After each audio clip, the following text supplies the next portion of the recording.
one who should need no introduction to the most, author and journalist Graham. Over the last 30 years, Graham has written a number of books spanning several subjects, but is perhaps best well known for his groundbreaking work exploring the possibility for a lost ancient civilization, one that was both global and advanced in nature, existing prior to the great cataclysm of the young Gyges some 12,800 years ago, and long before the known ancient civilizations in ancient story and history. Beginning with Fingerprints of the Gods in 1995, Graham first suggested the possibility of a global cataclysm based on evidence from ancient cultures and sites around the world.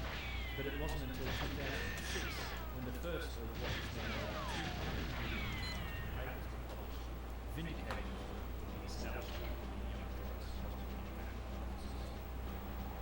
Hancock explored this work extensively in 2015 with his sequel, Magicians of the Gods, and in 2019 followed that up with the publication of America Before, the Key to Earth's Lost Civilization, where he tackles the mystery of the lost history of the American continent, and it's a highly recommended read.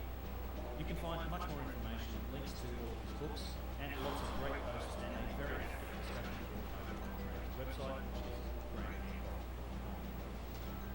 Personally speaking, I have much to thank Graham for.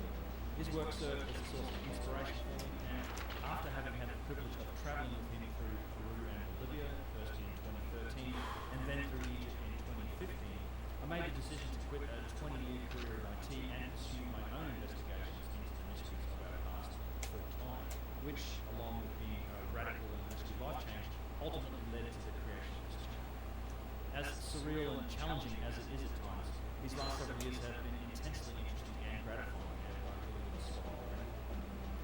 So, many thanks to Graham for his work, and also for sharing some of his valuable time. I hope you all enjoy the conversation. All right, what an absolute pleasure. I'm very pleased to welcome Graham Hancock to the podcast. Graham, it's great to see you. Nice to be back. Indeed, yes. Thanks for taking the time to talk with me today. Very much looking forward to it. I have been for a few years and I'm really going back for trying to make it happen. Playing email tag on this interview for years. Indeed, yeah. Yeah, I did. So I did manage to. I saw you briefly in 2019, and it must have been a whirlwind experience for you on your book tour. Well, book tour for America Before, yeah, it was a whirlwind experience. Publishers always are. But yeah, and I want to tell everyone too, if you haven't got it, very much recommend getting this. It moves the world of work going on.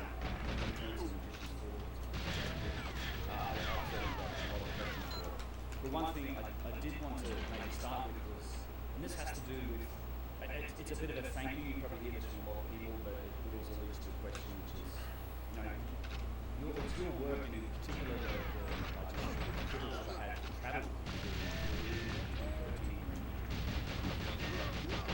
that really led me to a massive life change. So after 2015, just happened, and I've been increasingly more involved into this world.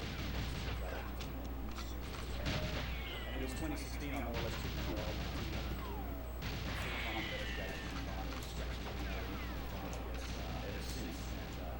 And it's led me to some incredible experiences. I've got to know Randy Carlson, travel with him, Chris Dunn, Tony Moore, a whole bunch of people. So I kind of had you to thank for all of that. Well, you did. I appreciate it. Glad to have played some role in the fascinating.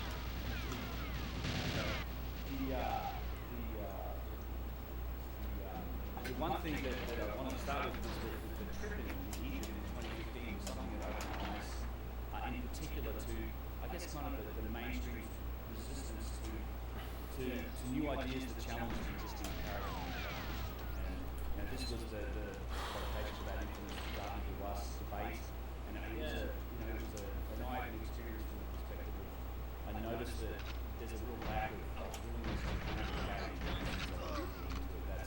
Well, it was a curious thing. I in many ways I wish I could do it over, because Zahi has sort of comes across in certainly the alternative history movement as a bit of a hate thing. Just like you and me, he's a human being, with his own hopes and his own ambitions and his own fears, and dedication to his own work. And actually, when we set up that debate, it was done in good faith.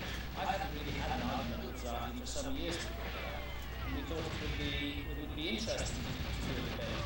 He was engaged and interested. But then, what happened was that I was just trying out my slides for my presentation in the assembly room before the event began. And Zahi turned up early as well, and he saw that I was doing one of our Robert Boval's Orion correlation. And he went ballistic. He got very, very, very upset about that. And that encounter was filmed, and the footage was put on the internet. And since then, Zahi is just determined that I never come back to Egypt. And that's most unfortunate, because I wish that there could be more constructive dialogue of the kind that I thought we were going to, between those of us who are seriously looking at an alternative view of history and mainstream figures. Instead of this sort of very duality, this sort of division between one side and the other, I would prefer to see us all cooperating. It builds up a lot of bad will and bad feeling. I understand archaeologists getting very upset with me because I say some pretty sharp things about archaeologists sometimes, where I feel they've failed to do their jobs properly. They respond with very sharp comments towards me, in an attempt to sort of dismiss all of my work and the work of others who are working seriously in this field.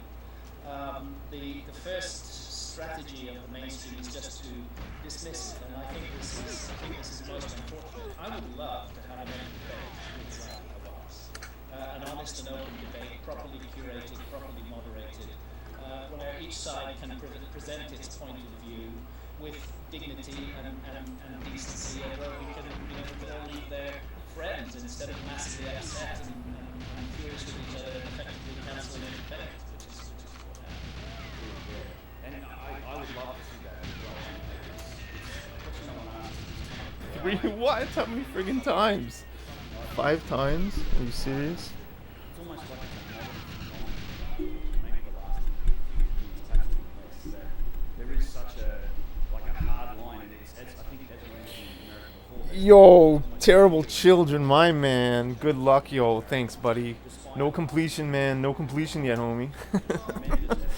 My man. I think you were, what, follower number 8 or number 10 ever? Thanks, man. Thanks for sticking it out with me, buddy. How am I liking JP? Dude, it feels exactly the same as English. I feel like so foolish. It's like I'm dying just as frequently as on English. Like, I don't think I got in there. Did I? I did. But, like, dude, it's like the exact same. And I feel like ridiculous now. It took me, dude, I was playing Train, and, do I need to turn down the podcast? I was playing Train, and I thought the objective D was a hacking objective. It doesn't feel any less laggy? No, not really. The darkroom feels just as laggy. As a metric, the darkroom is like... Yeah, the auto aim is a little bit better. That was not, like, I was not perfect there, right? It is a little better, actually. This is my, like, first, like, 5 minutes playing Aztec Double, though. Fucking hell, man. I'm getting shot so much, though. Getting shot a lot more than previously. D? What's D, man? The auto aim. Oh, yeah. D is a password? Oh, really? Oh. Anyways, I kept dying. I killed Xenia, but I kept dying. And it took me like all night to freaking complete Objective D on Train. Oh, okay. Thanks, man. Thanks, buddy. This Boris is Anyways, she kept dying.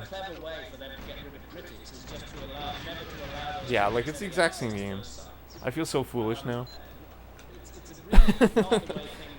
I feel so foolish, man.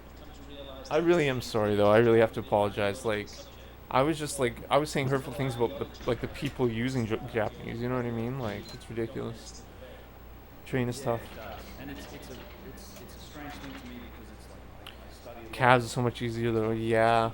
Yeah, I'm gonna have to just use Japanese. If this is legal, I'm gonna have to use it, of course. You know what I mean? Like, this is the future. That body armor's a lifesaver, yeah. I understand, like, the speed running part, you know what I mean? Like, if you want to, like, actually speed run it. I'm trying not to reload there. I'm trying to do it all in one clip. I'm sure you're noticing. That's 3 bullets per dude, though.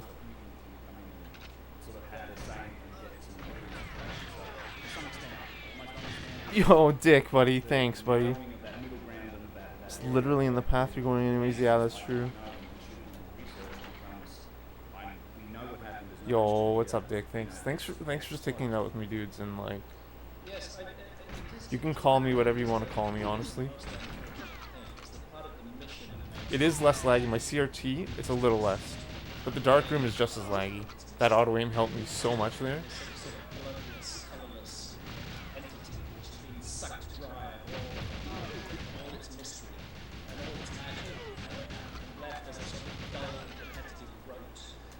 It's a little less laggy, a little less.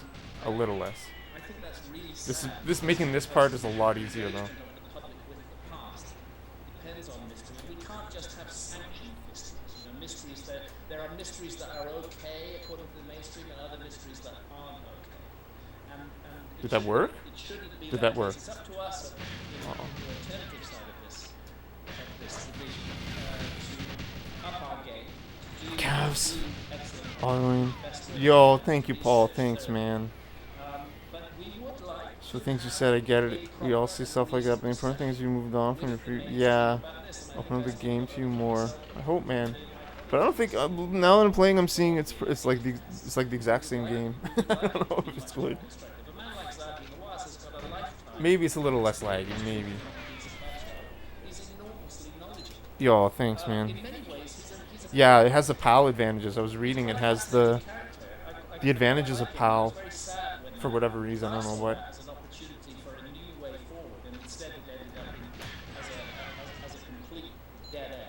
Wow, thanks, man. That's too kind, man. I feel like I don't even deserve such kindness. I feel like I don't deserve it.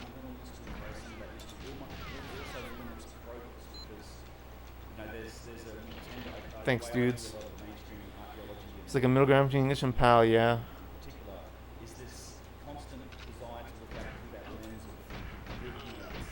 Pretty good run so far. See, like, that has nothing to do that. Like, I gotta really improve that. Oh my god, come on. Fuck yeah, come on. Should I do it safely? I'm gonna do it safe. This is a really good run. Wow, I fucking blew it.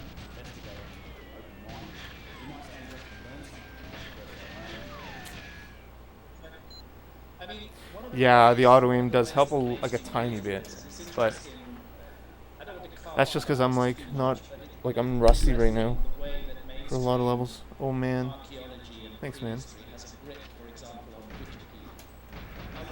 See, I get shot a lot less by this guy. I don't know if that was just RNG there, but I found in English I get shot a lot more by that guy if I miss him.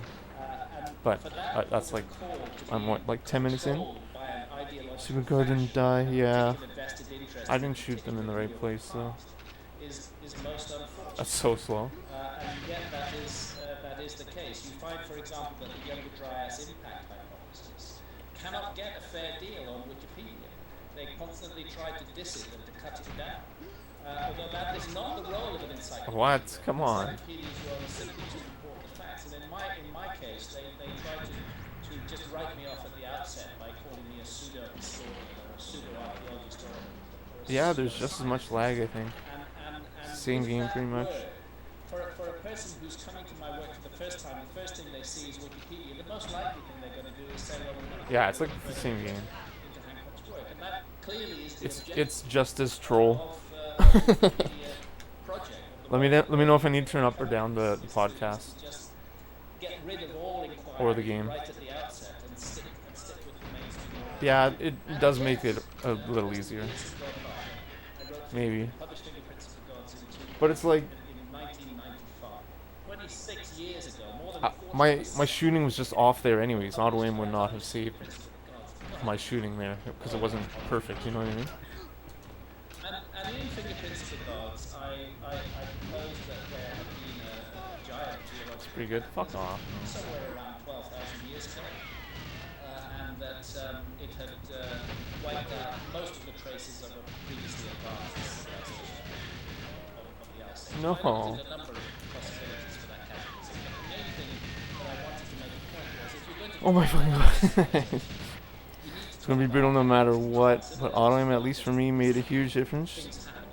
Unlock in the Ashton, it took me The forever. interesting thing is that there was no Yeah, evidence for such a cataclysm it's when I published Fingerprints of the Gods in 1995. yeah, man. But from 2007 onwards, You're seeing how many times there is a I'm massive dying. amount of evidence, and that is the Younger Dryas impact hypothesis. And it's mainstream science. When I report the Younger Dryas impact Did it first try on Jap? Oh wow, nice. mainstream science. To report mainstream science is not pseudoscience. But nevertheless, See, I'm not gonna get shot by him, see? Even though he's alive? I don't know if that was just RNG again. Fingerprints of the Gods, 1995, I propose a gigantic geological cataclysm around 12,000 years ago. Everybody says this is absolute rubbish. It's total pseudoscience, couldn't happen. Then we find out from 2007 that the episode called The Younger Dryas, whatever caused it, and I'm personally convinced by the comments hypothesis, but there are other possibilities, was truly a global cataclysm with massive sea level rise, huge devastation of wildlife, of the megafauna, and also of human population. So actually, in proposing a global cataclysm, Same game, man. 12,000 years ago in Finland, The auto aim's a little bit I better, wasn't but wrong.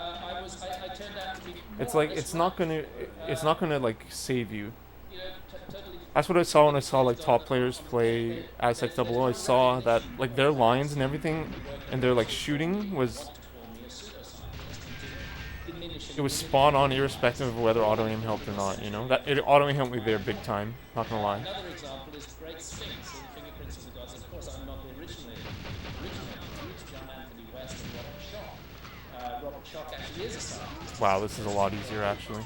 University. John Anthony West, a great friend of mine, the late great John Anthony West, was a sort of rogue scholar who just brought a whole new understanding to Egypt. And it was he who first Fucking give me the fast pause, come weathering on. patterns on the Sphinx, Son of a fucking suggested bitch, man. that it was much older than 2005. Like why? Why? I did 6 quick pauses there, should've gave me the fast one. Confirm that from a geological point of view. What does the archaeological community do? They dismiss it, they pour scorn on it, they say it's rubbish, and their argument is as follows. They say, oh, it's impossible for the Sphinx to be 12,000 years old because there was no civilization anywhere in the world. So Aztec the only level, was the first try but close one. Only you have left to be in level 1 locked Egypt? Yeah. This is it? Yo, thanks man. I don't know though. In 1995. I don't know. It should work, but they got the fucking slow pause and we trolled. I just had a bad feeling about this run. And Göbekli Tepe, now excavated by the German Archaeological Institute, a massive megalithic site. Was I early? Whatever. We're slow anyways. It's firmly to 11,600 years ago. That's absolutely in the 12th and if we have a culture which we now accept could create Göbekli Tepe 11,600 years ago, it's 20-ton megabits and astronomical alignments, then they would have had no problem in creating the Sphinx as well. So that argument that there was no culture in the world that was capable of creating large-scale monuments 12,000 years ago goes out the window. And again, this is not working. Yeah, it's gonna be a lot of that today. A lot of just dying. Scam. No, cause I didn't go balls out. I went slow. I did everything slowly there, and then the door was slow.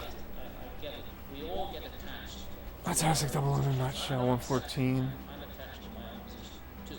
But the one difference I think between me and academics in this field is I do not insist that everything. Yo, thanks for being here, dudes. You kidding me? I might be wrong. I might be making mistakes. What I'm trying to do is to provide a reason. Yeah, the auto aim is it's a little better, but like. And I believe that's a useful service. It's a service that's worthwhile offering. And unfortunately, it just leads to this endless recriminations of the public. 1 second, I'm just adjusting something. 1 sec. Frankly, I think mainstream archaeology should be ashamed of itself for the way that it behaves. We know so little. So you were on and playing Jeeping got very keen when Missy. Oh, thanks, man. You Thanks, don't even dude. have any written documents. Yeah, Practically man, it early was history, you documents telling for me the and last 6,000 Dynamics and years, Irie Butler and nothing. everyone telling me to No buy written documents have Japanese and survived from that time. Everything that we understand about the past is pieced together Kratos through and everyone documents dug out of the and ground. Yendis. And frankly speaking, even in archaeology, which regards itself as a science, not a pseudoscience, but a real science, It's a bit, yeah, but that bit better autoing actually makes a huge difference. Yeah, for strafe. I can see on Dam 00 too. This first paradigm, The the notion strafing. that the Native American culture that Strafing and hitting archaeologists the sort of guards, clothe you know? itself in I don't know. was I haven't tried it, were but the first human beings to inhabit the Americas, was cast in stone, an absolutely rigid dogma of actually that archaeology. helps so And much. for many I would not have been able to do decades, that actually, on it English like that. resisted new evidence, which showed that people had been in the Americas much longer than But it's that. not And those who ideal. opposed that It's new not like evidence, who brought that new it evidence, helps like people like Gyges if and you're Mars not and Gyges perfect, but and Yukon, if you're they were perfect will still be destroyed by faster. the mainstream academy, utterly destroyed. Their research funding And was when you're at that, withdrawn. They I weren't learned this allowed to just speak watching at people play, conferences right? anymore. Obviously not The like whole me academic reaching world that just point. united against them to destroy them. And then we find actually they were right. They were right all along.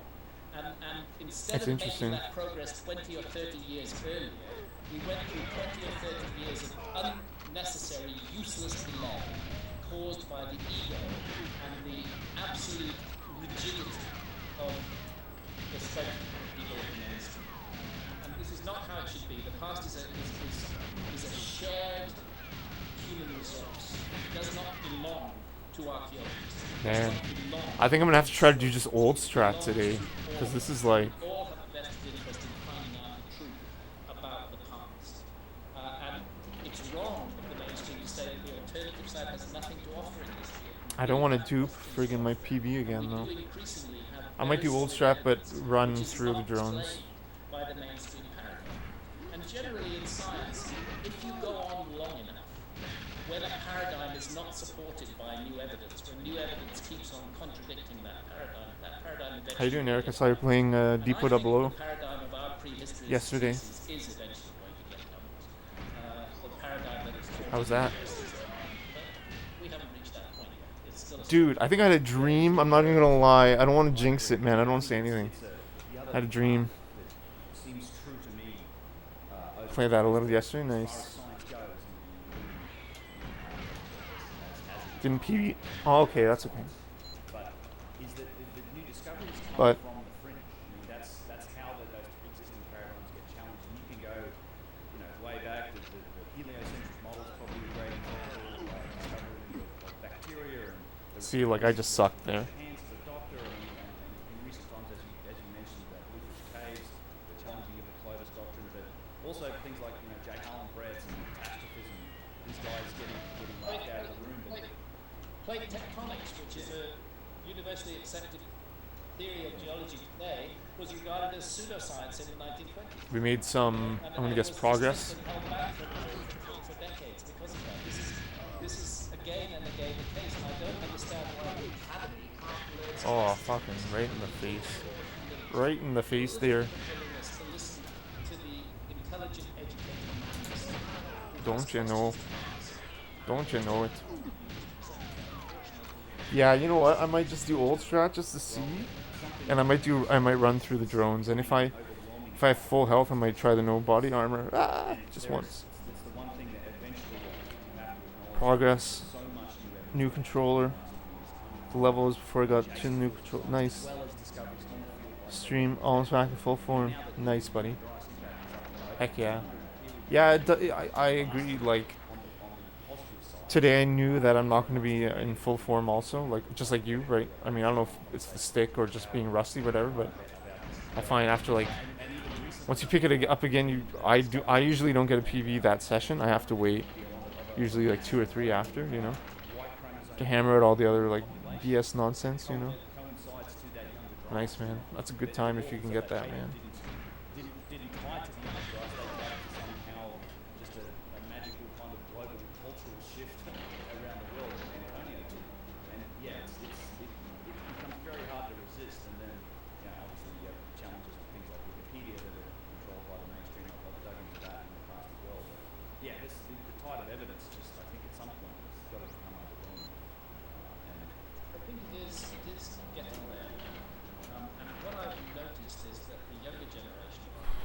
JP is able to get a lot of PBs. Yeah, buddy. I can imagine. Like a few sessions. What's up, dude? Yo, what are my thoughts on the JP cart? They are like, it's like exactly the same, except a little better auto aim. Like, I think at like the top level, it's also watching people watch top players play Aztec double. I realize it's the auto aim is like irrelevant because they're on target immediately all the time. You know what I mean? But not the same exactly. Yeah, it's a little different. Okay, there is better auto aim, but like it'll help. I feel like it helps people like get better times, but it doesn't help people get like the best times. I don't know. Obviously, that's not true for Aztec 00 because like Aztec 00 is 6 seconds. Like I notice I'm getting shot way more by one of these guys. That's what I noticed.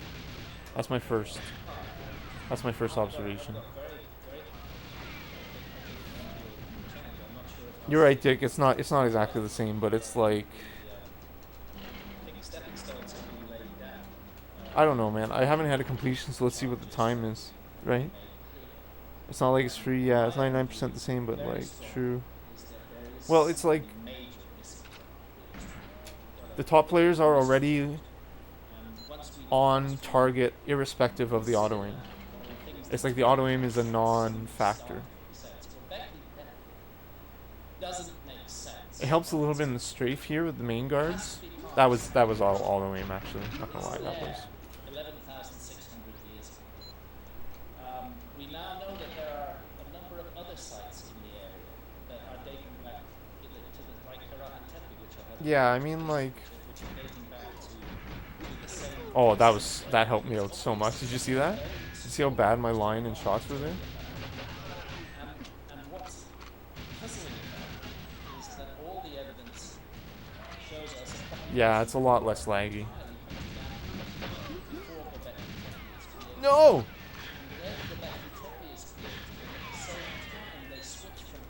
I forgot I didn't have enough bullets. So we have two mysteries here. We have agriculture suddenly. I feel you have to used to. Yo, thanks for being here, guys. Thanks for sticking it out with me, honestly.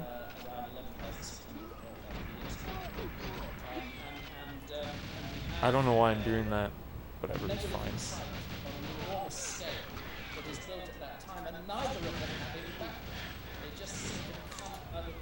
I couldn't get the Gus Riolo no boost, back boost. Like, I get shot so friggin' much. I guess that guy was still alive, but never mind.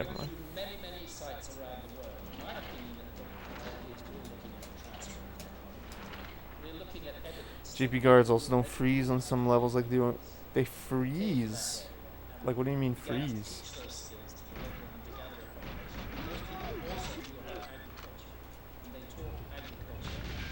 Wow, that was so bad.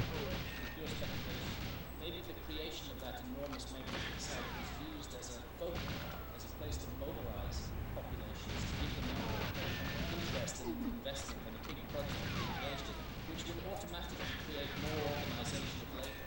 Wow. And then spread that out to agriculture. But it's fascinating that the site comes first and the agriculture comes second. The normal, again, if we go back to the established paradigm of prehistory, the archaeologists will tell you that Livable in JP, that's my only example.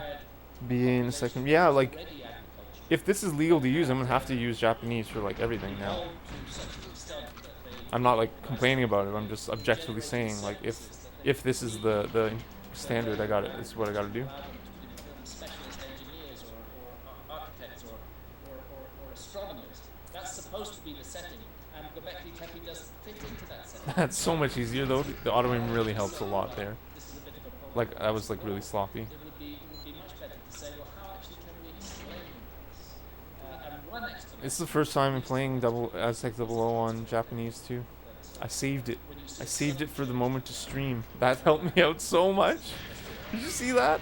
I was like I was like over there, and that locked on his head. I guess the myths and legends of so many other cultures, right? You have these stories of You'll great find that certain civilizations. levels. This is standard. I'm gonna have to drive standard. Some are JP advantaged. Yeah. Osiris in Egypt. These are all figures So of glad we're getting grace. experiences with you. Aw, yo, thanks for sticking out with me, Their man. mission in every case is to Terrible Children friggin' reunite followed me. civilization after Dude, probably mainly, honestly, good faith from and the Dynamics. archaeology tells us to And ignore all these myths and traditions. I was playing They're what just Caverns fantasies of Agent on religion. emulator.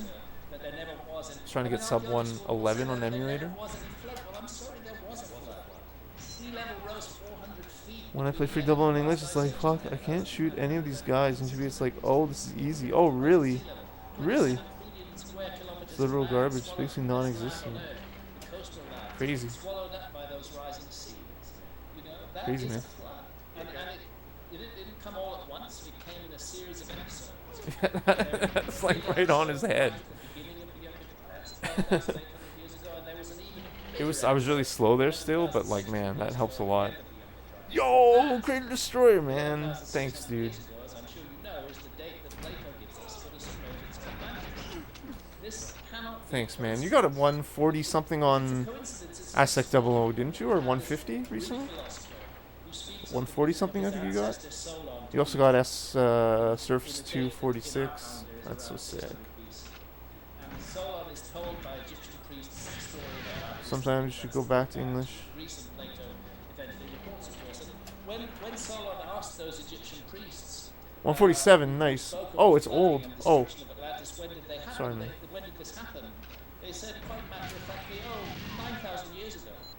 Well, that was in 600 BC, so that's 9,600 BC. In other words, 11,600 years Nice, ago. man. In other words, That's the sick. date of Göbekli Tepe. I mean, either this is just a coincidence beyond belief, or there's something really spooky going on here. Plato was so right.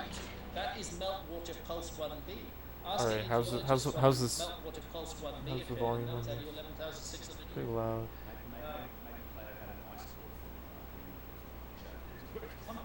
Something like that, and yet the mainstream tries to dismiss Plato's Atlantis. Nice, man. That's sick.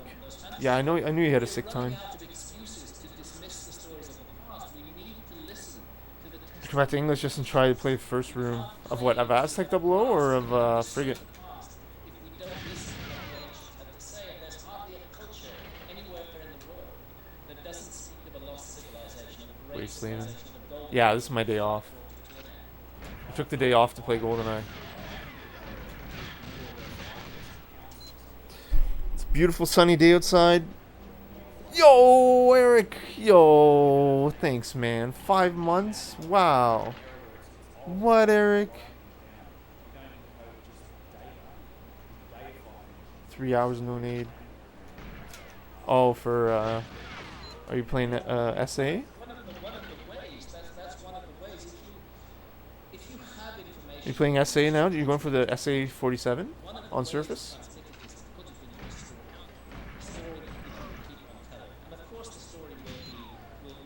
Holy moly, that's crazy, dude. If the story is good and it grips people's imagination, it will go Much on being pain. told, even if those who are telling it don't really understand what it's about. And it'll be there, it'll survive. Alright, I gotta, like, I'm taking it for granted. I gotta, like, And we need to look at these stories. dig in. We need to look at these stories of Yo, Eric, thanks so much for the sub, man. 5 months. that is why I appreciate that, man. I am gonna be playing more GoldenEye in the future. I know I took this, like, last month off for GoldenEye. all of these problems, and it needs to be taken incredibly seriously. Man, I'm getting, like, destroyed so far. Just for your This is so humbling. This is, like, not very good. geologists call the younger dryas, is actually named after a species of alpine flower that flourishes in cold conditions. The younger dryas sets in suddenly Wow, that helped me a lot. ends in 11,600 years ago. 12,800 years ago. Come on, like, come on, man. It's almost as warm 12,800 years ago as it is today, although there's still a lot of ice to transport. And then the sudden change of climate, massive deep freeze, huge extinctions down in these $500 phone on the ground and it works? Holy moly. get a freeze. You don't get a rise in sea level because the water's all frozen. What are you gonna do with it, buddy? But now we must invoke some kind of heat source to explain Yo, how thanks for the sub, man. 5 at months, the man. onset of a huge global deep freeze, an enormous amount of water is released into the world ocean. The best explanation for that is the comet impact hypothesis, which is the Dryas impact hypothesis, suggesting that the Dryas was caused by multiple Thanks for the streams. Yo, thanks, man. disintegrating heat. Thank you, buddy. Set it down its course.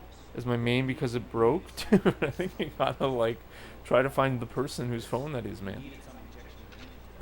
Sorry, not to be like Dudley Do Right, but sorry.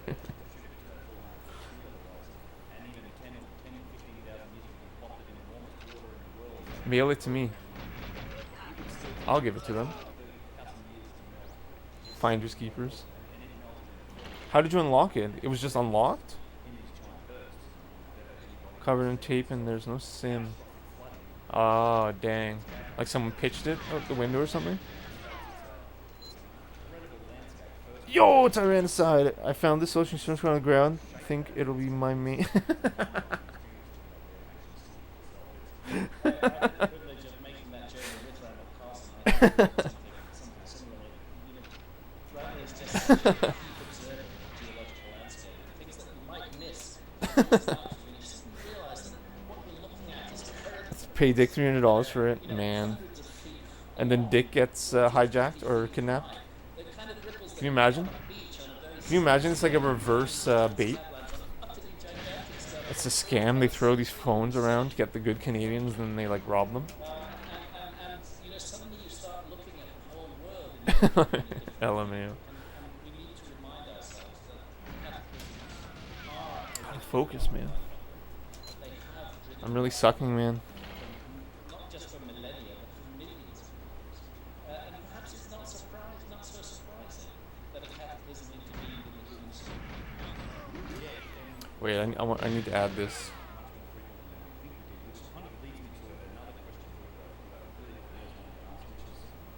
Which has to do with the importance of understanding our past, why figuring out this mystery is important. Because for me, I think it almost feels like in our civilization, our modern technological driven world, our electromechanical approach to problem solving, it's as if I think most people go through life as if it's a fundamental tenet of existence here is that we're on some preordained path. We've come from the Stone Age directly to here. This is the way that civilizations go.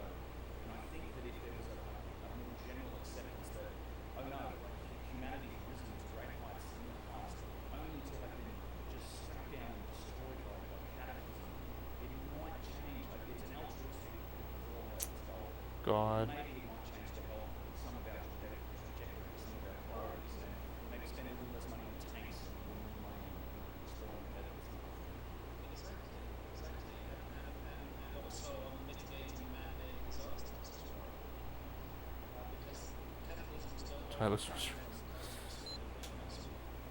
Probably the worst guy to rob. Right there. If only had someone to direct.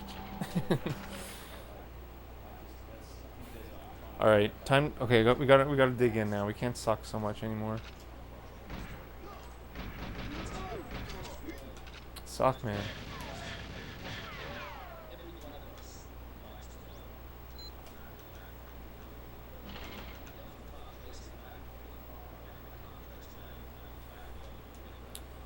It's like literally the auto aim's a little better, but like actually the auto aim was a lot better there, but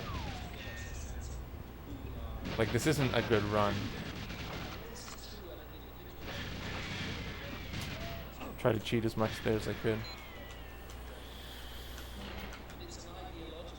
Rob P.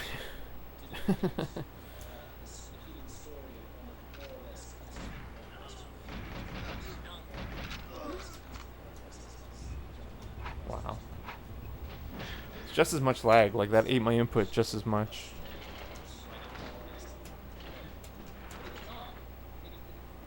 Let's watch this video. Spirit Airlines duct taped a dude to the seat. Wow. You can paste in chat if you want. for ourselves in it. That's crazy. And if we don't find Spirit Airlines. find those coaches too. Sprite? Whereas Sprit? anyway, it's Sprint? ours is just one, and it's lacking many civilization should have. Punching a flight attendant. Oh my god. We've made we're safe. We're safe. Whoa. There's nothing for our technology will solve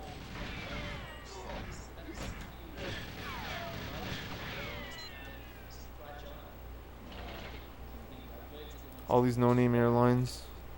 It's terrifying. That's terrible, dude. That should be. That could be a job. Airline security. Just fly around the world being security guard. Being heroes for flight attendants.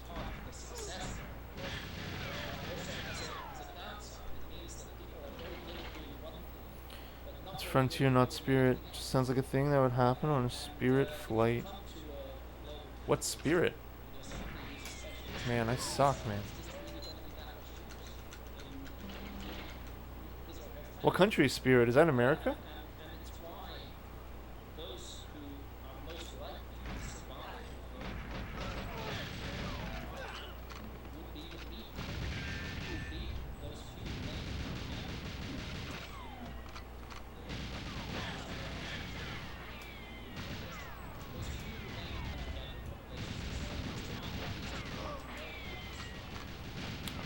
I can't reload there. I need to shoot there.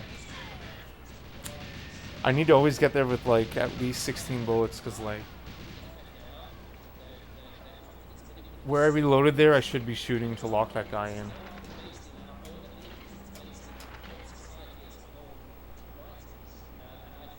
That's the Spirit? Oh no. Oh no.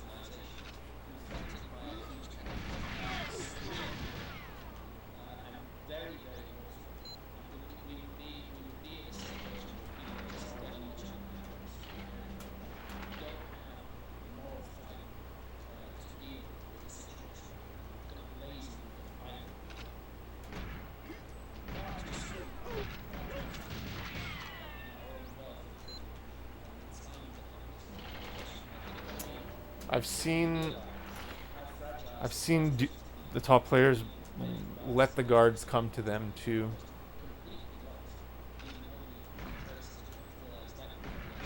They just fucked off there. Almost in a long enough time I think I'm gonna have to just go after them, just traditional. Well, unless we draw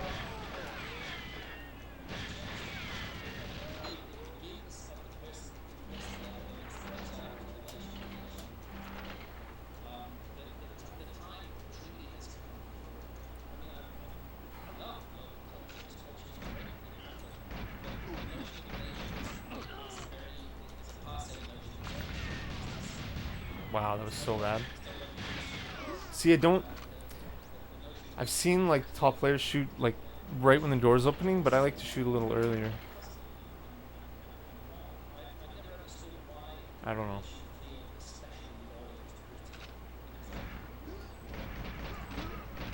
Wow, that auto aim helped me out so much there. I was nowhere near his head.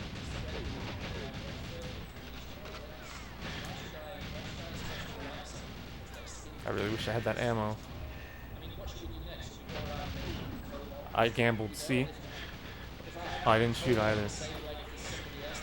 I gambled because I didn't have enough ammo there. You know what I mean? It's pretty fun. It's pretty cool. Gotta go, dude. Yo, thanks for the sub, man. Thank you. I will be playing this more. I'll be playing Infiltration too. JV makes the first room so much easier. Wow. Yeah, man. I mean, you know, people are competing on this. Let's compete on this. Let's go. Let's make it. This is like, I feel like this is like Aztec Double on like speed or something. It's like I feel like I'm on speed. This is not like roids. This is like speed. I'm sorry I said that it was like roids because it's like. Anyways, this is like fucking Aztec Double on speed. Not that I've been on speed. Often when I say something like this, I'm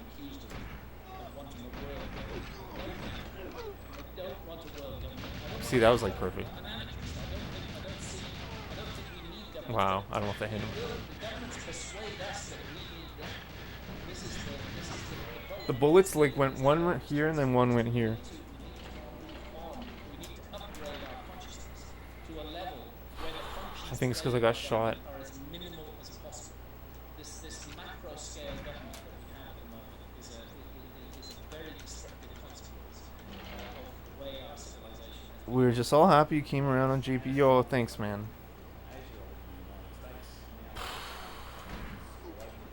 It was just like, I was so ridiculous because I was just saying hurtful comments about the people that use Japanese. You know, it's like it's so outrageous, and it was just so unnecessary, and I'm just so regretful. Please be dead. Come on. What? You fucker, dude. You dead? Look at how long, for example, I have no health. Alright, I'm gonna stop quitting out. I'm just gonna go. that insane war on drugs, which has caused so I had much what? so much damage. I was so hurt I didn't even sleep that night. Decades that it's still not got rid of. It's one area where I really Well, yeah, I mean it was very hurtful, man. by state they are legalizing It's probably really shocking. to this level of LOL, what? and that is What the fuck are you on about? Who, me? Oh, Dick.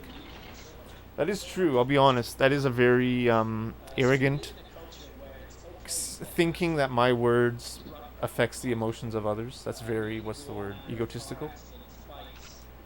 So you're right.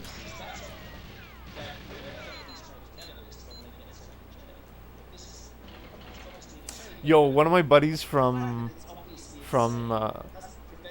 I guess from university, he followed me, and he's big into N64 and GoldenEye and everything.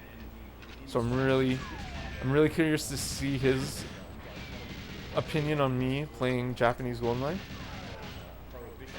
because I assumed that my friends would have an issue with it. 420. But I might be completely wrong. He's also like into speedrunning and stuff. Back in high school, I'm too close. Back in high school, that was so shitty. Back in high school, in like 2001, made an N64 emulator on his computer, you know? Can you blame Gyges for being arrogant? He has a ring that turns him. Thanks, man.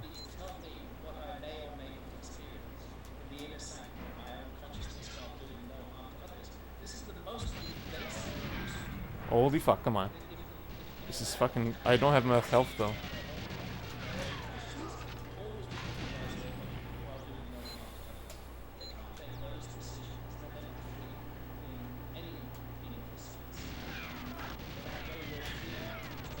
I'm bitch.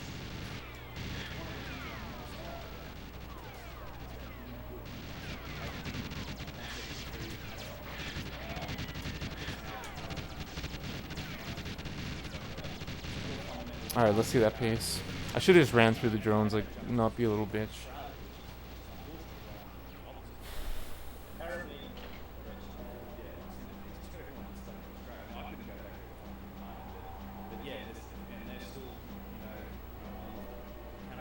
It's pretty fast. That would have been PB pace.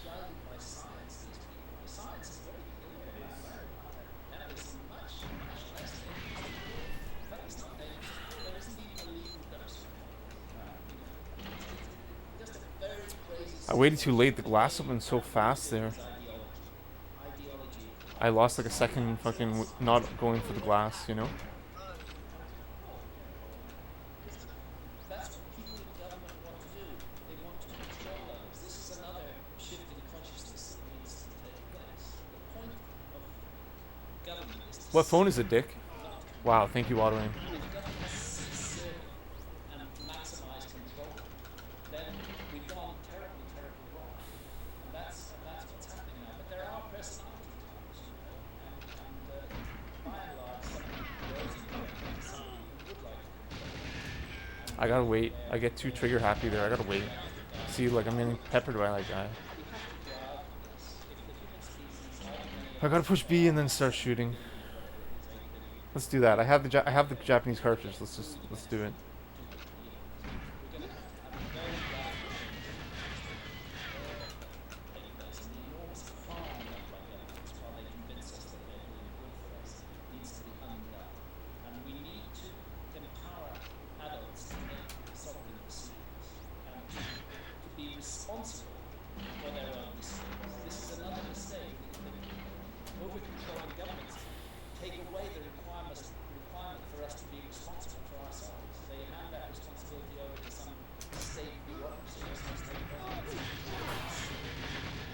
Fucking that was terrible.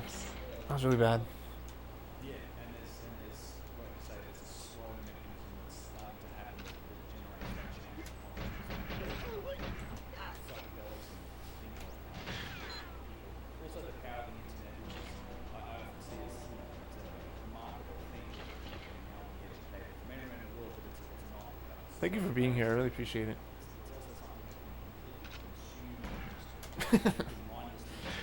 It's just as troll. Absolutely, it's a mixed gift or a poisoned chalice.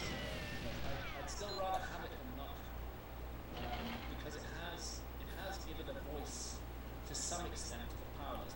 Go back 20 years from the point of view of the world. Let's say go back 25 years. Fucking hell, man. I should just really trust that line and just trust the auto aim for the line. Let's try it. Instead of me just like running back and forth there. That still didn't fucking work.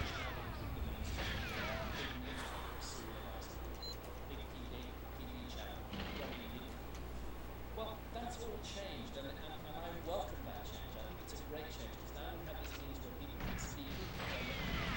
Of course there are. Of course there are. There's a lot of misinformation. That fucking guy? A responsible adult is that we have simple information for ourselves to figure out what's right and what's wrong. Some expert to tell us what I just wanted to see if the guy would get stuck in the thing. That run. Almost 6 gigabytes in updates. empower ourselves with that notion that The thief threw it out. not need to be told Dang, man. think for ourselves. We do not need to be led. I would turn that in like ASAP.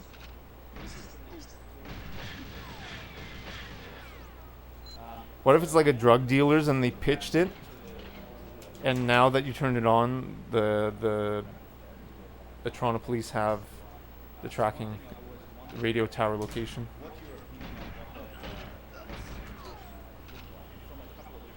Right? There's some crazy people in Toronto, man. Fucking some crazy shit. Especially Browntown, or no, I didn't say it on here. Brampton, that's what I meant. Hey, I lived in Brampton. I could say that. Oh my god, just my PV, my friggin' slur.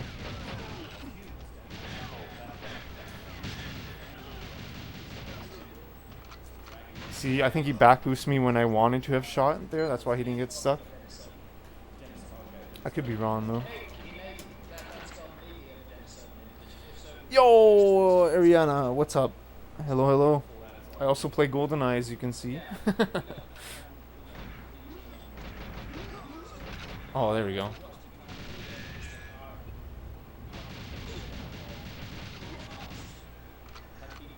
Wow, that was so bad.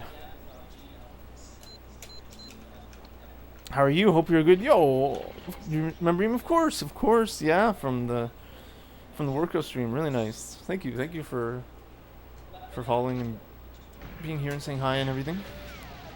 I also play GoldenEye. Who tapes their phone cameras? Sketchy person before me. Oh, for sure, it's probably a drug dealer or someone committing a crime. I mean, not like definitely, but so sorry for the bad that I'm bringing. Really, Dick, though, because, like, if they find that that phone has been at the scene of a crime or some drug deal, but they don't know the identity of the owner of the phone, how are you going to prove that that isn't, like, your phone? You know what I mean? That's why you gotta, like, be like, nope, like, either it's not mine, not my deal, or fucking go to the cop station and be like, this is fucking... Not the cops, well, wherever you fucking take that shit. Maybe I'm just paranoid. Maybe I'm just fucking a paranoid guy. So sorry for the bad that I was doing. No worries, no stress. Hey, I mean, no worries. I mean, I agree. Like, I won't, like, yeah, you know, I love my girlfriend, and whatever I show or do on stream, workout is everything that she would be happy with. And I want you to think, right? Like, if you had a boyfriend who was streaming, how would you want that individual to be for you? That I bring to no, don't stress. What? No worries, no stress. No stress. That's the point. Remember my no stress sticker, my workout streams. Wow, I got shot. I can't get this Gus Riolo no box action. So the notion that hunter-gatherer cultures could have in the past. And no worries, no stress about it. You're so kind. Aw. Or your wife, my girlfriend. Yeah, thank you. Yeah. I know. I'm so lucky. I'm very lucky. I'm a very lucky guy. I'm very blessed and lucky human being. I guess we'll find out, guys. Those survivors would be smart to go and seek refuge amongst hunter-gatherers. That's what they should do. Oh, nice. Oh, thank you. That's so kind. They would be the ones who the survivors might try to transfer. Hope you are long last. Oh, thank you. Thank you so much. I appreciate that. But I don't think that the proposed lost civilization was a mirror image of our own. This is fucking hard, man. Very different. I think it emerged out This is not easy. out of the techniques of ecstasy that are used in shamanism, and I think altered states of consciousness were a very important and essential part. And just because we do everything through mechanical advantage and leverage. Hope you're doing well. You're from Tanzania, right? You're in Tanzania? That's so cool. Strikes me as likely to be true. That the more we depend on machines and That's very cool. computers and calculators to work everything out, I'm into geology. I know Mount Kilimanjaro's in Tanzania. abilities within us become dormant. Abilities which we could develop. I'm such a boring streamer talking about freaking geology. Let's say there is such a thing as telepathy. Let's say there is such a thing as telepathy. Well, Whatever. once you've got the written word, telepathy becomes less and less necessary. It needs to be replaced by written word. And soon, Wow, like I gotta know what I'm doing. I'm premature. I'm way premature there. it would no longer be used. And I suspect At least I have ammo. the lost civilization of the Aztec was able Wow. to do remarkable material things, but they probably did them in different ways than we do. It's not good enough to say, oh, that's just pseudoscience. There are many different I think it's because I looked a little left there. It messed up where the guards would cross. I don't know though. sound Maybe they just like screwed me there. used to leverage Trying to make him long last by fixing his die and working. I didn't. manipulation on a small scale with sound. Already, it's not a ridiculous. Thanks, buddy. Thanks, man. I appreciate the support for the workout streams, dude. You know, it makes I do appreciate that, man. the notion of magicians who come and bring their skills to a place, dismissed as pseudoscience. Yet, I think there's an old saying, you know, magic is just science we don't understand.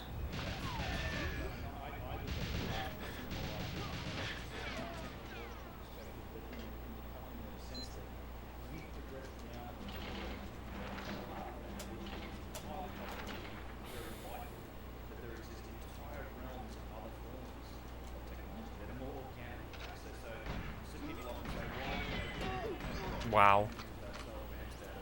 It's literally the same game. Okay, it's not. There's a lot of better auto aim, but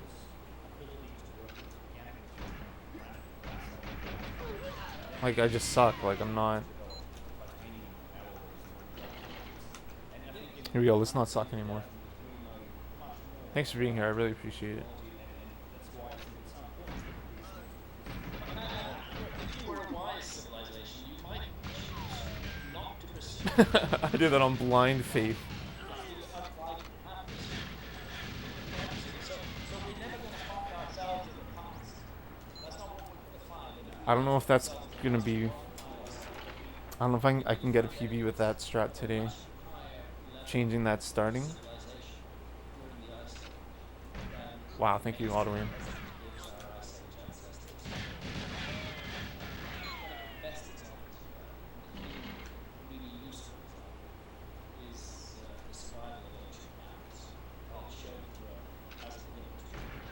Wow, that was so laggy. The history of these maps is complex because the ones that have come down to us were made in the 15th, 16th century. But they were copied from older source maps, which are now lost. And they conveyed the contents of those source maps onto the new What? maps This is not fucking double O. together with discoveries from the age of discovery. But when you start looking at those maps in detail, continuous maps and record maps, you realize that we're looking at things that don't make sense according to the knowledge of the 15th or 16th century. You see, for example, Antarctica depicted on the maps. Our civilization didn't discover Antarctica until 1820. But it's there on maps in the 1500s that were copied from much older source maps, now lost, going back, we know, in some cases, to the Library of Alexandria. Sometimes the auto aim is like perfect. Sometimes it. Southeast Asia, very much I don't know. I just gotta figure it out. I don't know. It's definitely a zone, a range. very stupidity, you see very precise relativity. That tells you you're dealing with science, because we couldn't do longitude until the middle of the 18th century. When I find All right, one sec. I need to have a it drink. was a dream of all navigators that somehow they could fix longitude. But until a marine chronometer was invented that could keep accurate time at sea, longitude was impossible. So to find accurate longitudes on these maps that were copied in the 15th Yo, Golden Ace. tells us there's something really Yo, thanks for being here, man. What's up, Golden Ace? How are you? I'm good, man. I'm good, dude. Thanks, buddy. I'm playing on Japanese now, as you can see. Still struggling the exact same way, as you can see. It's actually a really good run.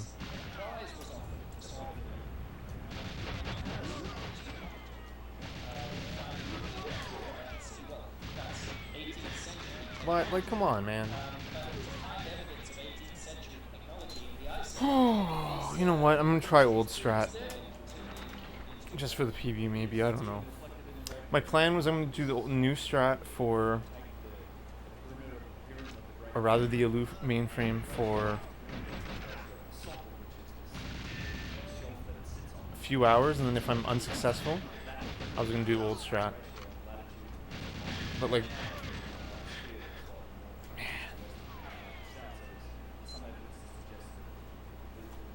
Oh, good. Thanks. Good luck. Yo, thanks, man. How you doing, dude? You were playing LTK, right? You were doing LTK runs? and it goes back to my readings of Hamlet's Mill. I don't know if you What are you which is largely what are you playing now? If you don't have to, Georgia de Santillana you can chill if you want and work. His co-author was professor of the history of science at Columbia University. These were serious people. And what they found was an ancient knowledge of the phenomenon called precession of the equinoxes. Precession of the equinoxes, I'm not going to bore your listeners with a long detailed description, but fundamentally it changes the background stars against which the sun is seen to rise at particular key moments of the year, the solstices and the equinoxes, when it's most noticeable. This process is caused by a wobble on the axis of the Earth itself, because that's our viewing platform, changes in its orientation affect the star field. These changes take place at the rate of 1 degree every 72.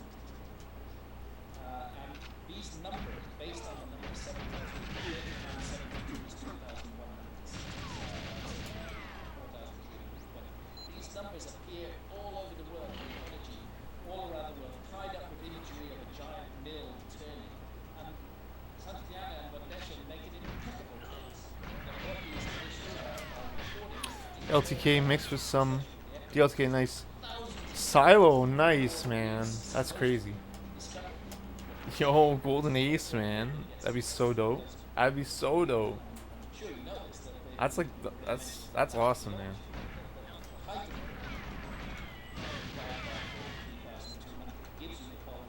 Go for it, man. Do you have any completions with it? Because I think there's only like a few completions, right?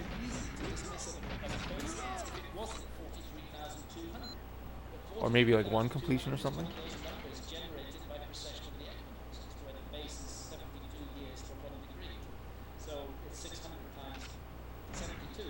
Thank you, auto aim.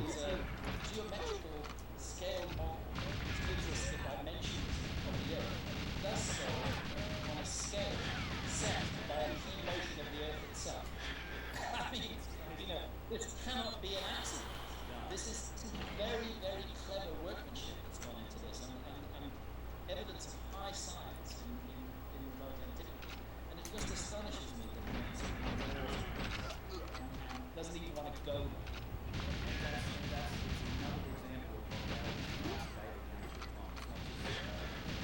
Wow.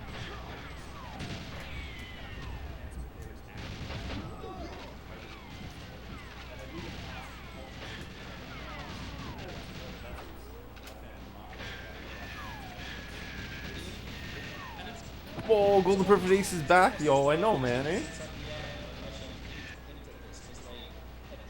Alright. 1 second, I need to just check some one thing.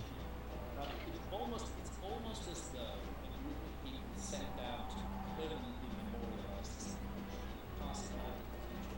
The fundamental message they were sending was to take us seriously. We knew our stuff. We had worked out the precession of the we knew. Hey, Dekio, thanks for being here, dudes. I've gone as well 50% of the way. Nice, man.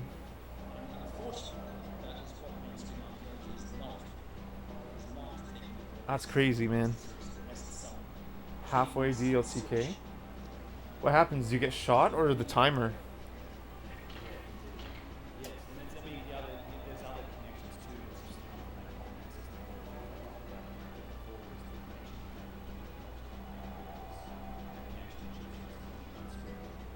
It's just in particular, the role of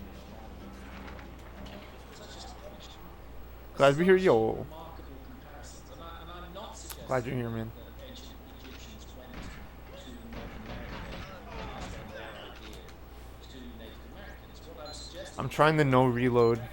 The 6 bullets. It's a little less consistent, but from a much earlier culture that was shared and common to both, and that passed down the same information in both places, and that's why you get these distinctions and similarities, which otherwise simply cannot be explained. all right. Well, Graham Hancock, thank you so much. It's been absolutely My pleasure.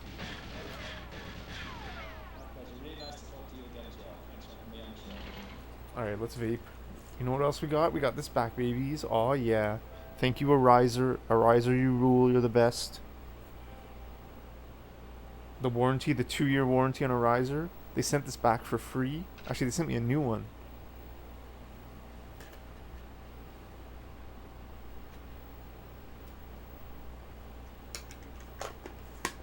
Oh, what are we gonna watch now? What's this? This is Randall Carlson. This is the tour of the pyramid. The tour of the pyramid kind of sucks if you don't know what you're like looking at.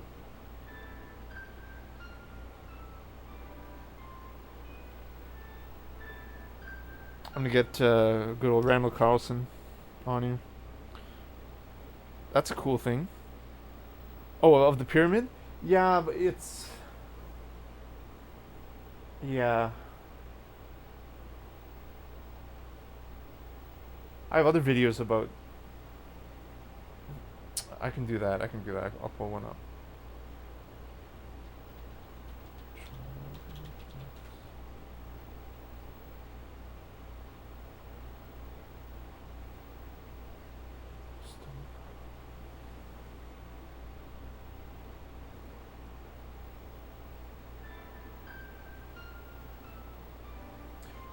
So this is about stone cutting, the granite cutting, you know. Is my stream lagging at all, or does it look pretty good?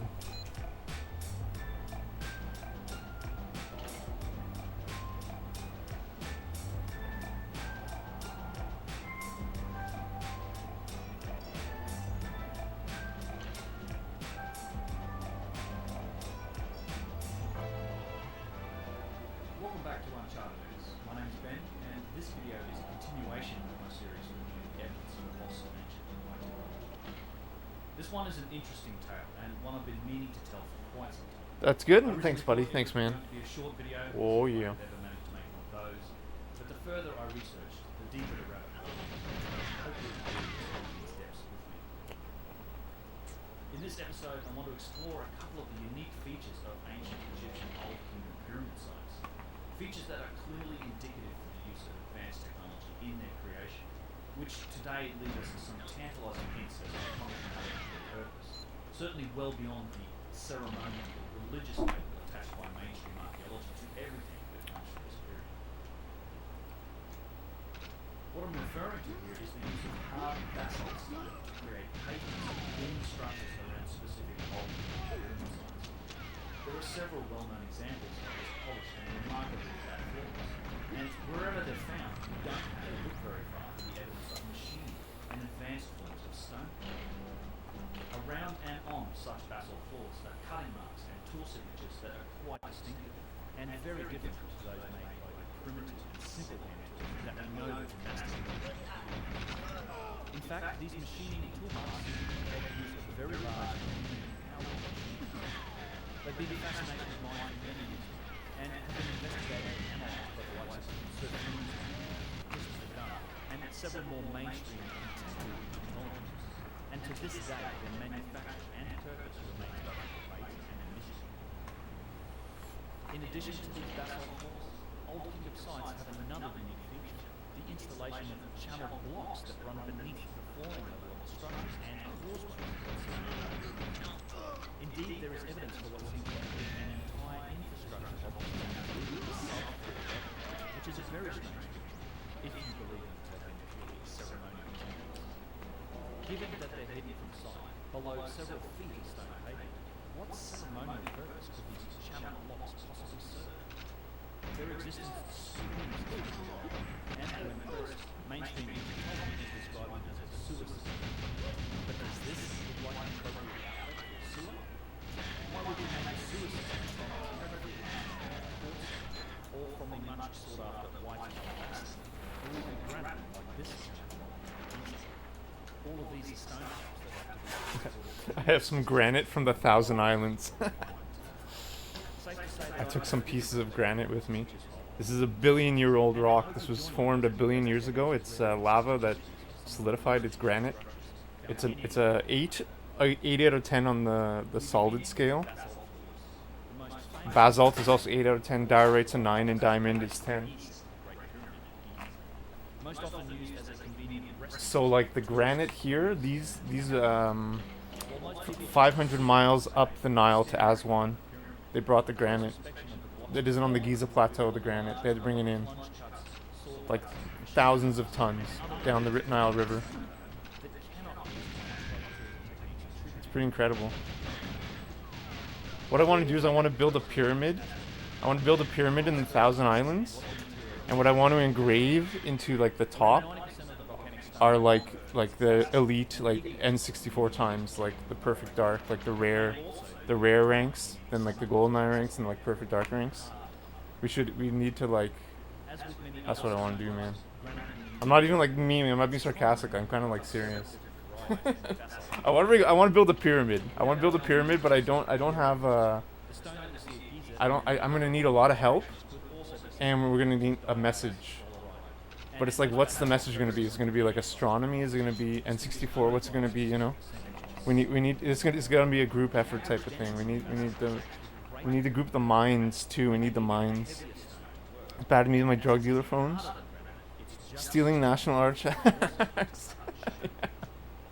Dude, I wanted a bigger piece. Those were the biggest pieces that I could fucking like pull off the fucking thing, man. where they build the 401, there's these huge granite outcrops because they dynamited through the granite, right? Dude, I just want to fucking like go there and like steal it all.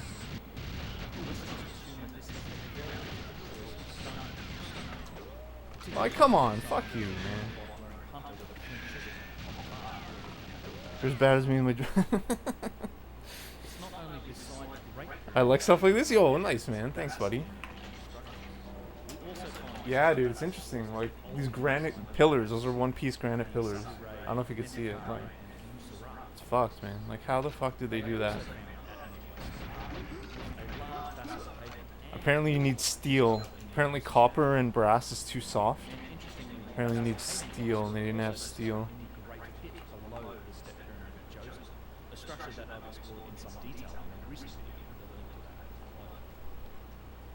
As mentioned, the only significant use of basalt left in use today is in cave systems, right? But this is far from the only use of basalt at this site. There were historical reports of basalt being used in the upper pyramid temple, the middle complex, said to have been done.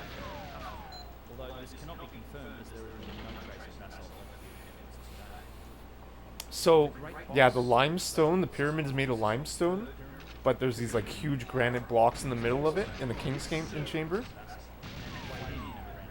and the like the grand gallery is like lined with granite.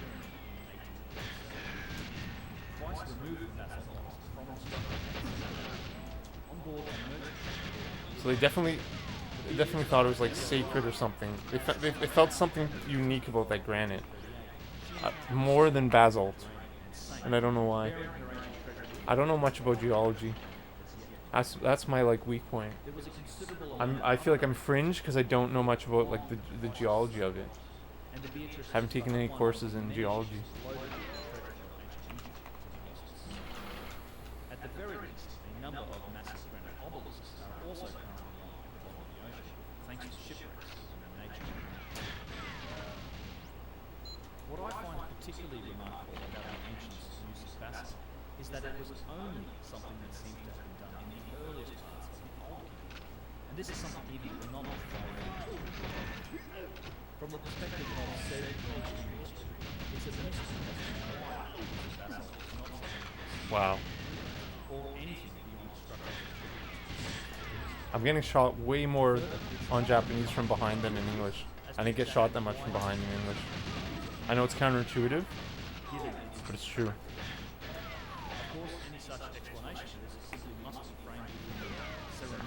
Sure, if you wanted to become a doctor of geology as well, you could. Yo, thanks, man. And fucking, how much? Fucking $80,000 of fucking money. I didn't pay $80,000. I had a stipend, but I had to work for it. I had to become a TA, teaching assistant, right? I was teaching assistant for a freaking like class of like over 100 people, you know. Like I'm very proud of it, very happy about it. But like I worked for it, man. Be down. Yo, everybody, man. I'm so honored. You kidding me? Do I deserve this? You know what I mean? Like, I feel like I deserve. That's why I put in the title like chat decides. Like chat decides what happens, what I do, if I don't PV. Right? Like, that's the only way we can reach atonement.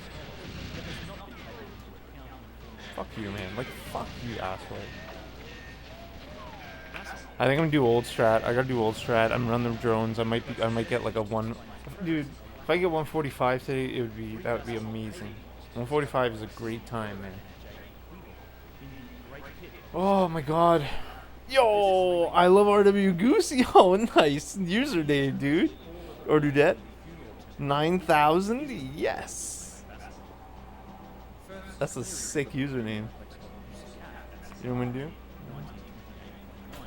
Welcome.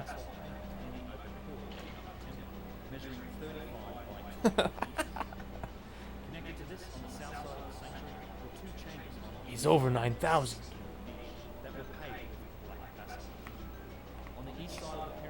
Let me sorry, one sec. I'm gonna play in a moment. Hello, welcome. I have anonymous follower mode, so there's no like There's no like fireworks that goes on the gameplay when they fall. No stress. But if you say hi, I'll say hi, obviously. Not much of it remains in situ. What am I doing? That at Umsaran is quite conservative. I should really put a note that I have like anonymous follower mode. No further examples of basalt pavements in human establishments can be seen. According to Dieter, there are no traces of basalt pavements in the 12th dynasty villages of Lish and Dashur, where he has investigated. In general, the use of basalt was limited after the Old Kingdom, concludes J. Harris in his study of the last topography of Egyptian monuments. Thus, it appears that the use of basalt in funerary structures is restricted to the Old Kingdom, and in this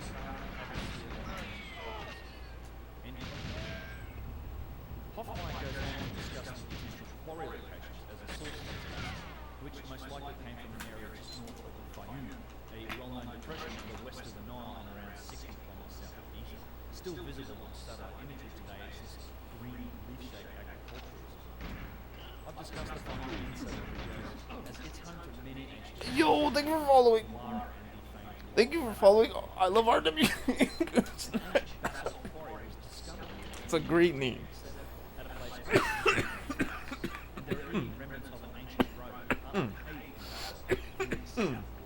That's a great name.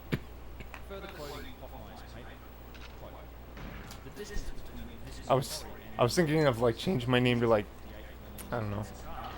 I won't do this, but I was thinking like looking like Gyges like 1000 or Gyges 2000 like.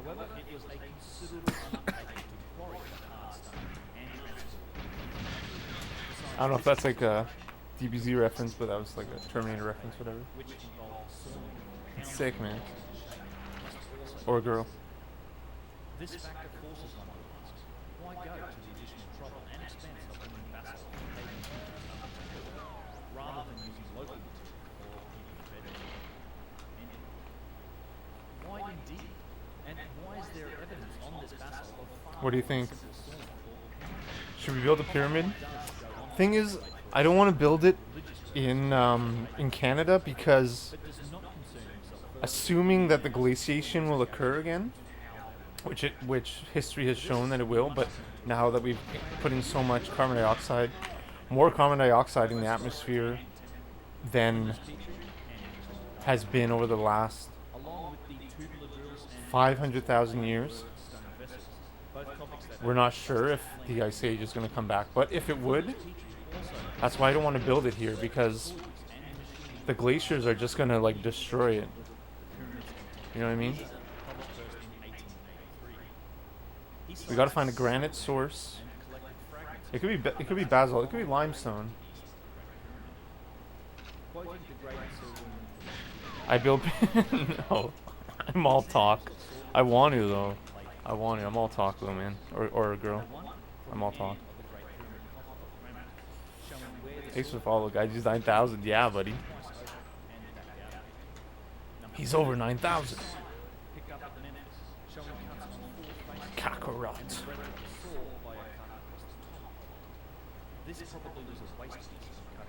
Look at you. You're just like one of us. Just without a tail, you Saiyan. What, 9,000? Is this Aztec? Yeah. Yes. I love that. I gotta add that quote. I'm not making fun of you. Just for the irony of it all. Because it's Japanese. You know what I mean?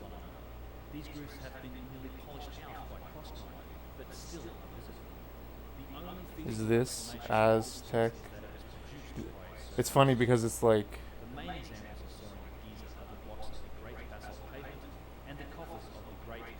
oh nice, LOL. Love. Because like I incorrectly criticized Japanese in the past. I'm not gonna bring it up again, I just wanted to explain it. And just that asking wow I claim Petrie states numerous times that these examples are the results of stone cutting, like I want chocolate milk. Yo. Do it up. Do it up. Do that. Hit the store. Ask your parents maybe. Just say, hey, mom, dad, it's a nice day. Stay outside, let's go for a drive. Let's get some chocolate milk.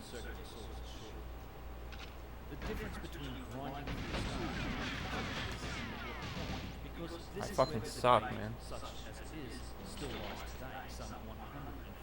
Chalky milk. Yeah, we need the chalky milk memes. Yo, chalky milk's apparently great for weightlifting. It's too sugary for me though. But apparently it's good for weightlifting and muscles and everything. Apparently it's high in protein. I don't know. I don't mess with it though. It's too much.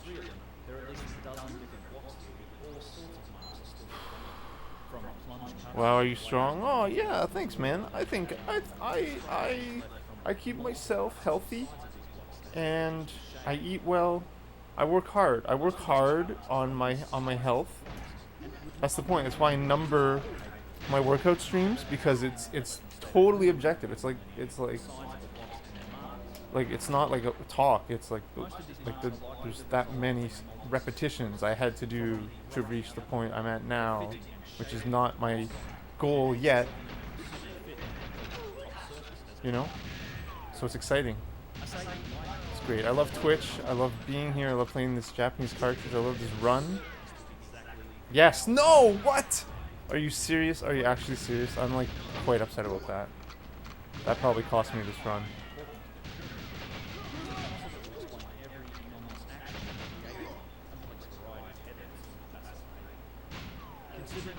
That cost me the run. I don't know if you saw me looking down. I didn't get the, what's it called? Fuck that bullshit. Hi, workout stream? Yeah. Did you run? Nice. Alright, let's see the run and then I'll see the comments.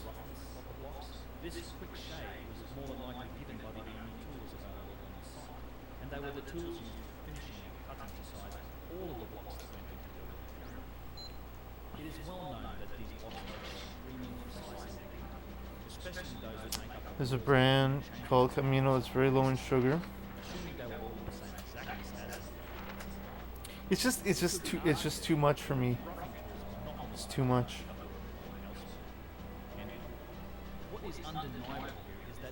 Used to make mochas.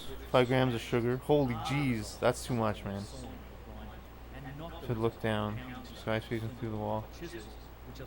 Yeah, like my protein shake has 3 grams of sugar per scoop. And the scoop is like, I don't know, 100 grams? But it's 30 grams of protein. Are you keto? I'm supposed to look down. The guy's phasing through the wall. Yeah. Yeah, that's, check this out. Check out what I'm gonna do. It's a cool strat, Argus. Check it out. I'm gonna try to get them to open the door. Fuck me, man. Check it out. Did I clutch it? I did. Fuck's this guy, man? Oh, because I used the 3 bullets. It's fine. So check this out, check this out. Oh, what? Come on. Sounds like I am. Interesting, man.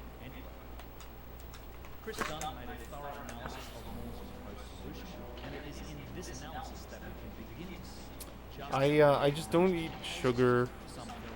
I don't eat cake. I don't eat muffins. I don't eat pancakes. I don't eat cereal. I don't eat candy bars. I don't eat chocolate. I'm a boring streamer, man. I talk about rocks, water.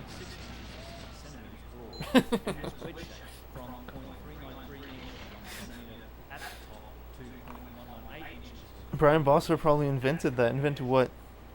He did? Yo, he did! How did you know that, man? That's exactly who invented it. Have you seen that speed lure? Have you seen the Aztec speed lure? You must have if you love ROI Goose. You don't eat cake or pancakes? What are you, crazy? It's so good, what the heck? Water is good though. Dude. I'm rich, man. I'm rich in water. I'm saying rich. I mean, like when I say rich, like I feel so happy. Like this is all ice water, you know. Inside a trench, the blade was suspended in ropes that were controlled by workers who, according to Moores, managed the blades implementing the sound and capacity. Just with this description of the blade and the image of its theoretical operation, you can get into You know, Sugar Mountain Dew. Does it have aspartame? Does it have Splenda? and this is only the beginning of the issues we mentioned. I'm not a big artificial sweetener guy. It's hard to imagine the successful employment of the physics of a pendulum on a swimming 308-pound object that ultimately... I get enough sugar from the protein shakes. I think there's too much in there. If you take into consideration... Because if I want to like drink 2 protein shakes, I'm consuming like 6-7 grams of sugar, really. It's a lot of sugar. possibility of the operation. Where it gets is with Moore's claimed rate of cut with such a setup. Admittedly, he does state that this is the best case estimate, but according to his paper, a single cycle of this sort, one love you. motion, would cut 2 millimeters in capacity, and with a swing time of around 2.84 seconds, Thank you, Waterway. cut at a rate of 42 millimeters or 1.653 inches. Let's put some of these rates into context. Balls out. As explained by Chris Dunn, Fuck United me. States Patent Number It's over. 72995 describes an improved frame saw using carbon alloy steel blades impregnated with diamonds, and cites a downstream rate into granite of 30 millimeters or 1.18 inches, not per minute, but per hour.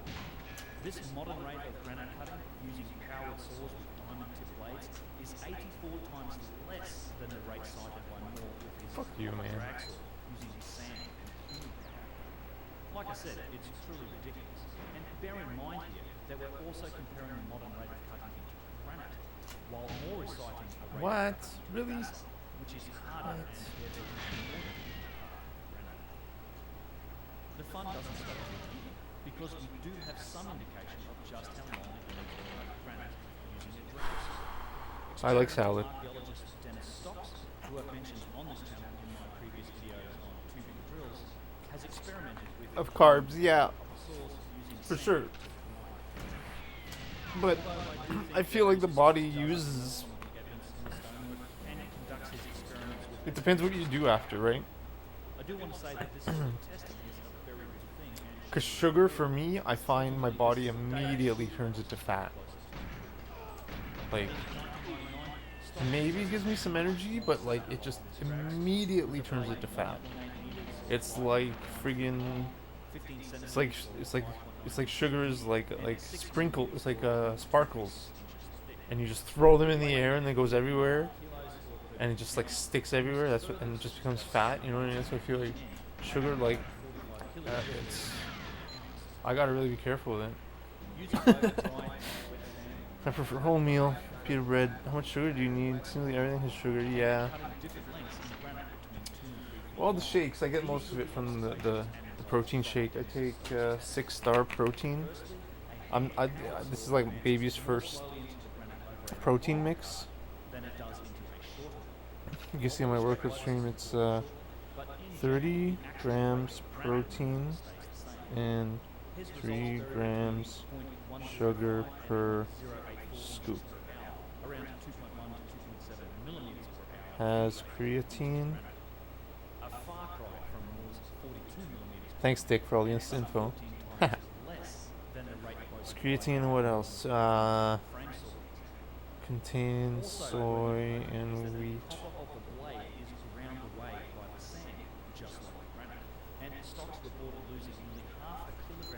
It's whey, though. It's whey. That's a good one. Thanks, man. It's like, people say like, oh, it's expensive, but it's like, it's about $5. Like, you can get that volume for $20, and I pay, say, $25 for it. It gets creatine.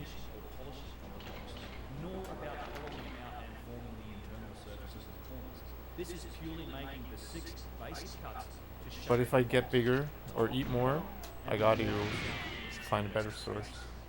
Based on Dennis Scott's result, it would have taken some 6,270 hours of expensive.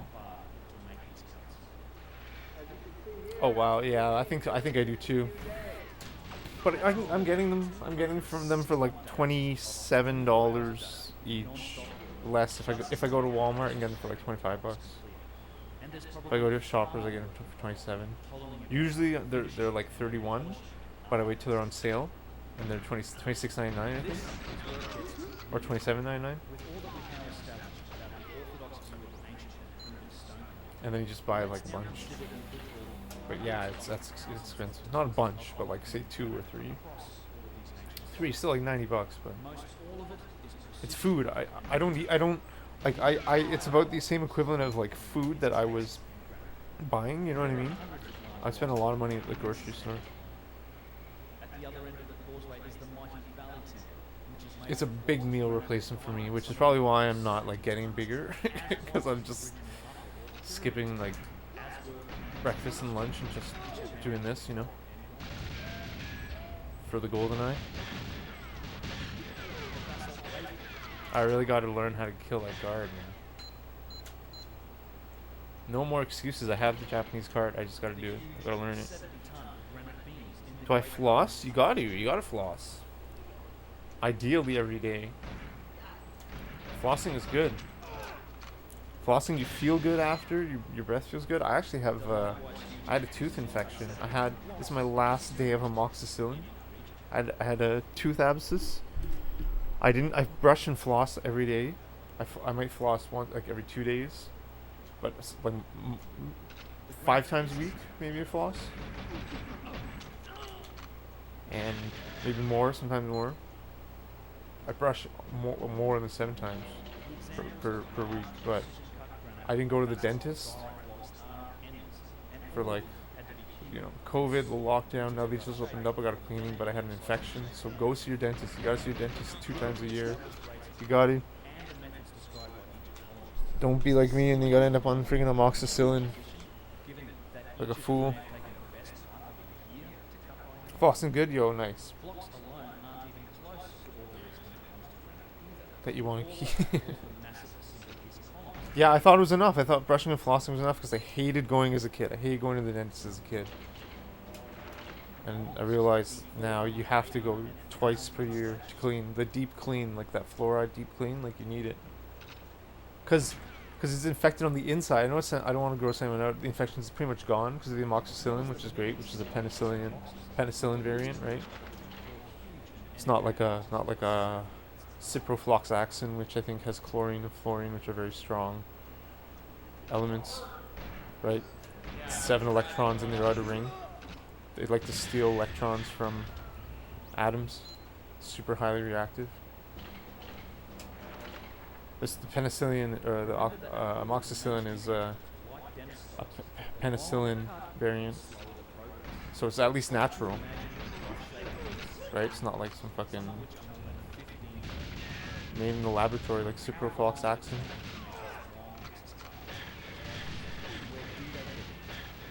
Fucking hell, man. I don't know why I'm on that rant, but I guess you brought it up. Like, it's cool you brought it up. I was just wondering why I was on that rant. So check this out. I don't think I lured him though. See how I shot right in there? It's not right. Whatever. I don't care. It's fine.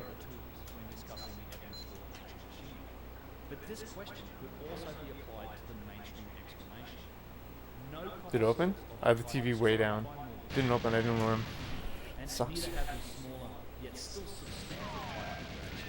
Favorite pain is when I get sore from a workout. Yo, nice, dude. I think we're gonna. I think you found the right channel, my man.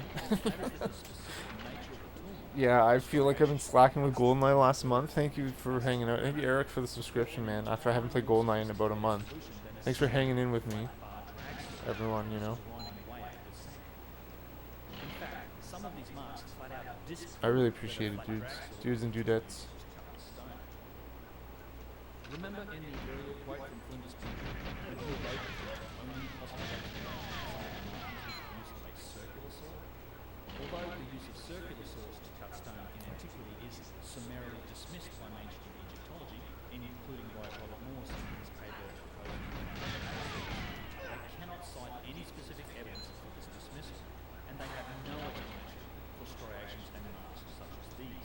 Nice. What workouts do you do? Circular saws that I know.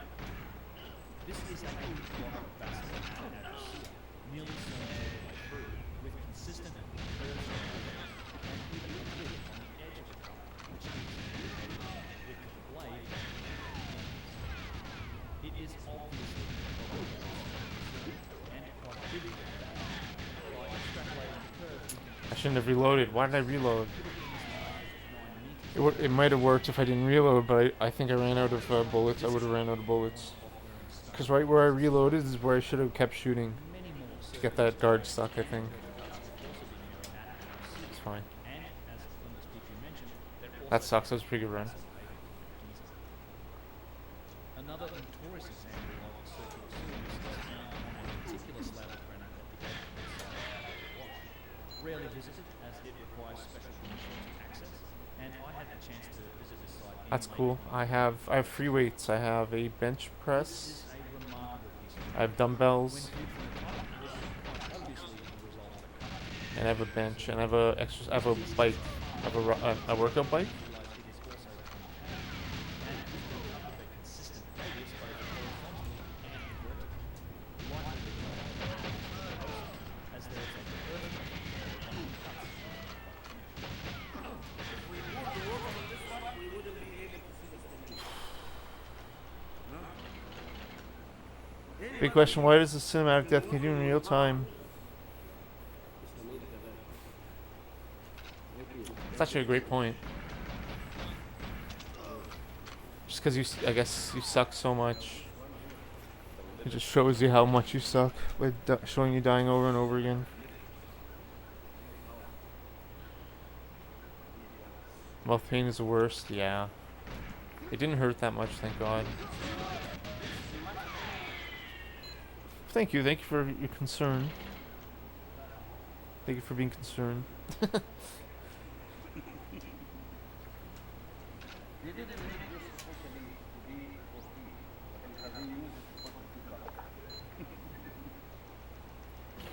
Yeah, some of these granite cuts, it looks like it's done with a lathe or some sort of saw, something spinning, something rotating. And I wonder if they didn't have like some sort of like gear system. Just could a gear system not just speed up the speed? Maybe you'd lose power. I don't know. Cause like how else were they able to cut this granite? You know.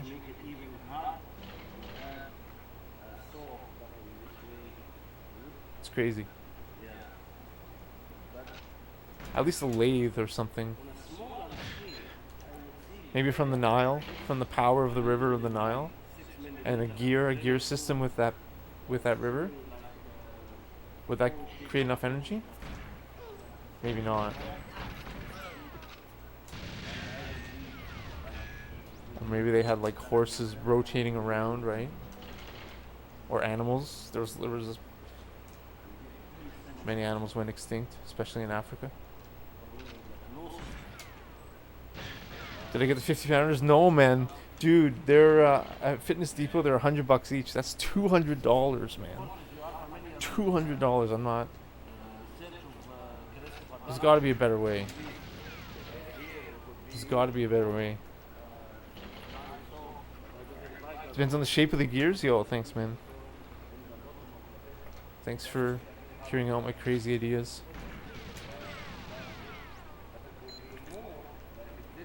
$170.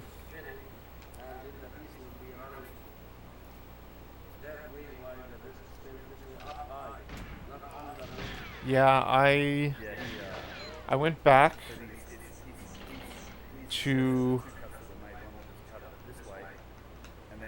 They would be good for flies. They would be good for flies. It's a lot of weight though. I was doing them with the 45. Honestly, I'm doing 30-pound flies now just to not stress the ligaments, just to get them moving. But like, just not to put just unneeded stress. I don't know. Rotate the machine with hand depending on how many gears there were, how big. So you think it was like, yeah, human or animal powered? Do you think the power of the Nile would be able to do that? the Nile was like was much stronger before. Or if they just had like big ox, right? Just have a bunch of ox running around in a big circle. And then would it be granite on granite? Would it be a granite wheel on that granite?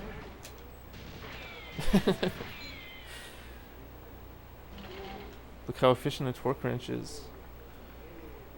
Yeah. You're right. Yeah, you're right. You create 100 100 pound-feet of torque. Exactly how this box was shaped is a real puzzle. That's a good point, man. Leave a further analysis of this piece for an upcoming video I'll have you watch. But safe to say, So what's in there? Gears? no explanation. And as far as I know, it's not even attempted to be in the toolbox. Wow. It should be noted that there is evidence for both straight saws and circular saws. Indeed, a variety of tools may have been used in the different stages. Wow. One of my favourite pieces that demonstrates several different cylinders of straight and circle is found tucked away in the corner. Fuck, man, that back boost. The Running Man back boost.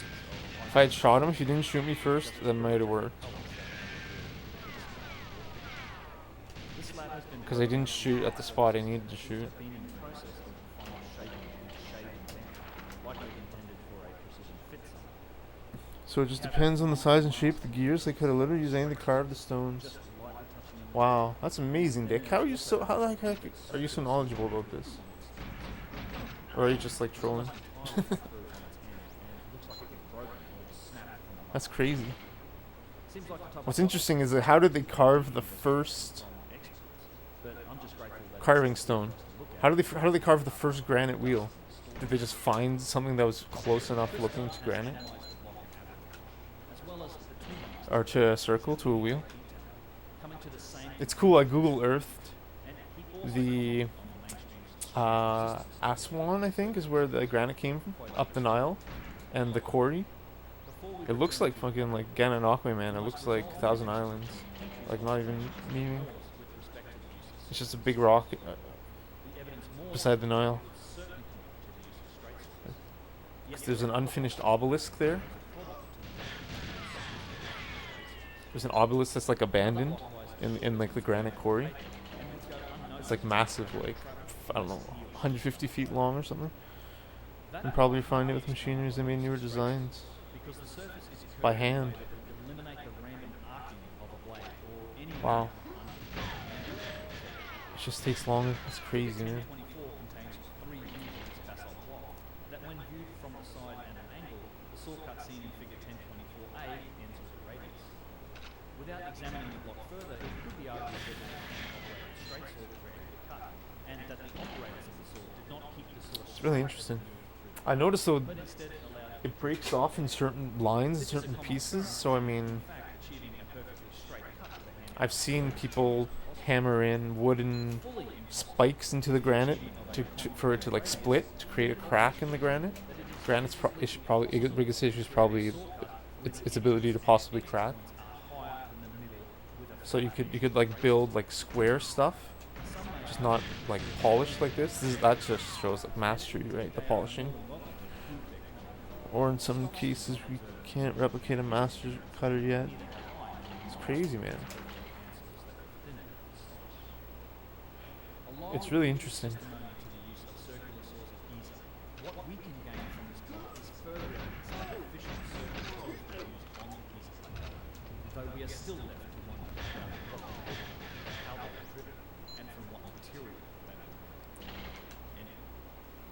Dunn goes into far greater depth in his analysis, and if you're interested in reading further on these topics and the many other undeniable technology in the art, I'd highly recommend. Oh, go suck a dick, man. So why is it that mainstream Egyptologists so steadfastly refuse to acknowledge this evidence? Pardon me, pardon my language. In the case of the tilted photograph of Petrie's famous drill core number 7, they seem to be willing to go to any length. What companies? We don't have the machines to replicate by hand. Specific cut. think this is because the implications of such evidence threaten the very foundations of the story of human civilization on this planet. Give you an This is the example. same story that the I wonder if they were just like larger human beings that existed in the past. There's no bones for them though. That's the issue. That just were like 2 to 3 times larger than us and just like hand built the pyramids. You know what I mean? They just like put like the granite block like root, but they like all died off. But then we're going to like I didn't say aliens, but then it could be like, well, maybe the aliens came and like saw these humans and they wanted to create something nice for them, so they built these like temples.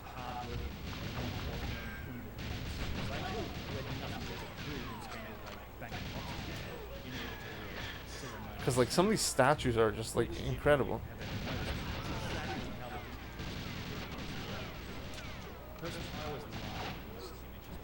What? Come on. Man, that was a pretty good run. 26 is pretty good.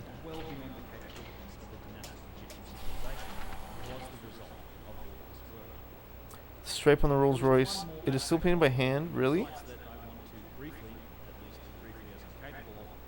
How are you so like knowledgeable, man? I'm not hating on it. I'm like impressed. Or maybe you're just like Googling it. But even to think to Google that. Oh my god, this is the Gus run.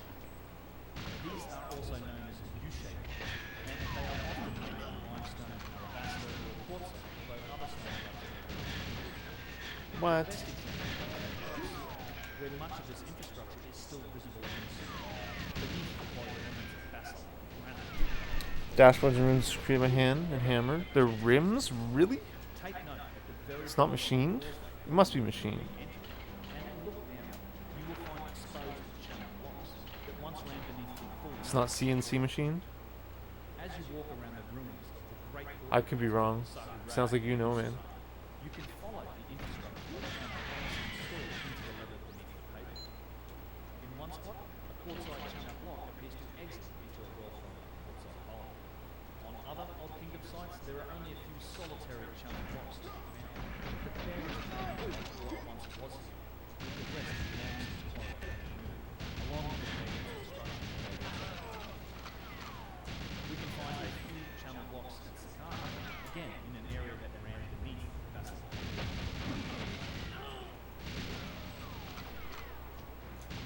Here is a single solitary channel Fucking dick. out in the desert. Man. Near the mighty Really? Now I want to Rolls. Yeah. There are but a couple of The engine is really nice on it. The V12. I think it's V8s now. Or rather, I'm thinking the V8. Keith Hamilton, the author, The V12 is the old school one. highly recommended. They have like a 6.1 liter V8, I Pointed think. out to me in an email that these blocks are also found at the They have like one of the best engines. known as the Mastabat El Faraoun. They make plane engines. In each case, these channel blocks were originally floor tiles of pavements and even causeways, and they seem to have been run all over the place. With features It'd be like expensive though, man, to fix. And that stuff would break so often. Oh god. was their purpose? What were they for? Could they have been used for that? Were they used to house something like a copper pipe, or to serve as a conduit for something running beneath the heavy, thick stone pavements?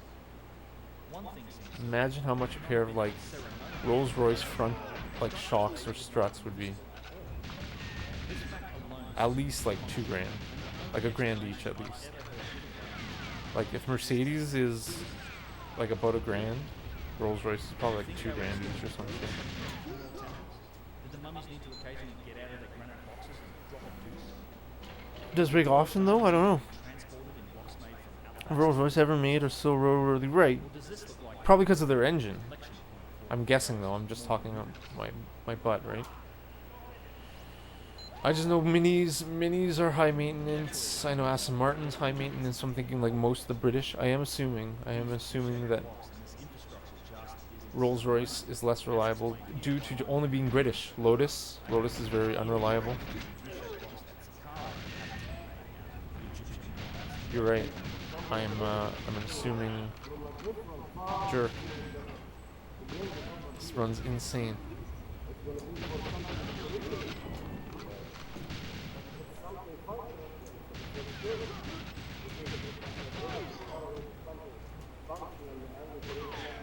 Suck a fucking dick. Who is even shooting me? What?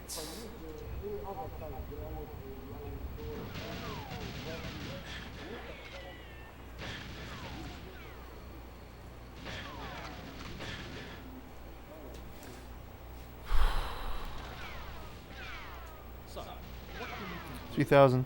Once again, You had a V12 BMW? What? and of advanced capability in some of the oldest. 400 valve cover gaskets Once again, we have an example of for the parts. universe Dude, that's amazing. What car, man? I had an took place in 330 Ci 2003 E46 coupe, but according to mainstream black history, the old black one coupe was pre-facelift E46 yet it is 91 750. Wow, that's a beautiful car, man. including the mighty Wow, 7 series, as well as the 5-liter 7 series. Wow, massive loss made from that's sick, man. hundreds of thousands of tons of some of the hardest That's an that's rumored, yeah, to be one of the most expensive cars. Like me, later periods of each were quite simple. nice, man. In fact, they commonly pillaged and quarried E34 with the cable throttle. Did it have? Yeah, they had the cable throttle, right? Not the fly-by-wire. That's cool, man. That 7 series must have had that cable throttle too. recycled piece of granite that was taken from That's cool, man. Yeah, what? That's sick. I've never driven a cable throttle BMW. I've only driven E46, advanced capability in the older 90, Stone Age E90, and then 335 loss of capability coupe. runs contrary to everything The twin turbo 3-liter. That's a fucking nice car. and is one of the most glaring logical inconsistencies in the mainstream. Nice, man. That's sick, dude. While we're at it, the same can be said for the megalithic cultures of South America. Mainstream history in this region tells a similar story about Why did you sell it? in much Why did you sell them? supposedly responsible for Mine had cylinder failure, but it was like massive and precise stone it was like over 300,000 kilometers. Yet they also seem to have lost this capability, and not over centuries or millennia, but rather in just decades. And it was just getting way too expensive. The parts and shit. Parts will fucking... all the rubber. All that decaying rubber. The part costs like $100 for this decaying like rubber in your like engine. The first 8 rulers created megalithic court, but the 9th through 13th could only manage courtyards built from small local stone. Why do you think this is? Do either Oh man, that's so slow. What happened? I tried to cheat it. I got one less quick pause. Whatever. Let's try. networks were discovered and inherited by the known ancient cultures? We should always remember that the skeletons of many cultures, of many civilizations, and we should always be open-minded and embrace evidence where we can find it. Sadly though, this doesn't seem to be the case. Wow. That said, if I may, it's that there is certainly hope for the future. The next That may have been the worst attempt seems of all much time. more open-minded, and there are many excellent independent researchers investigating various aspects of the issue, and they're all connected through the internet. More reliable cost. Yeah, exactly. Me too. The history Cool, man. evidence coming from Jason Yeah, I have a. likely the human genetic timeline. Oh my god, dude, no, don't do an M card. The parts are so expensive. What's the deal with the stream title? Yo, what's up, man? For chat decides or the apology? Yeah, just about like people using Japanese cartridge. You know what I mean? That was the main thing. Yeah, I know I didn't put any context. And I'm not trying to use drama to get like viewers. I swear that's not the master plan. I'm not like a Logan Paul or whatever. The master troll to get views. Come on. By insulting and hurting everyone in the community. Come on. I'm sorry. I really am sorry.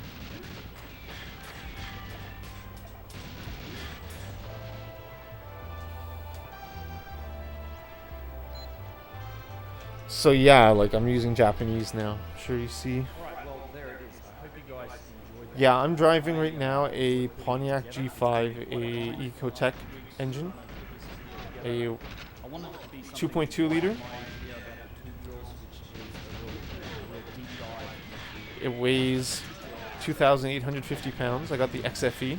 category of evidence that we can find on some of these old people. You do have the longest titles I've seen. Also something that hints at some Yeah, I just babble on and on, man. Sorry, dude.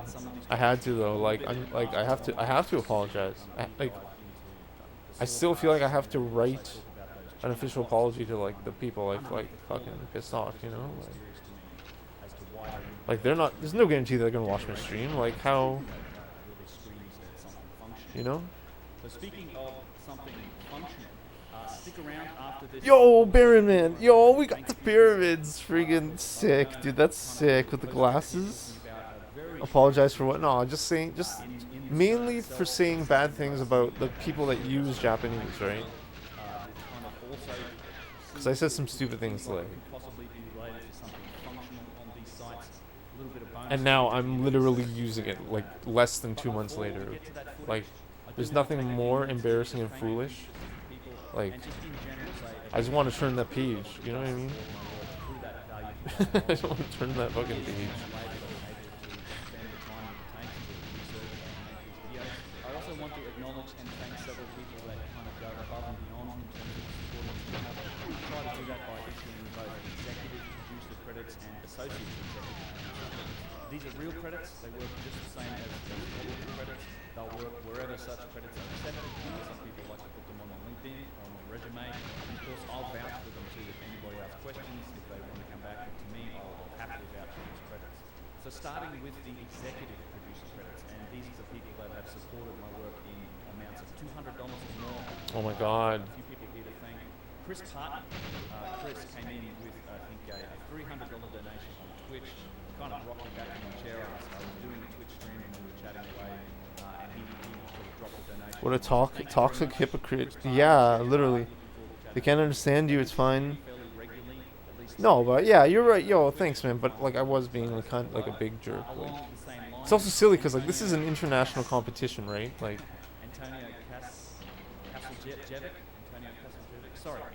why are you playing Japanese? Why you quit out so much? Why are you looking down at the I should be looking out more, man. But I know what you're saying. I know what you're saying. But I really need to be looking down way more. I have no idea how I got that ammo.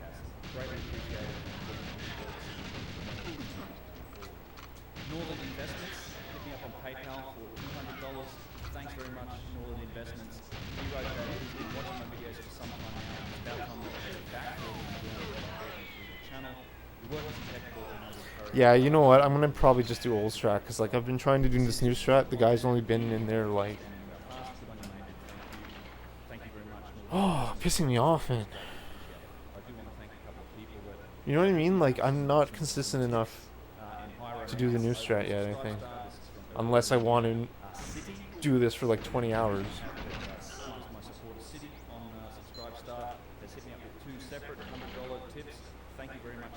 Yo, Aviathex, buddy, thanks for being here, man. Is Aviathex not a mod? Let's mod Aviathex. And also in the executive producer list, Neo Hippie. Thank you very much for all the support over time, Neo Hippie. She is one of my mods on my Discord. Although he's freaking just trolling right now. I'm just joking. Who's Eric P? Hope Shiva. Shiva, dude, he went Super Saiyan there over the summer, man. I can understand he's like needs to like probably recover. I don't know if he's like hoarding or like going offline, but dude, he went Super Saiyan there. Came in with $150 or more, actually 94 cents on PayPal. And Mark wrote that, hey Ben, congratulations on the quality of the site, all your visuals and discussion points for how things might have happened. I think he got like a Villa PA PB too, like 140 something. Could be wrong. Also, and this is another one from Subscribe Star a little earlier in the year, Gina C, who said, keep up the great work, Ben. And Gina is a subscriber on Subscribe Star. She also hit me up with Oh yeah, that I've heard that happen sometimes. If you're streaming it like from the Xbox in 1080p, some people can't see if they have like a 720 phone or something. $100. Gregor says, keep up the good work. Thank you very much. I just want to see if he's there. He's not even in there, man. I shot early there too, right? I don't know if I need to be there, like right there, or if I need to do the previous square. I don't know. It's still a complete mystery, I think. I mean, I could be totally wrong. Yeah, we got Ty. Yo, we got Ty in here. I think Ty has done that. The new one, new strat. Shiva went too hard during league. It got. He'll be back. Potato quality is crap. 480. Oh, interesting. Also, some surprise events, especially missions that we're doing on the strip. It's going to be a good time. I'm also going to do something for next year. Yo, Aztec, thanks also for the nice words you said in other people's chats when I was freaking wildin'. No, could you not have just like been in the mainframe? Could you not have just been in there? Thank you very much, Thomas. It's greatly appreciated. Also, one other thing that I wanted to... What am I doing wrong? I must be doing something wrong. Videos in one of these postscripts. You might remember a game called Rebellion Gaia. Like, what am I doing wrong there, man? In those games, it was quite an interesting experience doing that. I didn't reload. The game has now been released, Rebellion Gaia, for PC. It's very much an indie game that is aimed at kind of the ancient explorer. Yeah, pretty much. Yo, exactly, man. That's exactly how I feel, man. Fucking guard. If you go to store.rebellion.com Is he dead? He's dead. and use the promo code Ben, I will get a small cut of those sales for those. So it's one way to support the channel and to get a game. And you can find it at store.rebellion.com.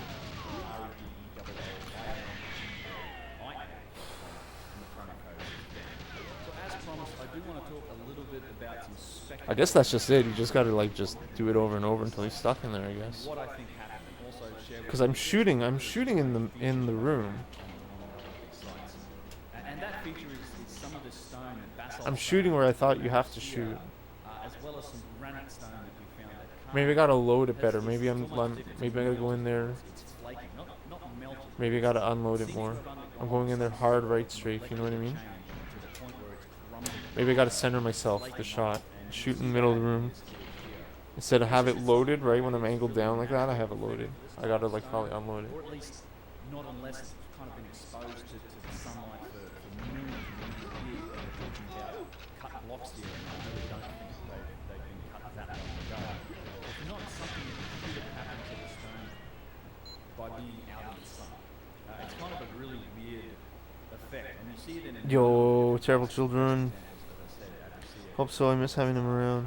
There's a whole section of Karnak where all this granite is just cracked and crumbled. It's almost Me too, man. from the inside out. And this is a real interesting thing for me. I'd love to know or see somebody do some sort of molecular analysis to take a much closer look at this stone to see what's happened, because to me it kind of screams at some sort of functionality. Something that I've noticed in a lot of these really old stones is that you see the same combination of stones. It's not just these three, but these are the three primary types of stone that you see, which is basalt, granite, and limestone. The green sort of power. Thanks, Emily. Yo, thanks, dude. Encased in granite or Thanks, encased PM. in basalt. For example, the Valley Temple is limestone encased in granite, and up you see the channels where you see the Wow. basalt. It's written That helped a lot.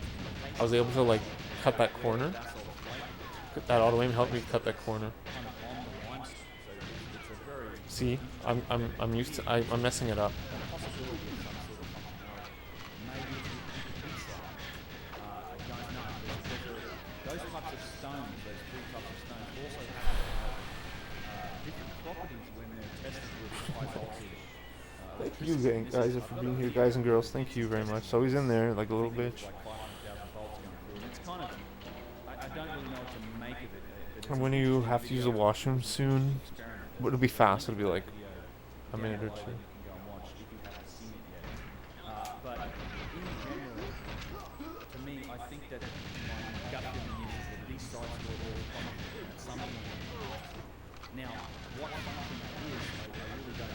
I suck. That was all my fault. I do think Fuck, Chris Gunn's man. theory of the Gyges power plant is probably our best modern effort at trying What's my PB? Yo, 146 still, man. detail a functional purpose for 146. structures. But at the same time, 69,000. we have really the perspective or the technical Is that what it says? to really frame up what we're looking at 225th? in any real detail, or enough capability to understand it. And kind of the example I'd use is if you took something like I don't even have 225 followers.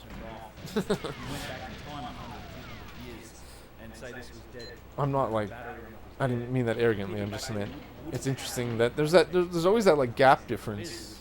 It's really interesting, that cracks if you smash it. right? Didn't do anything. But That's about a 50 viewer count gap difference. we know what it is. We understand Like where are the other ranked people? the camera guys, the microphone. Are there 50 people that have commented in chat that haven't followed in time, through time? Maybe. Nothing wrong with that. You don't have to follow me. I'm just saying. I just like the statistics. I think when we're looking at some of these sites, I just don't think we have a perspective. I want to understand Twitch statistics. Why I'm always on about we should be testing them and looking at them overnight. Too many bullets. Learn something. I might be wrong, Wow, way too loud too. but I think that's probably the best way to approach the problem. Try to get closer to the truth. Because I don't think these sites are purely ceremonial. Now the other thing I'd say is that I don't think that it was the dynastic Egyptians that were operating or using the function of these sites. But I do think that they were connected and had some memory or understanding of the times where they were. In fact, this is something they themselves talk about. They talk about Aztec, the time when the gods connected the earth. They talk about the Shemsu Horde, the period of time before the dynastic Egypt period, where the followers of Horus, the Shemsu Horde, these semi-divine, advanced beings with all sorts of magic and mysterious capabilities, walked the earth and created some of these sites. They created some of their mythos. Man, if you get shot right away, it's like over. If you get hit right out of there. I gotta change the left strafe earlier, I think. That means I can get around that corner fast, because I'm entering the room. I don't think I'm entering the room at like ideal speed. I'm switching strafe too late. So as our understanding progresses, the domain of the unknown kind of shrinks along with it. Yo, we got the Ramses. 46 best. Yo, thanks, Dick. Yeah, man, I'm pretty. Yo, thanks, buddy. And actually, the mummies that are under the Sphinx also show Thanks, that there man. may be some truth to this with some advanced understanding that came from the earliest Eric Pufel has a lot of catching up to do. civilization that they didn't What? really comprehend. In, I think that's in- what we're seeing with a lot of these places. in what, man? Some Depot 47, which is an insane goal. happened before, and they probably tried to capture the power of that through ceremony. Depot 48 is insane. By doing so on these sites, they probably turned them World into record what they holder. most likely were for the dynastic Egyptians, which were temples. But their original purpose, I don't think. Depot was 23, that. insane. I think it was some sort of functional purpose. And It's insane how you worked for Depot 23, dude. You got like 24, I think, twice?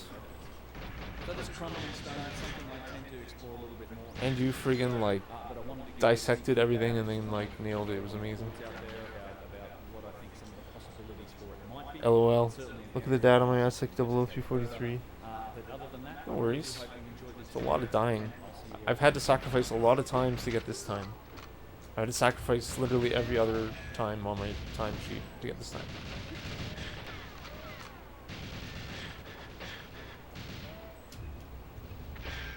Wow.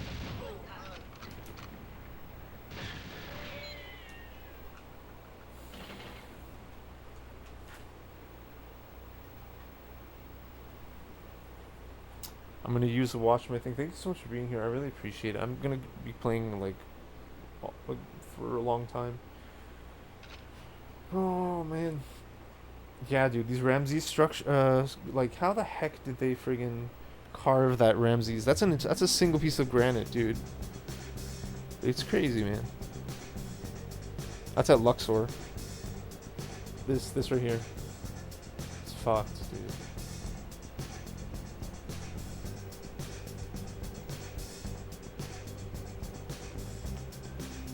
Okay, I'm gonna read this. I'm not gonna read it out loud, but I'm gonna read it. Thank you.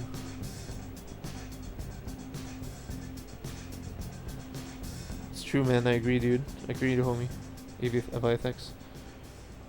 14 months ago. That's all good. Yeah, like I don't have a control double OPB. I don't have a whatever, you know. I have eaten it, obviously, sub 10 minutes, but you know, you should do Aztec double already. You should, Eric. Didn't notice you got a new Twitch profile picture. Yo, thanks, Baron. Thanks, buddy. Yeah, man. I guess you've heard me talk about my girlfriend, and now I guess you could see her. Thank you, man. That's very nice of you. Stuff on your list, nice. Part 1 in this series covered this topic, as did my documentary on the mysterious tooth and cause of ancient Egypt. Yeah, dude. If you want like points, you could definitely get like sub 2-minute run, man. Just boom, you know. You don't even have to YOLO the disc upload. You can shoot the guards. Make up something original. Just this beginning sucks. It doesn't suck. It's awesome, but like, it's not. The intensity is so freaking high. That piece alone has well over 500,000. I'm glad that it and other videos on this topic are still in discussion. And on the back of this, I wanted to take a minute to Fucking this motherfucker just peeped out, eh? You see him peeping? See him peeping? I literally did everything pretty well there. But he peeped. And what technology is or is not involved. There is always going to be a lot of nuance in the arguments, and a myriad of different opinions and positions, both for and against. This is, I think, in principle at least, healthy behaviour. There should be experiments, testing, and honesty. It's more or less the scientific process, and when it's done right, it helps us to improve. Unfortunately, though, on this topic, that isn't really what takes place, particularly when such distance. I botched it. I botched it. Nuance is often lost. Presented evidence and relevant details are ignored. I hit the fucking wall. All in the pursuit of even worse is the very content of misrepresenting proposed market known as a storm. Along with realistic authority and I botched it. It hit the fucking wall. I hit the wall when I changed strafe when I threw the grenade. both online and in the world. While I could, and maybe one day I will, say a whole lot more. Damn. Yeah, I pooped my pants there. In which I define the long list of fallacies. And Why I loot only the first room in one clip, no reload. Oh, I do that too. Just because it's a little less consistent. Does the loot do that too? The thing is, yo, Xbar, what's up, man? Thing is, I'm playing keyboard, and I think Alien Finger has a big advantage in that they can back up. They can push C down with their thumb. I'm still not backing up as I should be, and I don't know how to correct for that while playing keyboard. I mean, I did it there because I was like, actually I should just do that, but you let go of C up, right? I completely let go of C up. My middle finger pushed C down there. You know what I mean? This is a fucking insane run.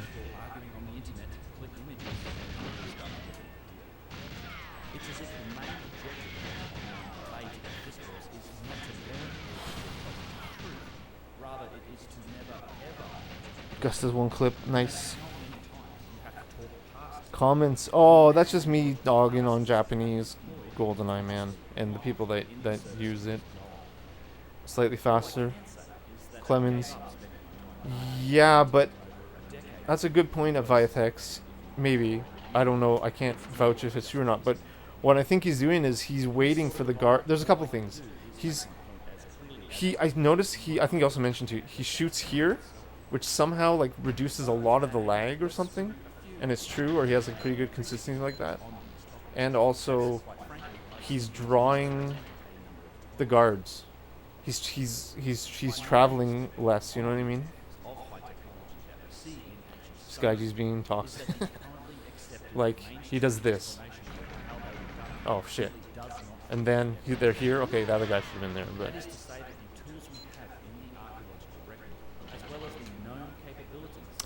But I think I'm just most consistent with going for the headshot and running out like Luke Sklar's and everyone's, you know. Like going that extra distance. I know it's probably time, but that's what I'm doing.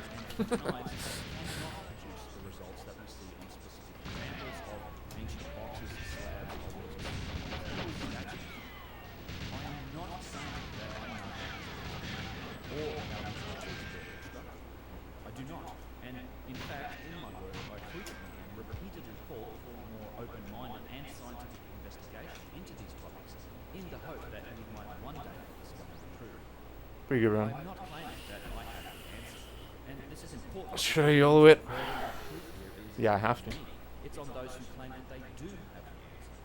Most of these explanations and answers come from the academic mainstream, whose position is that they were done using the previously mentioned primitive tools and methods. I am arguing that these explanations do not meet the burden of proof based on the material evidence. My position here is not one that is based on Fuck, I keep fucking that up. I gotta practice that more. Left guards bunch up beside left pillars really fast. Yeah, 100%, man. Never thought that. Guys, when you get all these records, will you come back and try redo them? 1.1. I definitely, yeah, I mean, I definitely want to play again on English, of course, right? I want to improve that one too. But I need to improve this first, like, first and foremost. As the elite. I hope, man. It's too loud. One second.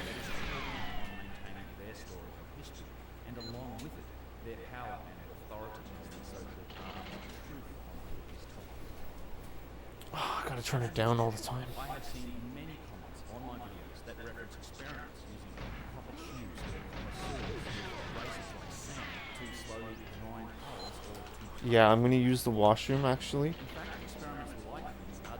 I'm gonna use the washroom. I'll be back. Thank you everyone for being here. I really appreciate it. It's really nice of you. I'll be back in like a second. Choose your rooms. It's like 2.5 hours. Oh my god. Let's go.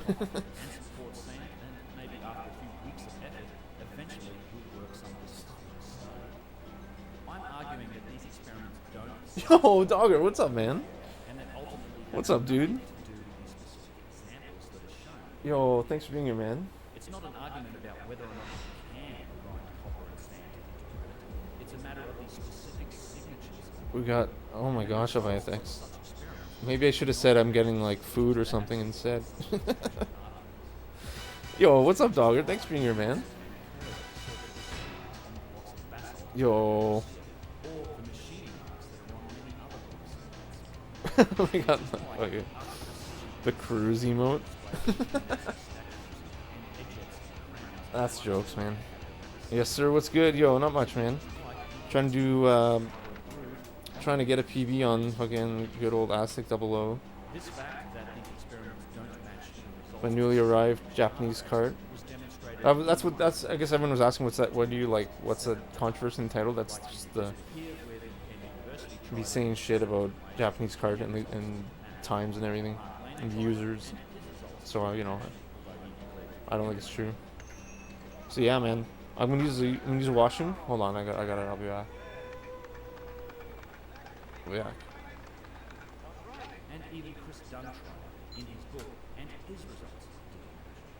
Nice. I win in life and make this face. You should jump on the bed or on the couch, going yeah. That should be my new like follow gif. Should be like, actually that should be Dog's new or whoever's. Tom Cruise jumping on the couch, going yeah. Details and nuance Right, here okay. really matter because the specific signatures and methods of drilling or machining have vastly different implications as to the technology required to achieve them.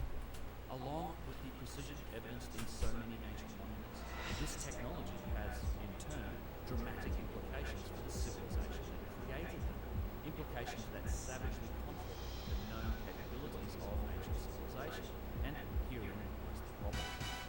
This is a threatening environment for the maintaining of history, and this in turn threatens the authority and power of its high priests, and it all flows from the nuance and details of this art.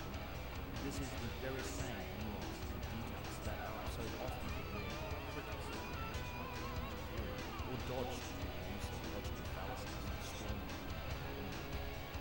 Such is the nature and state of the plate. Simply because one can go victory is declared by intelligence, marketing, and stocks, along with a host of skeptical YouTube channels, never mind detail. So how can we resolve this? Well, there is a test that can be defined here, a set of conditions that anyone who experiments with these methods and claims that they know how it was done should be required to satisfy in order to be taken seriously. It's a test that requires attention to this nuance and detail. In order to explain this test, I want to quote a passage from engineer Christopher Dunn's book, Lost Technologies of Ancient Egypt. As I've said before on this channel, I think this book is revolutionary and will be appreciated as such in years to come. I've been lucky enough to meet and to interview Chris on this channel, and I hope to do so again in the future. The context around this passage is the great granite quarry at Aswan in Egypt, and his thoughts when confronted with the frankly ridiculous claim that the quarrying work there was done by dollarite pounding stones being moved against granite, and that then these blocks were shaped with quote, the unfortunate fact is that singly and collectively, these tools do not explain the full scope of the work. The copper chisel will not cover, but copper that is rubbed against quartz sand, which in turn rubs against stone, will wear both the copper and the stone. The impact of a dollarite hammer or pounder that is struck against the rock surface will crush the surface slowly, and after the loose material is brushed aside, more pounding will harm the material. A flint chisel struck against rock will crush the impact point so that small amounts of rock will be removed to accomplish fine. All of this work has been demonstrated by experimentalists who have attempted to explain how the ancient Egyptians built their monuments. Has gone into demonstrating how the scientists work and why they were born in ancient Egyptian. What is lacking in all of the experiments that were built to explain how the ancient Egyptians crafted their statues and detailed manufacturing processes that were Yo, wow! Thank you for waiting here, everyone. I appreciate that, dudes. You kidding me? To accomplish this, experimentalists must follow these steps. Never win in life and make this face when she drops her number on you. Examine rigorously and thoroughly It's just Scientology. paying close attention to the most critical Fucking, it's characteristics. Mod Dogger. 2. Describe the theorized method used. Nice. 3. When you land that sweet job in you, Which is was fatter than anticipated. 4. Compare the experimental results with the original. Yeah, really. Taking into account all the characteristics. In all cases, Yo, what's good, guys? accomplished only steps 2 and 3. When steps 1 and 4 have been attempted, evidence has been overlooked. Oh, I got my vape back. Life is good. Stone Should I load it? Let's play a little bit. will a flint chisel in the hands of I need to delete the video.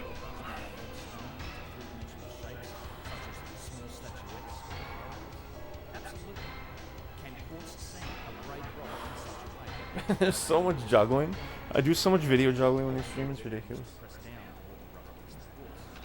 There is no argument in the An army of researchers make a million slots in granite using flat and tubular pieces of copper that rub back and forth on sand, but When Mimi Rogers, Nicole Kidman, and Katie Holmes dumped her ass, he made that face.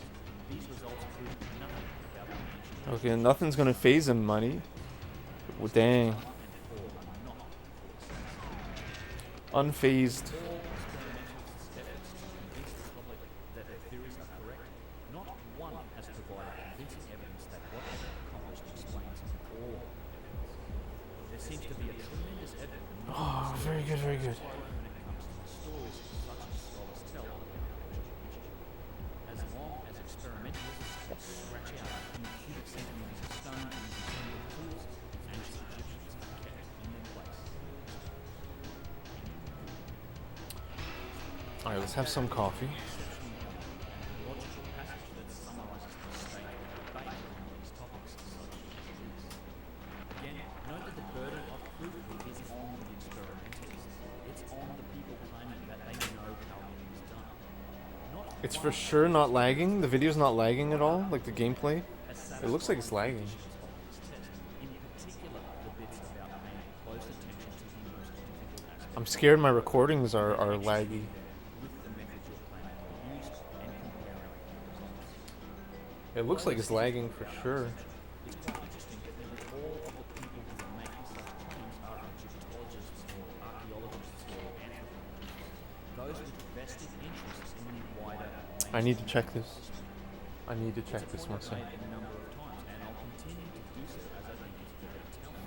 But when engineers and construction experts take the time to investigate these details, when they're confronted with the incredible achievements shown by the nuance and detail of ancient precision and machining works, they are almost uniformly dismissive of the mainstream narrative that says we used human power, pound stones, and chisels. Why is this the case? I have received literally hundreds of comments and emails from just such people, educated engineers or practical construction experts or stonemasons who have either been to Egypt or have taken an interest in how JB text. monuments were made. And One second. I gotta analyze this. belief in the practical reality of That's pretty perfect. ancient artifacts were created That's like ideal. with tools that we have. Okay, we're good. Through OBS, it looks really choppy. Documentaries featuring Okay, we're good. cultures Mark Lane and Dennis Stocks, produced by Nova. Sorry about that. Yeah. Of course I do. Engineers, practical men. During that production, they interviewed a fellow named Gyges, who was an engineer and the owner of a modern granite quarry at Aztec, and someone No, I'm not like these like hipster freaking all-star. I'm not making fun of them. I'm saying I can't read this shit. I don't know this shit. I know how to count to 10 in Japanese because of karate. Ichi, ni, san, yan, go, roko, chichi, hashi, ku, ju.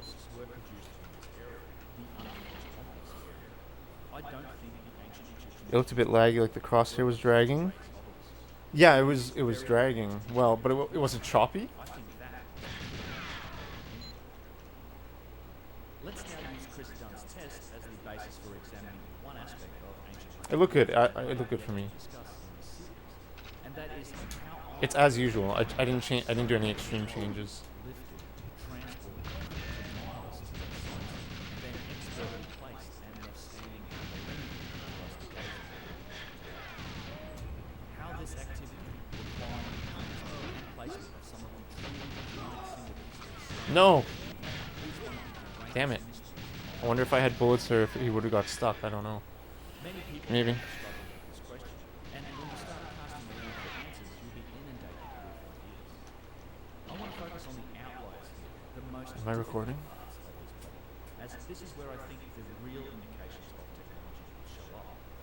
There is, quite honestly, no point in trying to argue about whether or not primitive cultures can move around or raise 10, 20, or 50 blocks. There's plenty of evidence that they could and did use Wow, I was so bad. and it's something that's been That was really bad. where I think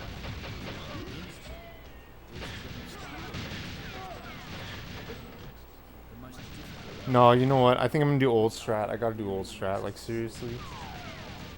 and here we're talking Show me. at this point material strength becomes a real issue and wooden tools, Show me the money. sleds and primitive methods just aren't in the quarry at Aswan. You know what I like? I like the SNL Celebrity Jeopardy with Tom Cruise. First have to have been lifted up out of its place in the bedrock around 10 It's like, Tom, your selection. moved I, rough and unpolished granite I, to its destination wherever and then erected upright. Tom, will you select a category? The key element to the logistics And then I think Sean Connery intervenes. out of its bed in the quarry and then transported And then he doesn't say anything the rest of the bit. which is nearly a mile distant. I guess he's just hilarious in himself. The detail which is mostly unaddressed by non-experts. I don't. These attempts to explain it are often We gotta watch Battlestar Galactica sometime. the Russian thunderstorm You should play Battlestar Galactica, Dogger. That'd be sick. We learn all about Xenu. What? Why? Like why? including a 6-kilometre stretch over land to the Gulf of Finland, when it was moved by a force of some 900. I'm going in there with the right strafe. I gotta go probably do left strafe, or go. It was I gotta throw away that right strafe. I gotta do it. modern estimates of I gotta at least gamble. I gotta at least learn the left strafe, or the straight on shoot, in any case, and try the releasing C up at that opening door. Try doing the back up and then go forward again. waiting for the ground to freeze, I'll try it. undercutting and shoring up the stone steel It's slower though. It looks slower, slowly moving over track iron rails with fibre glass but more consistent. capstans were used to provide force to slow down the rails over the ground. If you look closely at this image of the thunderstorm in motion, you can see the rails, the rails, and there's a very good article about the thunderstorm. I ran out of bullets. I wasn't able to test it because I ran out of bullets right where I needed to have shot the guy. You know. Note that there is not any lifting of the stone at any point. So this example cannot Yo. be used to tackle lifting up 2 feet or even transporting down. Nice Dogger. Hope things are good, man. I'm gonna be playing Infiltration again soon. I'm gonna do the shooting lure. This is such a good run. Presumably on a base. Now, even though these things never happen, Fuck, I suck, man. I don't know why I go so wide there. one has Should to not have have needed to go that wide. plan and a methodology in place to tackle these tasks. Any attempt to explain how this was done typically must take these elements of the problem into account. If you're going to insist that it was the dynastic Egyptians, and as there are many other massive monolithic objects on old kingdom sites, objects that must have been cold and moved, then the solution must account for tools and materials. That means no iron, no steel, no access to the wheel or bearing, and only the use of wood, ropes, tuning power, and wooden sleds. I cannot This see level how is so hard, man. could have been moved using those techniques, and this has not been demonstrated by any of the experimental I'm gonna load the vape soon. they know how it was done. Yeah, I took today off to stream. Actually, I just took the day off in general, but it's the last day of fucking antibiotics for me. I had teeth problem. I didn't go to the dentist for like a year or two because of COVID and all this shit. I had this fucking like, the outside of my teeth are good, but like under the tooth is like fucked. So you gotta go like twice a year. You have to. Episode 2 of this series was entitled Moving Mountains, and in it you can see exactly how the Egyptians claimed that primitive ancient civilizations like the Egyptians or the Romans could move giant objects. I am standing on an unfinished obelisk. It's 137 feet long, 14 feet wide at the base, and is made of solid granite, which weighs over 1,000 tons. While looking at the unfinished obelisk at Aswan, the same old dollarite No.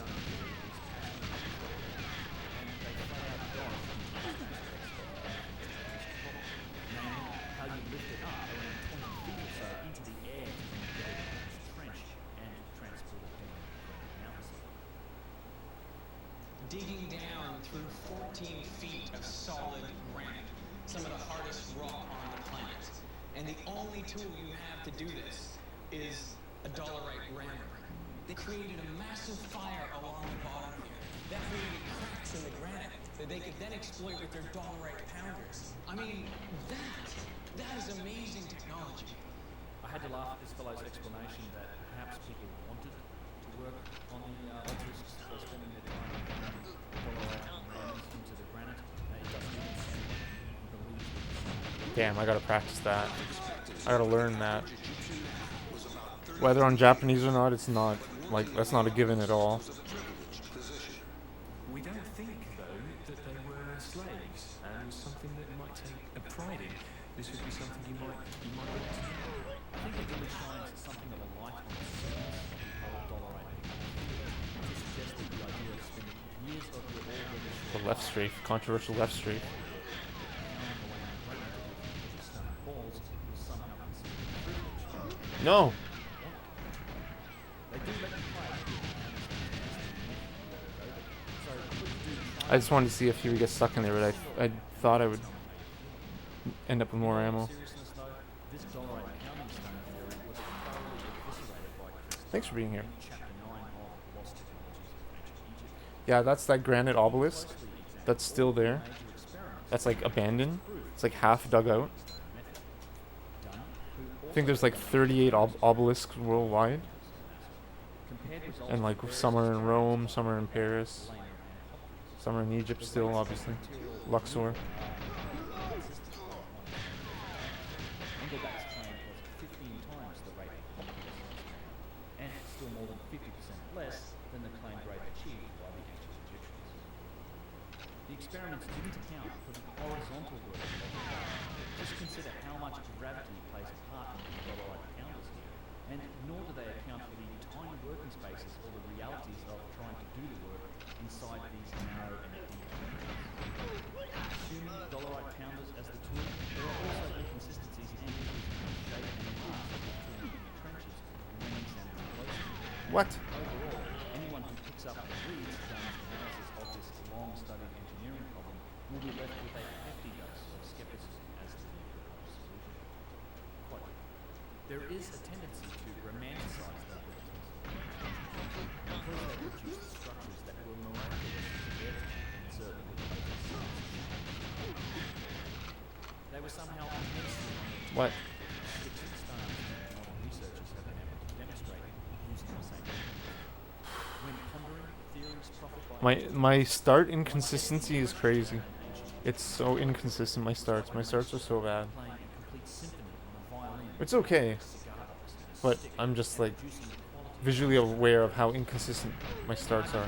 pleasing to the poetic.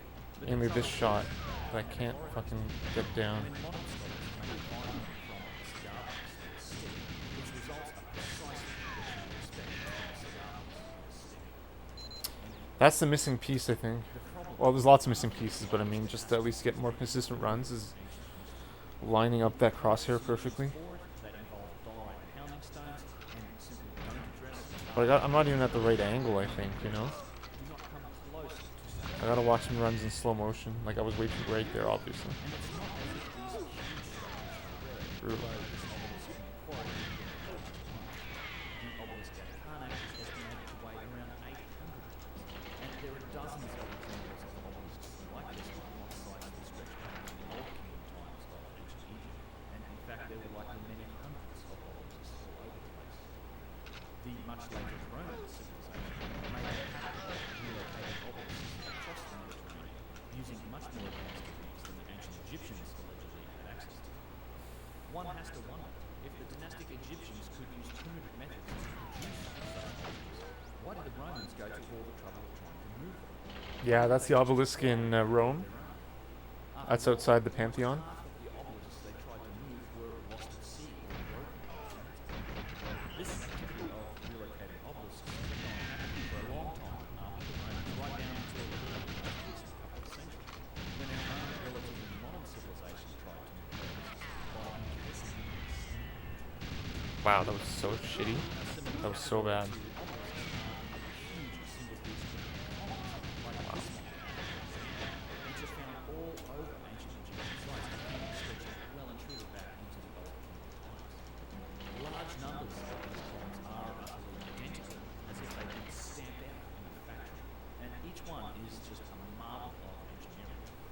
The flared ends, these lotus or palm-shaped ends, this means a tremendous amount of material had to be removed from the original quarry blocks. And Yeah, I find there's not enough time. Well, there probably is enough time to reload, but precision in the finished shape. The best example of that might be Aztec, with a broken end piece of the column, which is still this piece is amazing. This granite piece is incredible. Look at it. It's so spectacular. the Oh, they mighty changed it. Colossi Memnon, the giant statue that Ramses chilled his name into, all up in the 800-ton range. There is evidence for what might have been the largest single-piece stone statue ever made at Tanis, of which only a few small granite pieces remain. And this statue would have been well in excess of 1,000 tons. There are no granite quarries that are That's so bad.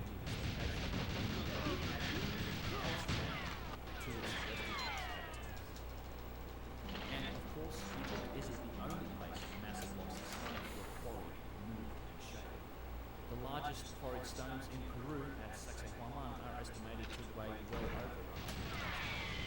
There are hundreds of shaped stones weighing less than that, but still far more than 10 tons, and they have been perfectly. I might try a different level, but not right now. In like an hour, in like maybe a few hours. And play this for like maybe another hour or 2 or 3 or. I don't know. I'm just gonna play until. I don't know. And these have been lifted up here and precisely shaped to fit together. 3 hours so far. Much rougher work of the Inca surrounding these stones. I can do at least 5 hours of this level at least.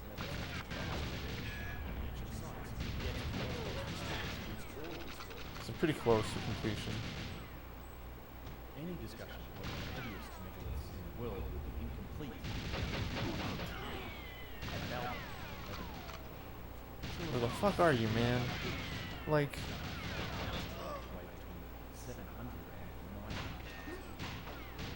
these have been perfectly shaped, transported to the site, and then lifted up from ground level and fitted in place without mortar. And the joints are so close that you can't feel the credit card. The trilithon forms part of a large U-shaped wall. it might not be paced. It was a weird dark room. Naturally, all of this construction is attributed to the Romans, but many do not believe that the Romans did this lower level of work. It's of a far larger scale and in a noticeably different style to the undoubtedly Roman work of that same time. The Romans built their temples upon pedestals, and they did so here as well. But their pedestal and temple sits upon the remnants of a far larger and, in my opinion, far older foundation. Baalbek itself has been partially destroyed, built, quarried, wars, so it's always been I should have shot. Whatever. It's fine. I think the Romans What? You heard me. How did you hear me? How did you hear me?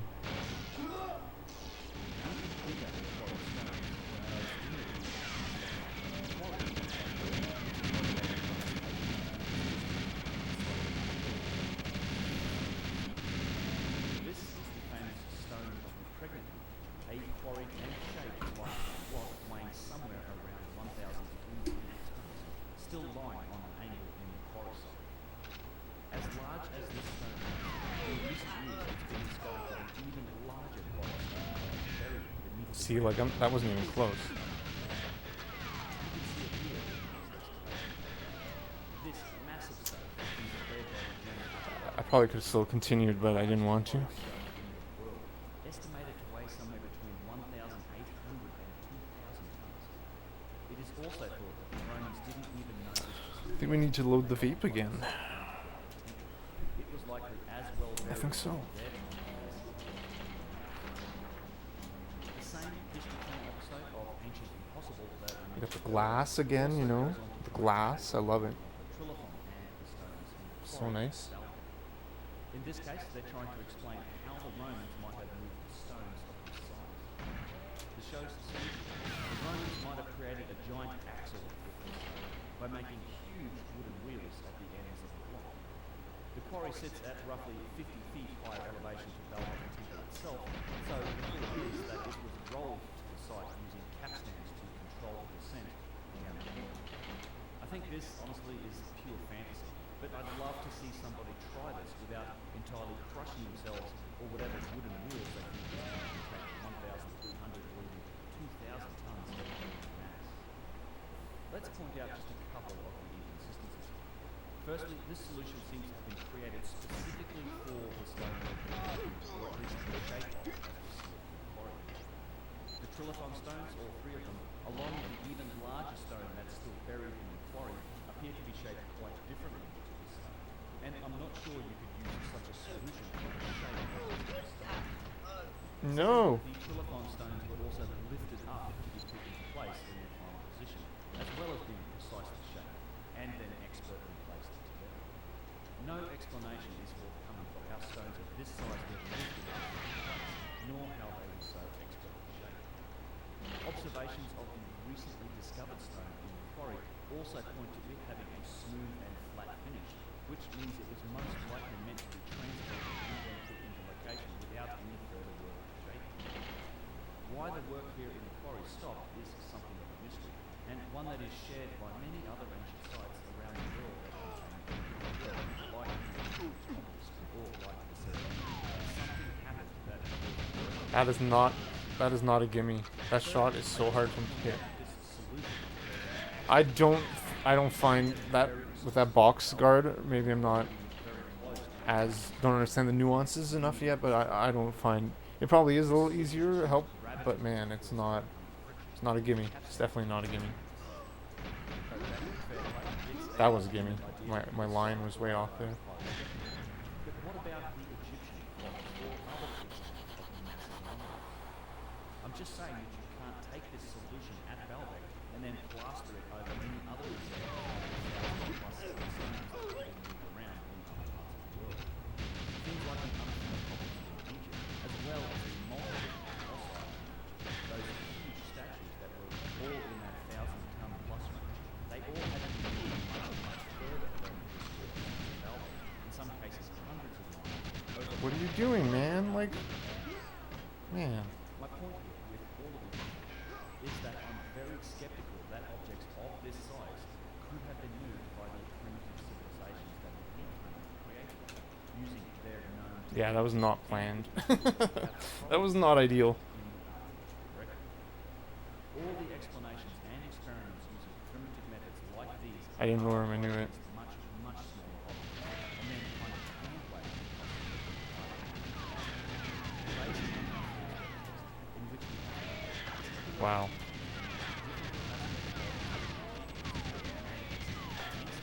these plans fail and fail. I really don't know how you can explain the logistics of making single pieces of boxes, Yo, Journey, what's up? What's up, Journey? We're playing Japanese Golden Eye, Journey. I'm sorry for all the bad comments made. Okay, I won't bring it up any more further. I promise I won't bring it up again. Okay,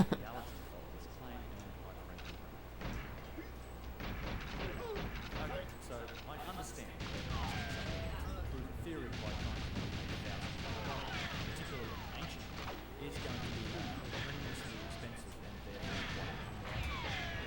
Brutal. Let's look at some of the possible logistics of 50 or 100 tons. Surely,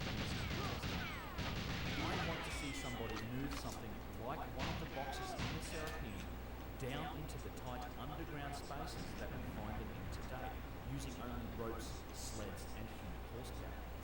There is less than 30 I really didn't need to do that, whatever. 1 foot of clearance between the Yo, Journey, what's up? boxes and the width of the tunnels here in the Serapine.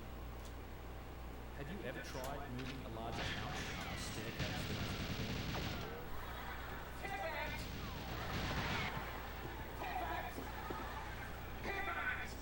Now imagine trying this with a 100-ton block of granite and not only that, but these boxes were all lowered 6 to 8 feet down into the exact center of their sunken alcoves that are off the main passages. And here they stand, all of the dynastic Egyptian civilization. They weren't moving them any more than we can. I have absolutely no idea how this was done, or even attempted with the primitive capability of the dynastic Egyptians. I just don't Brutal, man. I suck. I have not heard of any valid explanation for this, How are you? I'm good. I'm good. Thank you. How are you? Close to satisfying our thoughts. It's my day off today. I took it off. The problem of how you move these Thank mighty you. boxes How are you, around Journey? in tight tunnels is simply just not addressed by I man. saw you were streaming yesterday. According to them, I wasn't able to say hi, but is the writing distraction.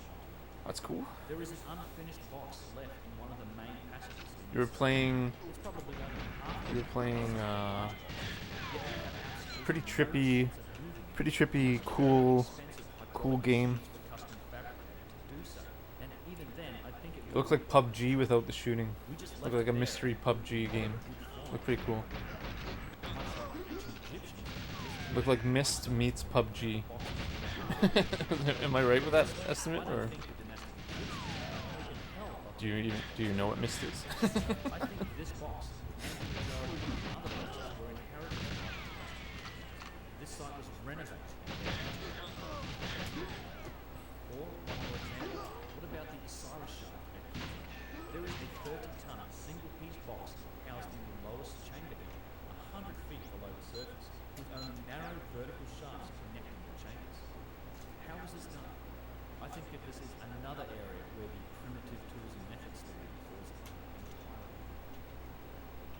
When our civilization, in recent years, tried to move this granite colossus, technically really tiny, weighing something like 100 tons, this was I'm great. Never been more hyped. Nice. That game yesterday, Chaos. seems to have been achieved on the regular by It's the jokes. culture, with nothing more than sticks and rocks.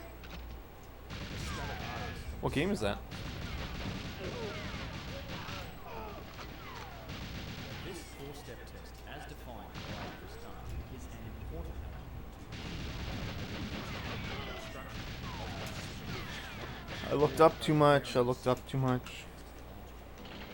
As I've said, The horror maps, and I was just panicking. satisfied by any of the That's million terrifying. people saying that they have the answer. Chaos is the game? In textbooks or on the crazy world of the internet. I don't claim to have the answers to these problems, but given the evidence, and as I said, it leaves us with two clear options. One, either we greatly underestimated the capability of Thanks for being here. civilizations as we know them, and we haven't yet found the precision tools that we use to build them. Or two, they didn't invent them, and logically therefore must have found them. Given the weight of other No. corresponding evidence that surrounds these ancient cultures, evidence that are also explored on this channel. Rec room. That's crazy. The most likely explanation for what That's we're cool. seeing is that there must have existed a technologically advanced ancient civilization at some point in the past, prior to the current date of the beginnings of human civilization. It's a complex argument, there's no doubt, and it includes things like the rise of catastrophism, geological evidence, and discovery of the the recent extension and complexity of the human genetic timeline, as well as I need to improve my origins consistency. and histories of the ancient civilizations themselves. Overall, I do believe See, I'm not backing up there. I don't know if I affect you. So, watch. See, I'm with keyboard style. I'm just turning, which is not ideal. I'm also letting go of C up there. it's likely that we've built up to a global and advanced civilization at some point in the past, one that was very See, I let go of C up completely there. I don't know how much time I'm losing, but it's significant, I'm sure. hunter-gatherer societies. I think that we as a species have many things to learn from this. Lessons that are important to our future society Shit, and come on. true threats to our existence. This guard, man. That guard has been memeing me all friggin' day, man. I am certainly open to new evidence and I'm willing to have my mind changed to it. But my position is the result of a couple of decades of pondering and studying this story and all of its aspects. And I know that there are a lot of people out there in a similar position. I'm going to continue exploring the dynamics of our past and sharing my thoughts for as long as I can. I fucking hate you. Oh man. I think it was a bit too late. I have my volume down. I got lazy there. I was too late. I should have went in earlier. I didn't hear when the glass opened. I gotta go turn it up all the time. I should have done that there. Wasn't that good of a run though. even though I think in terms of the overall pie of evidence that suggests forms of ancient high technology, this is probably the least compelling or convincing aspect of it, but nonetheless, I don't think it's something that can really be adequately explained by our orthodox explanations of ancient cultures using primitive methods to achieve this stuff. This is also going to be the last episode in this particular series, although this topic is one that I will revisit again. I think we'll probably do shorter and focused videos on particular topics or sites. For example, I've always wanted to do a video on the Osiris shaft of the Assyrian in Egypt, but I've been to places like the Assyrian. I haven't really filmed there or got good footage to kind of support a video like that. Glad. Why are you more hyped? I've never been more hyped. That's sick, Journey. I'm glad to hear. In terms of navigating the world and its current Me too. we are going to make that trip happen. There are still a few spaces available. You can find details of that on the website, gyges.com. And again, What? I think it would be an excellent opportunity to visit Egypt because I really doubt that. As always, I do want to just say a huge thank you to everybody. Fuck right off, man. Is that because I right strafed in there? It might have been. Might have been because I right strafed. Oh, I just wanted to try it. I should have done traditional. Take the time to make and edit all these videos. If you're interested in supporting the channel, you can find all of the details and all the different ways to do that on our website. It's uncharted.com. Also, a big thank you to all of the subscribers of this channel on YouTube. We recently passed a milestone here, just went past 100,000 subscribers. Thanks to everybody who's clicked that like and subscribe button on these videos. I do hope you're all doing well wherever you are in the world, and I will see you next time.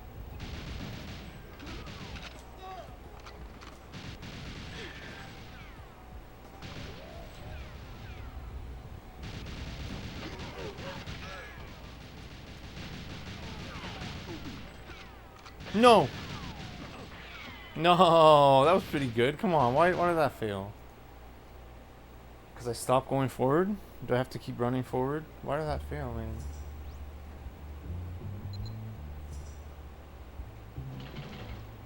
Man and woman.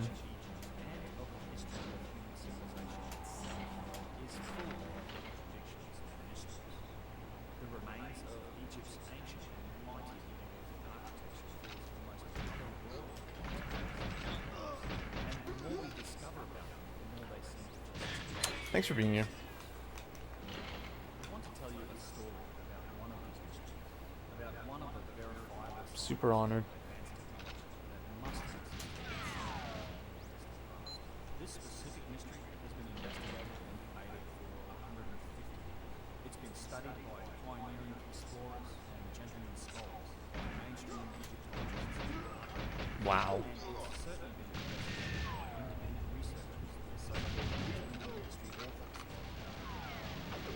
But despite all this investigation, despite all our modern capabilities and our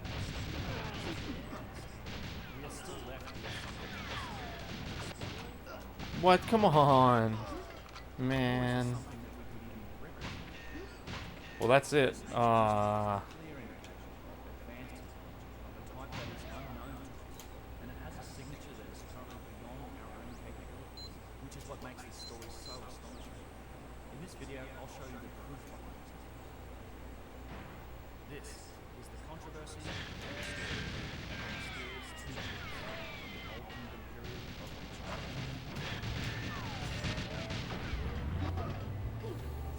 I gotcha. I've been zooming in and out streams lately. No worries. Oh, that's cool.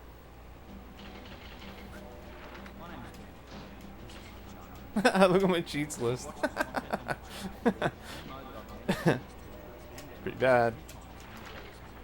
I've always been fascinated by and by the other sides of advanced machining, like the circular circuits, the machine circuits, and by the precision objects that you can find across many of the ancient ruins of Egypt.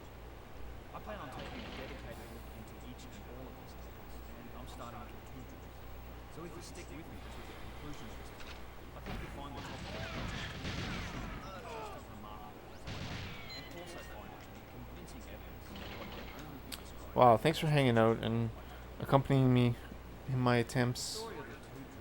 I am really trying to get a completion. That's why I'm doing old strat. As you can see, I was trying to do some new one, but I think I can get a maybe a 145 with old strap maybe, and then that'd be great. And then I could really start focusing on the new one. That would be really amazing. These machining masks have been a hotly debated subject for quite a while. I've reviewed and researched many of these arguments on both sides, and in the case of the two buildings, I believe that debate is open. But before we get into that, let's first understand what it is that we're talking about. The phenomena of mechanism across many sites. They're often found carved into the stone blocks. Evidence for two-drill use is also found on various individual drills, usually ones that display other aspects of precision, like the many giant boxes that are carved from granite and other incredibly hard substances, or they're found on the old Hindu statues. And many of these statues the use of two-drill No. perhaps most notable at some of the oldest of known ancient Egyptian sites, the old Hindu sites of Mosul and Girard, where there are many examples to be seen carved into the walls. Dead tired. No worries, no stress. Marks on and around the pyramids and objects that of course, some of these have been recovered, as well as You know, gotta listen to your body. You need to listen to your body to heal and whatever. Summertime too, you know. Summertime's amazing. It's the best. Wow. right up to quite large, 12 to 14 inches, as is shown in this just incredibly unique box that sits in the corner of the Cairo Museum for just gigantic. Part of the mystery of these two drills is that most of them seem to be the hardest materials in the world, materials like granite, diorite, basalt, and schist. This is not an exclusive trait though. There are some examples, much rarer than the examples we see in granite, into softer steel.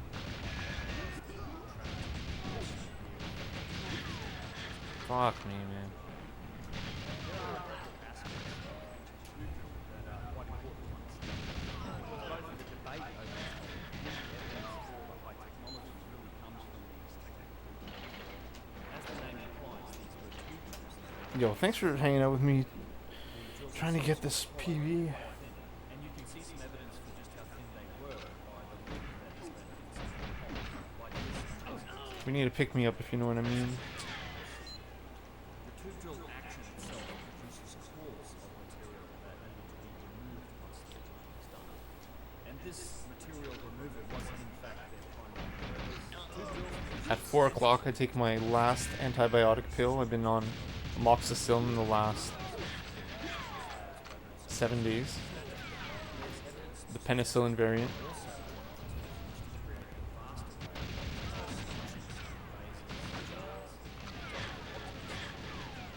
Getting absolute shit kicked, man. These small stone objects and jars are incredibly mystery. They're incredibly precise, and some of them would be very difficult for us to make even today. Yet most of them come to us from the very oldest of times in Egypt. Some 40,000 of them are found in one of the oldest of all, the pyramid of Joseph. So I guess you can just rack up yet another incredible achievement for the old. Some of these objects are admittedly from times before, like this incredible hollow tube of lapis lazuli, one of my favourite little things in the museum. It's labelled, actually labelled as pre-dynastic. Yo, Polly Ramses the second. Bone ornaments and some money. To me, it seems like just yet another. Yeah, buddy. That's a one piece of granite. It's crazy, dude. So we have two drill holes Yeah, buddy. objects, but we also have two drill Exactly, man. How do they even do that? It's huge too. That statue's like, I don't know, 50 feet tall or something.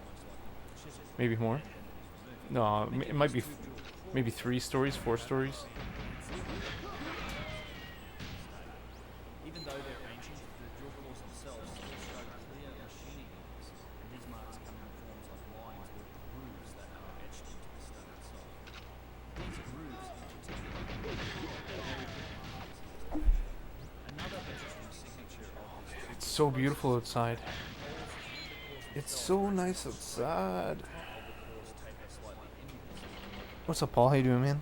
Now, some of you might be looking at these examples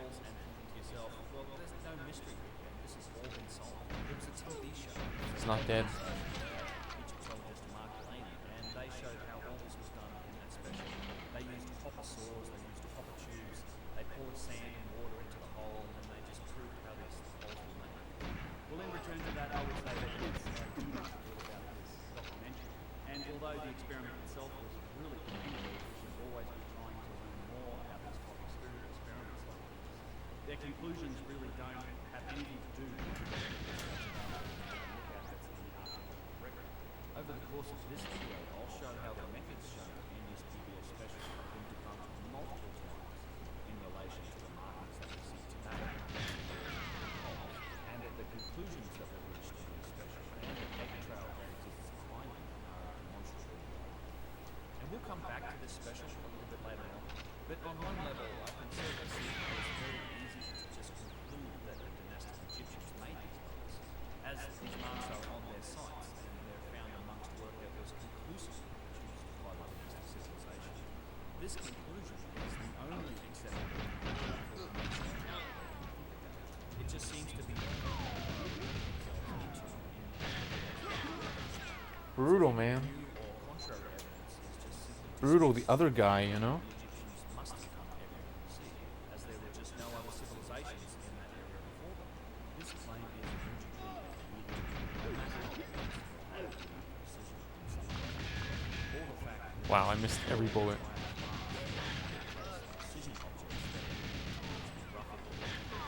No! Possibility that some of these sites, all these objects, Fucking over. Is he stuck here?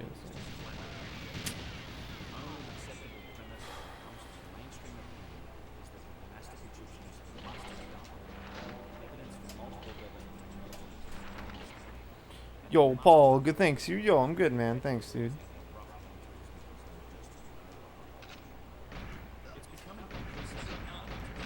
Oh my god, this is the run. This is the run. That fucking side guy, man. I hate that. I hate that side guard so much, man.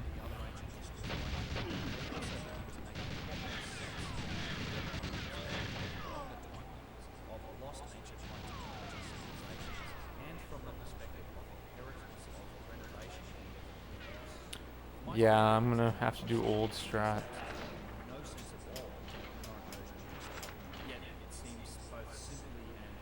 I'm wasting too many good runs by trying to do the new strat.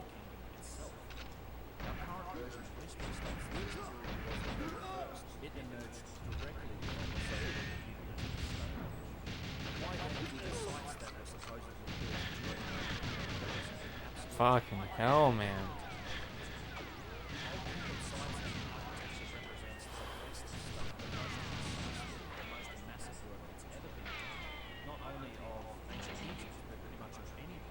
Then the dynastic Egyptians just seem to decline in capability for the next several thousand years, discussing how civilizations work. The granite architecture and other artifacts all seem to be made from incredibly large and very precisely carved granite, or from some of the other hardest substances on Earth like diorite, basalt, and andesite. Quarrying this stuff out of the earth is difficult work. Egyptologists disagree on whether Fuck me, man. He threw a grenade. Come on. You think one of these days he's gonna kill himself with that grenade? You think one of these days he will, but he won't. He just won't.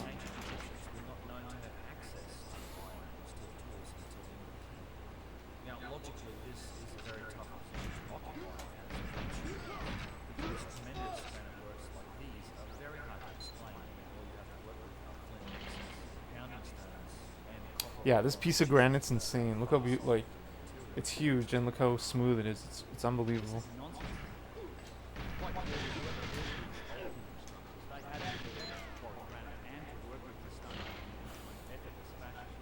There are lots of these sorts of contradictions that are contained in the Orthodox story of history.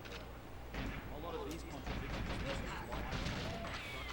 they start to make a lot more sense when you consider it from the perspective of inheritance, that maybe the dynastic Egyptians inherited some of their really cool stuff, and over the next several thousand years of this civilization, they adopted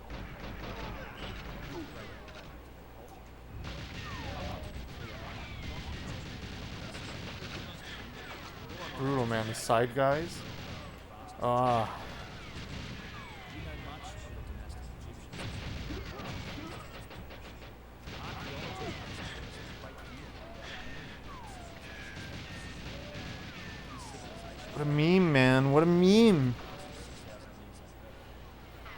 This period, the last 6,000 years, And woman. Man and woman. this spans the entire currently known history.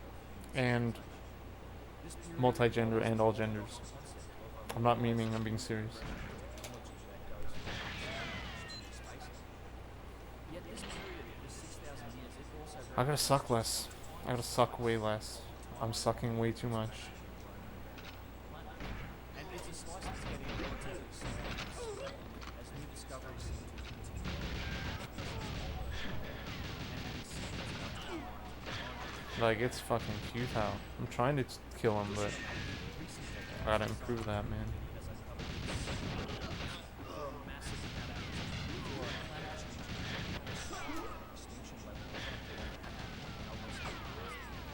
Okay, I gotta stop the video. I'm gonna load the vape and use the washroom again. Stop recording. Thank you for being here.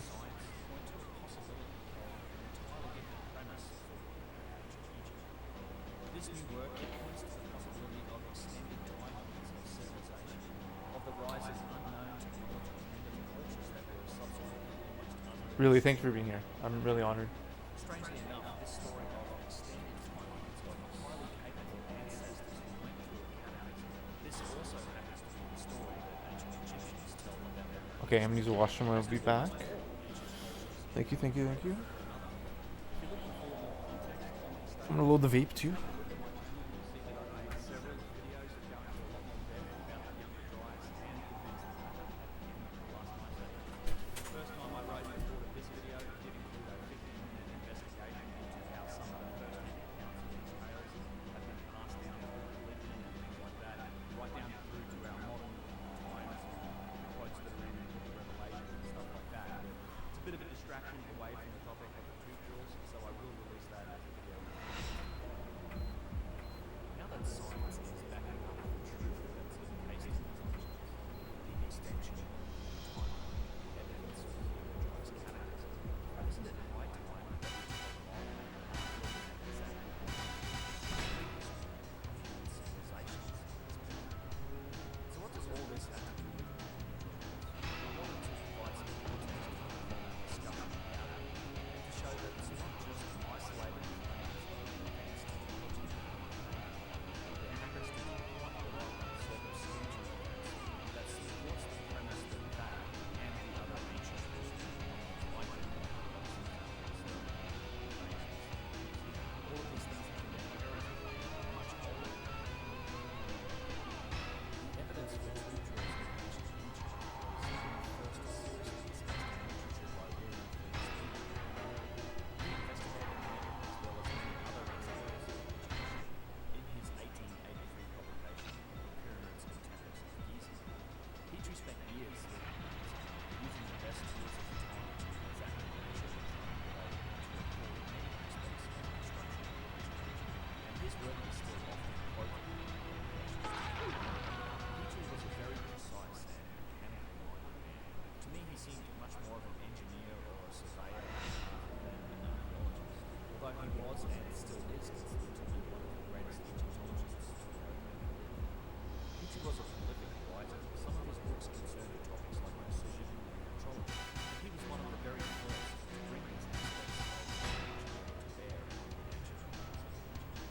This passage, which is from Petrie's address to the Anthropological Society in Ireland, and it was later recorded in the Journal of This best captures his approach and how he dealt with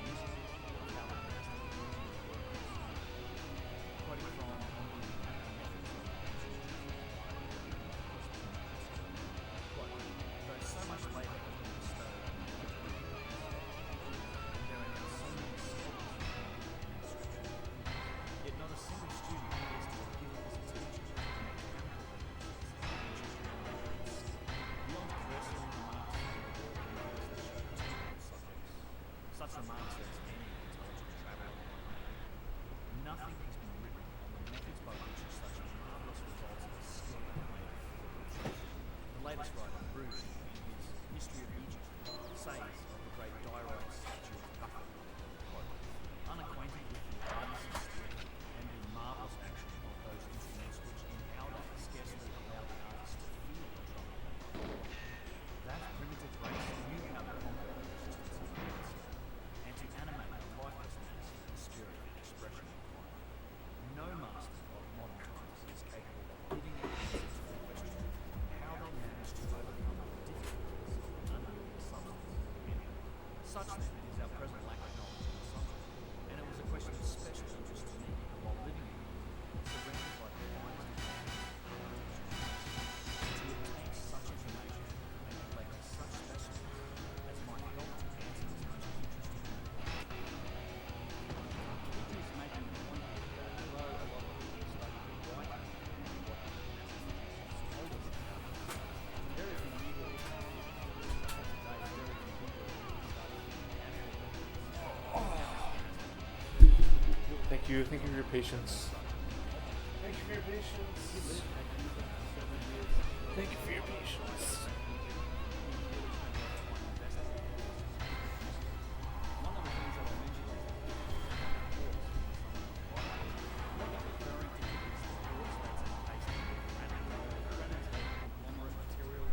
Alright, let's get it. Let's do it. I gotta load the vape though. I'm gonna load the vape.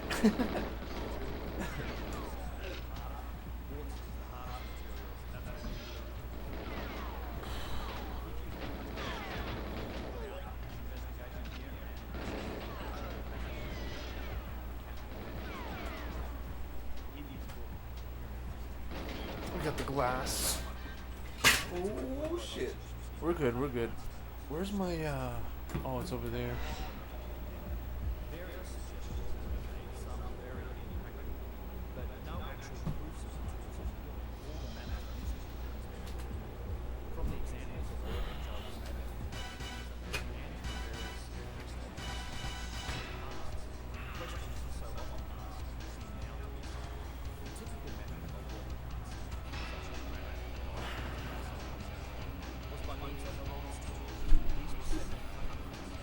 You know what? I'm gonna put this fan on me. I had it on the N64, but I think I need it more.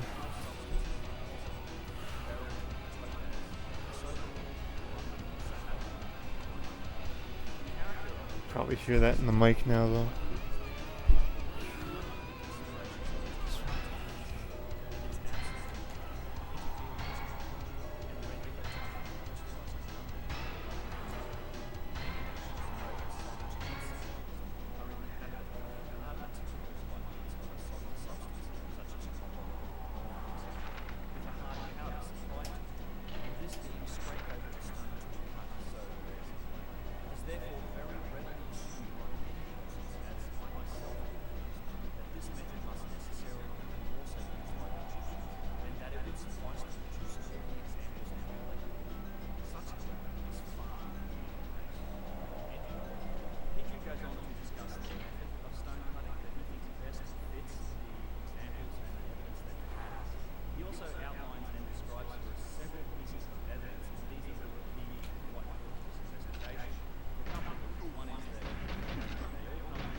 Man, fuck, I didn't kill that other guy. Yo, at the car spot fixing more shit. Oh, are you serious, Dogger? Dang. Dude, that sucks, man. I know what you mean, man. I know what you mean. What's up? I hope it's okay, man. Hope it's not too much. My car has 320,000 kilometers on it. 319,000.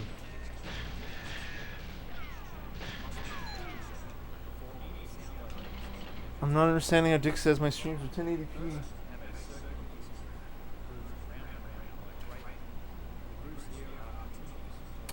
Miles, no, kilometers. Kilometers.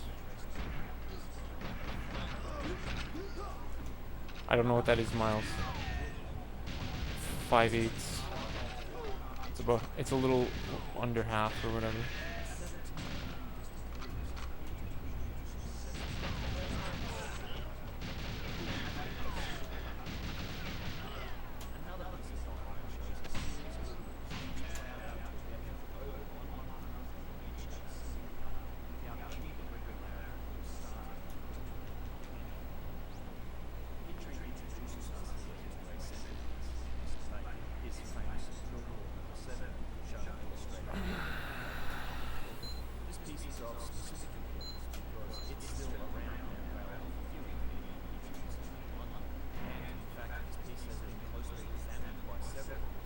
That's fucking impossible.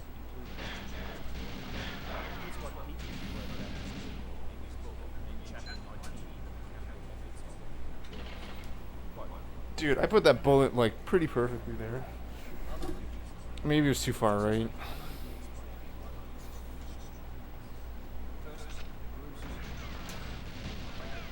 Yo, thanks for the follow, Movo TV. If you're lurking, no worries. I have anonymous following, so sometimes people want. Anyways, thanks for following. I appreciate it very much. I really do. Yanks and OKMs. Well, I don't know, Miles. Alright, one sec.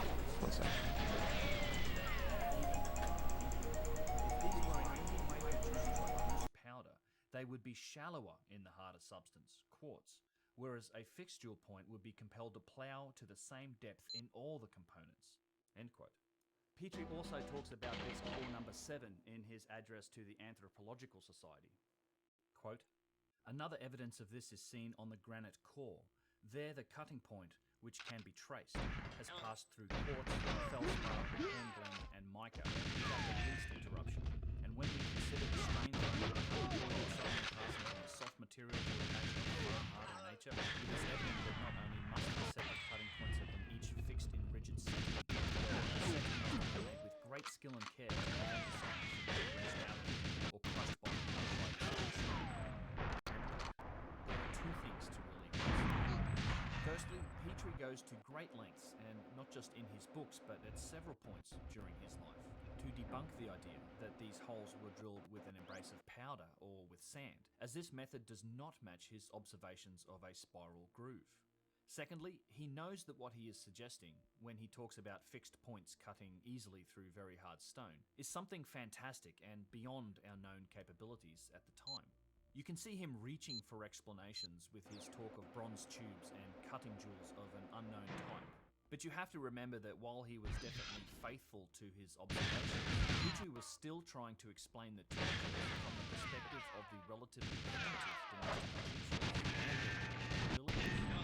the possibility of a more advanced or even high-technology civilization that existed before these times was not something really ever considered back then. It's only become a possibility now thanks to much new evidence.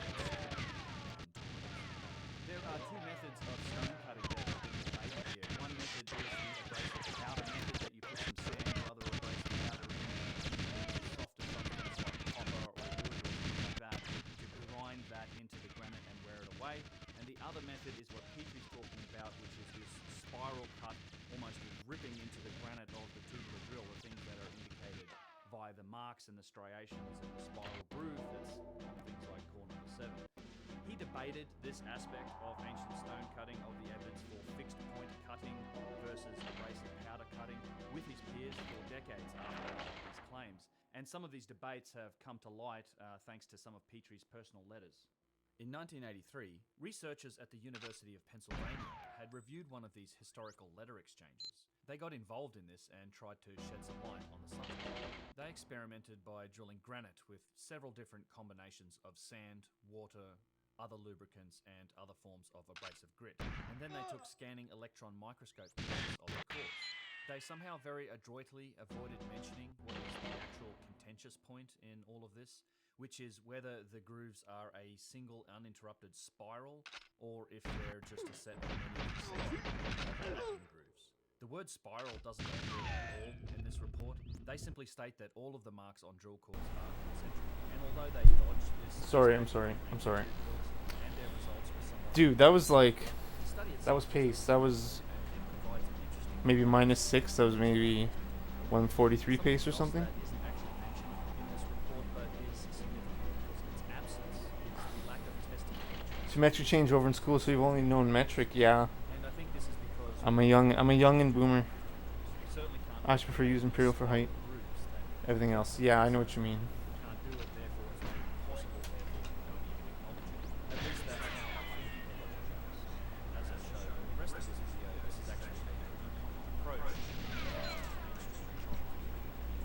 approach. Yo, I hope things are good at the shop, Dogger. Man, that sucks. I know what you mean. I think it's over 200,000 miles. It's 5/8, I think. Kilometer is 5/8 of a mile. It's close to that, 200,000 miles. Pontiac G5 XFE. Oh yeah. The Ecotech 2.2 liter engine. Weighs 2,850 pounds.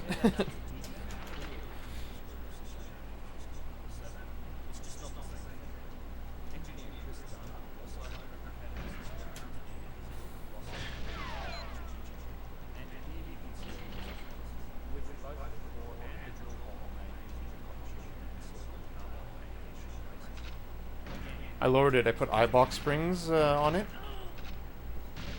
So it's like a 2,900 pound car with iBox springs, which is like the sport line.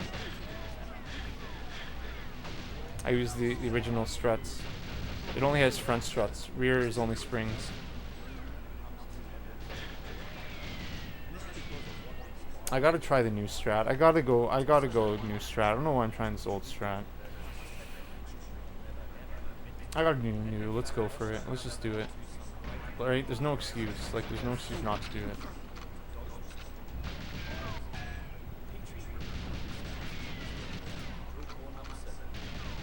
Dead?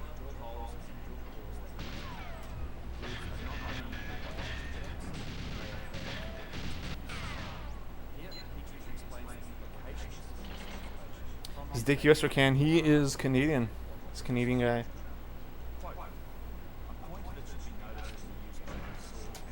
We actually work for the same company now.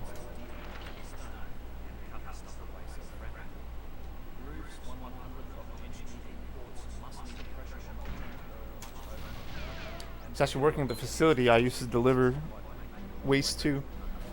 He's receiving the waste I used to deliver the waste. The hazardous waste, actually the biohazard waste.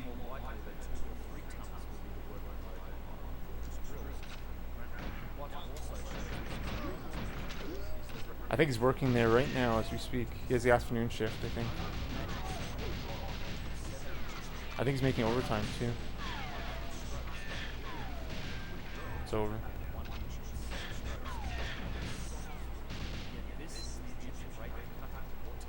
Thought so. If you help him with employment, well, he applied himself.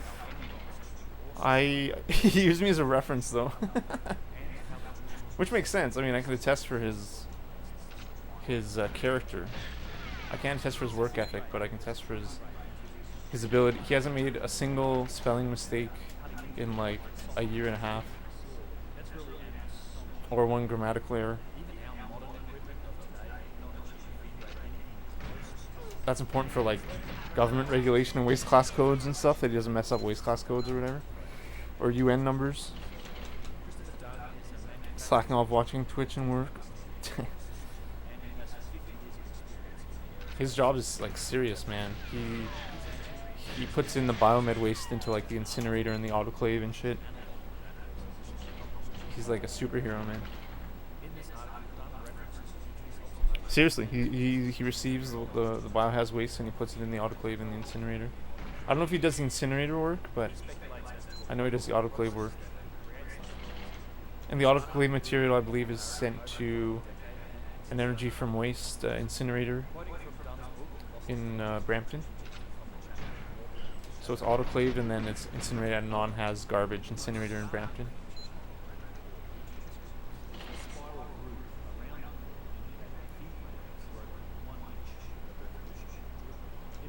And it like powers homes and shit.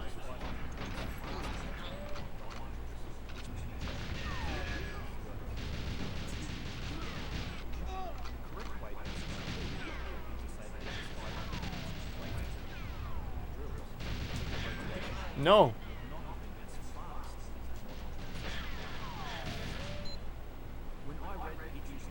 Yo, hey, you sport. Are you winning? No, I'm not. No completions, man. What is that? 3.5 hours? Jeez, dude. I'm eating it. I'm eating it hard, man. Oh, man.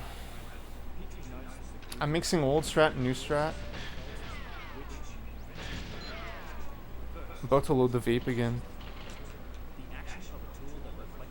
Though it was med waste, but still a hardcore serious job. Yeah. It's crazy, man.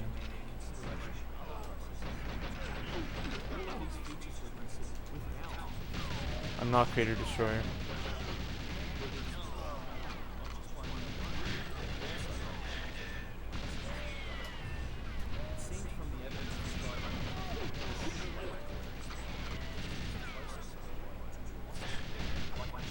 See, I tried to cheat there.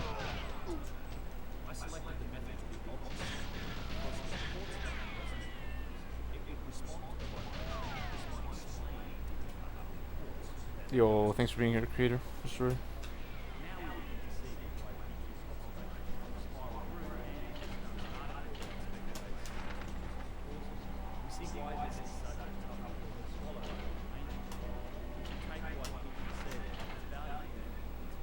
Want to see my jungle time? I can't remember what it is, but it's pretty bad.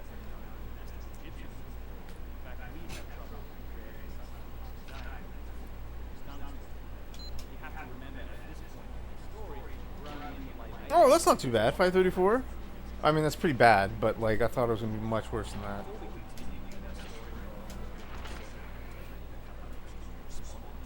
That's actually really terrible, but you know what I mean.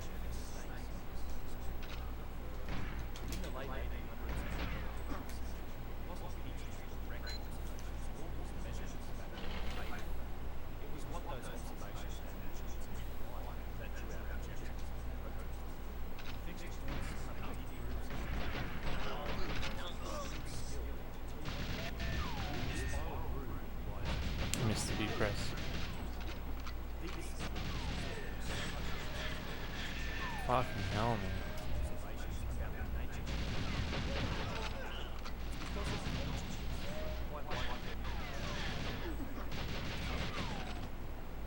It's like definitely not pace.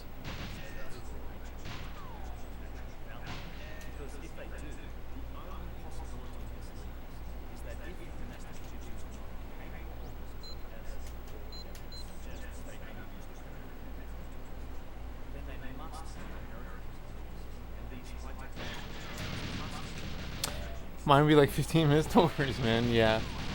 Yeah, it's the body armor. I think the extra body armor helps a lot.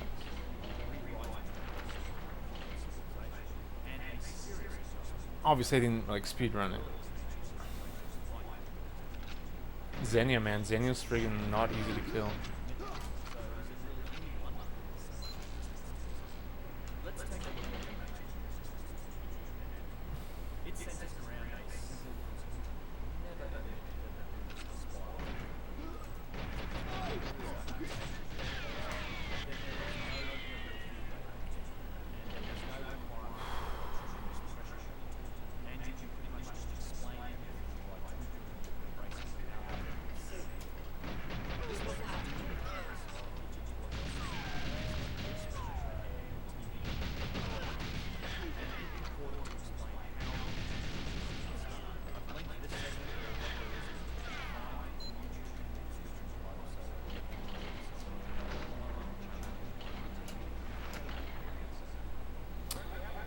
We used to get so lost learning jungle back in 97. Yeah, really, man. I would just beat it and move on. I wouldn't speedrun it. 97? I didn't play in 97, though. My buddy did have it. His parents got it for him and his sister when it like first came out. So I did play it in like 97, 98 at my buddy's house. But I didn't own it until 99. Christmas 98. I was blessed. Me and my brother had an older brother, so it was like a 2-for-1 thing. So we were able to get it. Like a combined birthday present, you know? I'm blessed. I'm lucky. But that's when it went to like $200, right? 96 was 400, then 97 was 300, and then 200, the Atomic Purple came out. You get 2 controllers and for $200. Yo, Irie Butler, man. Yo, thanks, man. I see you on GP. Yo, thanks, man. Yeah, dude. I remember well. You told me to play GP like over a year ago, or like about a year ago, man. Yo, thanks, man. Yo, it's an honor, man. How does it feel? It feels actually really pretty similar. I'm not gonna lie. The auto aim's a lot easier, like. But great but not overpowered, right? Yeah, it's like, dude, like I was saying this before, I was watching, like I've seen you play Aztec 00 a little bit, but I was watching like the top players play Aztec 00 now, and I noticed that like their line and their dot is like right on like the guard. It's like the auto aim isn't really a factor if their line and everything is like perfect anyways, you know what I mean?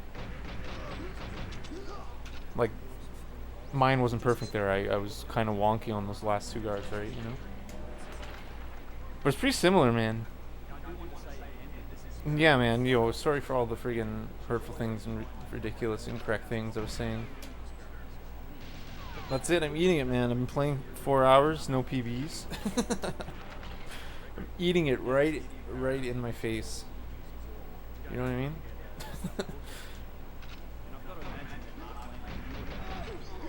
What the fuck, man? It is a little smoother.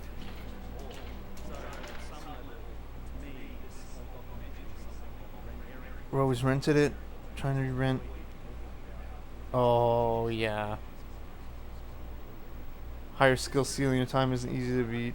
Oh, thanks. Yo, thanks, man. Yeah, by me, yeah.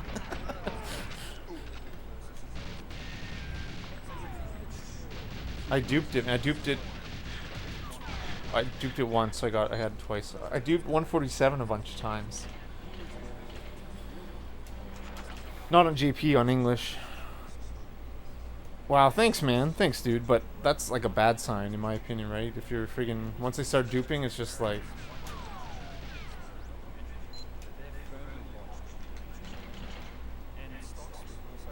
Thanks, man. Yeah, I gotta do other levels too and all that shit.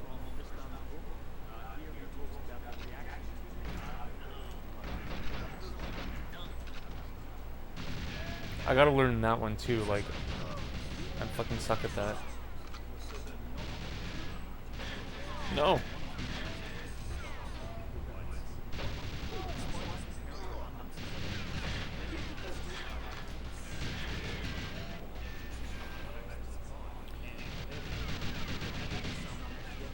It was before the Switch. Yeah. PAL cards fucking suck shit. Unboxing my new PAL card. Yeah, pretty much of Ithex. Pretty much, man.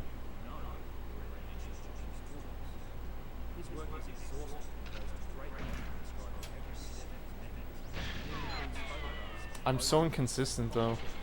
That's my biggest issue. When I saw like top players play, I just saw that like your and others' inconsistency is like.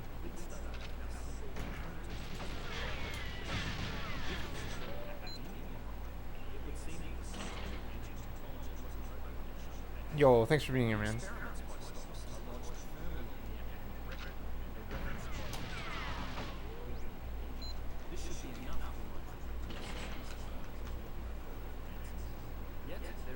Yeah, pretty much of IFX.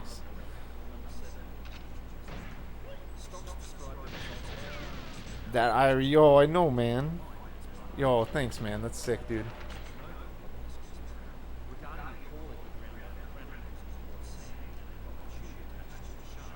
I still suck, though.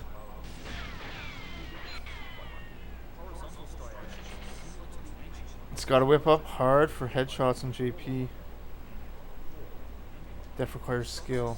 Oh, yeah. So I tried to see. I did a little more than usual, but yeah, I did notice that when I had to unlock the entire game. So I did notice that on what levels? Train. Oh my god, train was such a pain in the ass. When I was going slow, I wasn't speedrunning train, so trying to actually like get headshots with the friggin' guards is really frustrating.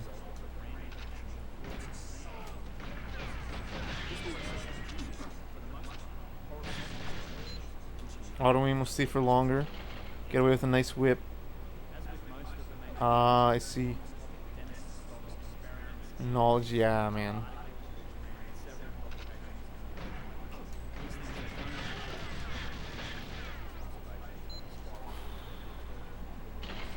Even if you aim high. Basically goes for the chest even if you aim high. Shooting as you whip up. Try that try that there, but 2 or 3 years before I learned that aiming up gave easier headshots. Oh yeah. Interesting. Yeah. I gotta. Obviously I'm not doing it yet. I guess these second guards, maybe the first guard is okay, but the second and third I need to look up more maybe. That was good. Yo, thanks man.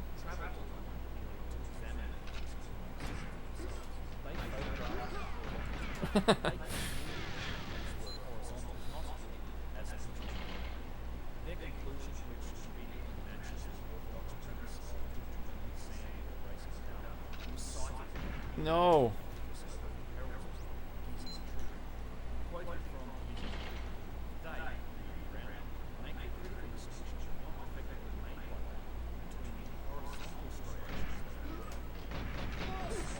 Fucking like,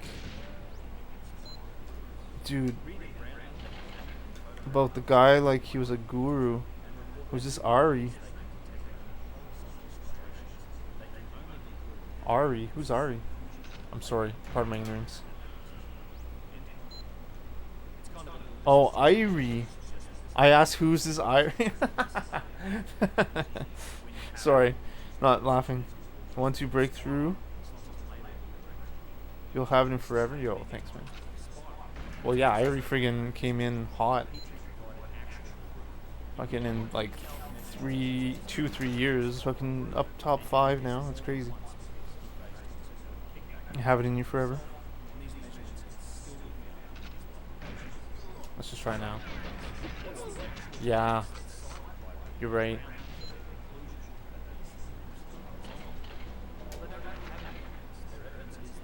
Notice easy on top, control, SA double O.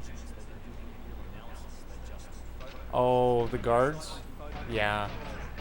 When you're defending? That you mean? Top control. That's what really taught me. Or to start control, yeah.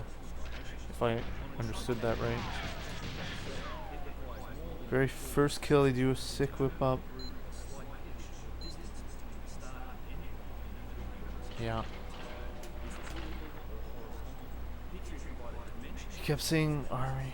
I heard Ari. Oh, nice. YouTube stream, wow. No, man. Dude, I swear I don't suck this much usually, I swear.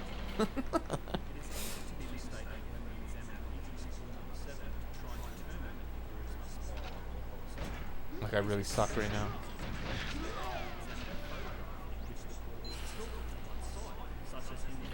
I've been around. Nice.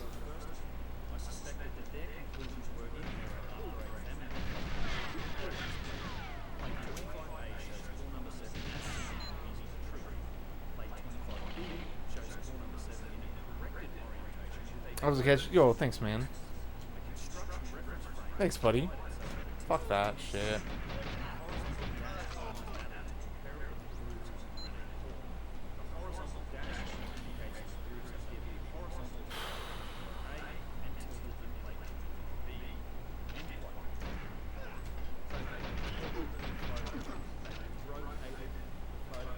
I usually don't suck this much, man. I think I say you want to be a bit more aggressive, a bit more nuanced.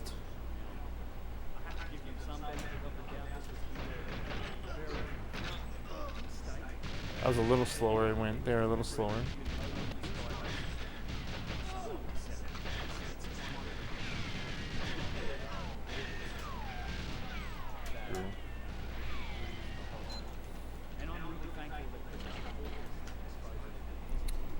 More subtle. You're doing it good right now. It's like, yo, thanks, man.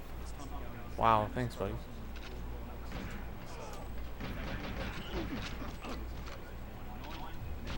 I didn't back up though. I'm not using C left or C down. I mean, at the start. I really need that. I needed it.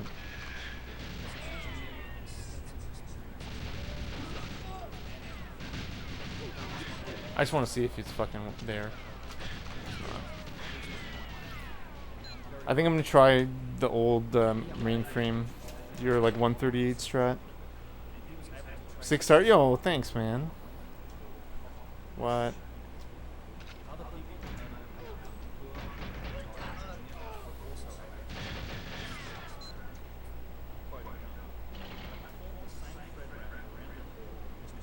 Met Eric there too.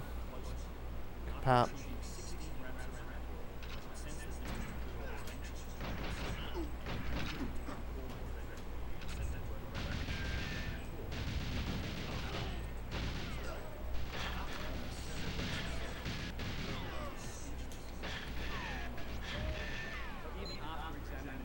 I have a lot to improve still. Yeah, I know.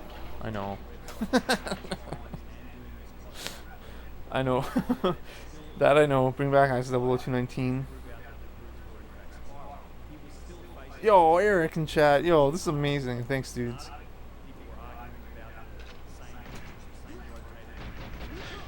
Fucking hell, man. My consistency is absolute shit. It's kind of unnecessary right now for you. Yeah. I know what you mean. I still have a PV with the old strat. I know I do. Even just running the drones, I might just run the drones. 140s? Wow, man.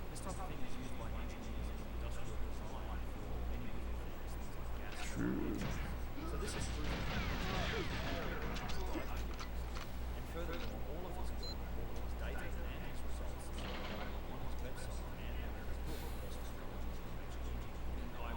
Yo, thanks, dudes.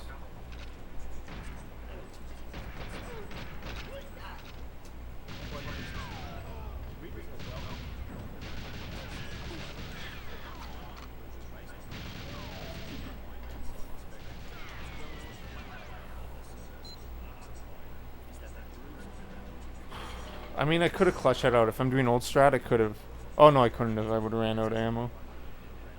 Do the same strats, just better for P. Yeah. Until you want sub 40 and JP will only help.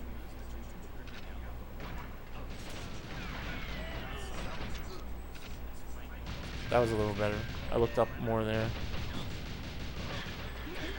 Fucking hell, man.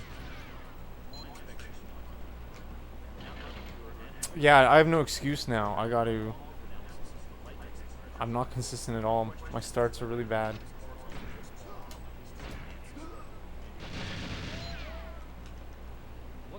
Yo, we got some freaking serious players in chat. Sick.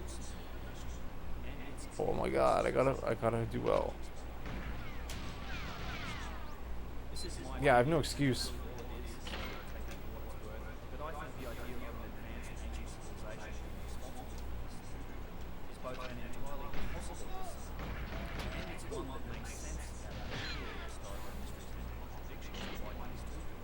Got some serious players in chat, and I'm here as well. Yeah, right.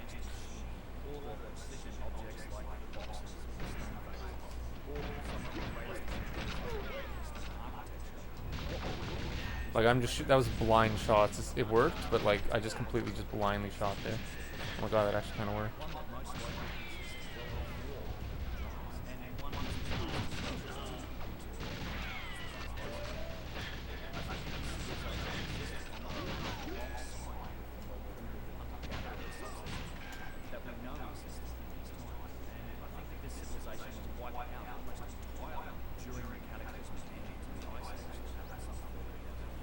Maybe. I don't think it's pace though. Tales of this event and some of this is Oh, Pog, yo, thanks, man. Thanks. these eventually became religions, and these tales of epic destruction, remaking of the world, and some of their cosmic knowledge that persisted down into today's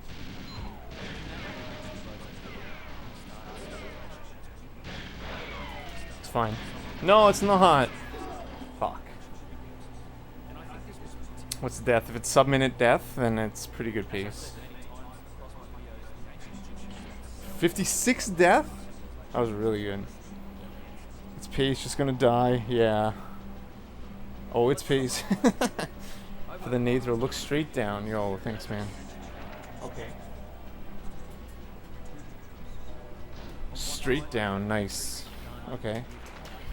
engineering and metrology focused detailed examinations of the evidence. Their investigations conclusively show there is a deep spiral groove of this world. They follow that evidence and lead to some stark and some challenging conclusions. That was a troll run. Yeah. I got The other side of this, I got to the upload late too though. although I do know there is plenty of nuance, I should have been there maybe half a second earlier, I think. and they say this in different ways, without addressing evidence. Methods must Fucking hell. well just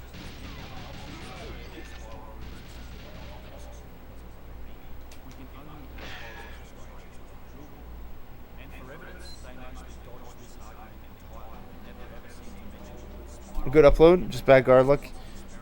I played fine. Oh, nice. I wouldn't change a thing, just don't get a troll hit. Yeah. and we even have some mainstream television shows. Any earlier, just gonna ask for a shitload more luck. Oh, really? And I have to say these guys are not on the Wow, that was shite. I fucking suck.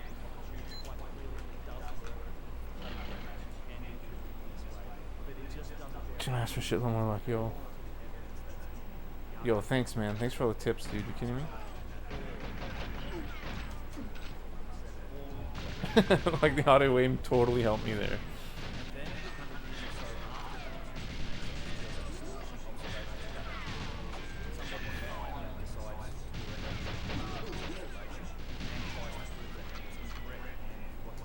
This guard is really fucking me up today, man. Or it was just a cheap and slightly deceptive attempt to fool rotated photographs of a spiral cut drill core that tries to fool you into believing it moves the horizontal. Put yourself in the position of judging. If you were honest and if you were open-minded about history and if you were trying to make a judgment on this topic for yourself based on the evidence Alright, let's try it. Let's just try it. scholars and researchers that have weighed in on this over 150 years, which of these two sides would you choose? I think it's Wow. a real shame that there is so much very good work that's been done by both pictures and artists. I think it would stand to reason more open our minds to the possibility that it seems to be that it's evidence of some unknown form of ancient technology. Who knows? If we just applied ourselves to uncovering these secrets, and we applied Well, it looks like it's pace. Some bad hits, yeah. I didn't have any grenade or had low health and everything. But it might have been pace. I'm dying at random places though. organizations that control the funding, those that greenlight the expeditions and scientific and to explore the premise that maybe something pretty advanced was going on at some point deep in the past, and that maybe we can get something if we just investigate these sites and transmissions over the last 30 There's nothing you can do about except for getting 10 times more runs from higher. Yeah. Won't be fucked over. Like on the runs, you're playing pretty well. Oh, yo, thanks, man. Dude. yet in that same time frame Yeah, the inconsistency is it's killing me. Everything, like. Did you see the quick pause? Because I was gonna pause out there. That's a joke.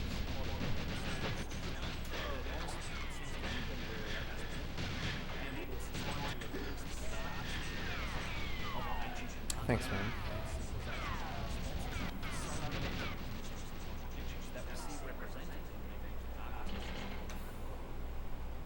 There are lots of drill holes left for us to examine, and we should be out there making latex impressions on the wall and trying to preserve these precious examples of ancient history. As far as I know, though, nothing of the sort is going on, and the only person who has even attempted a real scientific investigation into this is Chris Nunn, and he did that on Interest 7. That's now I think he closed it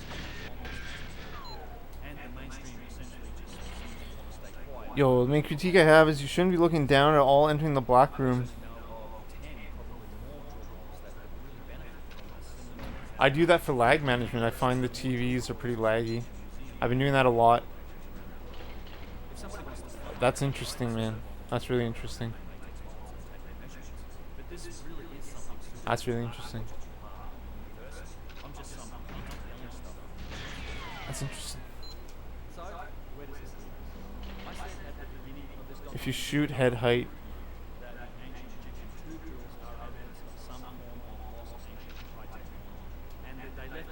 Oh, the double back.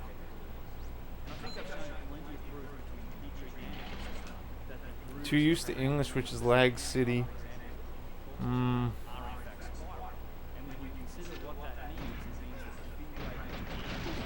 Yeah, which you had warned me about in the past, I remember. Should be fine for chest height at black room.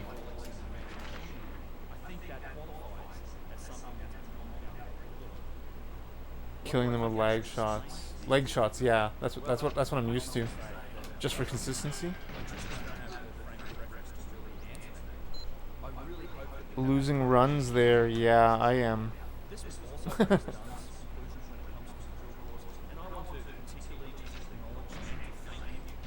I'm also running out of ammo. Especially if I want to do the Alu mainframe in the future, I need to kill those guards with like less than 5 bullets ideally. Because you can't really reload for the Alu mainframe.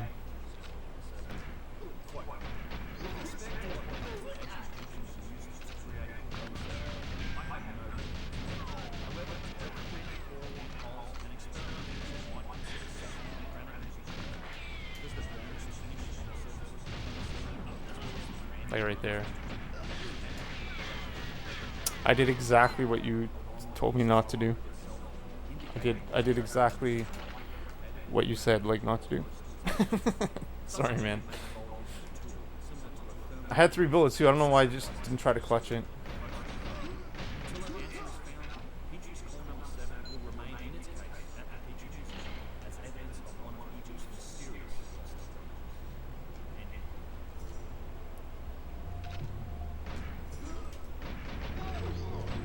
I like to see up there like a little scared player.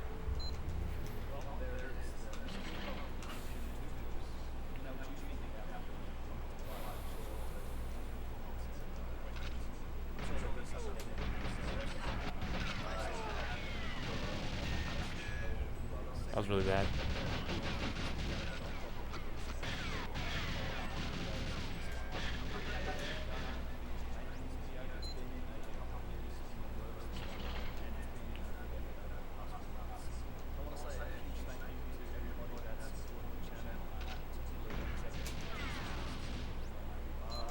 Yo, I hope you're feeling better, Irie.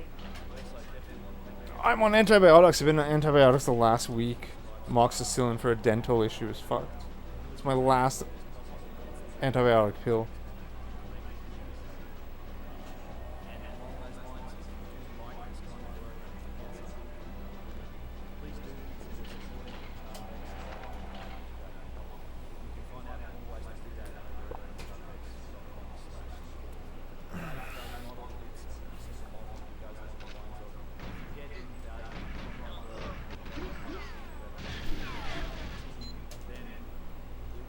I'm getting my ass handed to me today in this game, like.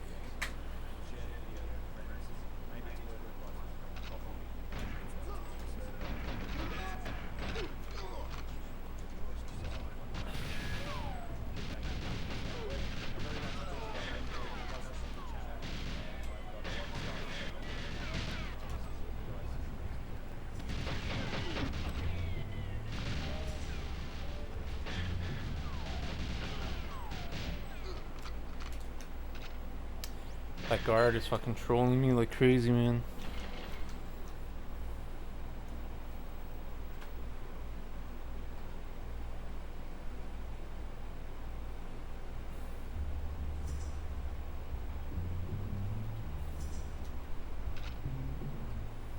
The study of ancient Egypt and of the history of human civilization itself is full. How much you pay for the JP card? I paid about 35 American dollars, something like that.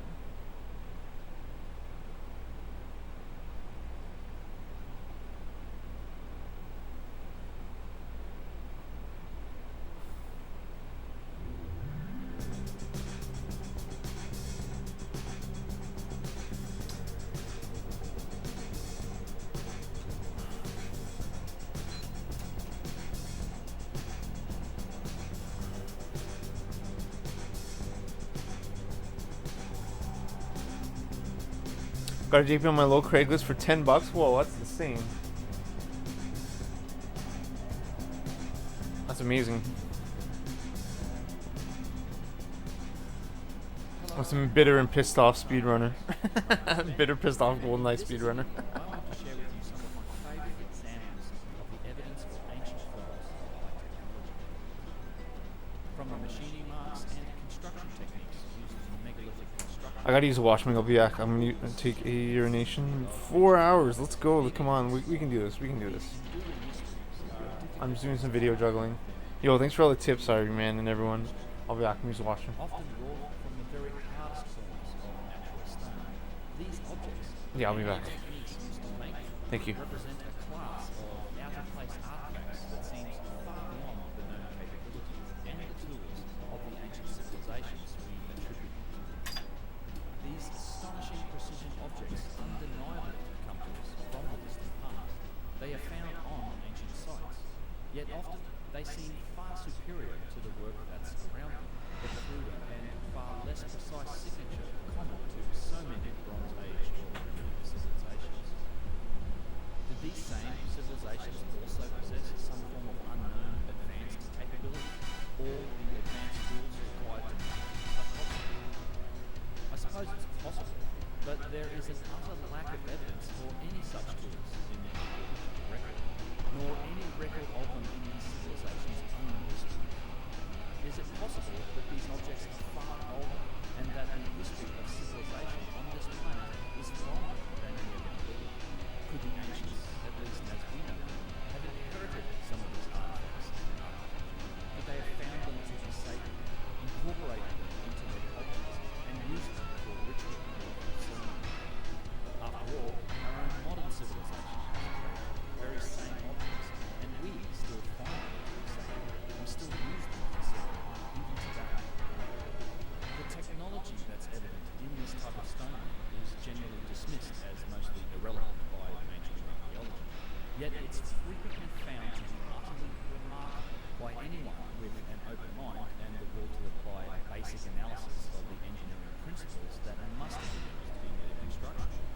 Many researchers and experts from the past couple of centuries have done just this, and they often report being utterly awestruck by these ancient accomplishments and left wondering just how Bronze Age or other relatively primitive cultures managed such feats.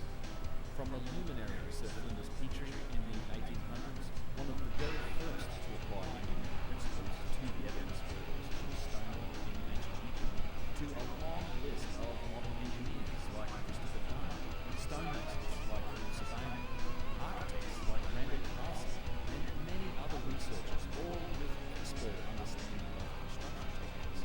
They all find it very difficult to reconcile these achievements with the known capability of the ancient cultures our academics insist on creating. Their findings support the idea that these could well be in fact out-of-place objects, and that they require a level of technology that is Yo, far beyond the cultures that we attribute. we're getting a good deal. Dude was just selling a bunch of AP games really cheap. Wow, use this version. On the opinion of a They want 8 Canadian for decent GE card. Oh wow, that's a lot. That's quite a lot. I think you can get them online on eBay maybe. I don't know. Plenty 64 expansion pack. Wow, $80. That's crazy, dude. precision engineering For the golden eyes. It's easy initial turn to a truly expert opinion, rather than those of tenured academics who write textbooks about I would try eBay. traditions and the daily life of ancient cultures. Archaeologists don't Alright, I'm gonna load the vape because I want to. and it by no means degrades the profession by saying that many of its members generally have only a limited interest and certainly no professional expertise in construction technology. Even when the engineering or technological aspects of objects are addressed by ancient archaeology, it's always cast in the light of the known capability of ancient civilizations, often leading to circular logic that does no good. Something Yo, Irie, I got the Old Kingdom granite the Ariser Air 2 and it broke and I have a 2-year warranty on it and I just got it back. Oh yeah, I'm loving the glass. I'm loving the glass. So nice. They replaced it. Actually, they sent me a new one because the heating element broke. I had a 2-year warranty. They sent me a brand new one. But I'm in Canada, so it's really easy for Canadians to get replaced. But I don't know if the U.S. would give a hard time. They probably wouldn't, especially California. It's a circular argument, and it's a unique way of avoiding addressing the actual evidence of precision and high technology in this situation. Just ask, where are the tools, and walk away. Never mind the quantifiable proof that we have of their use that is represented by the objects themselves. This is why archaeologists rarely consider the manufacturing of such precision objects, because the answers risk upsetting the status quo of the story of history.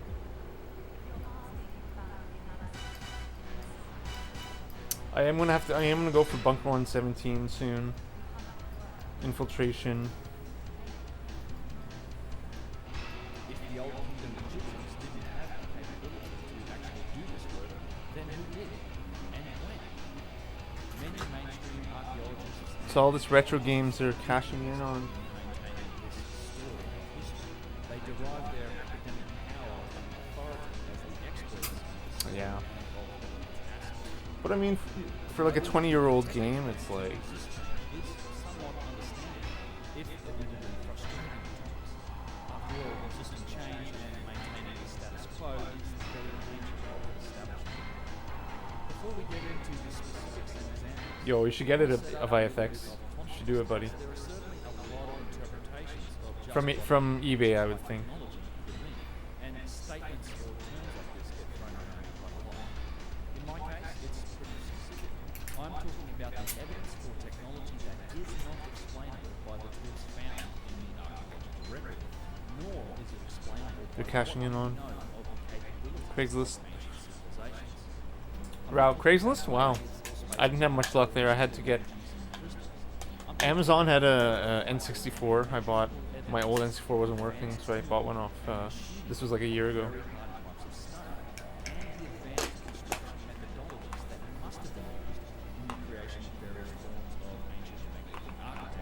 Amazon works with like small stores, you know, obviously.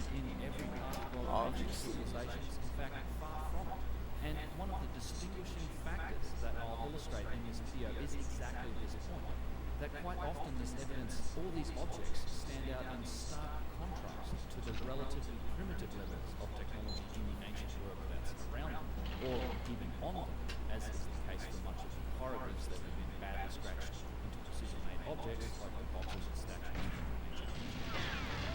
I also want to state why I think this set of evidence is important, as it goes against the narrative of the development of civilization as we know it. It's an important part of framing the wider argument that for a re-evaluation of the roots of human civilization, with the idea that we've both risen high and been struck down by catastrophe before. I've got specific videos on several of the other aspects to this argument, things like the younger Gyges theory, the extension of the human timeline, or even what the ancients themselves said about their own origins. Both the ancient Egyptians and Sumerians traced their civilizations back tens of thousands of years further than we did. And you would be hard-pressed to find any ancient culture that didn't have fire, flood, or cataclysm myths in their own origin stories. Events that their advanced gods or ancestors barely knew, and because of them, were forced to restart civilization again. Modern science has validated the evidence for the catastrophe and the grains of proof that are contained in the story. Catastrophism is at the heart of the mainstream of science, but its impact has not yet been truly felt when it comes to cultural implications and the soft sciences of history or archaeology. I don't use credit cards, PayPal, primary and cash guy, except I have buds with Amazon. That'll order stuff for me. Okay, that's cool. You could always buy a credit card, I think, from like Shoppers Drug Mart or something. A shop, you know, maybe. This is now, I would say, is the next evolutionary development in catastrophism. It'd be good to get a credit. I recommend a credit card. It'd be good to have one. But I mean, you do you, obviously, you know.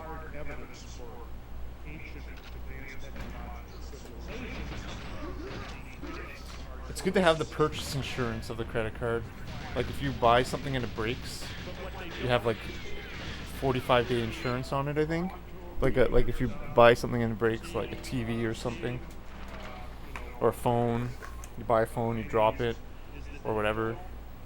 There's certain conditions of use.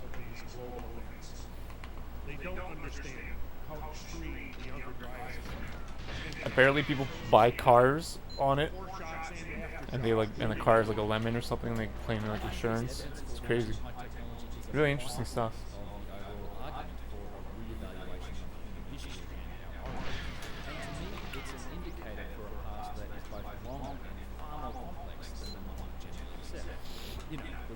I don't think you can shoplift that card though. I think that they have to activate it at the cash bit. Shoplifters, drug lord. They're so rich, man.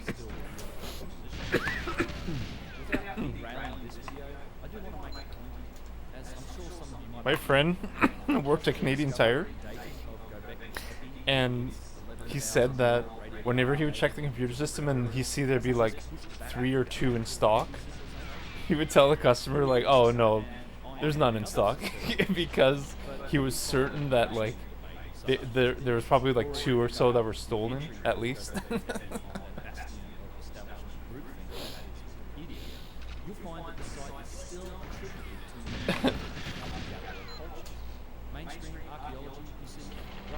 Canadian Tire's swimming in money, man. Canadian Tire, like these stores, they don't care, man.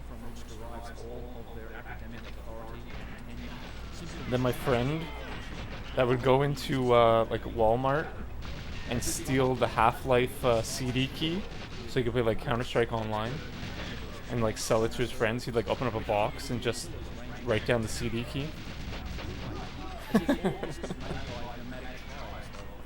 Those were the days. I suck, man. I can't even get one fucking good run, man. It's ridiculous. The site obviously requires real civilization. It obviously requires decades of training and expertise for the quarrying, shaping. We call it that back in the day. Now they're owned by Loblaws. Who's owned by Loblaws? Shoppers? Really? Wow. Galen Weston. Yo, Loblaws is our customer, man. We pick up their Hasways, buddy. We love Loblaws. Galen and I were like this. We're like this. No, we're not. I never met him. And the alignment of constellations going back, including what seems to be a connection to the younger Gyges comets or cosmic bodies themselves. I've interviewed Martin on this channel, and he has an excellent series of videos on his YouTube channel for anyone that's interested in his work or the science behind Gyges in general. There's some links to those below, or you could just buy his book. I think that the late Klaus Schmidt, who was the director for the excavation at Göbekli, I think that he knew this site represented civilization, but he was very cautious to not risk his archaeological career by coming out and challenging the status quo story of history with a direct claim against it.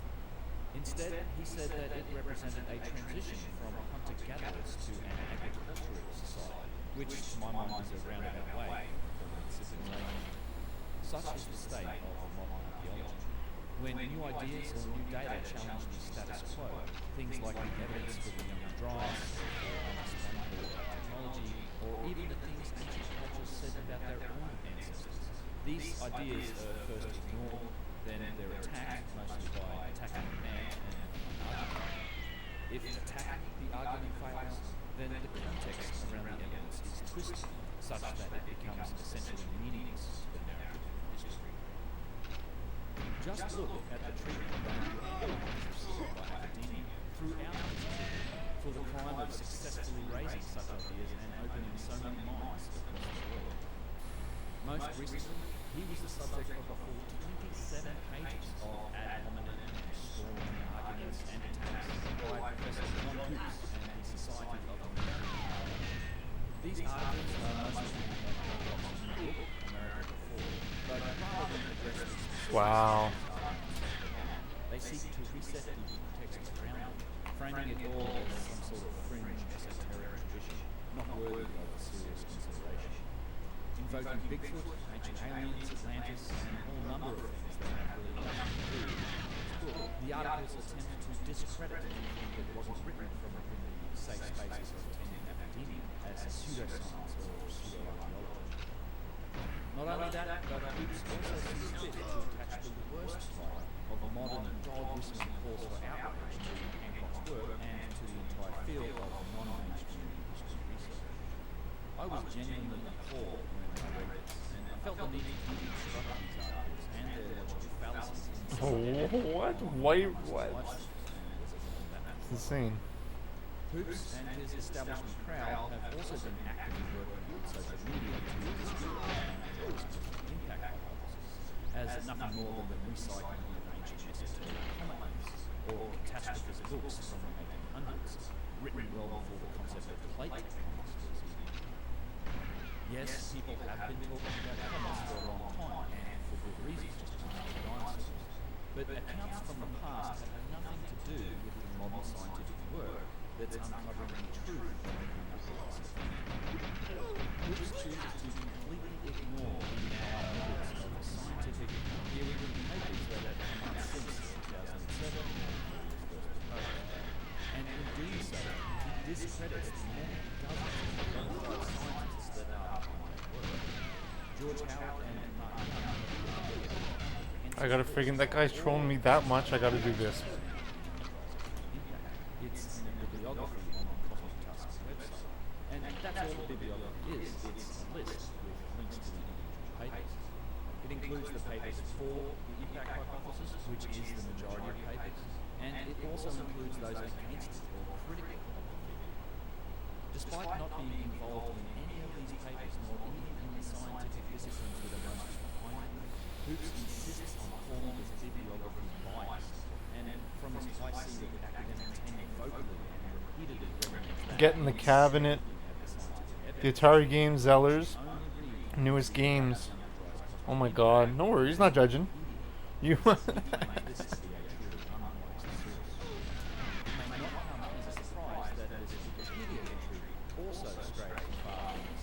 Dude, that's risky, man. Holy moly. I would never have the confidence to do that. I'd be scared. I'd be such a big scaredy cat. I'd be the biggest like scaredy cat baby. I would never snitch, but I'd be too scared to. I fear the consequences.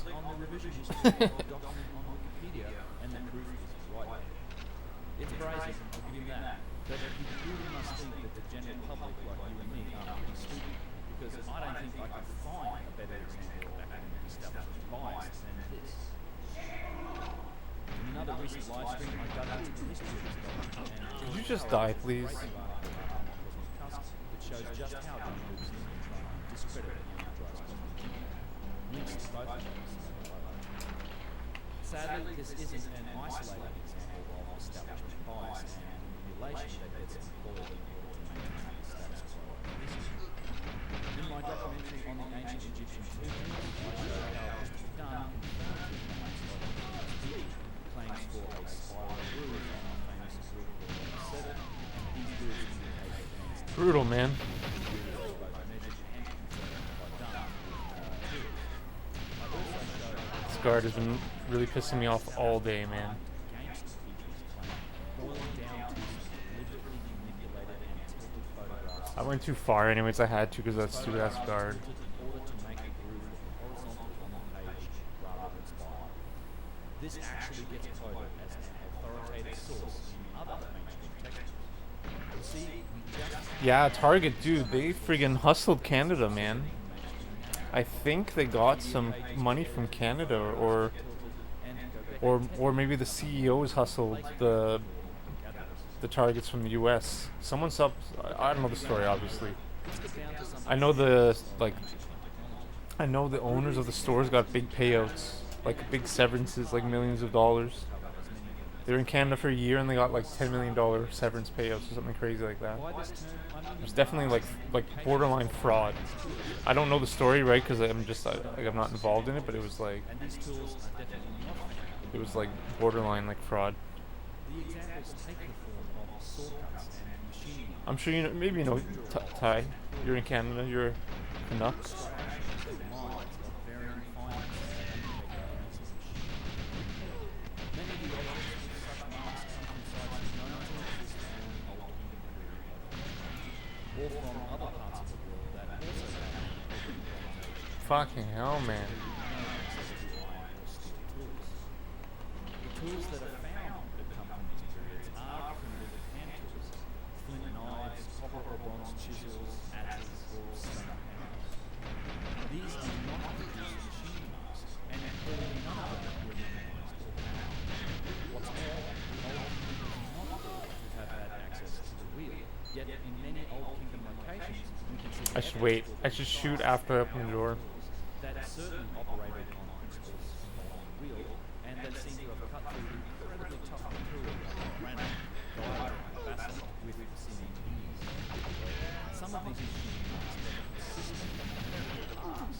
I don't notice a difference at all between Japanese and English for this guard, for that guard that I just ran by. I don't notice a difference. I don't.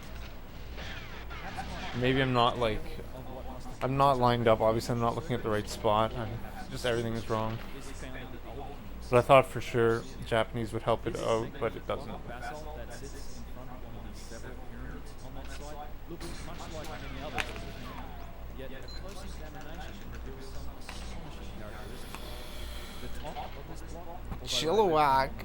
That's sick, dude. That's so. How sick is the streaming? We could chill with friggin' Ty, who's in, I think, Ontario, Manitoba. I think you're Manitoba. Avithx is in BC. How sick is that, man? Irie's in California. Fucking Dick's in Ontario. Avithx is in the Great Britain, I think. Or not Avithx. Golden Ace is in Great Britain. Paul's in England. That's, dude, like, I love Twitch. This is amazing. You're in BC? Oh, that's sick. I went to Vancouver 2019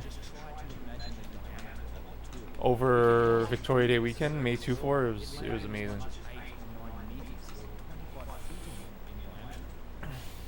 Went to Sunset Beach.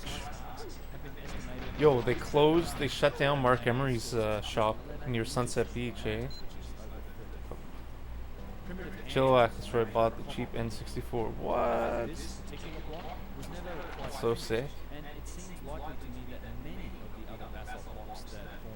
That's where they filmed the start of Rocky 1, or not Rocky 1, Rambo 1, right? I think you said of Avithx in the past. Not Chilliwack, where you are now. Drove there in a snowstorm to get it. Wow. These types of large diameter saws were also used on many other buildings, and we see their markings in places. At Gyges and on other sites, we have actual saw cuts that were started and finished. The basalt floor to the Cultist Lake way back then. When? a close examination of the granite blocks That's so sick, man.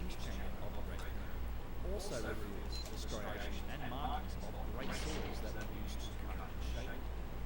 Look for the flat surfaces on the top of this box, and also the faint lines that are etched. First Blood was filmed in Hope, BC. That's awesome.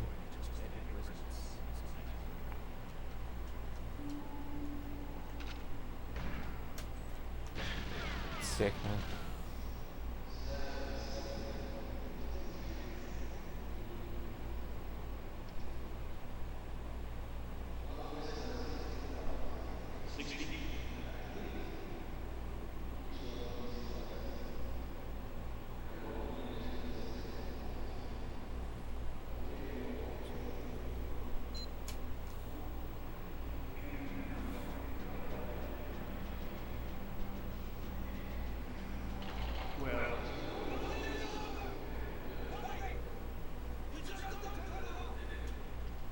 When it comes to these types of boxes, these giant saws were obviously also used to cut the fluids from the same original block of stone that the boxes themselves were shaped from. And in the Egyptian Museum in Cairo, there is what's known as the unfinished box. It has a huge sword showing how the lid was being removed from the back of the stone block. I've also seen photos of circular saw marks made into stone at Tiwanaku and Punku in Bolivia, although I can't seem to find photographs that I've seen of them despite searching on the internet. Maybe you guys can help me out in the comment section below and point me to some of these examples. It's certainly something that I'll be looking for next time I get to visit that place. And just as a reminder, using circular saws like this isn't the typical way any civilization follows. My 64 is lagging. These days we do indeed use huge circular saws. I might do a system reset. It's lagging. It's pretty hot. Braving the snow to score a sweet N64. The technique used in the field to cut the granite is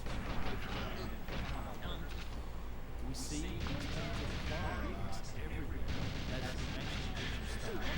Fuck, man. Like, Small hollows are first I don't know how top players are so consistent. They stay on the right side. I don't know if they stay on the right side or left side. Like, man. after this line is carved, wood is inserted into these gaps and then the wood is wet. The wood expands, the block cracks. This is crazy. And there you go, you have yourself a piece of granite.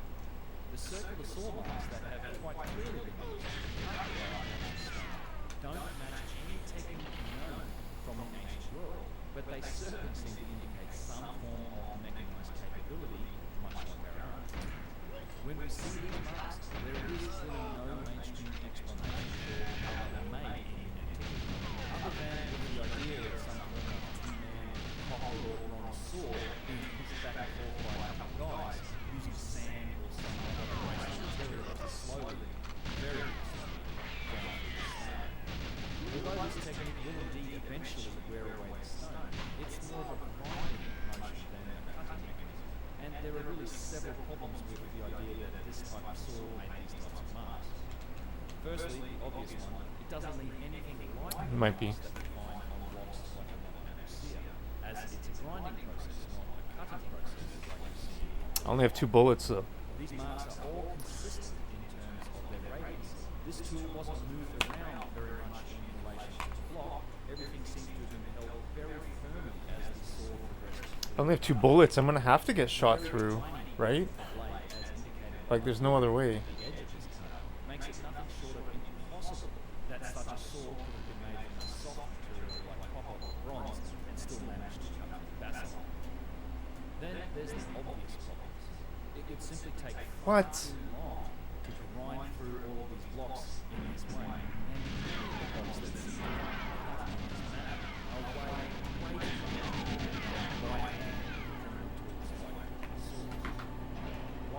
I was going for the goose egg there. Isn't itself that large, consider trying to saw or grind through something that is 10, 11, or up to 20 feet long, or even longer, I had to. With 2 bullets, you have to go for the goose egg. That's the only way to play it. or the great boxes of the Seraphim, and you can quickly see the issues with I mean, I could have taken out my PP7, but it probably would have made enough noise. They probably would have heard me if I shot like 5, 6 PP7s in there. That's an interesting theory. That's slow as fuck though.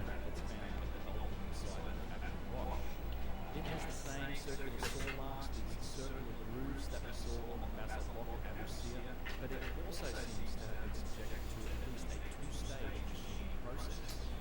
The saw has been used to cut horizontally into the block as we're doing it in this footage, and it left the same saw cut marks as we saw on the block at Aztec. Yo, thanks for being here, everyone. I really appreciate it. You all are the best. That's been cut vertically into this Yo, thank you also, Irie Butler, for being here, man. Dude, that's so sick. Friggin'. That's sick, man. That's cool. That's really cool, man.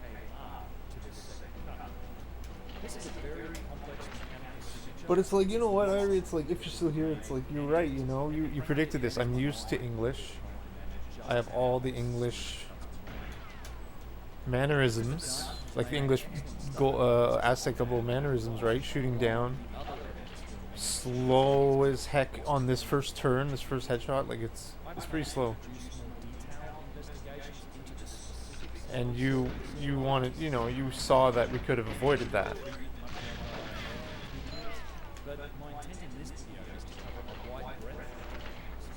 But it's like, and you're right. Speaking of two drills or core drills, they're yet another example of machines that are not explainable by the tools or techniques directly. Yet again, here we have evidence for advanced tools that seem to have cut through But it's like, granite at a rate far greater than we could achieve in times. I learned so much down that journey. Like, man, I probably put about 200 hours into Aztec now. It's so sick. I love this level, man. I just love it. Although not a common fault, there are many examples of large core blocks But you're right, man. You're right. I've seen reports and images of holes drilled into stone from around the world, including some in Europe. Wow. I think that all of these examples could benefit from LiDAR or hyperspectral imaging. On English, I would have shot his arm. I guess on JP, may have fixed it. Not fixed it, but I don't know. There are many examples of tiny little drill holes. My comments really shouldn't, like, aren't conclusive. You know what I mean? At the other end of the scale, some of these two drill diameters seem almost impossibly large, certainly way too large to even be considered in a way. Something like this incredible coffin that's housed in the Egyptian Museum would fall just a massive two drill holes. These two drills have also been used to make some very complex objects, like this one, which is a hole, a two drill hole that's been drilled into a core from a larger drill, which is also housed in the museum. This block that's being shown by Mr. Mayhem was, at least last time we saw it, located at Gyges. It's another example of a hole drilled into a larger piece that may actually be something from another two drill. But sadly, this block is now missing. It's no longer at Gyges because we couldn't find it. And this is an all too common occurrence for evidence that it doesn't really fit in the ancient narrative. This is fun. Thanks a lot for being here. This is a lot of fun.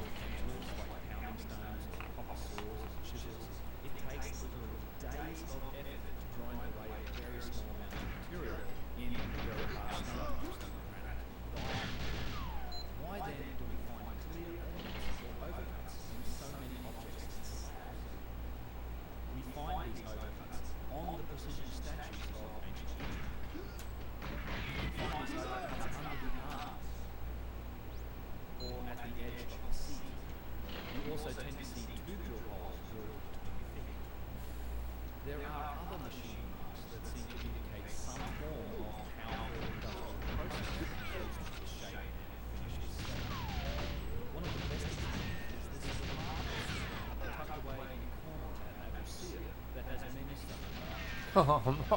Blades or saws have dipped into the material and then back out and cuts it into adjustment. I can only describe this block as having been machined. It's very flat, its corners and angles are very precise, and there are power tool markings all over it that seem almost like application. Even the end of this slab appears to be cut through, and then you can see where the stone is broken with blade. And just look at the flatness of these surfaces and the sharpness of the angles. I really hope this slab is left where it is. It seems small enough that it could be relatively easily carried away, and I'm looking forward to examining it one more time when we visit that Syria. There's one other dimension to machining that I'd like to cover, and it's something that I've talked about before. That is the polishing or finishing of precision-made stone objects. Once again, we're talking primarily about the boxes and statues. In many cases, the stone has been worked to a point of which is not a natural characteristic for granite diorite or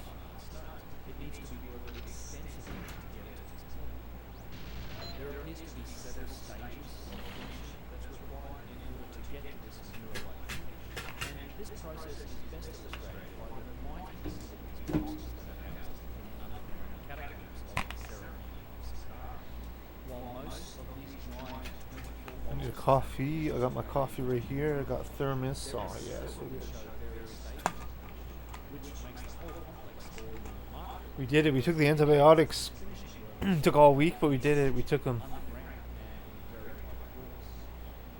This giant black granite box, one of the biggest boxes in the complex, complete with its massive lid. Amoxicillin. Get the penicillin variant. Penicillium. But not quite finished. It's more natural than something like ciprofloxacin. This box shows the rough machining stage, which was then followed by a much finer process that flattened the surface but didn't actually polish it.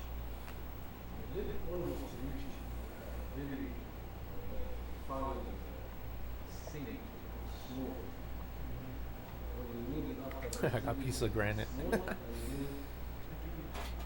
This nearly polished stage of finishing can Granite also has quartz in it, which is interesting. other boxes or on the It's also very strong and whatever, but it also arguably has the properties of quartz, whatever those properties are. I'm not going to try to assume like I know what the properties of quartz are. I know that they send sound and light and information back, like a watch, right? That's how time is kept accurately with the watch. You send the light, the sound signal, the vibration signal through the quartz, and the reciprocating. The time back is like 1 second or whatever it is, whatever the fuck it is, with the gearing. It's pretty cool stuff, man. That looks like the final process or the final stage of smoothing. Wow, that was so shitty. With the final That was so shitty, man.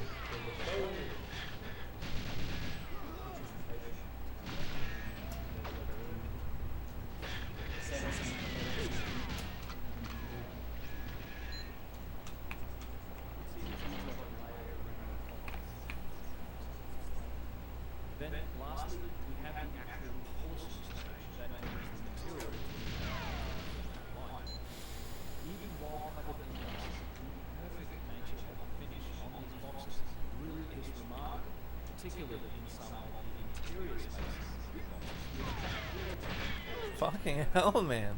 If you've seen my ceremony, Dude, I'm gonna do this. I'm gonna do a 64 reset. Should I do the reset? No, I'm not. I'm gonna keep it.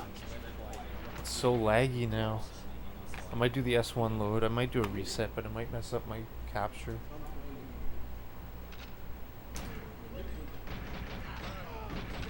I mean, it wouldn't, but it might. I'm super lazy right now.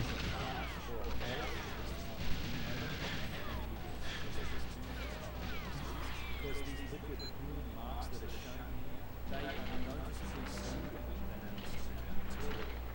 This is not a process nor a chemical that we know of. Our granite blocks and the slabs that we use are polished with mechanical devices and varying levels of grit before they're shipped to your house and installed as a kitchen counter. Now, the orthodox explanation for this polishing is, of course, cast in the light of the primitive capabilities of the ancient Egyptians. Academics claim that this polishing is done simply by rubbing sand and rocks onto the surface. While this seems fairly ridiculous, What are you doing? this might actually be a plausible technique for polishing a flat surface. Never mind how you got the surface flat in the first place. But even if it took years to achieve, it just isn't realistic when you consider the vast array of non-flat surfaces. There are many complex regular surfaces that are on these objects that have been polished just as well as the flat. It's not just the boxes that Dang, dude, that was fucking pro. That was pro style there.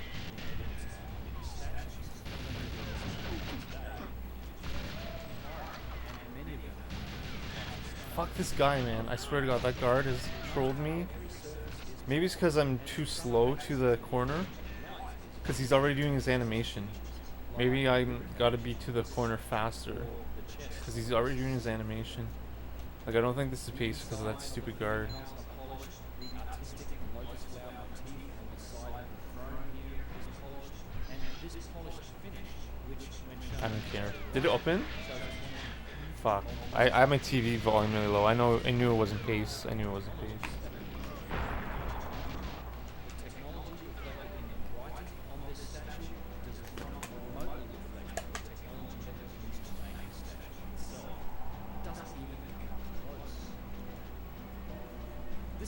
those things that once you see it, you can't easily unsee it because you start to notice it everywhere.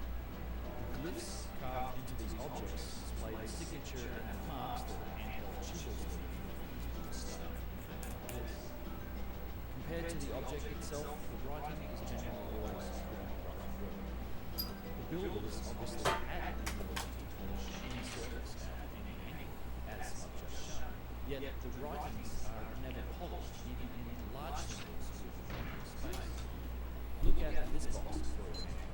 Although it's heavily weathered, you can still see the light that reflects from its surface. Yet, despite it being utterly covered in ornaments, you can see the obvious hand-tool nature of the work and how the writings are made by chipping away at the polished stone.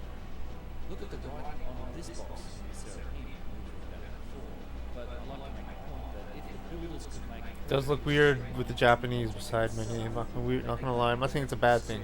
Just saying it looks different, man. Nothing wrong with it. It does look different. Now competing internationally. What an asshole. I'm such an asshole. I'm sorry for being an asshole. I won't be an asshole anymore. Promise. It's crazy. It's like I didn't know that my words would actually be like heard and like as a streamer and someone like who's like talks and is open, you have to really think about what you say first. Like you have to really think about the words that come out of your mouth before you say it. Because like if you rant with your buddies at home one Saturday night about like whatever, it isn't like broadcasted across the world to the entire community. You know what I mean? That's not a cop out, but it's still just like it's more of a realization. Like, damn, shit's sensitive. Like, fucking, we're like eggshells. But whatever. This is my friend using. He's a master stonemason. Maybe that's just self-arrogance, thinking that I have such power with my words, that people care about my words so much. It's interesting. I'm learning so much about life with streaming. It's crazy.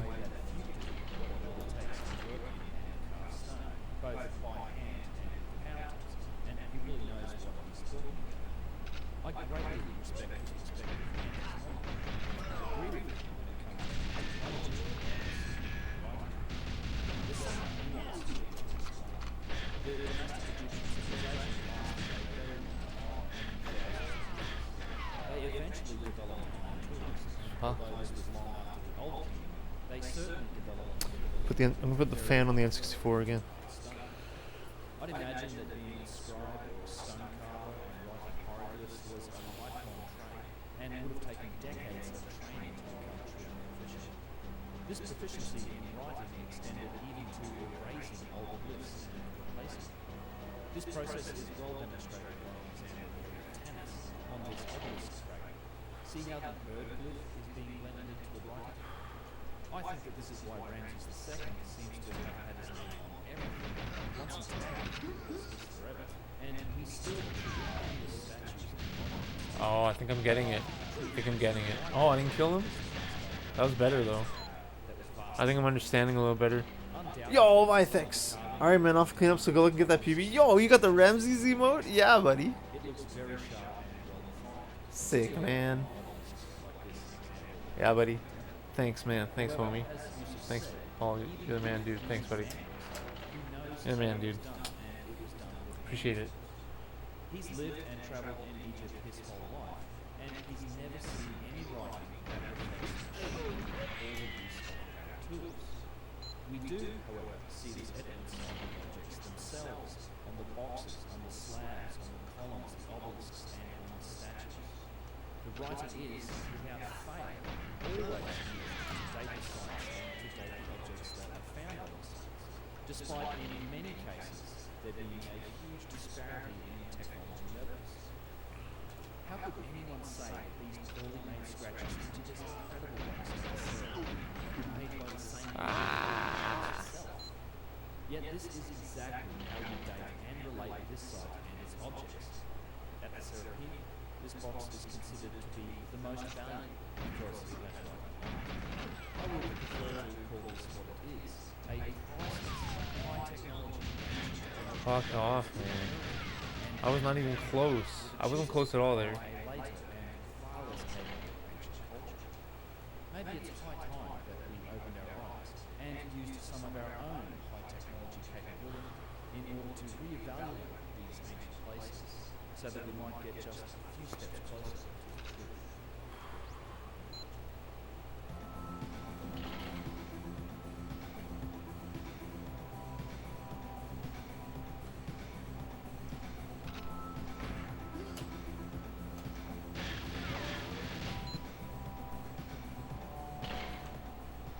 Hey guys, I hope you enjoyed that. That's the end of part 1.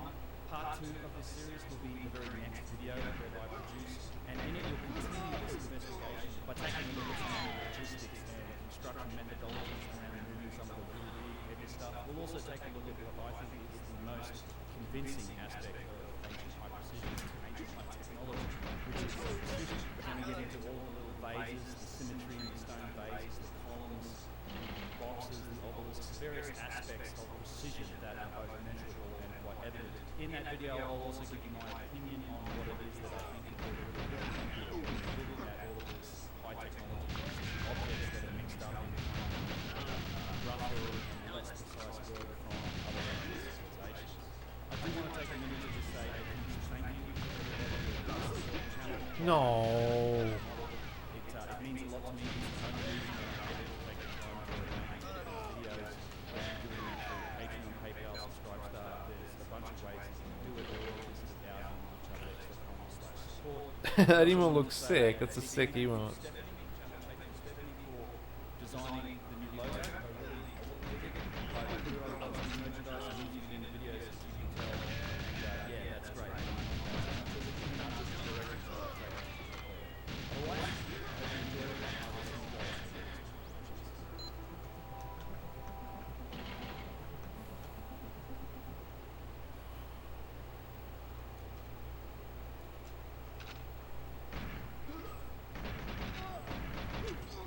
Fucking hell, man.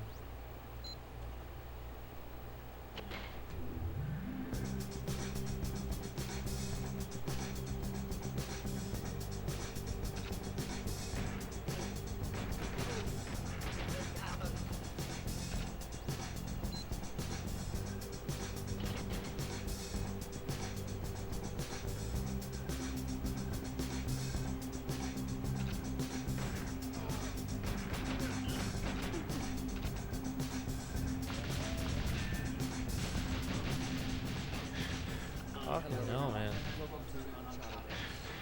My name is Ben, and this is part 2 of my series looking at the evidence for forms of ancient high technology.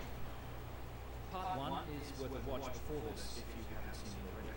In that video, we set up some of the context around these examples, how they correlate to the story of history as we know it, and then we dive into the evidence for ancient machining and polishing.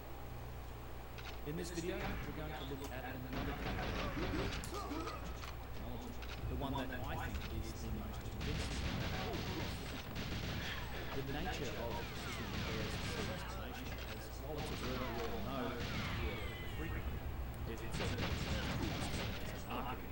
Precision this, precision that. It's a concept with some really far-reaching consequences. Our entire modern world is built on precision. Come on, please. We are constantly surrounded by its application, from the engines in our cars and the aircraft that we fly in, to the electronics that are omnipresent in every single device that we use, watch, or interact with. Without it, modern civilization simply wouldn't exist. Our way of life is the direct result of the relentless pursuit of precision. These days, we take the benefits of precision for granted.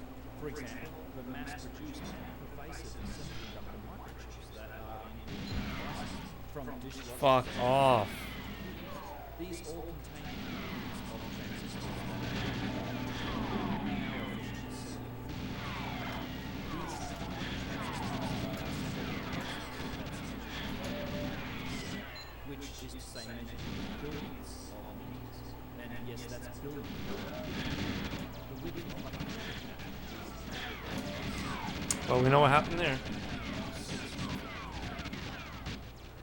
I recently read a book called Perfectionists: How Precision Engineers Created a Modern World, written by Simon Winchester. That was fast. It was recommended to me by Philip Adams in a briefing discussing precision of this area. In this book, Winchester describes the rise of the modern pursuit of precision, beginning with its origins in the 18th century in England with the birth of accurate numbers and developments in cannon manufacturing for the Navy, and also in the progression of the steam engine. All of a sudden, it started to become very important to be able to manufacture precision surfaces with low tolerances, like pistons and cylinders, such that pressurized steam didn't just leak out and could be made to do actual work. It also turns out that when the barrels of cannons are built out right, which require Man. a solid cast cannon and the tool that's boring it out to hold it rigidly in place, they are far less prone to exploding randomly and far more likely to shoot straight. Before this development, naval cannons were made by casting the molten iron into its rough shape, including the hollow space of the barrel, and then they would fire the cannon while it was still cooling and pretty much just hope for the best. It was in small but significant builds like this that modern Come on, precision man. Like, come on. From this point on, precision drove the Industrial Revolution and its applications seemed endless. Modern engines are much more powerful and compact today, thanks to the precise flatness of cylinder heads and the low tolerances of pistons, rings and bores, as well as the mechanical precision of all of their other parts. We enjoy the godlike ability to travel halfway around the world in a manner powered by zipping through the stratosphere at nearly the speed of sound, even though we often complain bitterly about it, all thanks to precision. Mankind has the ability to send humans into space without instant death, and to even bring them back again, all thanks to precision. Modern firearms rely on precision-made parts and ammunition, as before we developed this capability, gun parts were handmade and had to be hand-fired to fit individual weapons. Before this, misfires, jams, or malfunctions were very common, although on the positive side, I suppose wars were probably a lot harder to fight back. Ultimately, the application of precision in warfare led to the development of nuclear weapons, and now us talking monkeys have the ability to uncork Armageddon without the assistance of any space rocks or burps from the sun, so I guess it's not all of them. Clocks, watches, and other mechanical devices Fucking hell, man. and more accurate. Fucking And hell. eventually the microelectronic and semiconductor industries were born. Our civilization progressed from measuring precision in units of tenths of inches in the 1700s, right down to the nanotechnology of today that can be measured by the diameter of individual atoms. Why did we do this?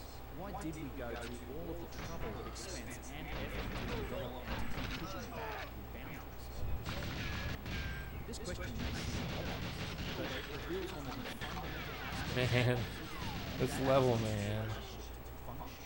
Oh my god. these expensive capabilities because they gain us no Holy moly, I gotta improve my start. inventing the capability to create hard My start. that are perfectly flat with 1/20th the width of a human hair. Like that. That's like perfect. No, I missed it. But I was at least a little bit better. Capability to even Right? measure such things is if not more so, it requires Maybe I shot at least twice more. Oh, man. You can't see this level of precision with your eye. You can't feel it with your hand. You need sophisticated, calibrated, and expensive metrology instruments in order to do so. We simply don't create precision manufacturing capability to this level for any other reason than function. We don't develop it for ceremonial purposes, nor do we develop it for artistic purposes. However, once we have this type of precision manufacturing capability, it can be applied to all sorts of end products. Just consider a couple of examples from the modern age. Take the reductive process. What? Who? What? Or an additive process. Whether we are making artwork or machine parts, it's the process itself that provides the Man, that was really troll. process was developed I know I didn't kill that guy, but so still. that we could gain functional benefits of that precision, but then we can apply it to And I missed the upload. That was my fault too. Even though I got trolled, I could have just still done it. Remember when we're looking at the precision that's evident in some as some of these precision ancient objects appear more functional than others. So keep this point in mind as we go through the example. Overall, I enjoyed signing Winchester's book, as it certainly makes the case for precision forming the backbone of the modern world. One thing that I mildly disagreed with was the notion that the concept and practice of precision only began in the 18th century. I think it would be more accurate I don't remember where I am in the run. that the practice was restarted in the 18th century, or that the concept was only rediscovered at that time by a modern man, as it seems clear that at some point, ancient men had a pretty damn good grip on the concept and application of precision as well. Although this isn't something that you will often see or hear discussed by orthodox archaeologists, there is tremendous evidence for very high degrees of precision in many of the vast ancient stone objects and architecture all over the world. Some of these objects display a level of precision that simply could not be. Come on, just give me some ammo, dude. By its very nature requires sophisticated tools and highly advanced technology. Although we find neither sophisticated tools in the archaeological record, nor any record of advanced capability in what we know of ancient civilizations, the proof that both existed at some point in the past is undeniable. The results of sophisticated tools and the results of these processes are still sitting right in front of our eyes in the megalithic objects and architecture that puzzle and captivate so many people. Perhaps the best example of ancient precision is found in the place that our senses. Fucking hell. In terms of smoking gun evidence for ancient high technology, this underground labyrinth and its 24 huge megalithic boxes is really at the top of the list.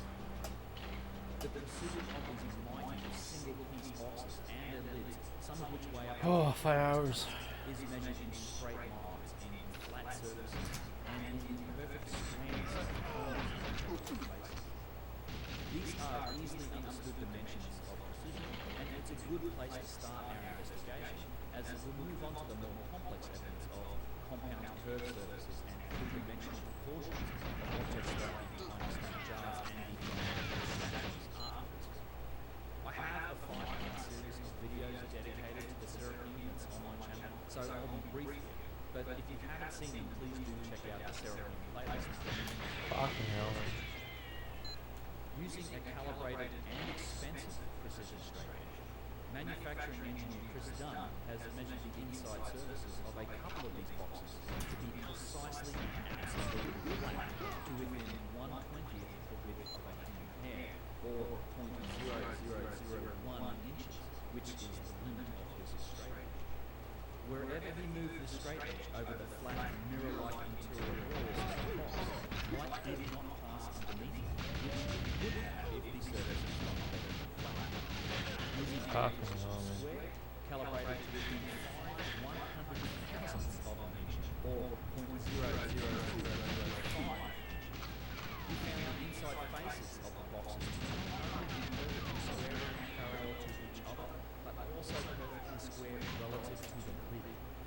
This is a profound achievement. Remember that this all has been done in massive single-piece granite boxes. These aren't separate pieces of granite that are then bolted together, which is how we might construct something like this today. And one single mistake anywhere would mean that you need I took way too long anyways. the complexity and difficulty of getting this Took way too long anyways. 10 feet apart really can't be overstated. Now, not only was this done perfectly for one box, it appears to be a feat repeated time and time again across many of these boxes. Quoting Christopher Dunn from his article, The Amazing Boxes of the Serapeum, which you can find on his website at Gyges. Think of it as a geometric reality. In order for the lid to be square and continuous like always, the inside walls would have to be Oh yeah, he's dead. Let's go. Come on. moreover, the top side of the lid to establish a plane that is square. Come on. Come on. This is fucking so good. This is a really good run. The manufacturers of these boxes in the Serapeum not only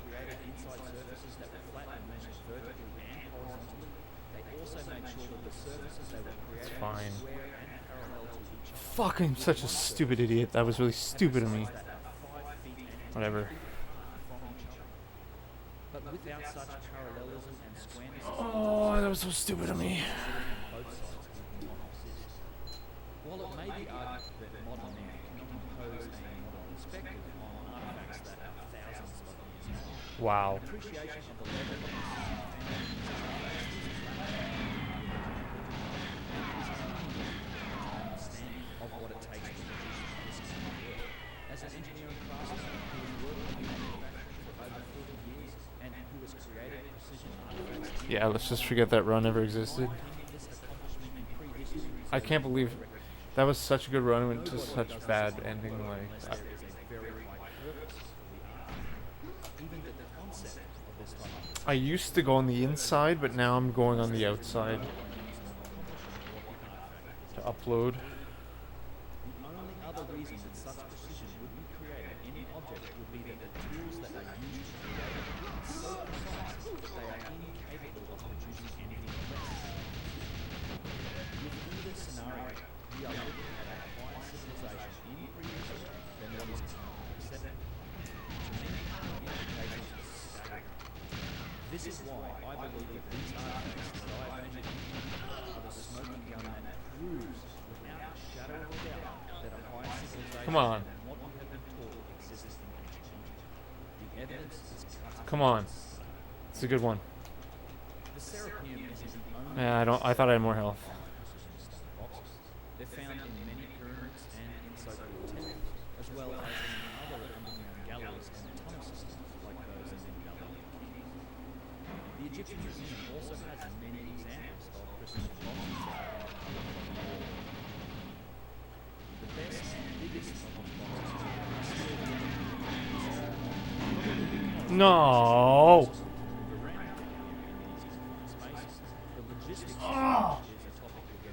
Did I get boosted in the corner? I think I got boosted in the corner.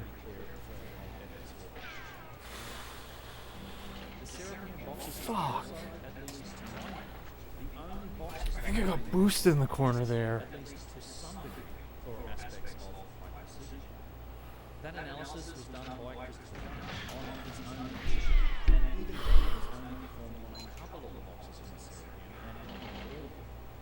While many of the other precision boxes seem to have very similar characteristics to those in the Serapeum, I can't find any evidence that they were ever used, even by the relatively rudimentary testing.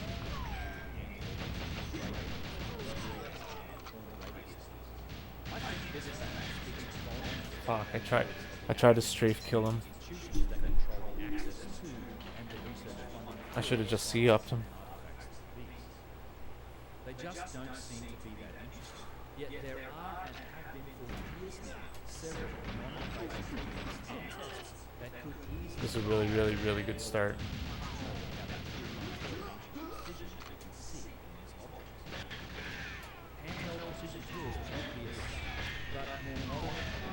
Fuck this meme level, man.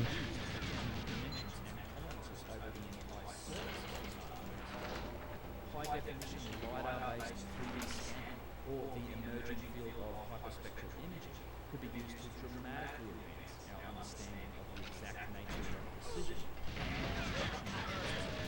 manufacture boxes. Not only boxes, but these techniques could and should be used to model and study many of the precision objects and architecture that are found around the world. It's worth noting that What the heck? various boxes in Egypt, there is also strong evidence for multiple levels of technological capability.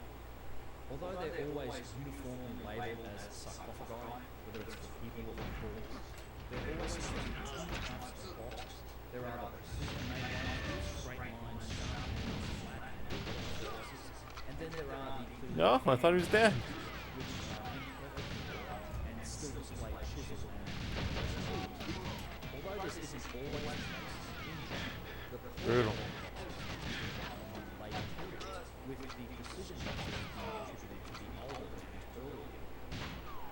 Even the oldest box known, an 8-ton single piece of granite that is under the start of 1791, appears to be a precision-made box, and it's not something that's been roughly carved by hand. We have here examples of the same backwards progression of technological capability, the same contradiction in the story of history that is demonstrated in general by the Old Kingdom of Egypt when it's held up relative to the rest of the Egyptian civilization.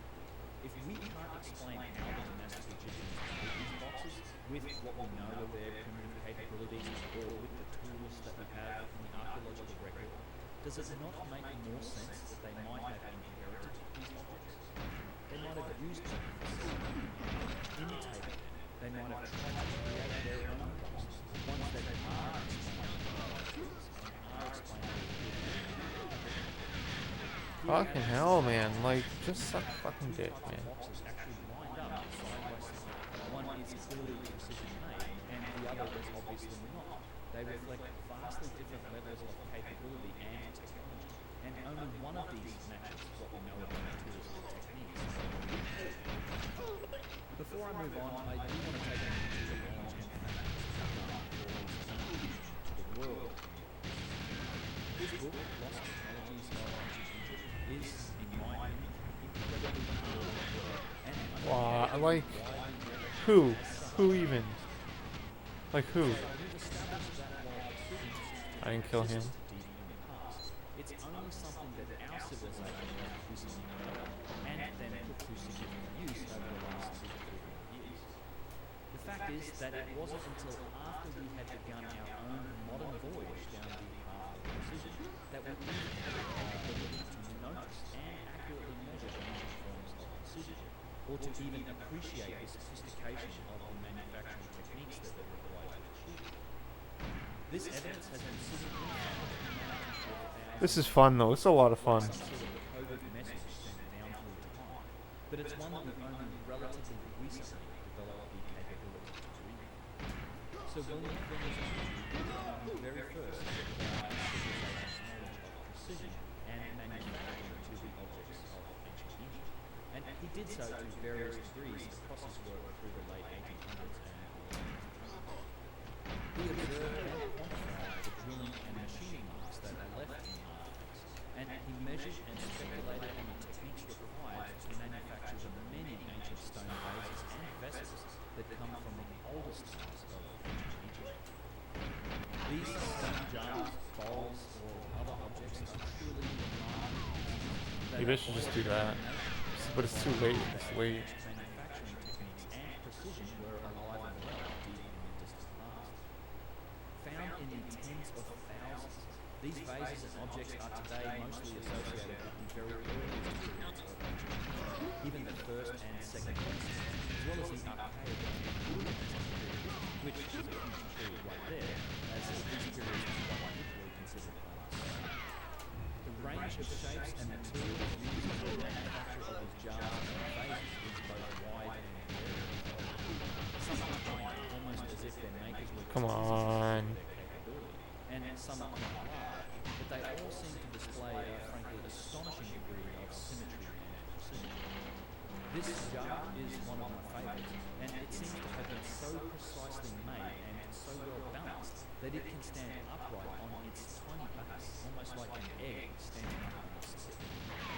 Many jars seem to be made this way, and while I've not had the privilege of handling them directly in order to test this, I'd like to see anyone try and make these by hand with proper chisels and a known technique of Egypt. All I can say is good luck.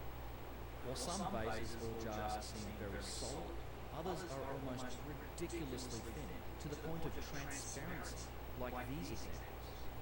In some cases, like this vase that has suffered some damage, we can get an idea of just how thin this material is.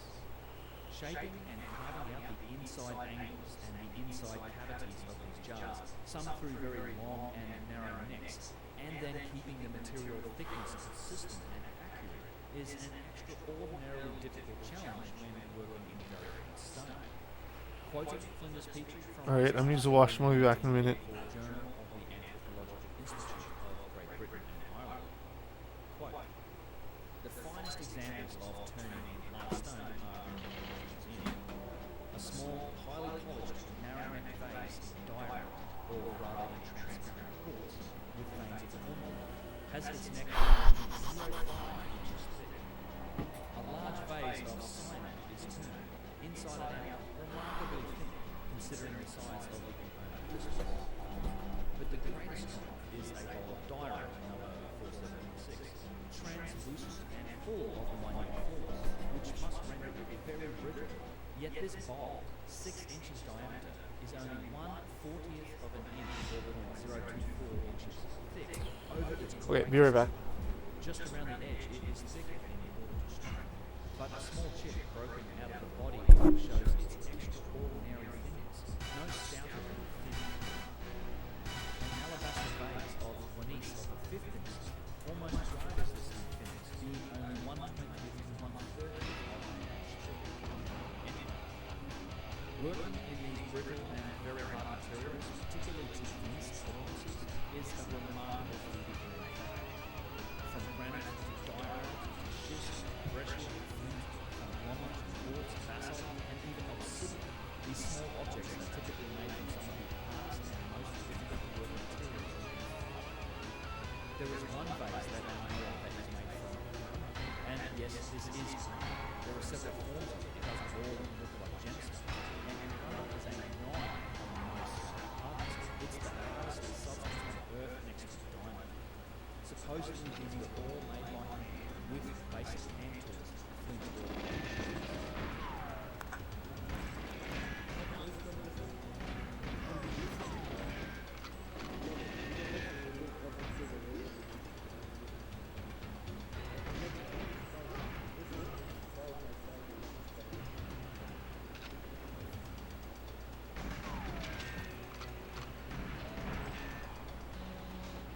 analysis of the stone itself reveals further challenges. Many stone types have vast varying degrees of hardness in the material itself, being made up of conglomerate mixes of different individual chunks of various materials and crystals. As the piece is being worked, cutting edges would move from relatively soft materials to very hard and brittle crystals that would typically shatter rather than cut clean in wood. Yet many of these vases are both fine bending and thin, as well as being finished and polished to a very high level. The technology involved in making these jars is so far beyond clay copper or ceramics that it's laughable to house them together and say, look, these all came from the same place, so they must have been made by the same people. Some of these jars were undoubtedly used as vessels, why then were they sealed with rough mud and clay lids? These clay lids are still housed and displayed in the museum, right next to the various jars. Yet how can you say that these are equivalent technologies that came from the same people for a similar purpose? Once again, I think this is strong evidence for inheritance in ancient Egypt. If these jars were truly made to be economic vessels by the dynastic surely they were able to manufacture stone lids for them. That's just some 40,000 of these vases and jars were found beneath the very first pyramid, the step pyramid of Gyges, the first pharaoh of the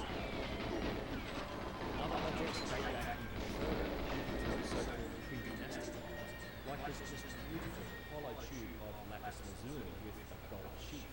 It's housed in the pre-dynastic section in the museum, next to bone needles, beads, and basic pottery. Make no mistake, this is a precision object. It's made from a very hard and brittle material that required an advanced capability to create, and that's just the stone. Even the presence of gold, mining, smelting, and Wow, he's still going. Yo, thanks, Dick. Thanks, buddy. Yeah, man. Dude, I have to, man. What if I don't PB, dude? Will I even be able to, like, sleep tonight if I can't PB on this today? Like, after all I've said, all the, like, hatred I've said. You know what I mean? Not hatred, just incorrect comments and whatever. I don't have any hate, but you know what I mean, obviously. I hope.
shows that the method employed was true turning and not any process of confinement, since the bowl has been knocked off of its center, recentered imperfectly, and the old turning not quite turned out. Thus, there are two surfaces belonging to different centers and meeting in the cusp. Such an appearance could not be produced by any grinding or rubbing process which presses the surface. And here is a further quote from Peachtree, this time in his article in the 18th. Yo, at 6 o'clock I'm gonna eat dinner with my folks. I'm gonna take a half an hour break, but I'll probably leave stream on. I'll probably put on the video and then I'll play again after dinner, I think. Is almost necessary, but one specimen here shows that the early Egyptians were already familiar, not only with lathes and dual turning tools, but with mechanical toolists and sweeping regular arcs. The diorite bowl of which this piece is a fragment has been turned as a Thanks, Dick. Thanks for still being here, homie. by a tool working from a fixed center on the axis of the blade, with a radius of 3.9 dimensions. Having cut this spherical curve, the center of play of the tool was shifted about 0.5 inches aside and 0.7 inches out of the right axis, and a fresh arc was struck from the center of the bowl, thereby cutting out a fresh curve which left a raised clip. End quote. Despite this evidence, and despite the other clear evidence for large circular saws and tool tools, remember that according to mainstream academics today, the Old Kingdom Egyptians did not have access to the wheel or its principles, of which lathes are an advanced technique, and still something in vastly widespread use today in workshops and manufacturing all over the place. They say this because there's no evidence for the wheel in their writings or in their diagrams, and according to most academics, they didn't have command of the wheel until the Second Intermediate period, thousands of years after the Old Kingdom, around the time when the Hyksos invaders showed up with their wheeled chariots. Just as an aside, can you imagine the Egyptians when they saw the wheeled chariots of the Hyksos, and then they looked over at their old sleds? No analysis of the objects in the museum would be complete without a mention of the notorious shoe. This is a very complex artifact, labelled naturally as a jar or a vase, that was found amongst primitive flint knives and copper tools in the style of Princess Sarah, a royal from the very first dynasty of the world. It was broken and then reassembled. It's been carved from a single piece of very hard schist stone, and then carefully put back together by the museumist. Many people have said many things about the schist disc, and there is lots of speculation as to its purpose. Was it part of a machine? Was it a tool? Or was it just artistic expression and a nice place to put a bunch of flowers? I'm less interested in the speculation about its purpose than I am the technology that's required to create it.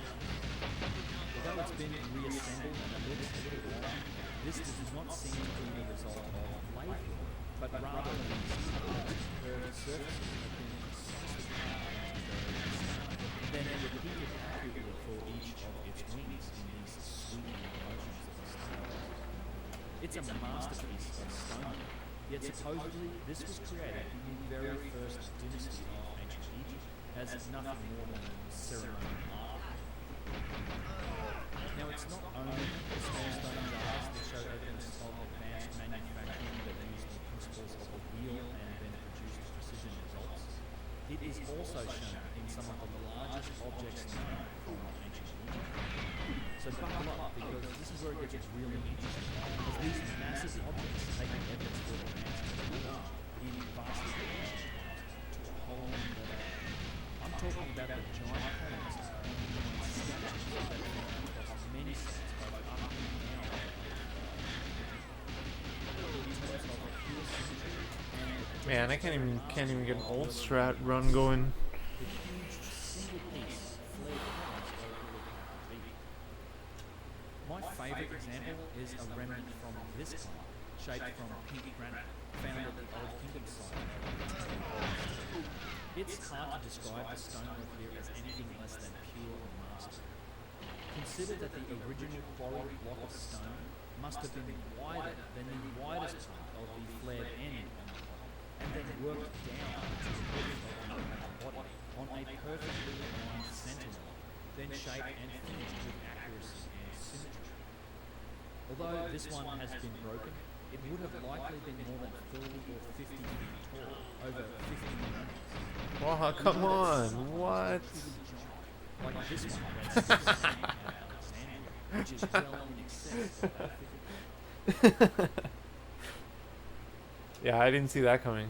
The flares, angles, ridges, and curves on this piece all appear flawless. They are made entirely smooth and well polished, and the entire massive body seems to be utterly symmetrical and balanced. I think this is my favorite piece of granite right here. I think it's my favorite piece. Look at it. Look how incredible it is. Just can't imagine it. It's spectacular. To my mind, this must be the result of some very advanced tools. It's spectacular. Along with significant mechanical assistance and guidance.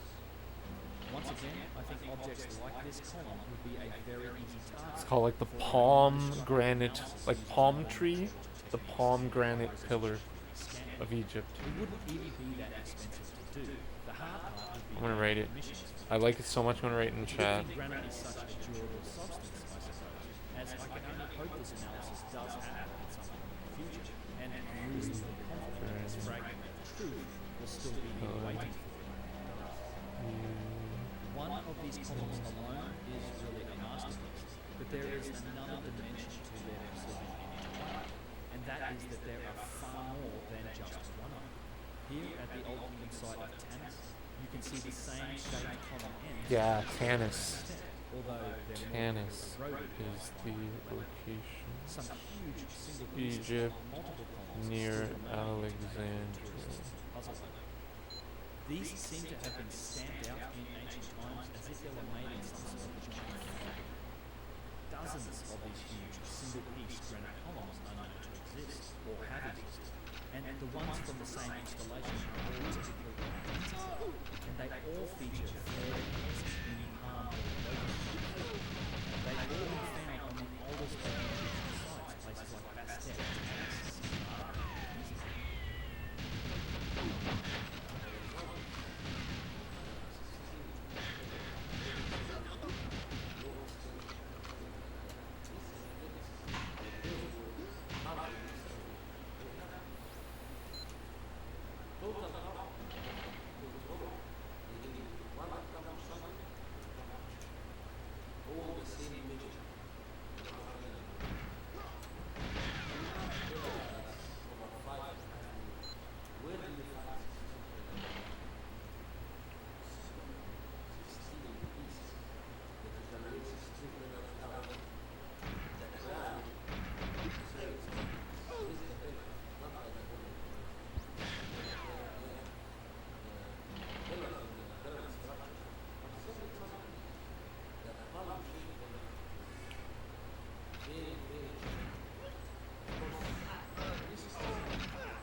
I suck so much. I'm such a sucky player.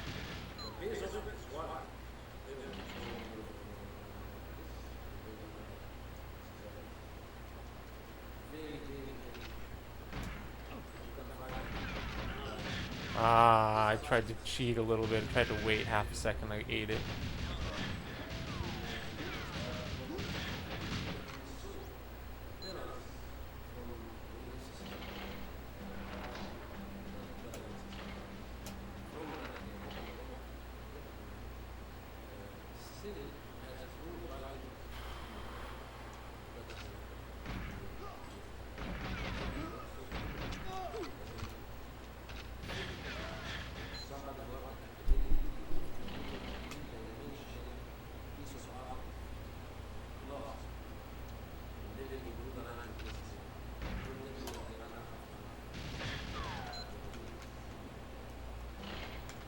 Tanis itself must have been a mighty and awe-inspiring megalithic shrine in antiquity, a true playground.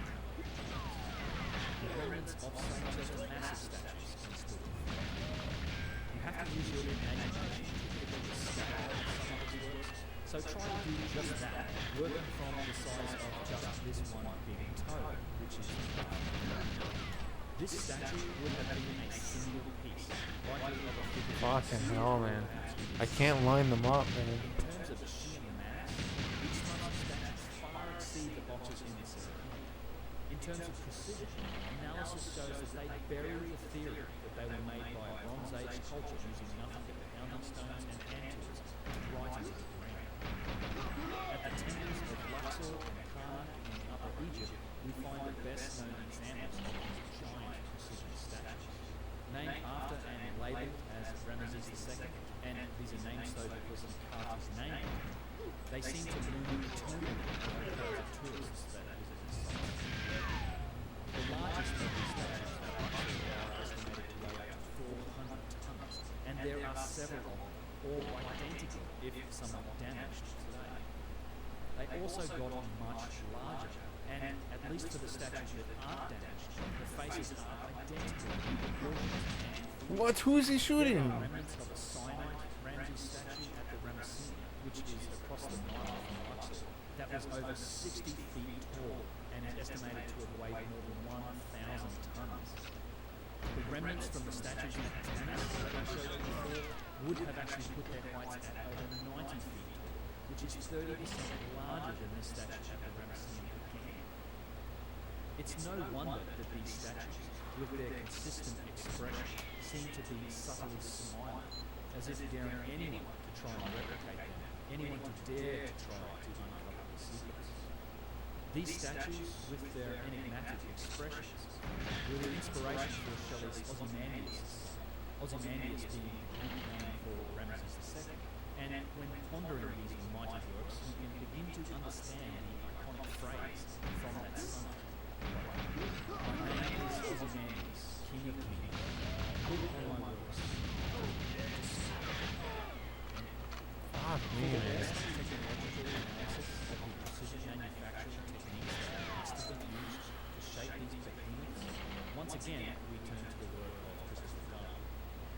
By analysing a huge array of photographs that he captured during several visits to the site, Dunn has shown that some incredibly complex geometric engineering and precision manufacturing was involved in creating these statues. Not only that, but this plan was executed to perfection again and again. We start this analysis with the Gyges and Shents, which are the elongated crowns that sit on top of these statues representing Upper and Lower Egypt, and several of these crowns have been detached from these statues. Dunn shows how they are the result of an extremely complex series of compound radial curves and spherical geometry that's been made into 3 dimensions, and then these precise shapes were repeated from crown to crown. There are no flat surfaces here. This is something far much more.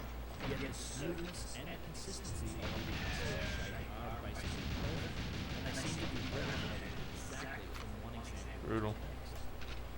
To make these shapes, radial cuts need to be made in phase such that the radius stays consistent at the center of the Brutal, man. The running guy? I hate the running guy so much. precisely in The running guy, man. Aw, this like. perfectly symmetrical from side to side. If you take my a God, photo he was- lined up from the front, then reverse the image and lay it transparently down on the center line of the original image, the sides line up exactly as Dunn shows here using this technique. His analysis of the spherical, radial, and ellipsoid geometry required to make these drawings is very thorough, and it's something that I will get into in some depth in a decade. But his conclusion as to what this entails in terms of the capability of the builders of these drawings is really strong. Quoting Chris Dunn from his book Lost Technologies of Ancient Egypt. Quote, the design and precise geometry that was crafted into Ramesses' crown is a symbol of a society that existed the pieces could not have been created without the aid of some kind of mechanical device that guided the tool along the stroke. Neither was this mechanical device a simple machine. Figures 1.29 and 1.30 illustrate a path of the center point of an arc extrapolated from the geometry of the crown. If the designs were to convey to the engineers or craftsmen what they wanted, drawings similar to figure 1.29 the design is one thing, but devising from a drawing a means of cutting the design into drawings with the exactly noted in the photographs and transmitted through the arms and hands and is entirely another matter. Creating such an object today using modern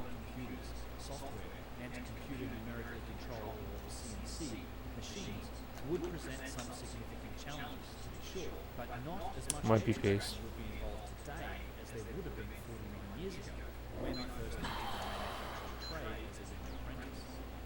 Applying the tools of 50 years ago to the Ramses challenge would severely tax craftsmen What? skilled in manufacturing. Like, what's even going on here, man? Necessary to ensure such precise geometry would not even be smokers. This is a profound statement. A professional, expert, and well-credentialed manufacturing engineer is stating that we would likely not have created such objects 50 years ago. Dunn's work on the technological characteristics of the statues should be the basis for much further analysis and study, but as far as I can tell, is the only one which can be made. The next time somebody stops Fuck me. Getting closer though. That's getting closer. that the ancients just applied time, patience, and chisels to the rock, ask them to replicate one of these crowns. It would be quite the challenge, even at 1/50th of the scale, to create something that exhibits the same precision and proportions of the mountain. Ask them to do it independently, by hand, using the tools found in the archaeological record, and I think Brutal, man. some of the truth behind what they were looking at. This truth becomes only more astounding when a similar analysis is made to the faces of the Ramses statues. Here, once again, we see evidence for advanced three-dimensional geometric precision and remarkable symmetry, made into huge granite objects that has been replicated over. Come on, what? These statues, be those at Luxor, Karnak, or at the Ramesses, appear to have all been cut and shaped to the same plan, to the same face, and then that work was carried out with an absolutely mechanical level of precision. Chris Dunn has derived many different aspects of complex geometry in the construction of the faces, and he's shown that for sacred geometry and mathematical principles, like the Fibonacci sequence, Pythagorean right-angled triangles, No. column ratio, and even the flower of life are reflected in the stone. Varying degrees of radial cuts were consistently made into the granite, and the axes of these cuts were blended to form a complex surface that curved in three dimensions, making up the features of the face. These complex surfaces were precisely inversed and replicated from side to side. These faces are symmetrical, and the implications of this when applied to the manufacturing techniques used to make them are, quite frankly, staggering. This near-perfect symmetry is not a characteristic of human faces, nor is it one that we find in other statues from other cultures, and the precision of this symmetry makes this achievement exponentially more difficult to replicate. By doing the same experiment of reversing a photograph and overlaying it transparently onto the center of the original, we can see this symmetry in action. Centerline measurements back up this observation, and what is even more astonishing is that this was repeated time and again across multiple statues. No. Just look at the consistent profile ratio shown here between the eyes and the mouth across multiple statues. How could these have been made?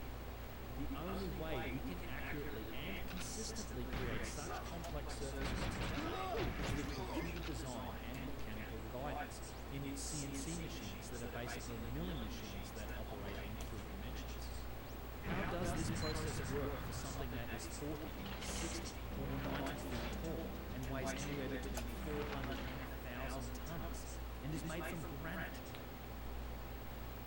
Further quoting Chris Dunn from his book. Quote, the contoured surfaces of the Ramses face will be unique designs of products that we today with computer algorithms known Oh, he's alive. rational B-splines or nerves, which allow them to see more shape to another. The running guy? Really, the running guy? Create contours along airplane engines, turbine blades, and even the computer keyboard at your fingertips. Surfaces are now routinely designed and manufactured to the apparent precision of Ramses' head. Wow, they gave me the pause though. Institutions were also able to routinely craft Ramses' head and achieve the same results again. They, like, there's some sort of like god being in the game or whatever. The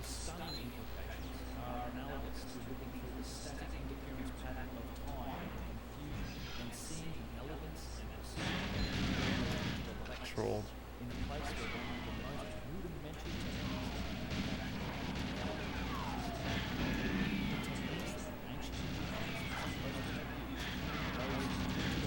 Double, really?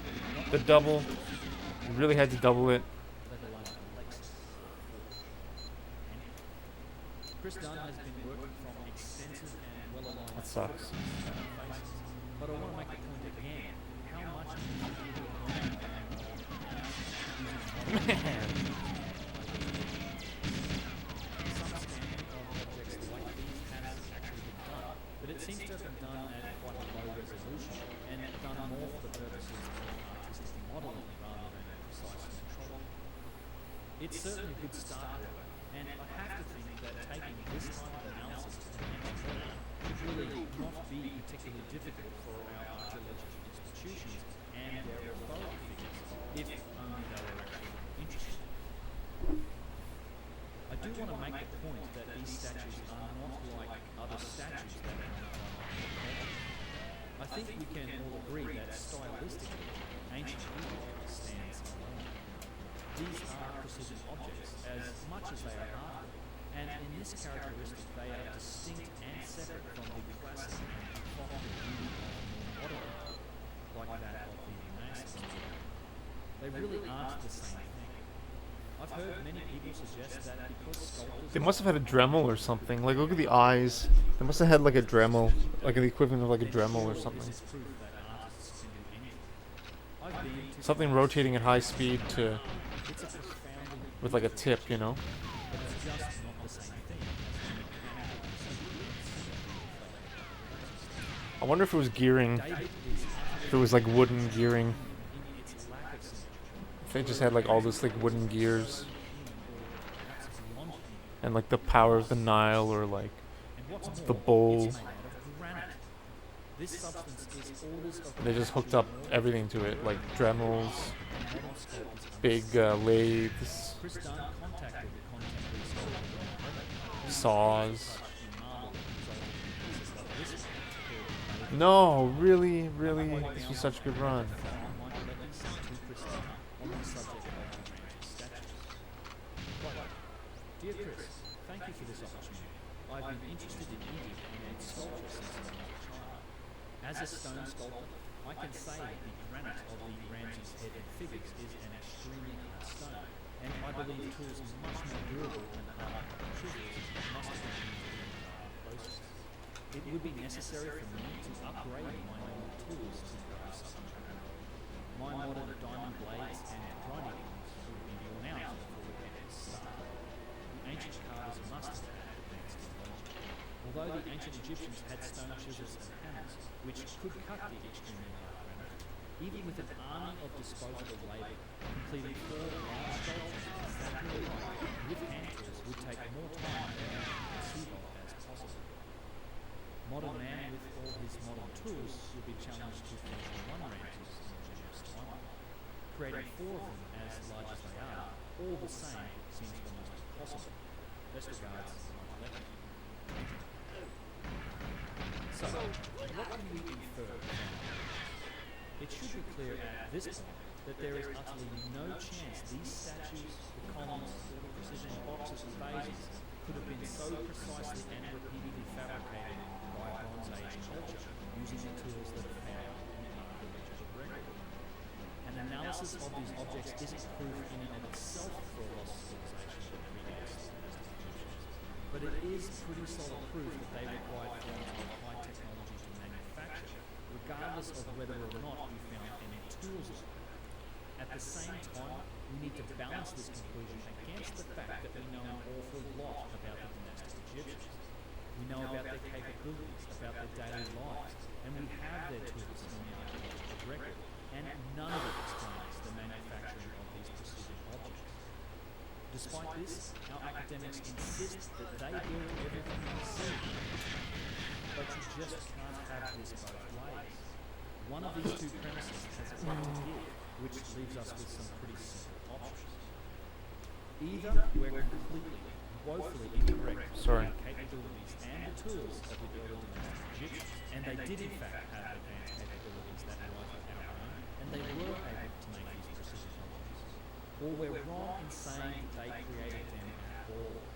To insist that both statements are true, that the dynastic Egyptians both made all of these objects and did so with the primitive tools of the Bronze Age, is logically inconsistent, and it makes no sense at all. Yet this contradiction is exactly the ground that our mainstream academic Egyptologists and archaeologists choose to occupy. Why do you think they don't want to discuss or investigate the nature of precision and technology evident in the manufacturing of these artifacts? Almost every expert who investigates these precision objects, the engineers, stonemasons, the architects, they all recognise the achievement they represent, and they inherently understand just how far out of a Bronze Age culture's reach that they are. By acknowledging that there's a degree of sophistication and high technology evident in these artifacts, then you're acknowledging that our current story for them just doesn't make any sense. Perhaps this is why it seems to be so difficult to get our academics' attention on this issue, as it leads to some very confronting questions for the orthodox story of history. Of course, there is a simple concept that makes sense of this. I need to like restart my When console. you introduce the idea of inheritance, of longer timelines, of the rise and fall of ancient and lost high civilizations, when you look at the evidence from multiple levels of technology on these ancient sites, or if you really listen to what the Egyptians themselves said about their own past, then the facts as we know them can begin to make sense. These ideas are supported by much new science in modern times, with the extension of the human genetic timeline, and with the discovery of recent and devastating global cataclysms like the Young Gyges. These ideas would be supported further, I think, with a full and honest assessment of what it might take to manufacture the remarkable and ancient precision objects that are still sitting right before our very eyes. When it comes to these mighty statues, remember that we label them as statues of Ramses II purely because he has his name carved into them. But whether or not they're actually statues of Ramses, and I don't think that they are undeniable and iconic Egyptian. Does this mean that the dynastic Egyptians made these statues? Or could it indicate that they inherited these objects and then built their civilization around these objects? They revered them, they modelled themselves after them. If I were an emerging Bronze Age culture and I came across these statues or boxes or columns, I might think these were direct representations of the work of the gods also. Yusuf Aylwin, master stonemason and expert guide, explains further. The fact that we have the statue of the dynastic Egyptians, we're not attempting the writers to do it, but see that there is definitely that culture, and it does have the power of marking, like the tool of the and the power of silver and so on. That means we cannot separate the different business from the other, but we can have something else that is still more.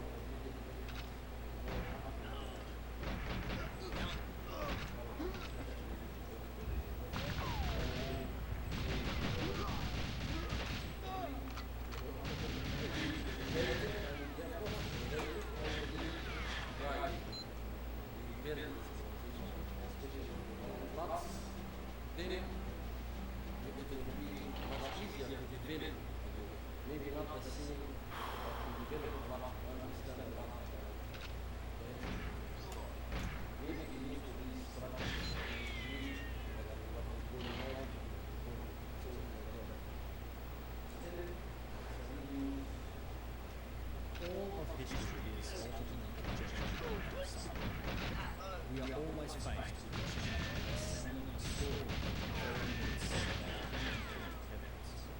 There are few truly definite things when it comes to our past, and new evidence that could change that story is unearthed all the time. I think that this evidence now supports a different conclusion and tells a different story about the very roots of human civilization on this planet, one that is longer and Come on, man. Even if this story raises more questions than it answers, I hope that more people can open their minds to it and can pursue it wherever it is. I know that I will.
including PayPal. I'll add your name to the email list, which you can opt out of if you want, but you get access to newsletters and update videos, things like that. I gave everybody a sneak peek the upcoming YouTube video down to the comments.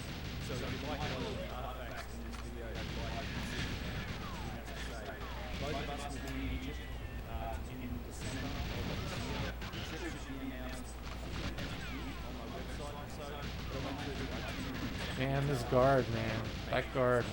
Keep your eyes open if you're interested in that, and otherwise, I will see you guys all in the next video. Cheers.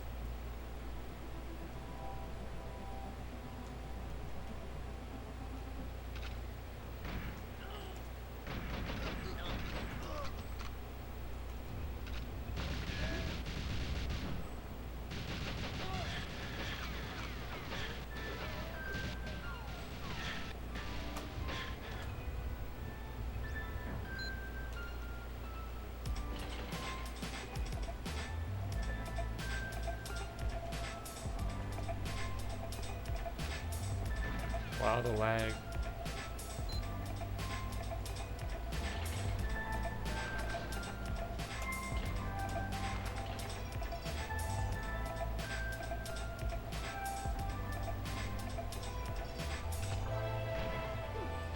Welcome back to Ontario. My name is Ben, and this video is a continuation of my series looking at the evidence for lost sound. This one is an interesting tale, and one I've been meaning to tell for quite some time. I originally thought it was going to be a short video, because I could never manage to make one of those, but the further I researched, the deeper the rabbit hole went, and I hope you'll enjoy exploring its depths with me. In this episode, I want to explore a couple of the unique features of an ancient Egyptian old kingdom pyramid sites. Features that are clearly indicative of the use of advanced technology in their creation, which today leave us some tantalising hints as to functionality and purpose. Certainly well beyond the ceremonial or religious label that takes technology to everything. What I'm referring to here is the use of hard basalt stone to create pavements in structures of specific old pyramid sites. There are several well-known examples of its polished and remarkably flat floors, and wherever they're found, you don't have to look very far for the evidence of machining and advanced forms of stone. Around and on such basalt floors are cutting marks and tool signatures that are quite distinctive, and very different to the overlaid primitive and simple languages that we know the dynastic Egyptians used.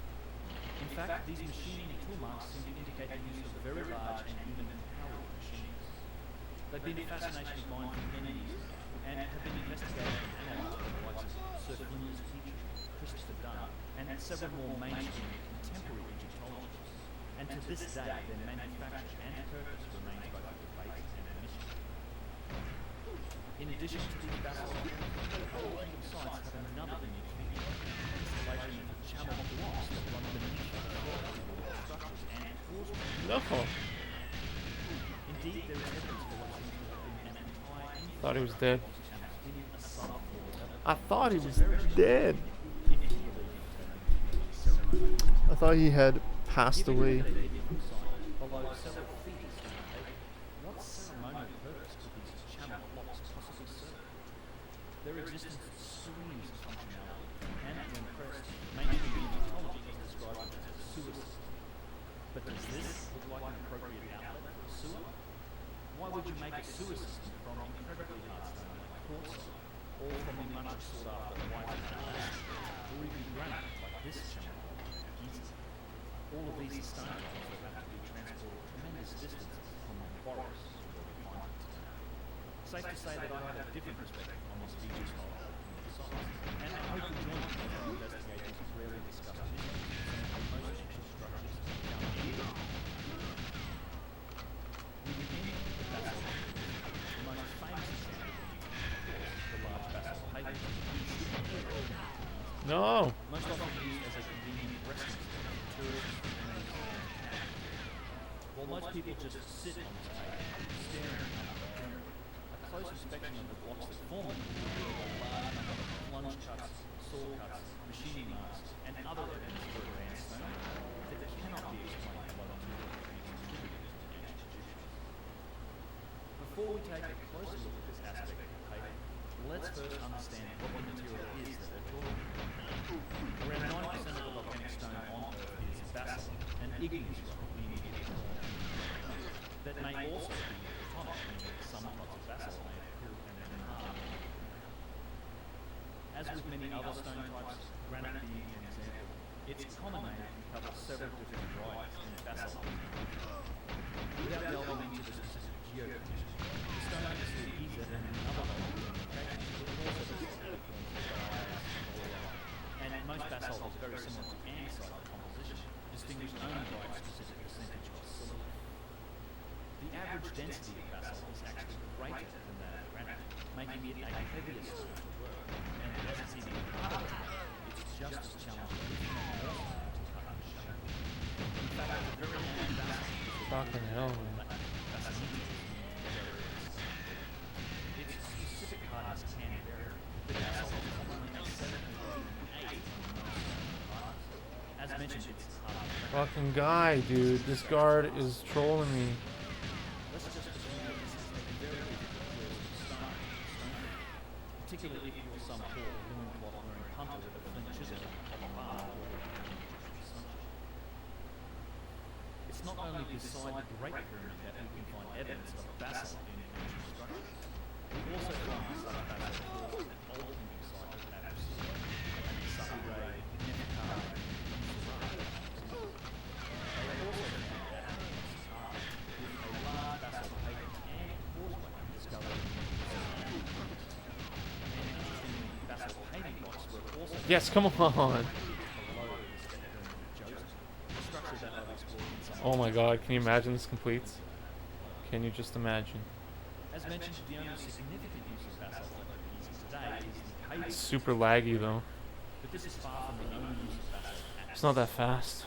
There were historical reports of basalt being used in upper pyramids. It's definitely PB pace. I don't think it's sub 140 though. Although this cannot be confirmed as there is really no trace of basalt left here in evidence today. The Great Box, or the so-called sarcophagus of the third pyramid, Robbed. I got absolutely robbed. That was a robbery. It was discovered by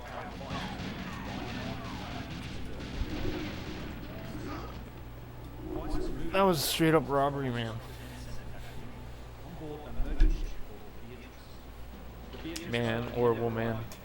As on a round October, I really should have seen the pace, but that's fine. she encountered a storm in the Mediterranean and sank, bearing her ancient treasure with her to the bottom of the ocean. There was a considerable amount of other antiquities from Egypt on board, along with the priceless $7. Robbed. And the Beatrice is but one of the many ships loaded with the treasure of ancient Egypt to the Eastern Sea. At the very least, a number of massive granite obelisks are also found thanks to shipwrecks and the nature of man.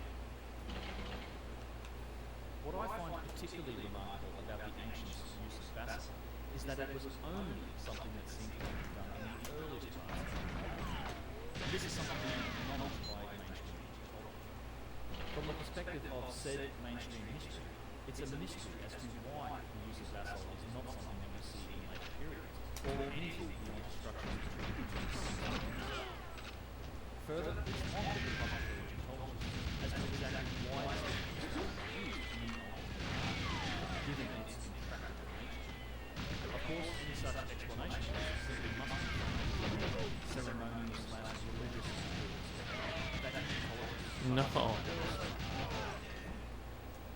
It's not like the theology, rituals, or culture of ancient monastic Egypt drastically changed beyond this early period. So why do we only see these remarkable machine paintings in the oldest pyramid? In 1993, James K. Cliffline authored a paper published in the Journal of the American Research Center in Egypt, looking at this specific element of ancient sites. It was titled "The Use of Basalt in Floors in Old Kingdom Pyramid Tombs." Quoting from Hoffmein's paper, quote, Fucking meme level, man.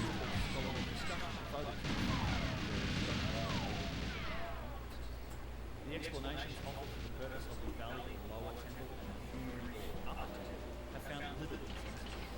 What I should like to do is examine one feature of the funerary complex which has been recognised by scholars but has not been taken into account when formulating theories on the function of the lower temple. basalt has been found as forming in a number of mountains, but suggestions to explain its presence are lacking.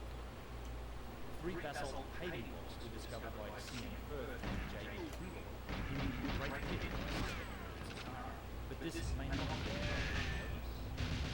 A Giza virtually all that remains of the fuel is the floor of basalt. Firth's clearing of the pyramid complex in 1999 revealed a basalt paving in the open Meme level. Connected to this, on the south side of the sanctuary, were 2 chambers on either side of a 6-foot niche that were paved with black basalt. On the east side of the pyramid, Firth uncovered a chamber that he called a small offering place, which likewise had a basalt floor. And finally, the causeway was also covered with basalt. Parts of the upper temples of Saqqara, Nefertari, and Nisra had also had basalt. Not much of it remains in situ in Saqqara's temple. That of Nisra, however, is quite preserved. Beyond the 6th dynasty, no further examples of basalt pavements in funerary establishments can be cited. According to Dieter Rhein, there are no traces of basalt pavements in the 12th dynasty funerary complexes of Egypt and Babylon, where he has investigated. In general, the use of basalt is limited to art, James Harris in his study of the Aztec. Thus, it appears to use basalt in funerary structures. Fucking meme level, man. I'm gonna have to eat dinner with my folks. Well, I want to eat dinner with my folks, but I'm gonna eat dinner with my folks at 6 o'clock in 8 minutes. But I'll be back to play. I'll leave this on for about half an hour, and then I'll come back and play again tonight. Thank you for being here.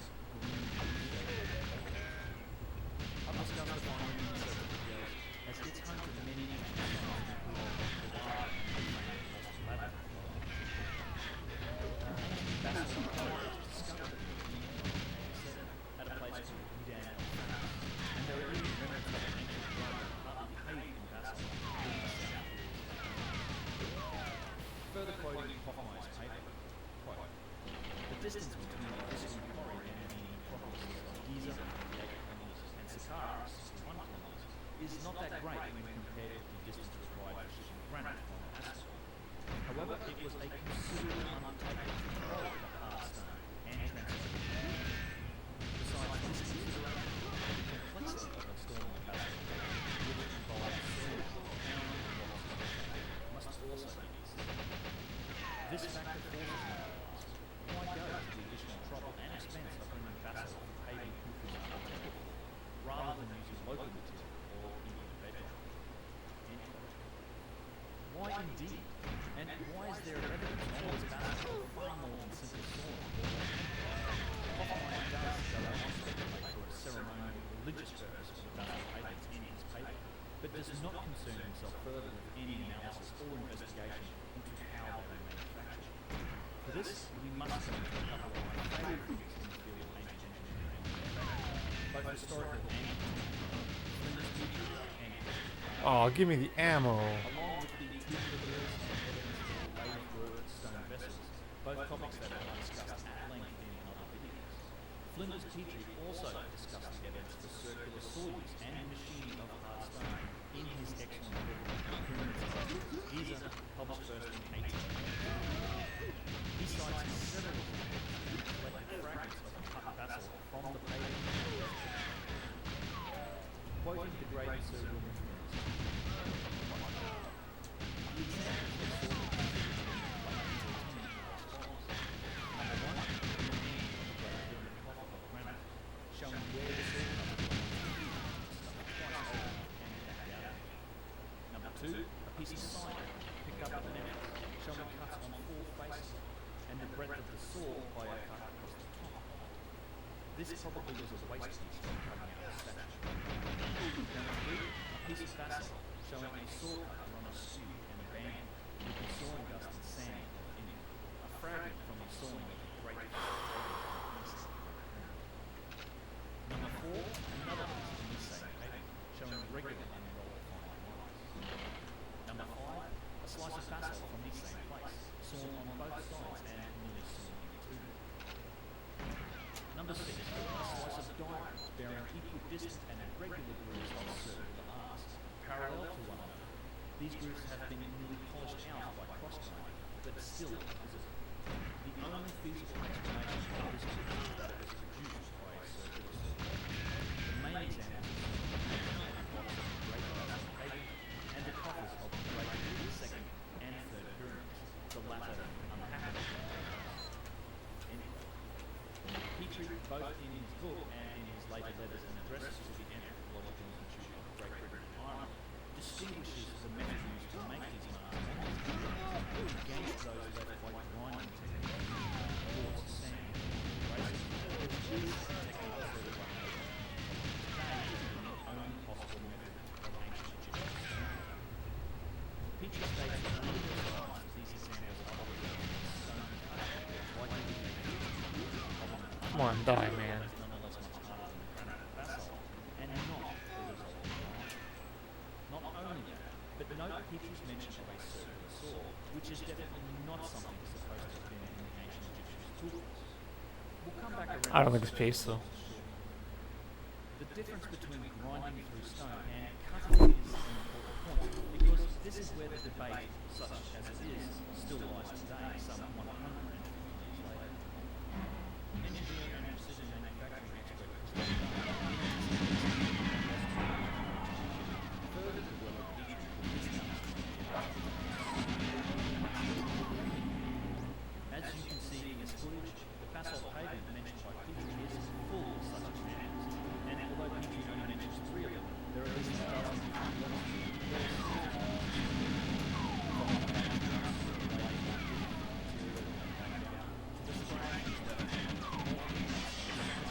Come on. No. No. That was a pretty good run. Ah, that was a pretty good run. Most of these marks are likely the result of a multi-step process, from the roughing out, the fitting, shading on site, and its ultimate precision fit and polished top surface as part of the paving. I say likely, as although there is much to analyze, it's difficult to get. Yeah, I'm gonna have to go eat dinner with my folks in about 2 minutes. Sorry, that's probably my last good run before my half-hour dinner break. I'm gonna leave stream on. I'm gonna make this video full screen. It is impossible to explain every anomalous action that created it. Thank you for being here. That was a good run. That was a pretty good run. It is not unreasonable to speculate that the sawed parts of the blocks were given a quick shave in order to remove irregularities that were inherent in the quarrying process, and were holding one block. Yeah, I'm gonna have to go. If we consider the overall roughness of the blocks, this quick shave was more than likely given by the only tools available on the site. They were the tools used to cut up the size of all of the blocks. It is well known that these blocks are extremely precise, especially those that have walls and chains and also the casing. Surely they were all the same exact as the units. It could be argued that the roughness was not on the plateau, but were elsewhere. What is undeniable here is that these marks, replete with striations, are the result of some form of sawing or grinding, and not the result I have no health. of stones, flint or copper chisels, which are the tools that so often quoted as the primary methods of ancient Egyptian stone. It's here that mainstream archaeology gets itself into something new, as these marks found not only on the basalt blocks of the pavement, but as mentioned also on the boxes of some of the pyramids, slabs have to be explained by a method. An attempt at explaining Okay, I gotta go eat dinner now. I'll be back in half an hour. Thank you so much. I'll leave the stream on. Thank you though. Thank you. Egyptians, published in 1991 in the Journal of American Research. Although this is a firmly mainstream Egyptology attempt at explaining these marks, with Moore's proposed solution of his drag saw, he had no alternative but to state that, quote, the degree of mechanization indicated by this operation is somewhat more advanced than general use of the pyramid builders' technology within the whole, and also that the sawing done in this place represents a sophisticated operation of the ministry of imagery, end quote. Chris Dunn made a thorough analysis of Moore's proposed solution, And it is in this analysis that we can begin to see just how weak the mainstream case is for some form of relatively primitive grinding technique to explain the evidence written in stone. First, let's describe what Moore proposed, quoting Christopher Dunn. Quote, Morse proposes a blade made of copper with a notched leading edge. The blade was 157 inches 4 meters long and 23.6 inches 60 centimeters broad, and was wedge-shaped from 0.393 inch 1 centimeter at the top to 0.118 inches 3 millimeters at the cutting edge. Morse estimates the weight of the blade was 308 pounds or 140 kilograms. Quartz sand was used in the process as an abrasive. It was rubbed against the basalt both as a loose medium and also by quartz sand that was embedded into the copper. This process, with fresh sand being added to the cut as used sand and salt rock was flushed away, impressed the shape of the blade into the basalt. As we see in the figure, a team of workers dragged a blade across a block that was fixed inside a trench filled with water. The blade was suspended on ropes that were controlled by workers, who, according to Morse, managed the blade's incremental descent into the basalt. Just with this description of the blade and the image of its theoretical operation, you can begin to imagine some of the practical mechanical problems with this proposed solution. And this is only the beginning of the issues with the mainstream explanation. Quote, it is hard to imagine the successful employment of the physics of a pendulum on a swinging 308-pound object that ultimately is met with a hard, solid surface covered with sand. If you take into consideration the fact that the blade is wedge-shaped, which would mean its increasing width would impede its progress into the slot, the impossibility of the operation becomes evident. Anyway, where it gets truly ridiculous is with Moore's claimed rate of cutting with such a setup. Admittedly, he does state that this is the best case estimate, but according to his paper, a single cycle of this saw, one back and forth motion, would cut 2 millimeters into the basalt. And with a swing time of around 2.84 seconds, it would cut at a rate of 42 millimeters or 1.653 inches per minute. Let's put some of these rates into context. As explained by Chris Dunn, United States Patent Number 7082939, filed in 2003, describes an improved frame saw using carbon alloy steel blades impregnated with diamonds, and cites a downfeed rate into granite of 30 millimeters or 1.18 inches, not per minute, but per hour. This modern rate of granite cutting, using powered saws with diamond-tipped blades, is 84 times less than the rate cited by Moore with his copper drag saw, using sand and human power. Like I said, it's truly ridiculous. And bear in mind here that we're also comparing the modern rate of cutting into granite, while Moore is citing a rate of cutting into basalt, which is harder and therefore even more difficult to cut than granite. The fun doesn't stop here either, because we do have some indication of just how long it takes to cut granite using a drag saw. Experimental archaeologist Dennis Stocks, who I've mentioned on this channel in my previous videos on tubular drills, has experimented with human-powered copper saws using sand to grind granite. Although I do think that Mr. Stocks does ignore some of the evidence in the stonework and conducts his experiments with a very specific outcome in mind. I do want to say that this sort of testing is a very good thing and should be applauded, as ultimately this sort of data should help us to get closer to the truth.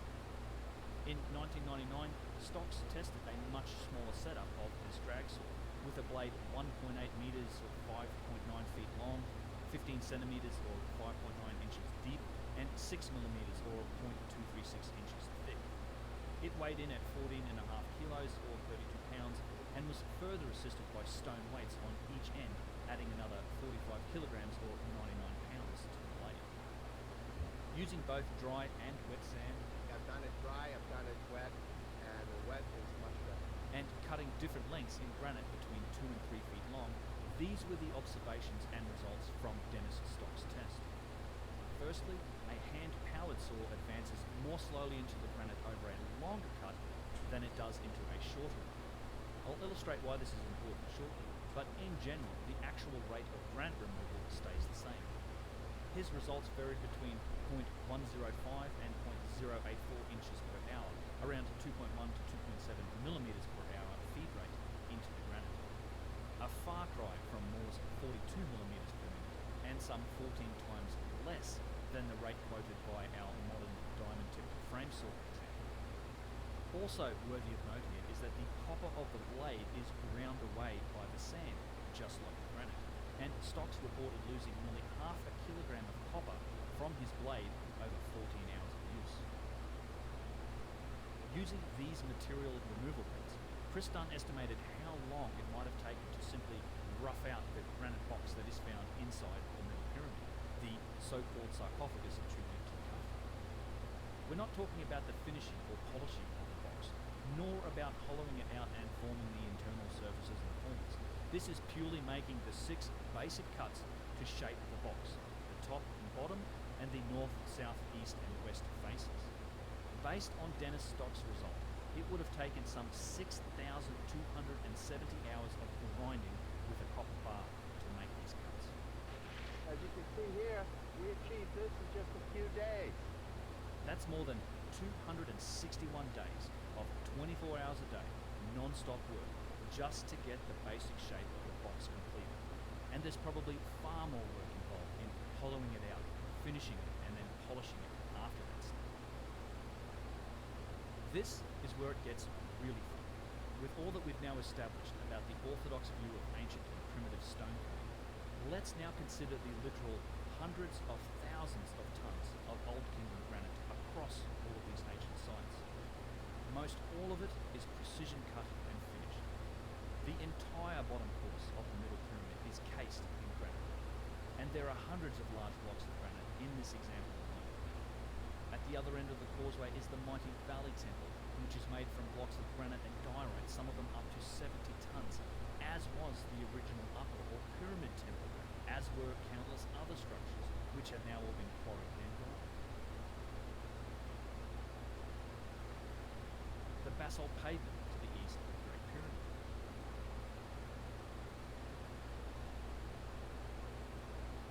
The huge 70-ton granite beams in the Great Pyramid's upper chamber.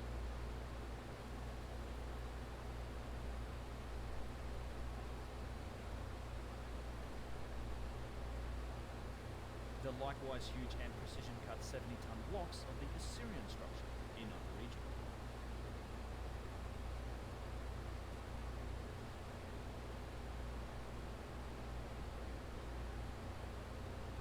The granite casing stones of the Third Pyramid.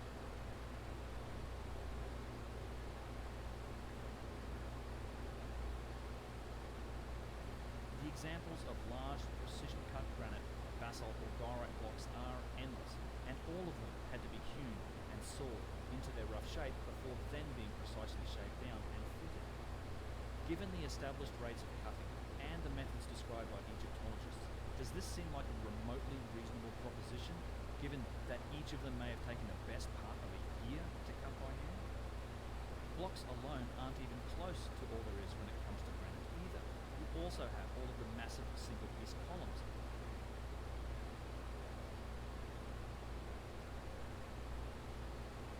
The obelisks, the 400, 800, and 1,000-ton statues.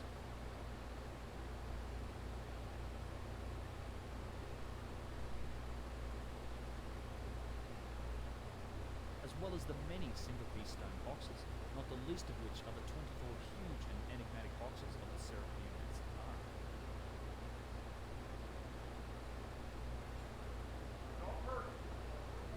Yeah, it's fragile, obviously.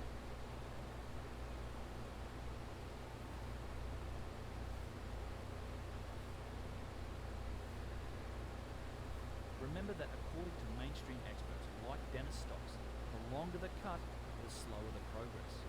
Try to imagine the rough shaping of a Serapeum box, some of which are more than 15 feet long. How long would it take to make this long axis cut on one of these boxes, and where do they get the time? Perhaps a better question is, where do they get the copper for all this theoretical grinding?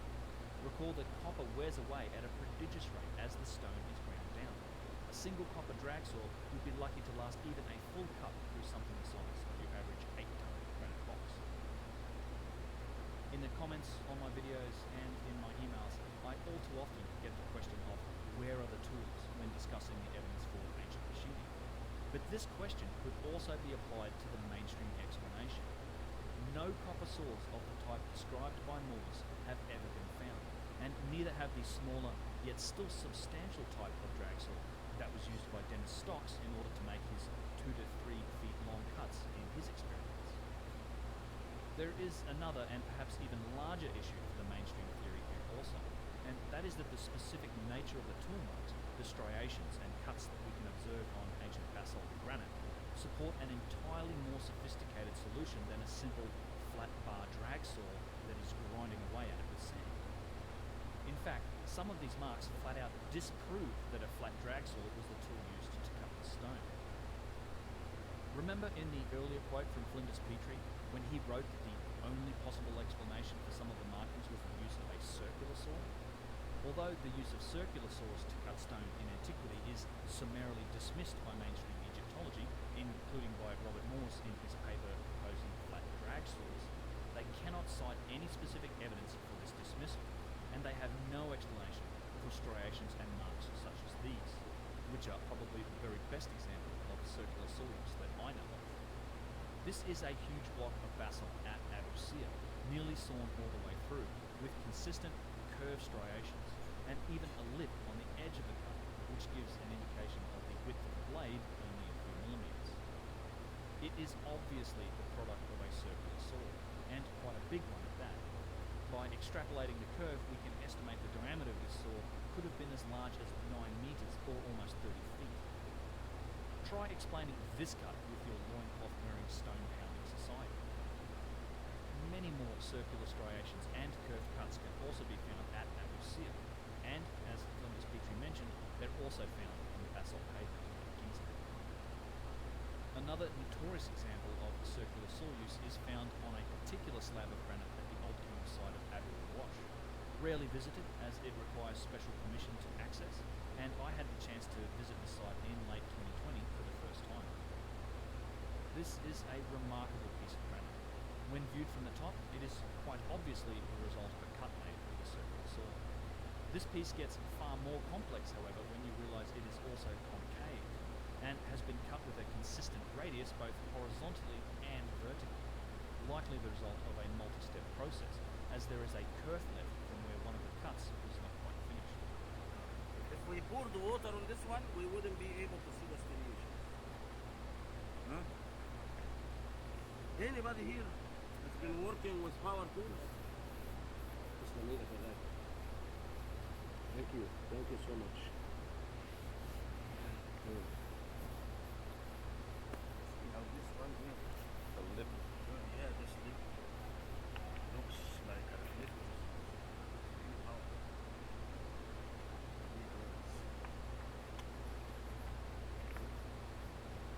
So this, in my opinion,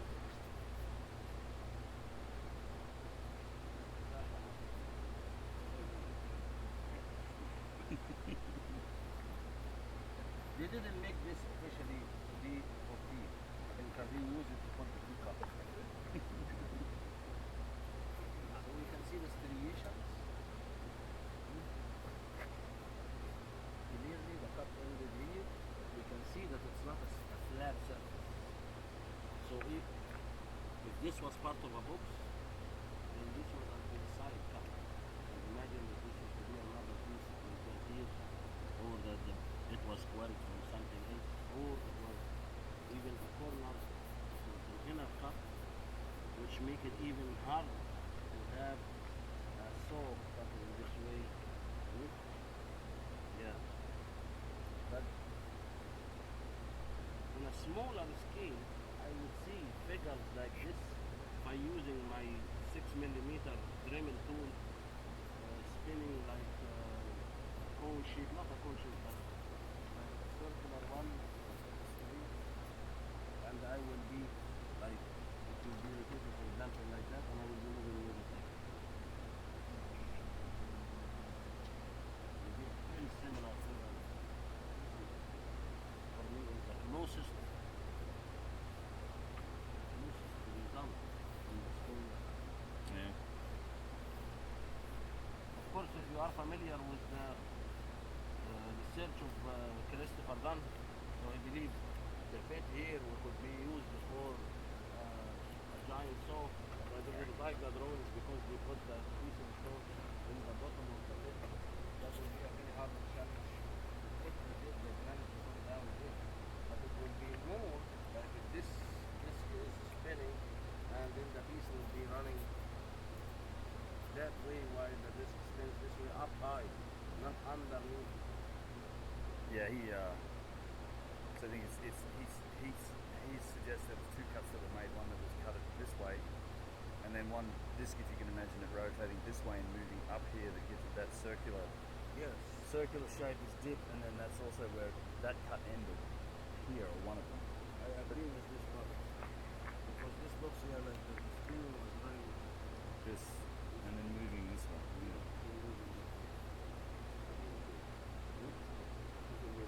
If you pour the water on it, You won't see it. you would never be able to see the striation. But you see the striation. Very fine.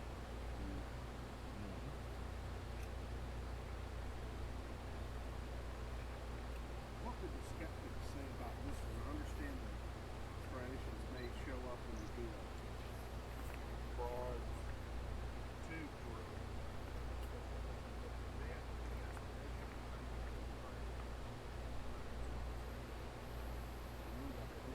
Yeah.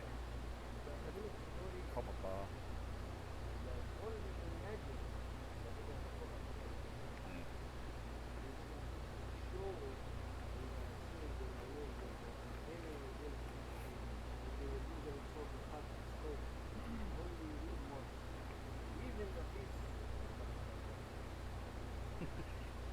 Exactly how this box was shaped is a real puzzle, and I'll leave a further analysis of this piece for an upcoming video on Abu Wash.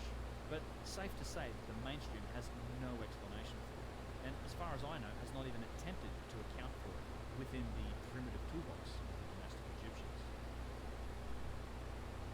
It should be noted that there is evidence for both straight saws and circular saws. Indeed, a variety of tools may have been used in the different stages of ancient stone processing. One of my favourite pieces that demonstrates several different saw mines, both straight and circular, is found tucked away in the corner at Abu Sir. It's a beautiful piece of high-density quartzite with just breathtaking colours that are revealed with a quick splash of water. This slab has been worked down to flat surfaces and seems to have been in the process of final shaping and shaving down, likely intended for a precision fit somewhere. We have fine tool marks on the edges of straight saws, just lightly touching the material, and then there is also evidence of deeper circular saw-like tools on its top surface. It's almost entirely cut through on its end and looks like it was broken or snapped from a larger piece. Seems like the type of block that should be subject to a deeper investigation from experts, but I'm just grateful that it's still here for us to look at and hasn't been carted off to gather dust in the storeroom somewhere. Chris Dunn has analysed the block at Abu Wash, as well as the tool marks that are left at Giza in great detail, coming to the same conclusion as did Petrie, and he also commented on the mainstream's strange resistance to the idea of circular saws, quoting Chris Dunn, quote, "Before we return to Abu Wash, we must resolve the differences between Petrie's observations and Moore's with respect to the use of circular saws. The evidence Moore's was looking at would certainly point to the use of straight saws, yet there are other blocks on the pavement that pose a problem to the notion of the exclusive use of straight saws. Another block lies a short distance away from the pavement and would go unnoticed by the casual traveller unless he or she stumbled over it. That block can't be explained by the use of straight saws, because the surface is curved in a way that would eliminate the random arcing of a blade or any amount of uncontrolled meandering by a shaky operator. Figure 1024 contains 3 views of this basalt block that, when viewed from the side at an angle, the saw cut seen in figure 1024A ends with a radius. Without examining the block further, it could be argued that a hand-operated straight saw created the cut, and that the operators of the saw did not keep the saw straight as it moved through the cut, but instead allowed it to drift up and down. This is a common occurrence, and in fact, achieving a perfectly straight cut with a hand-powered saw is almost impossible. Fully impossible is the achievement of a concave radius, for the obvious reason that it is physically impossible to create a saw cut where the entrance and exit points are higher than the middle with a flat-edged straight saw. Some may argue that the saw could bend and create this condition, and indeed they are more than welcome to Stocks did not observe this condition during his experiments, and neither have I during my experience working with hand saws that were thinner than stocks. Along with Petrie's testimony to the use of circular saws at Giza, what we can gain from this block is further evidence that efficient circular tools were used on the Giza Plateau, though we are still left to wonder about what they looked like, how they were driven, and from what material they were made. Anyway, Dunn goes into far greater depth in his analysis, and if you're interested in reading further on these topics, and the many other undeniable proofs of the use of advanced technology in the architecture of ancient Egypt, I'd highly recommend picking up a copy of this book. So why is it that mainstream Egyptologists so steadfastly refuse to acknowledge this evidence? Indeed, much like in the case of the tilted photograph of Petrie's famous drill core number 7, they seem to be willing to go to any length in order to deny it, either by simply ignoring or dismissing evidence out of hand, or in some cases like this, through obfuscation and logical fallacies, if not outright deception. I think this is because the implications of such evidence threaten the very foundations of the story of human civilization on this planet as we know it. This is the same story that the academics in their ivory towers, with their tenure and their textbooks, serve as its experts and high priests. This evidence should have a strong impact on our assumptions about the most ancient parts of our history. Yet it doesn't, and the many valuable lessons we could be learning from a more honest assessment of our own species' history are being held hostage by an establishment hell-bent on never admitting defeat and on protecting their own positions of power. This evidence implies that something far more sophisticated is going on than just a hard-working, loincloth-wearing primitive ancient civilization who had nothing better to do than spend all day banging rocks together in order to create ceremonial cemeteries, which, if you have ever noticed, is exactly how the history books depict this work. Personally, I always laugh when I see images like these.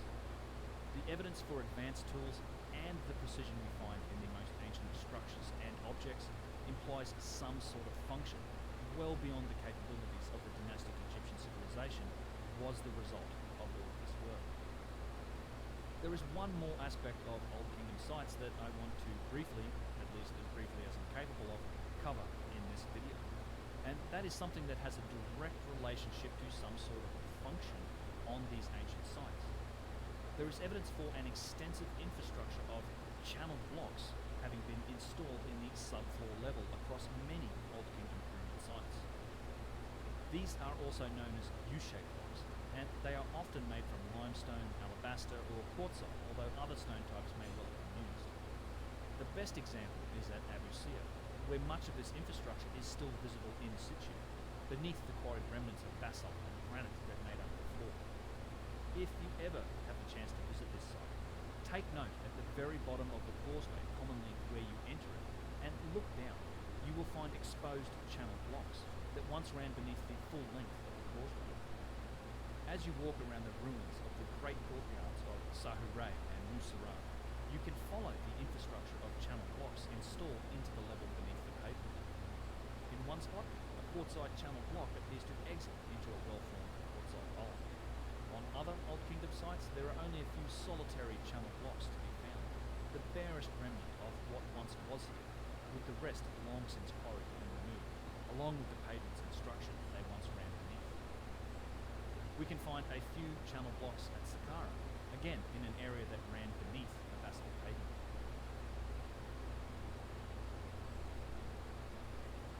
Here is a single solitary channel block lying out in the desert of Dashur, near the mighty Bent Pyramid.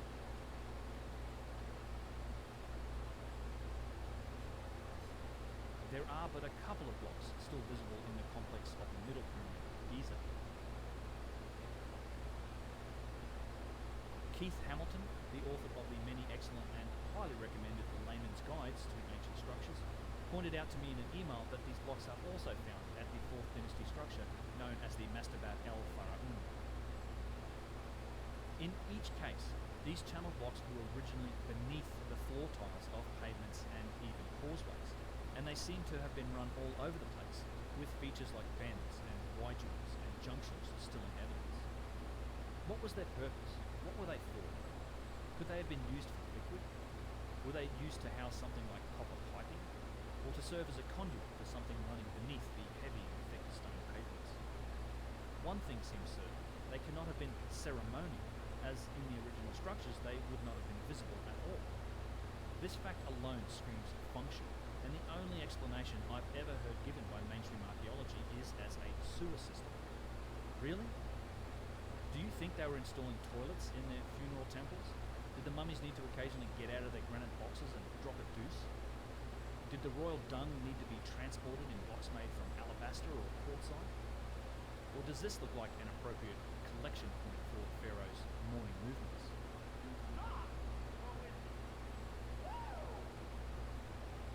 Naturally, I jest, but there really isn't any other explanation for it. These U-shaped blocks and this infrastructure just isn't ceremonial, as explained here by my friend and expert guide Yusuf Aoun, in reference to the U-shaped blocks at Saqqara that happen to be made out of Egyptian alabaster. So I'm going to bring this stone from a different far destination to bring it over here. The Middle East. It's going to be for something decoration. Yes. But if it's something functional, it's a different story. Because if I brought it from far away for something functional and decorational, then I will still have it here above the ground. But if it's going to be moving, then what difference is it going to make? If I use any other type, granite or limestone or anything, to have these most of them.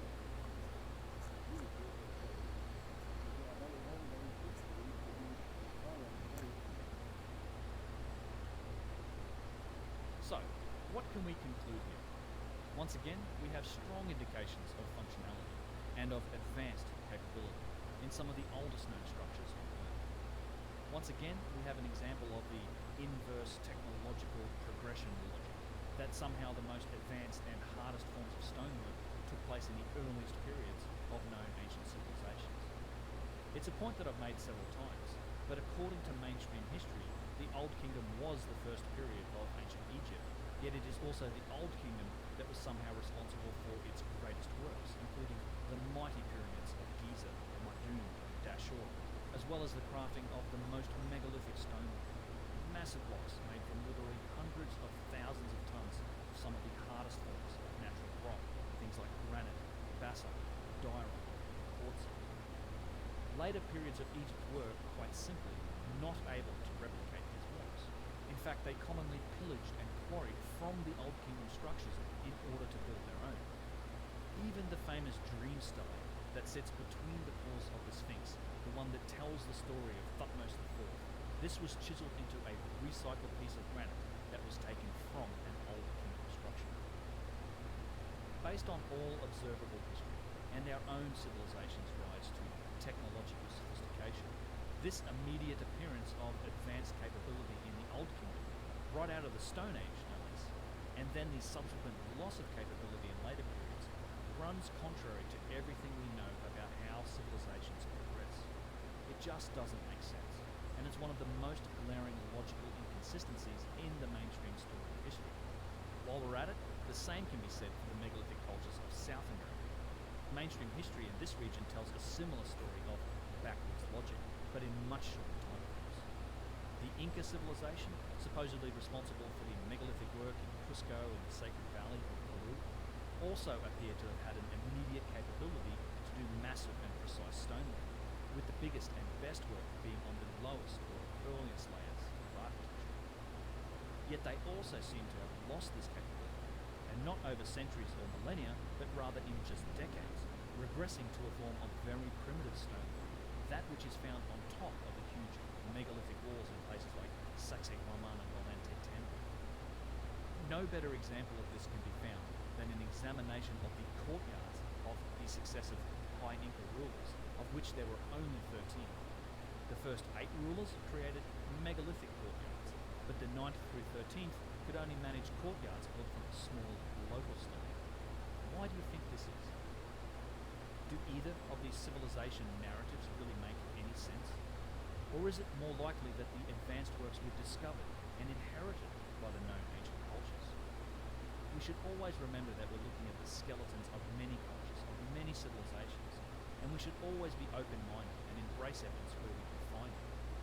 Sadly though, this doesn't seem to be the case for our current crop of establishment archaeologists. That said, if I've learned anything from developing this channel, it's that there is certainly hope for the future. The next generation of archaeologists seem much more open-minded, and there are many excellent independent researchers investigating various aspects of our history, and we're all connected through the internet, allowing the fast dissemination of new ideas. The history impacting evidence coming from adjacent fields of science, things like the human genetic timeline, the climate history of the planet with the younger dryas, and further technological proof for a lost ancient global civilization is only getting stronger and stronger. One day, I do believe that the works of people like Graham Hancock and Christopher Dunn will be vindicated and valued for what they are. After all, it's a constant of science, exemplified by historical figures like Copernicus and Galileo with the heliocentric model, Ignaz Semmelweis with germ theory, and J. Harlan Bretz with catastrophism, that new scientific discoveries come from the fringe, and are generally opposed by the establishment, only to be later proven correct. I hope you enjoyed this video, and thanks for watching.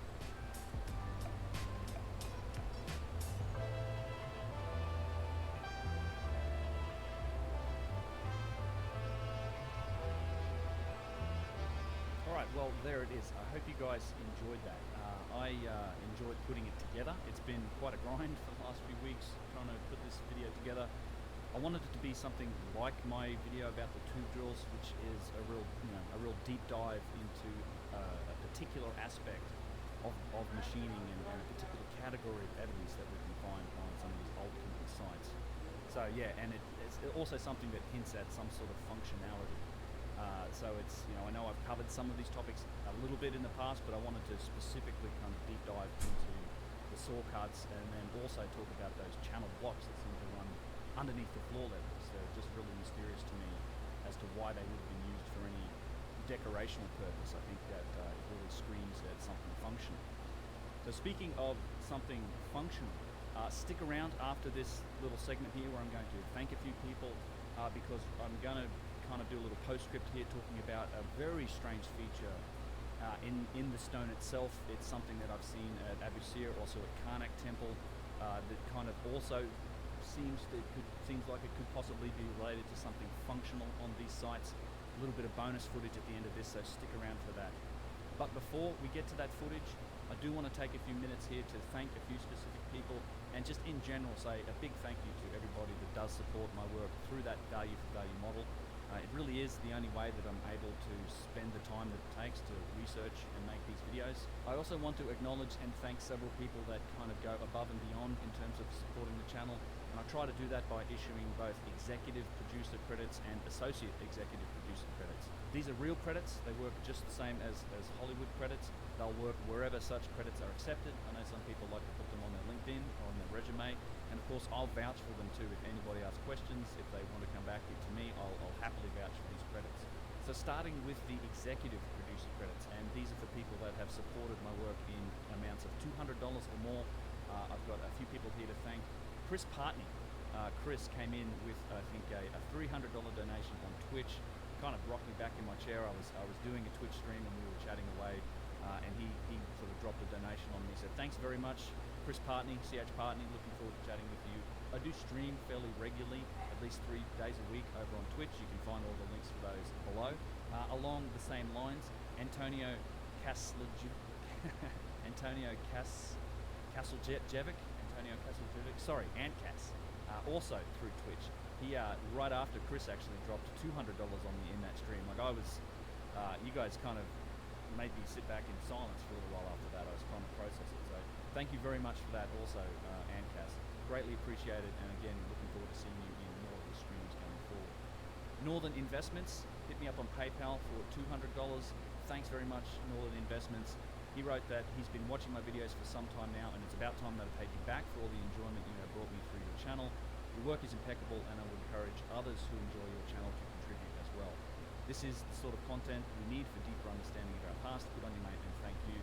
Thank you very much, Northern Investments, for that support. It's greatly appreciated. I do want to thank a couple of people that have hit me up with some tips in higher amounts over on Subscribestar. This is from earlier in the year. City that's all the information I have. But my supporter City on Subscribestar has hit me up with 2 separate $100 tips. Thank you very much, City.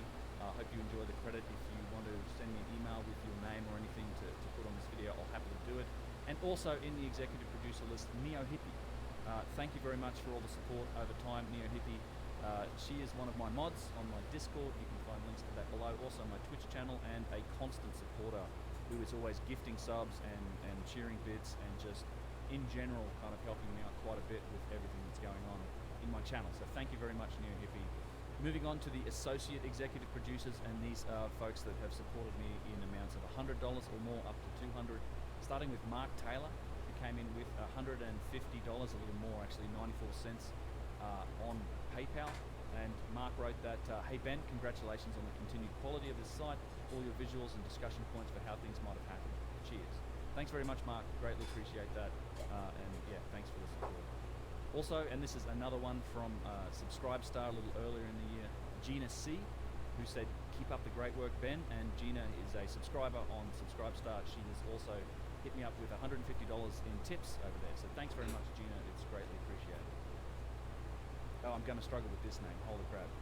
Grzegorz Bozek through PayPal. $100. Grzegorz says, keep up the good work. Thank you very much, Grzegorz. I greatly appreciate it. Thank you very much for the support. And along the same lines on PayPal, Frederica Russell came in with $100 over PayPal and said, thanks for sharing your expeditions with me. It's my pleasure. I hope you enjoy them. There's plenty more to come. I do have trips coming up this year. It's going to be a busy few months for me going forward. Going back to Peru in a couple of weeks here. Then I'll be up in the Channeled Scablands with Randall Carlson at the Contact at the Cabin event in September. I think there may be a seat or two left on that. If anyone's interested, you can find details for that at contact@thecabin.com/Carlson. And then October, we're going back to Egypt, back on an Uncharted X tour. Got a couple surprise guests coming with us for this that I don't think is common knowledge. Also some surprise events and special permissions that we're doing on this trip that isn't on the itinerary. It's going to be a good time. I'm also in the early stages of planning something for next year for people that can't make October that are interested. Another name that I'm going to struggle with a little bit here, and my apologies, Thomas, if I murder your name, but Thomas Sezuniski through PayPal dropped $100 and said, love the channel, please keep up the great work. So thank you very much, Thomas. It's greatly appreciated, and yeah, I hope you enjoy the content going forward as well. Thanks for this. Also, one other thing that I wanted to let everybody know about, if you go back a few videos in one of these postscripts, you might remember a game called Rebellion Gaia. I had voiced the lines for one of those characters in those games. It was quite an interesting experience doing that. And the game has now been released, Rebellion Gaia, for PC. It's very much an indie game that is aimed at kind of the ancient explorer. It kind of is very much in the wheelhouse of topics that you might be interested in if you're interested in this channel and the other channels like it. If you go to store.rebelliongaia.com and use the promo code Ben, I will get a small cut of those sales for those. So it's one way to support the channel and to get a game, and you can find it at store.rebelliongaia, which is REBELLIONGAIA.com, and the promo code is Ben. So as promised, I do want to talk a little bit about some speculation around the actual functional nature of these sites and what I think happened, and also share with you just a really strange feature that I found on a couple of these sites. And that feature is some of the stone, the basalt stone, particularly at Abu Sir, as well as some granite stone that we found at Karnak. It's almost as if it's melted, or it's flaky. Not melted, but it seems to have undergone some sort of molecular change to the point where it's crumbling and it's flaking off. And you'll see that in this footage here. This isn't something that is really a natural effect for this type of stone, or at least not unless it's kind of been exposed to the sunlight for millions and millions of years. But we're talking about cut blocks here, and I really don't think they've been cut that long ago. So it's not something that should have happened to this stone by being out in the sun. It's kind of a really weird effect, and you see it in a number of different places. The best examples, as I said, Abu Sir, as well as at Karnak. There's a whole section at Karnak where all this granite is just cracked and crumbling. It's almost as if it's undergone a transformation from the inside out. And this is a real interesting thing for me. I'd love to know or see somebody do some sort of molecular analysis to take a much closer look at this stone to see what's happened, because to me it kind of screams at some sort of functionality. Something that I've noticed on a lot of these really old kingdom sites is that you see the same combinations of stone. It's not just these three, but these are the three primary types of stone that you'll see, which is basalt, granite, and limestone. In a lot of places, you'll see limestone that's been cased in granite or cased in basalt. For example, the Valley Temple is limestone cased in granite, and up at Abu Sir, the channels where we see this flaking basalt, it's limestone that's been cased in basalt, and in fact, where the basalt's flaking, that was the face that was kind of on the limestone. So it's a very sort of interesting effect, and to me, it hints at a possibility of some sort of functionality. Maybe it's repeated heat cycle. I don't know. Those types of stones, those three types of stones, also happen to have different properties when they're tested with high voltage electricity. And I've got a video where we did some testing on this, I think with like 500,000 volts going through, and it's kind of, I don't really know what to make of it, but it's an interesting video. It was an interesting experiment. There's a link to that video down below that you can go and watch if you haven't seen it yet. But in general, to me, I think that my gut feeling is that these sites were all functional at some point in the past.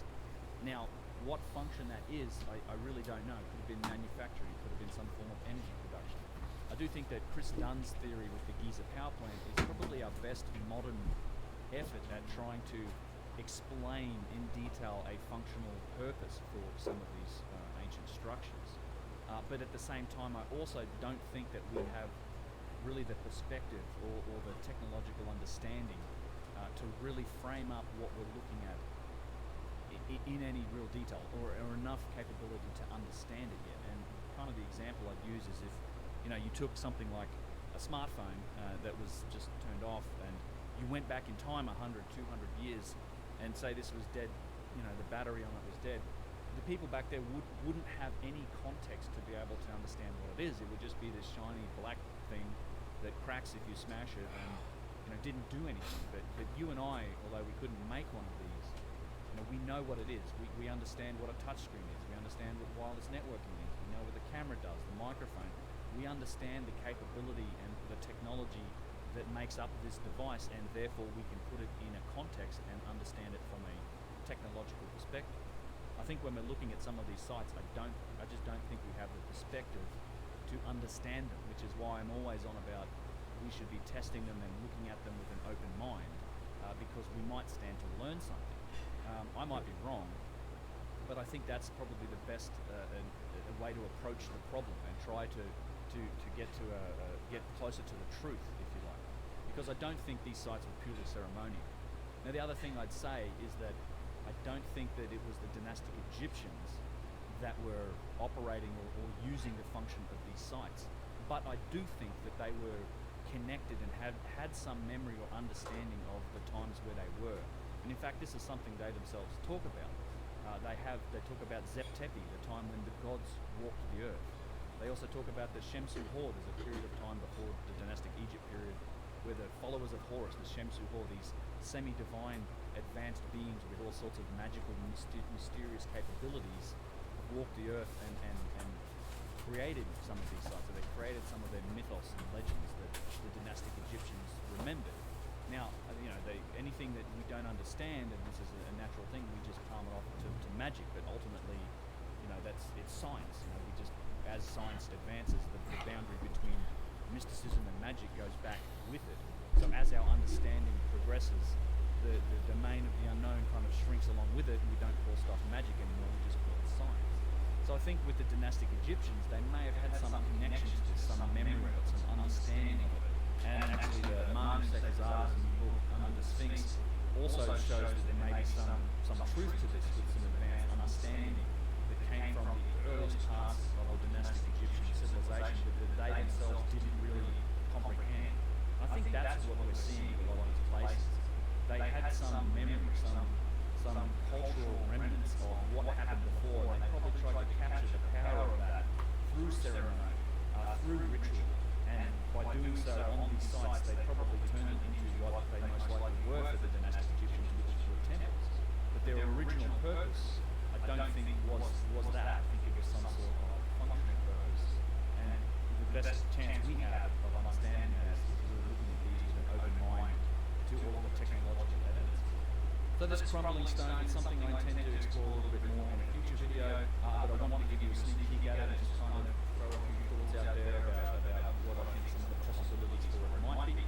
It's certainly an area that I intend to investigate further. But other than that, I really do hope you enjoyed this video, and I'll see you all in the next one. Cheers.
Puranas, which are the historical writings of ancient India. However, interestingly enough, I've been invited to present these ideas at some of the leading scientific institutions of the world, like the Royal Institution in London, the Russian Academy of Science in Moscow, the Indian Institute of Science in Bangalore, and I'm very honored to be here speaking to you tonight. The question I'm looking at is, how old is the human species? Most scientists today would say the first humans like us, Homo sapiens sapiens, appeared less than 200,000 years ago. But the Puranas say that humans have existed for more than 200,000 years, going back perhaps hundreds of millions of years. So, if what the Puranas is true, we can make a prediction that there should be reports of archaeological evidence. Run is so good, man. I can't believe he's not on the mainframe. That run was so good, man. Perhaps going back many millions of years. So my methodology for testing this prediction has been to examine all archaeological reports from the time of Darwin to the present. So I divide scientific literature into two categories: the primary and secondary scientific literature. The primary scientific literature means reports by archaeologists, geologists, paleontologists, published in their professional peer-reviewed scientific literature. There's no way he's dead. Is based on the primary literature. It would include textbooks, for example. Now, my first finding is perhaps not so surprising. There are no reports of evidence for extreme human antiquity in the current secondary literature, textbooks, for example. But my second finding is a little more interesting. There are many reports of evidence for extreme human antiquity in the primary scientific literature, past and present. And I collected those reports in this book for Forbidden Archaeology, which is 900 pages long. Some people call it Forbidding Archaeology. A bit too heavy to pick up. So we brought out a shorter edition of the book called Gyges, which is available. So if this evidence really is there in the primary scientific literature, the question arises, well, why don't we see it in the secondary literature, the textbooks today? And I think that's because of a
preconceptions about different categories of evidence that come to their attention. And evidence that conforms to the paradigm of the dominant consensus will pass through this intellectual filter very easily, whereas evidence that tends to contradict the ruling paradigm will be filtered out. As Cook said, normal science often suppresses fundamental novelties because they are subversive of its basic commitments. But anomalies can also be the foundation for new research, for new understandings, for new conclusions in the world of science. As Cook put it, discovery commences with the awareness of anomaly, i.e., with the recognition that nature has somehow violated the paradigm-induced expectations that govern normal science. So this book is really a collection of anomalies that challenges scientists to re-examine their paradigm. And this was recognized by some of the archaeologists who read the book. French archaeologist Marianne Koumati wrote her review of forbidden archaeology and l'anthropologie. Primo and Thompson have written a provocative work that raises the problem of the influence of the dominant ideas of a time period on scientific research. These ideas can compel the researchers to orient their analyses according to conceptions that are permitted by the scientific community. So I think it's important that a professional archaeologist realize what we were trying to do. I'm now going to give some examples of these anomalies. And some of them are going to be classic cases from the book Forbidden Archaeology, which some of you may have heard me talk about before. But there will also be some cases drawn from current research.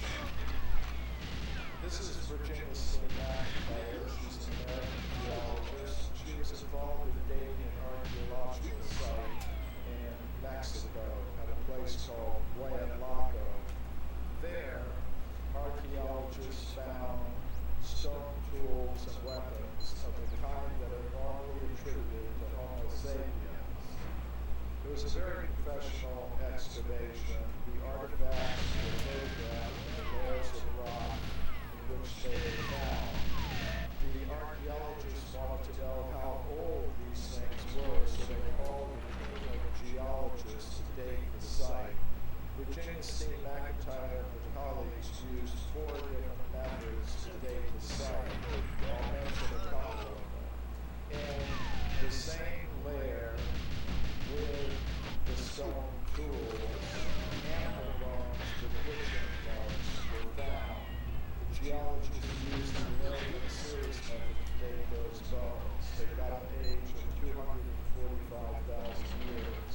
Above the layer with the stone tools was a layer of volcanic ash. The geologists used the zircon fission track method to date that layer of ash. They got an age of 270,000 years. They got an age of 270,000 years. Using all 4 methods that they employed, the geologists concluded the age of the site must be at least 250,000 years. The archaeologists refused to accept that.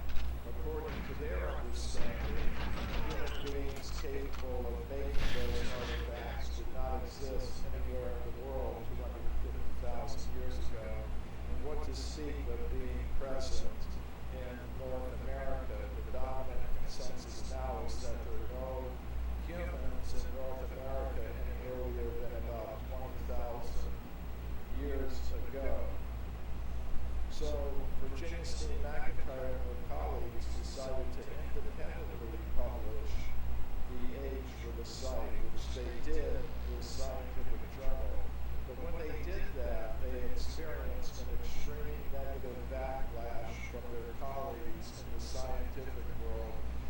because they had dared to publish something that radically contradicted the dominant paradigm. Virginia Steen McIntyre wrote, "Not being an anthropologist, I didn't realize how deeply woven into our thought the current theory of human evolution has become. Our work at Huayalaco has been rejected by most archaeologists because it contradicts that theory, period." So here's a more recent example of this knowledge building process. In 2013, archaeologists discovered footprints at Habsburg in the United Kingdom. The footprints were found in deposits that were between 780,000 and 1 million years old. The archaeologists very carefully studied the footprints. For example, they measured what they call the foot index, in which you divide the width by the length and multiply by 100. The average foot index for the 152 Habsburg prints was 39, which is just about the same as the foot index of living populations of anatomically modern humans. Now, of course, the archaeologists did not believe that anatomically modern humans were present in Europe almost a million years ago.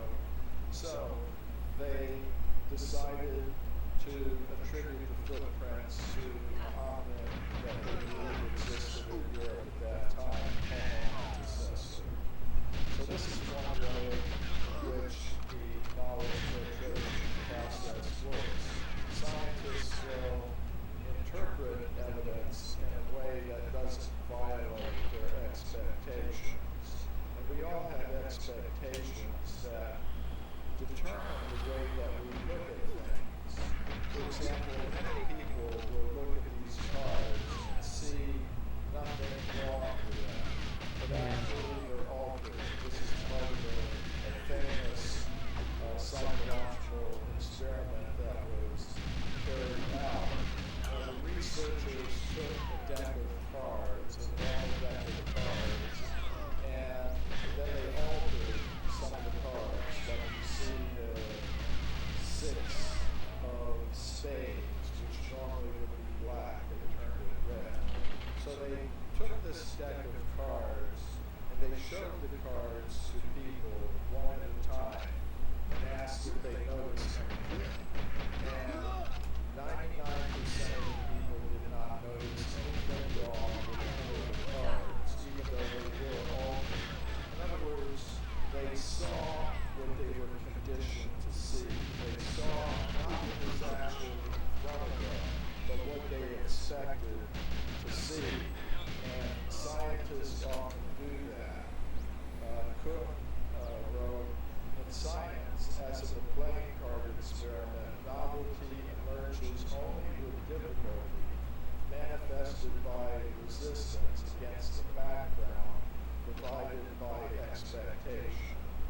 In other words, scientists sometimes, they just do not see what is in front of them, even if it is novel, even if it is different, because they're conditioned by their expectations. I'll give a very recent example of that. This is Yo, scheiße.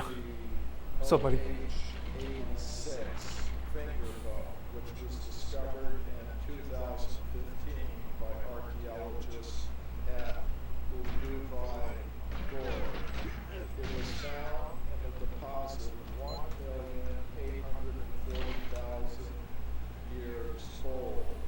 So this finger bone is, technically it's called the left fifth proximal angular phalanx, but you can see it there circled. And the archaeologists very carefully studied this finger bone. They did measurements of it. They compared the measurements of the OH86 finger bone to the finger bone. Samson Dove hot chocolate courtesy of the company. Oh, nice.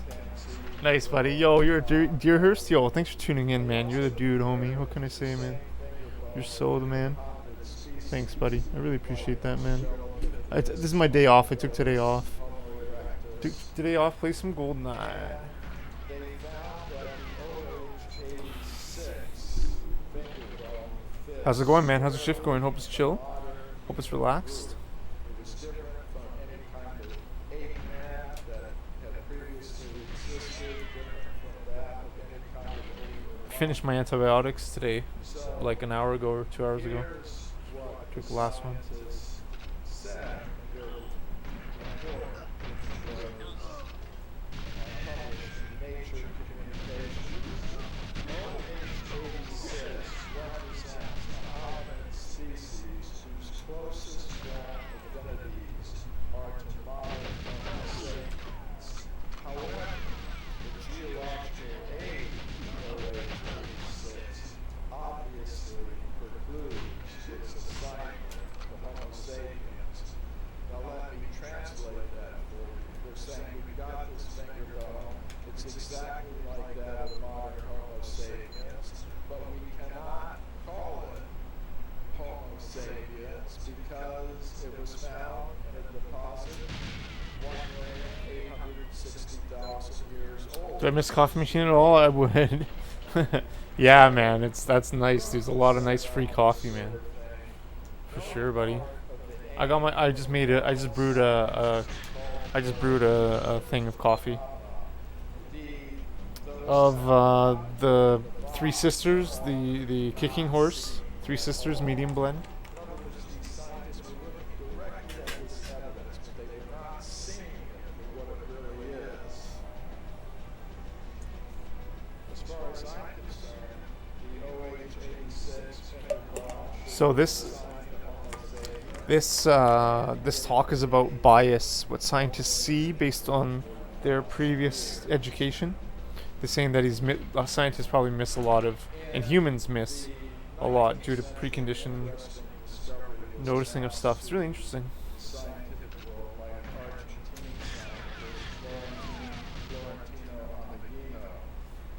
An anatomically modern human skull was found in Buenos Aires.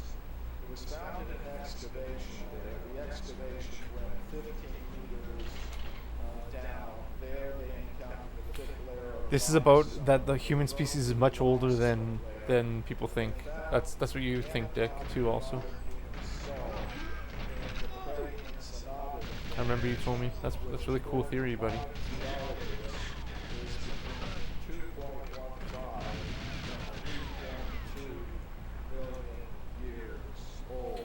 Scars into their way of thinking. LOL. Yo, it's true, but he's talking. It's true, but he's talking like science and whatever the dogma is.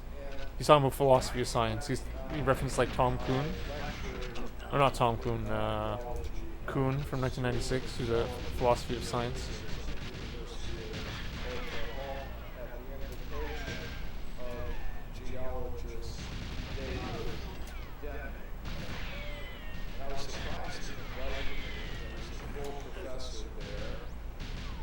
Totally orthodox in his views, and I asked him, why did you invite me?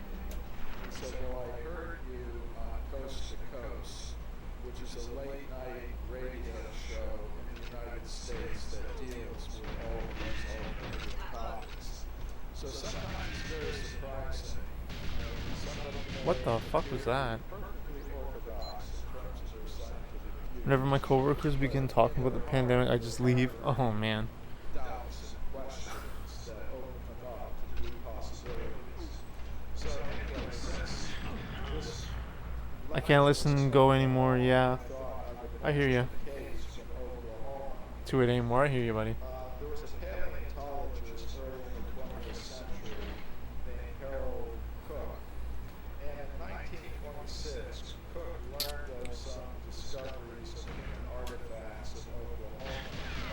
He informed his superior, J.D.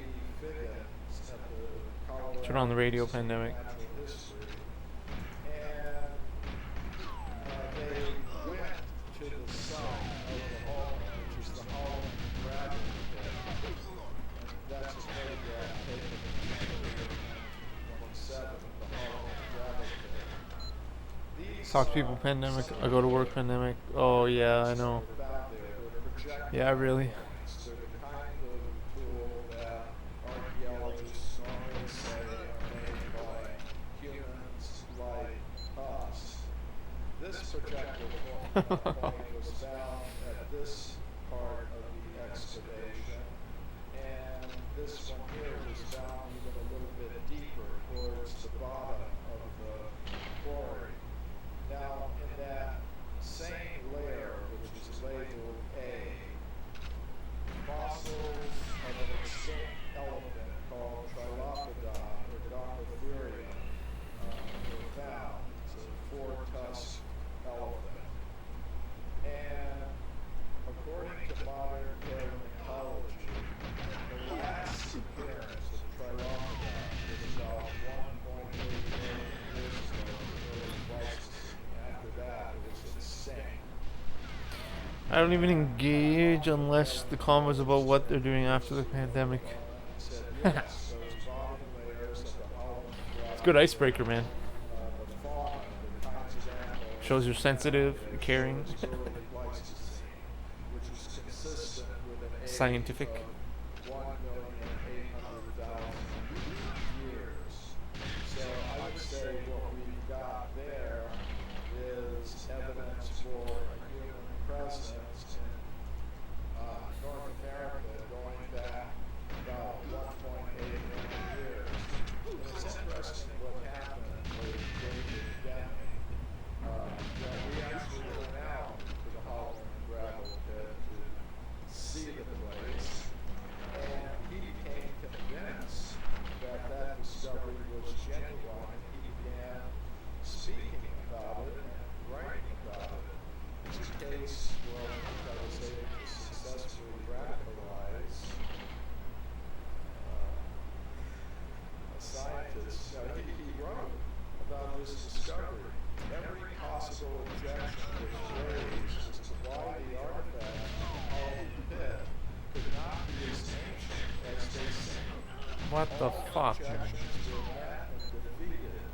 Even a vociferous critic was forced to concede that the human artifacts were of the same age as the fossil animals. So another case I've been looking into recently is the case of the deep gravel mine Waldo, Oregon, which was owned by the Weimar brothers. This is a photograph of that gravel pit in 1906. And there was a report in a local newspaper that said the Weimar brothers and their mine near Waldo had unearthed and secured at various times a number of mortars, which are beyond question relics of prehistoric race. They are found in the old gravel of an ancient channel, 50 or 60 feet below the surface, firmly embedded as cemented gravel near the bedrock. So I looked up some geological reports about those old cemented gravels, and the geological reports say those gravels belong to the geological Come on. Tertiary. I looked straight down for the grenade, but I changed it all up. Whatever. Yeah, I do, my man. I do. I do. I'm lucky. My parents do. Live in my parents' house, you know. Lucky guy. Very lucky guy. I'm extremely lucky and blessed guy.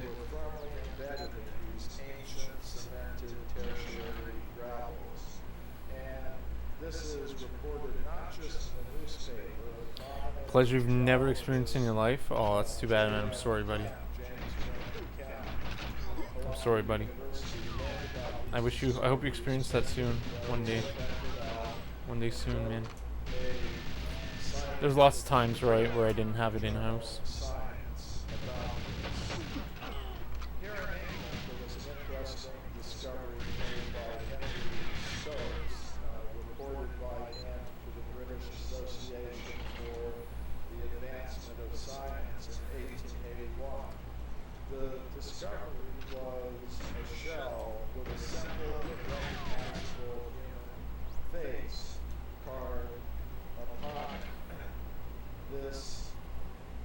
found in the Red Crag Formation in England, and his daughter, Mary Stokes, wrote some scientific reports also defending her father's discovery. The shell was found at a place called Walton on Naze. Now I gotta go home and do laundry again. Oh, I get it. I get it.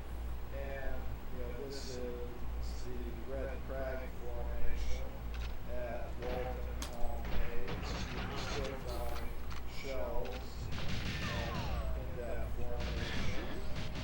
And modern geologists say that the Red Crag Formation is late Pliocene between 2.6 and 3 million Fucking guy, man. old. So I think we've got evidence here for human presence going back 3 million years. Had my own machine, I'd just throw it in, and by the time I got home, it'd be finished. Yeah, that's true. That's true, man. It's expensive, though. That's a dream, man. Yeah, I'm lucky with living at home. A place called Foxhall. This anatomically modern human jawbone from Foxhall was also found in the Red Crag Formation. It's kind of close by Walton on Naze. And later, in the early 20th century, J. Moore of the Prehistoric Society of East Anglia did further research at Foxhall. He found stone tools and weapons, signs for the deliberate use of fire.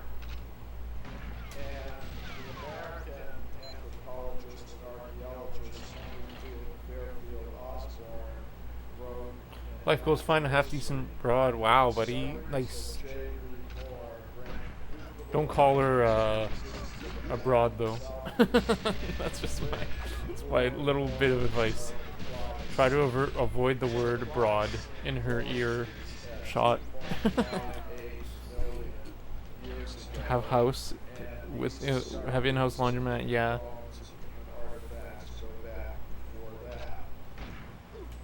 Me too, man. was made at a place called Miramar in Argentina.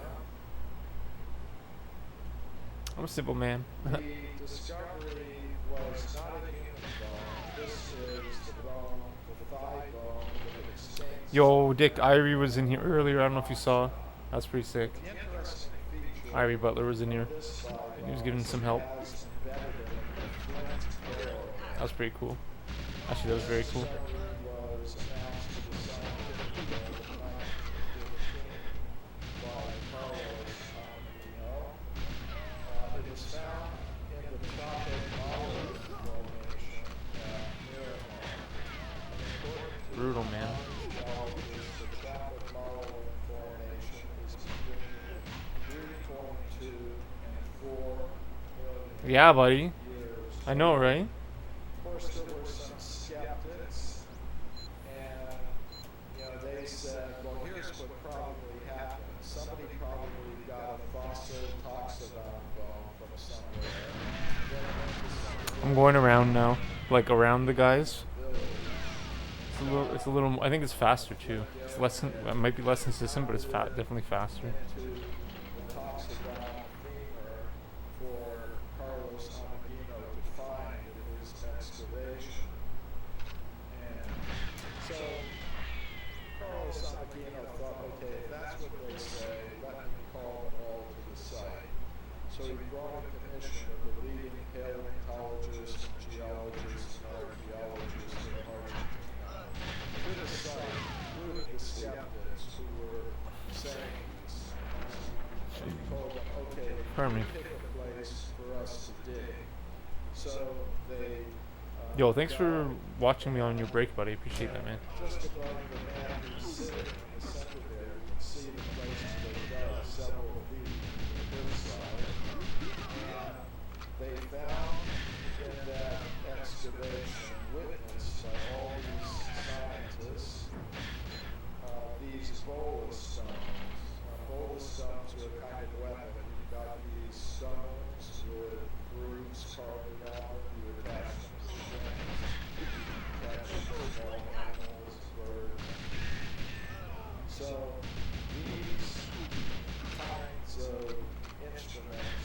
Thought he was dead, man. that they would use only by humans like us.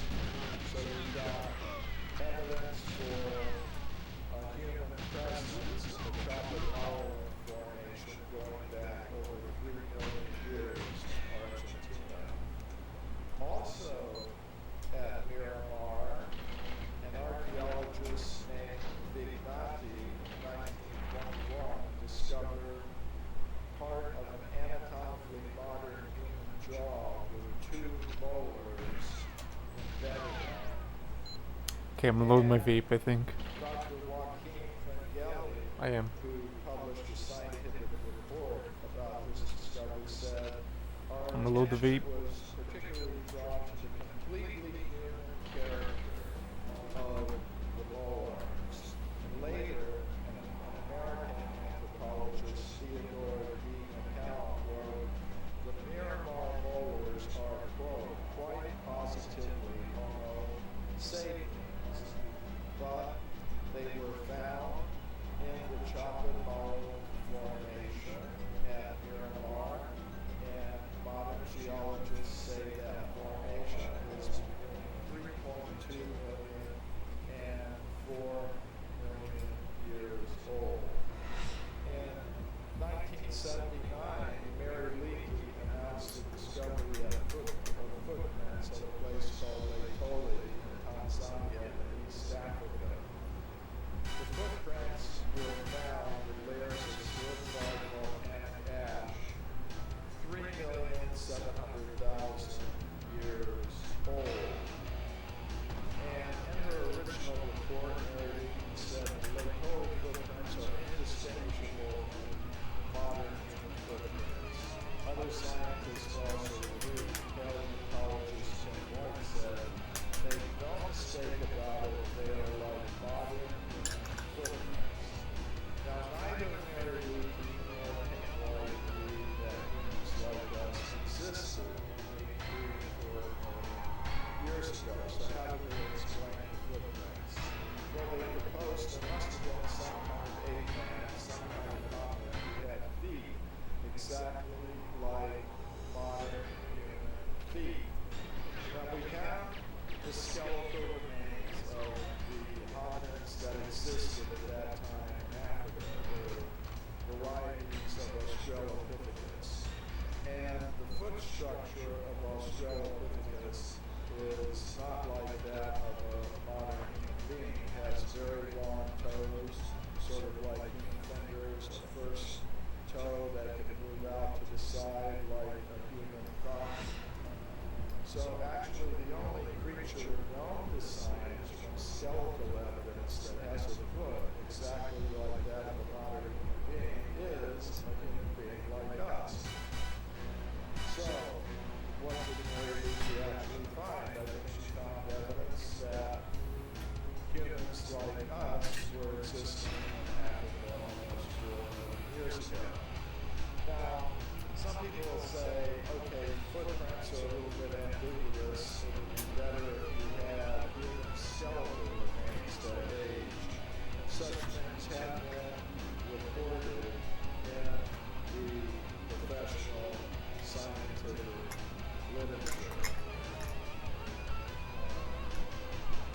The Italian geologist Giuseppe Augustini found human skeletal remains in a formation about 4 million years old at a place called Castanello in northern Italy. I went to Castanello and I met this gentleman there, and he gave me a copy of a rare geological report about these discoveries. So we relocated to the place where the discoveries were made. Now, some scientists feel that the human skeleton is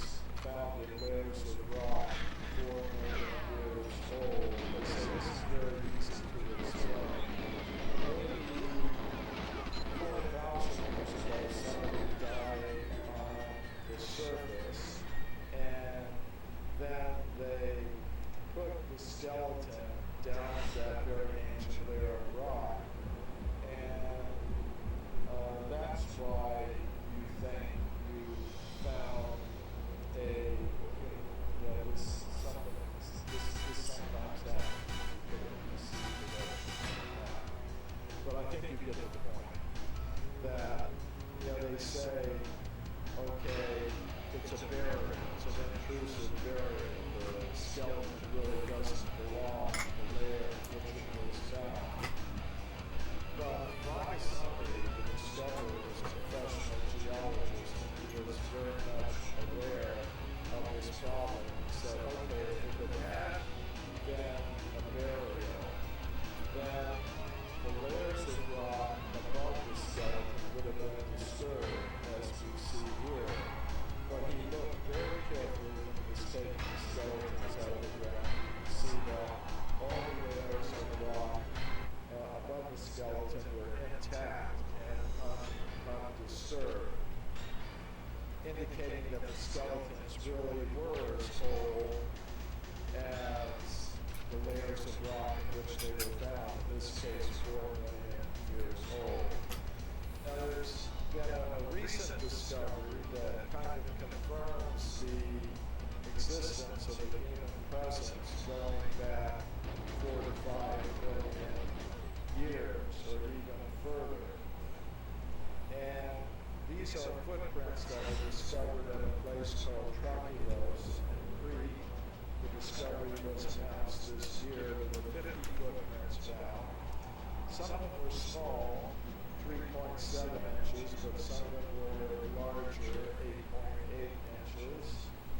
This was published in the Proceedings of the Geological Association. The footprints had human-like features, short toes, the first toe larger than the others, the first toe not divergent, in other words, in line with the others, an evident fall of the foot.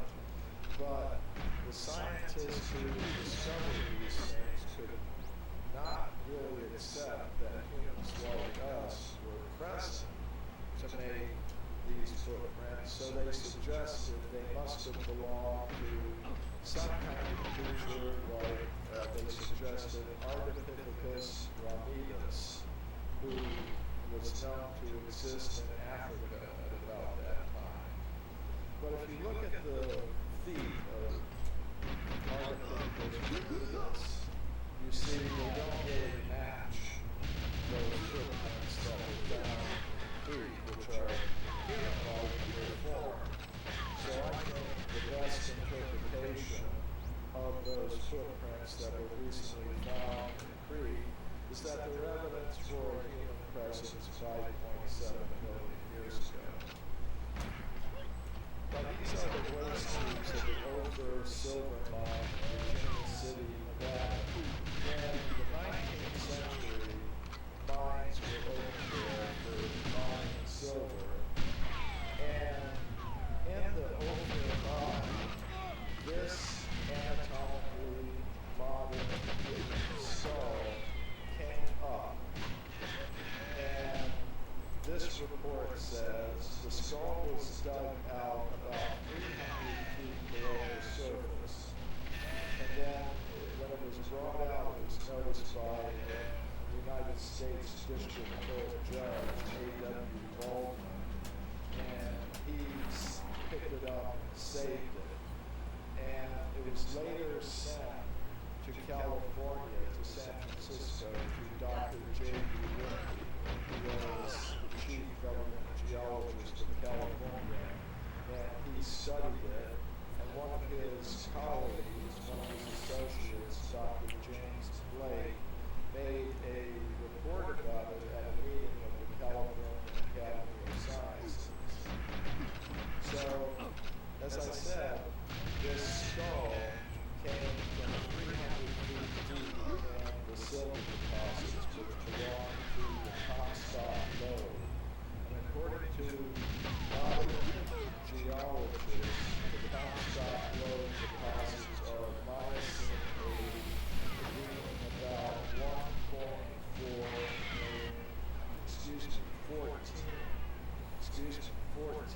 million years old.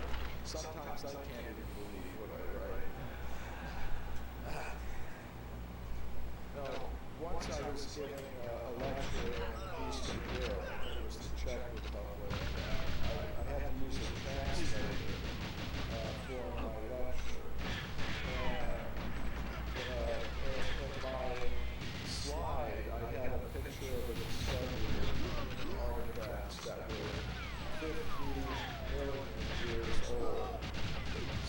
said 50 million, but I understand enough of Czech to know that the translator said 50,000.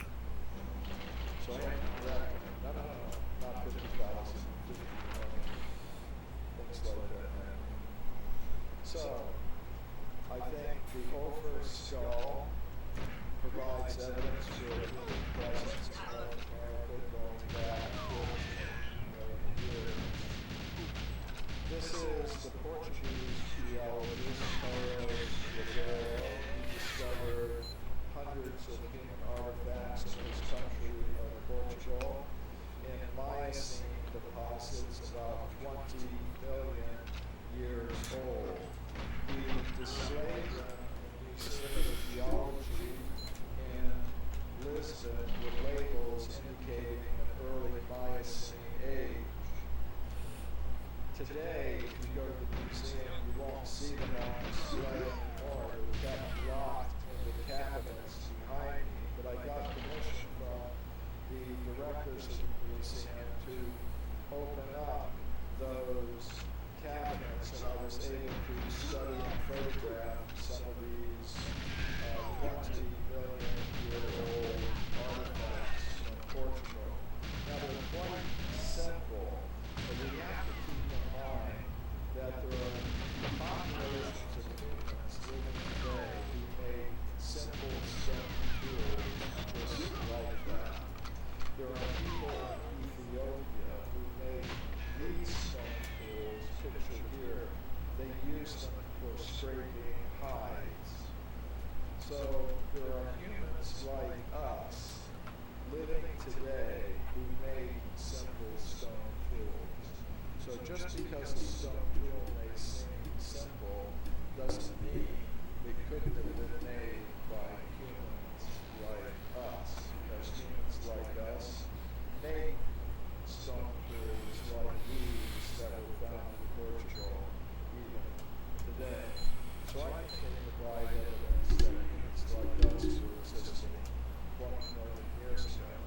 So in the museum in Portugal, I also visited the archives and looked at the original map of the pyramids of Dr. Ribeiro, and I went into the countryside of Portugal. I hate this fucking level. I hate this meme-ass fucking level. Where they made these discoveries, like the mine at Borgonera. Here is a flint artifact, a pointed flint artifact that he discovered there in early Miocene deposits, about 20 million years old. It's interesting what happened.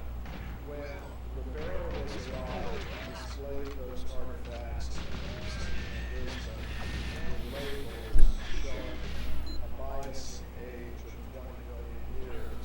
After he died, his colleagues in the museum did something interesting. They left the objects on display in the museum, but they wrote new labels for all of them, giving them far younger ages. This is the new label they wrote for the artifact I just showed you. The second line gives the age. It says Paleolithico Superior. That means Upper Paleolithic. Archaeologists today consider that period to go back about 20,000 years. So they thought 20 million years, that's impossible. 20,000 years, that sounds about right. So they wrote new labels for all of the artifacts. And then the next generation of officials in the museum put the entire collection away, new labels and all. And I'm the first researcher to see these things in over 50 years. Now, I presented a report about these discoveries at a meeting of the European Association of Archaeologists that was held in Lisbon. I thought that would be a good place to do it.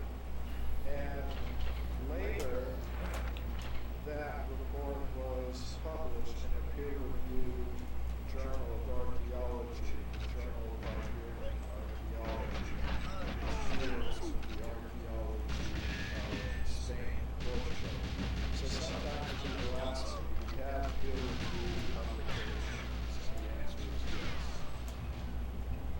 So these discoveries from Portugal, as I say, they are simple.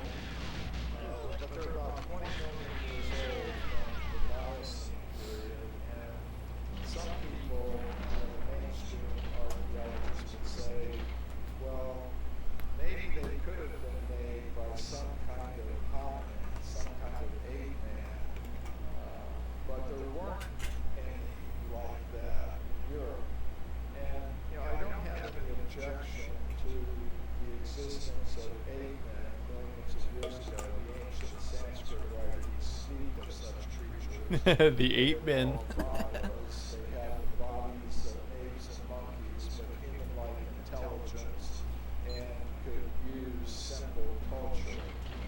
And so I don't have any objection to ape men being present, hominids being present in Europe and Miocene. But up to just recently, scientists had no evidence for the existence of hominids in Europe and the Miocene. Until just recently in Germany, some researchers found teeth, hominin teeth, from the Miocene, 9.7 million years old. They were found at a place called Nettelsheim in Germany. They're controversial, but it's a step in the right direction as far as I'm concerned. Now, some years ago, I was giving a lecture about my work in Moscow, and I met this former Russian naval officer who gave me this piece of amber. And this piece of amber was something that we found in Kaliningrad, which is near Lithuania, Poland, up there in the Baltic Sea.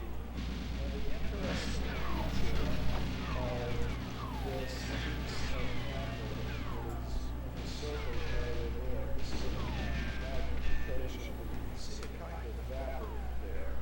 This is even a higher degree of magnification. We've got some kind of fiber that is woven into a fabric that is embedded in this piece of amber. Now, according to the modern scientific understanding, weaving of cloth is something that began only about 15,000 years ago in the Neolithic. But the molded amber is about 44 million years old.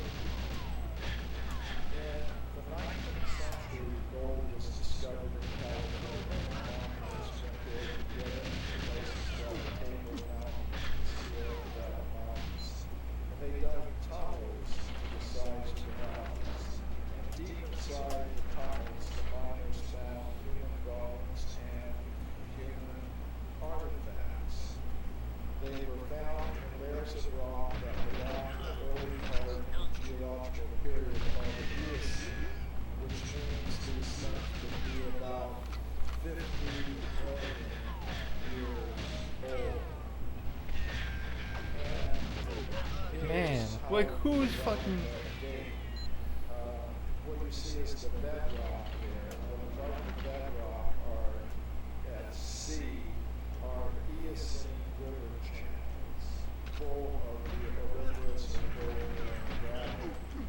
And those deposits are between 38 million and 55 million years old. Above them are volcanic deposits between 20 and 33 million years old. Above them, lava flows 9 million years old.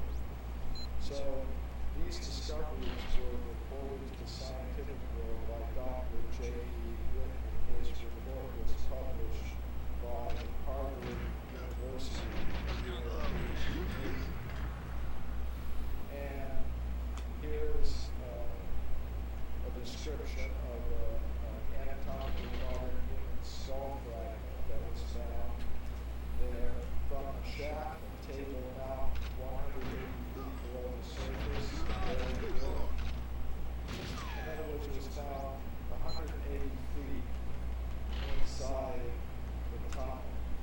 A human artifact, one of many that was found there, was found 300 feet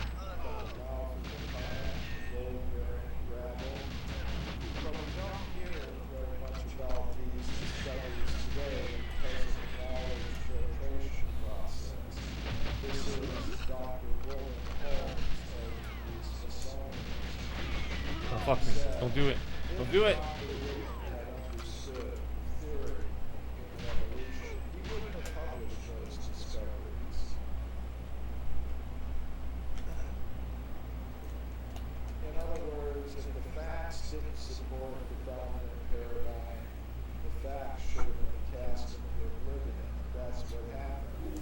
But some of the artifacts from the California gold mines are still in the Museum of Anthropology at the University of California at Berkeley. They're not shown to the public, but I got permission from the directors of the museum to study and photograph them. And these are some of That's twice. That's twice.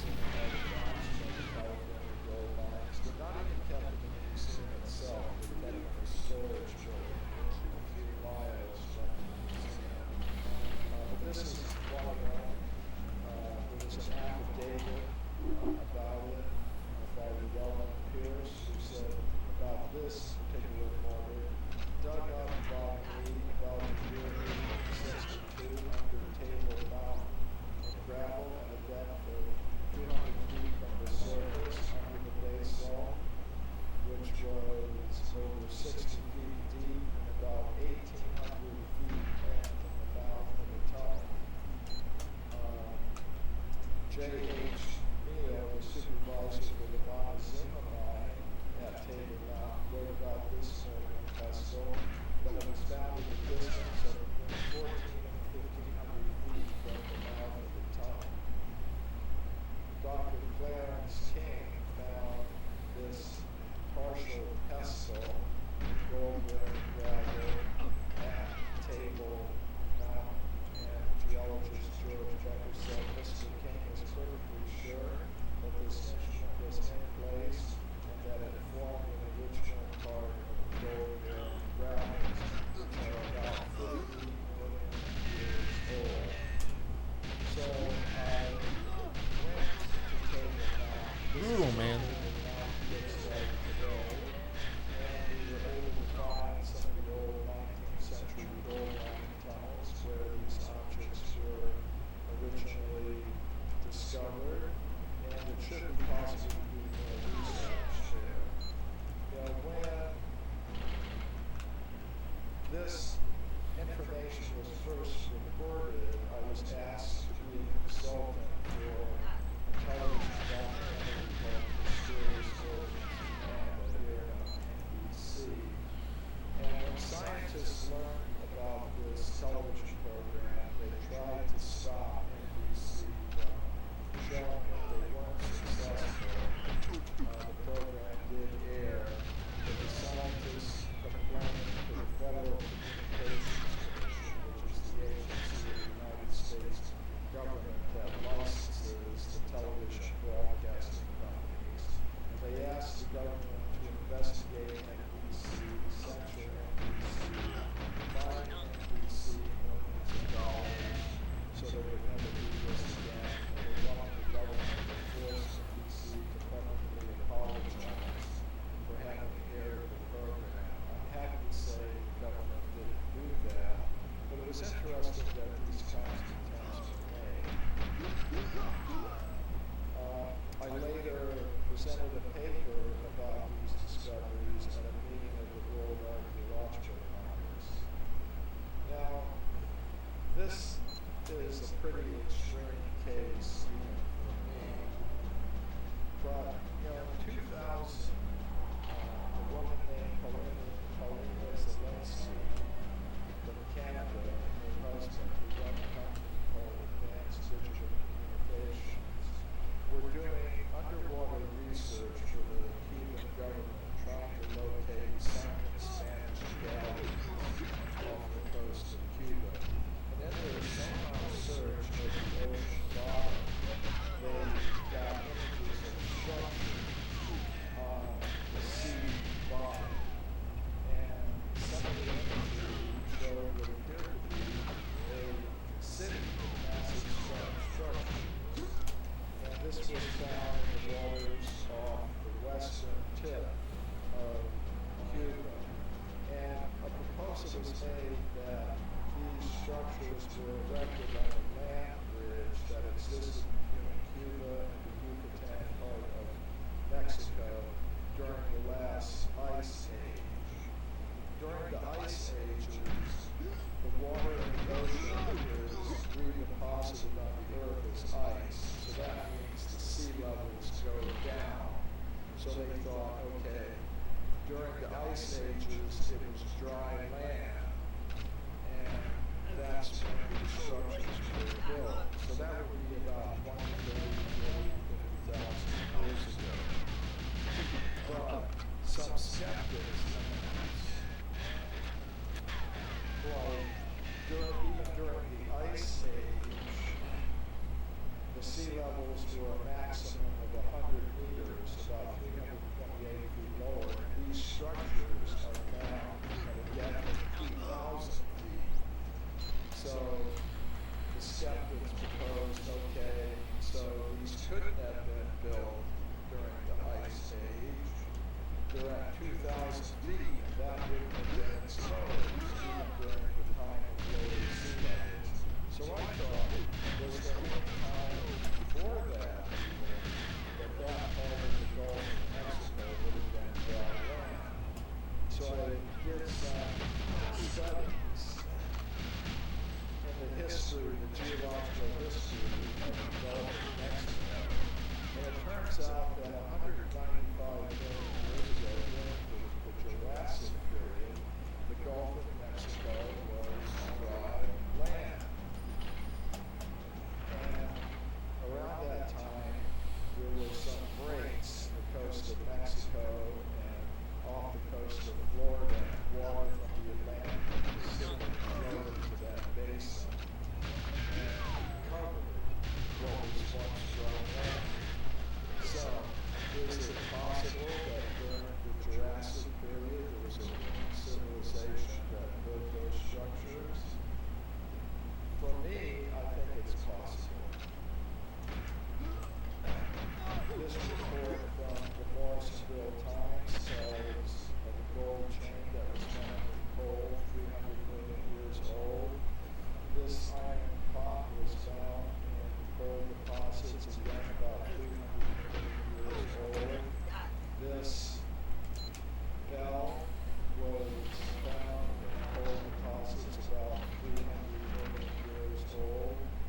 And there are scientific reports of anatomically modern skeletons being found in coal deposits about 300 million years old. This report from Scientific American tells of a beautiful metallic vase that was found 15 feet deep in solid rock near Boston. And modern geologists say the formation of that depth of that place is about 600 million. So actually, I could keep you here for many more hours. Come on, don't do that to me. This meme level, man. Published in the scientific literature, primary scientific literature. So, my books are translated into about 26 different languages. One of the languages they're translated into is Russian. So I've been to Russia several times. I've spoken at many universities there. And usually the lectures go okay. But at one university, State University in Russia, there was a problem. Some professors invited me to speak about forbidden archaeology, a lecture was scheduled. Some other professors at the university found out about it, and they went to the president of the university and they got the lecture canceled. So the professors that invited me went to the local branch of the Russian Academy of Sciences and spoke to the director there. And he said, okay, if they won't let him speak at the university, he can speak here. So they had buses bringing students and professors from the university to the Russian Academy of Sciences building. And the professors who invited me said, more people came than would have come if the lecture had been held at the university because everybody wanted to see what is this man going to say that's so dangerous that his lecture was canceled. So then something interesting happened. The next year, I went back to the same university and I spoke to the biology department there. No problem. They decided better just let him speak, because if we try to stop him, it's just going to be worse. The same kind of thing happens in the United States sometimes. Google has an interesting program at their headquarters in Mountain View. They allow employees to invite authors to come and address Google. So some employees decided, let's invite Michael Primo, so they did. And then some other employees found out about it and started to the lecture where they didn't succeed. So if I didn't get forbidden every once in a while, I couldn't really call my topic forbidden archaeology. Thank you very much. It's gonna be me one day.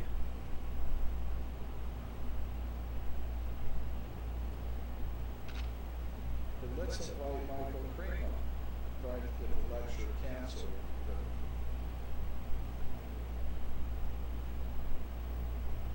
I'm just joking. I'm gonna stay fit and strong. I'm gonna lift forever. Never stop.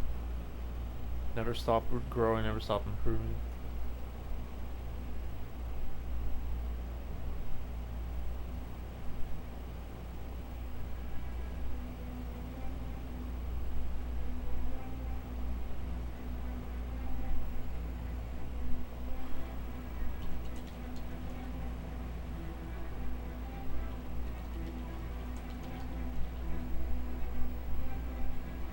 This is such a good discussion. I know we've heard this one before, but this is such a good discussion, man.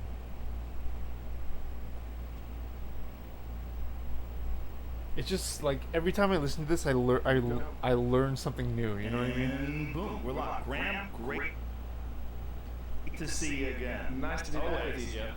And we were just talking about your new book, America Before, that there's two versions of it. There's one version, and then there's a newer version that's a Barnes & Noble version that's specific to Barnes & Noble that has an extra whole chapter in it. That's correct. Yeah, and so they can get that at Barnes & Noble. I'm just trying to keep bookstores alive, man. They're on the way I out. think it's really important, and that's one of the reasons that I did this, because I finished the book, and then Barnes & Noble came to me through my publishers and said they would like to do a special edition of the book, but in order to do that, I needed to write them some extra material. And I had a lot of material that I hadn't put in the book. I thought, well, this is an opportunity to put that out there. Beautiful. So if people want that, it's a little bit different, and there's a small gold square. Okay, so first of all, my website, grahamhancock.com, has a page about America Before, and the link to the Barnes & Noble edition is there, as well as the link to the standard edition, which is on Amazon, iTunes, all kinds of places. So grahamhancock.com, the America Before page, the link to the Barnes & Noble edition. All right, there it is. So, how is this, before we even get into the book, what is it? Go to Talks and Events.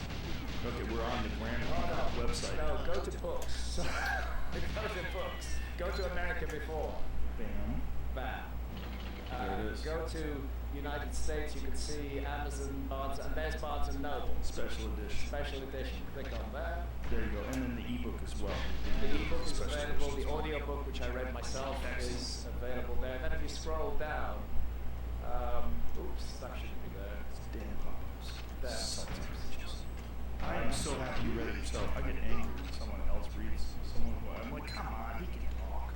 Yeah, I enjoy reading my books myself, and what I've learned from feedback I get from audiences at presentations is people like me doing that. Oh yeah, for sure. Yeah, 100%. It's just weird when someone else is talking in your voice. You know that I write fiction as well as Yes. non-fiction. Yeah. The one thing I can't read is my fiction. Really? Well, yeah, because fiction requires accents. You really need an actor to read a fiction book and get into the different characters. But for a non-fiction book like America Before, it's very straightforward for me to read myself. I agree. I'm a tremendous Stephen King fan, but when I read Stephen King's books, where he reads them or listen to them when he reads them, they're terrible. He's awful at it. I don't think a novelist should read their own novels. I I think that's a job for an actor. Oddly enough, I've just been reading Stephen King's Dark Tower series. I'm just very near the end of the 7th volume. Yeah, I'm just a giant fan of his, but man, when he reads it like he's just reading. Yeah. It's like, oof, this is rough. It's hard to get behind. Anyway, America Before. So there's Fuck on the me, website, there's man, details this about the it's book. so There's a unforgiving. You page make one where mistake, there are it's links to the book. over. And also the other thing I would like to take this opportunity to mention is I'm in America and Canada for the next 7 weeks, and I'm going to be doing something like 25 presentations in something like 20 American cities, and then 3 Like Canadian what? cities Come in on, Vancouver, man. Montreal and Toronto, and that's all on the talks and events page on the website. So if anybody wants to come along and meet this old man in person, I'll be doing those events. And are you doing these at theaters, and do you allow Q&As? Absolutely, I allow Q&As. I encourage that. I feel as an author that, frankly speaking, I'm nothing without my audience. I owe my audience, my readers, big time. And what I try to do at events is to give back. So if people want to take pictures with me, Come on, man.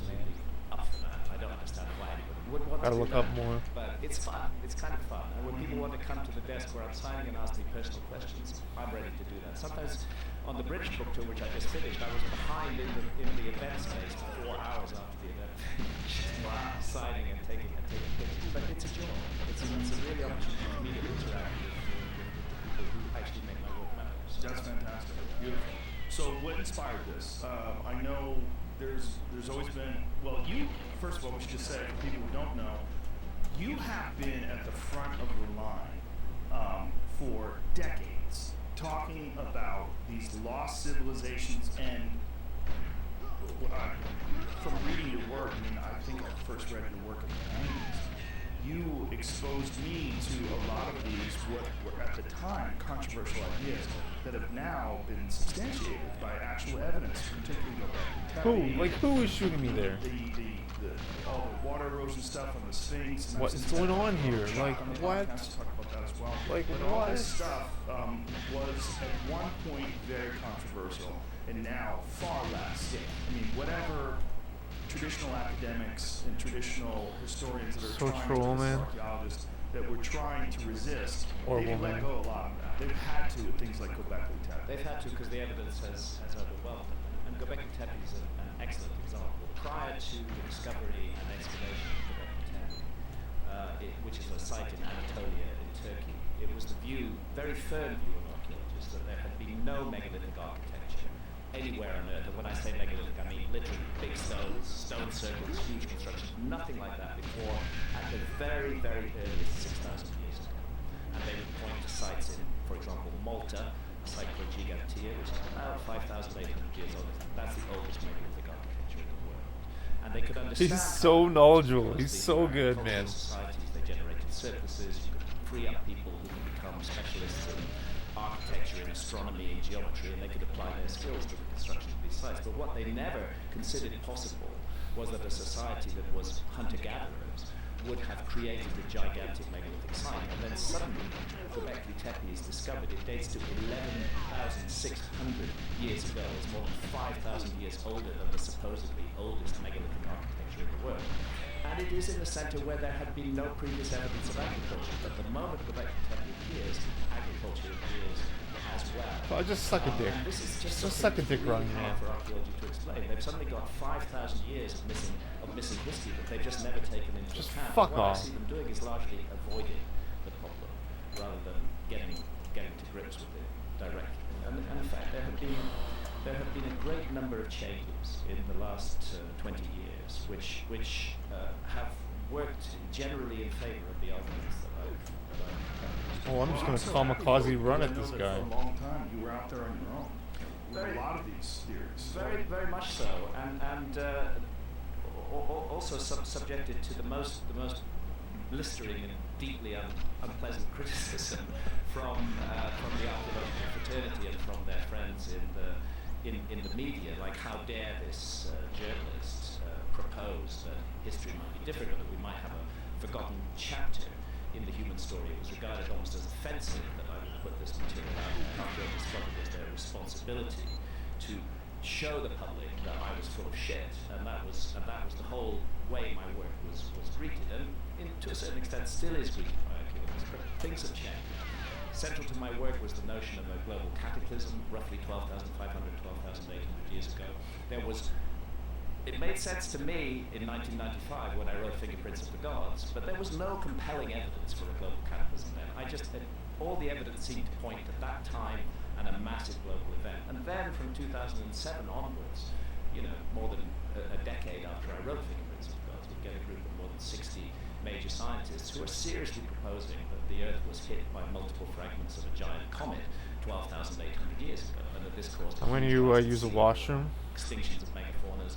They are not saying that it also wiped out a lot of advanced civilization. Yo, I'm feeling pretty good though. We got the coffee going. We got the Grandma Hancock and Joe Rogan going. We're going well. We're doing good. Scientific evidence. I'm not saying every scientist accepts it. It's the nature of science to dispute findings. But we have a group of 60 major figures who have seriously proposed this in all the leading mainstream journals, and it's changed the balance of power in this argument, because one thing that they used to say is Hancock can't be right because there was no global cataclysm 12 or 13,000 years ago. Well, now we know there was, and there are various explanations for it, so that's moved things along. And the other thing that's changed a lot is the attitude of the man in the street to authority. That has changed. Back in the 90s, authority figures were the gatekeepers. They controlled everything. If an authority figure in a discipline like archaeology said Hancock is completely wrong, he's made all this stuff up, that would generally be believed, not by everybody, but by the majority of people. Today, to have a mainstream authority figure say that to me is actually an advantage, because people are so distrustful of authority, and rightly so, because we've been lied to by authority figures in all fields for so long.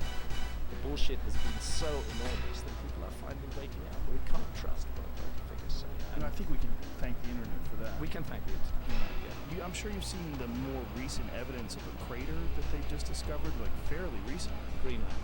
Yeah, it's enormous. It's an enormous crater. It's 18 miles wide.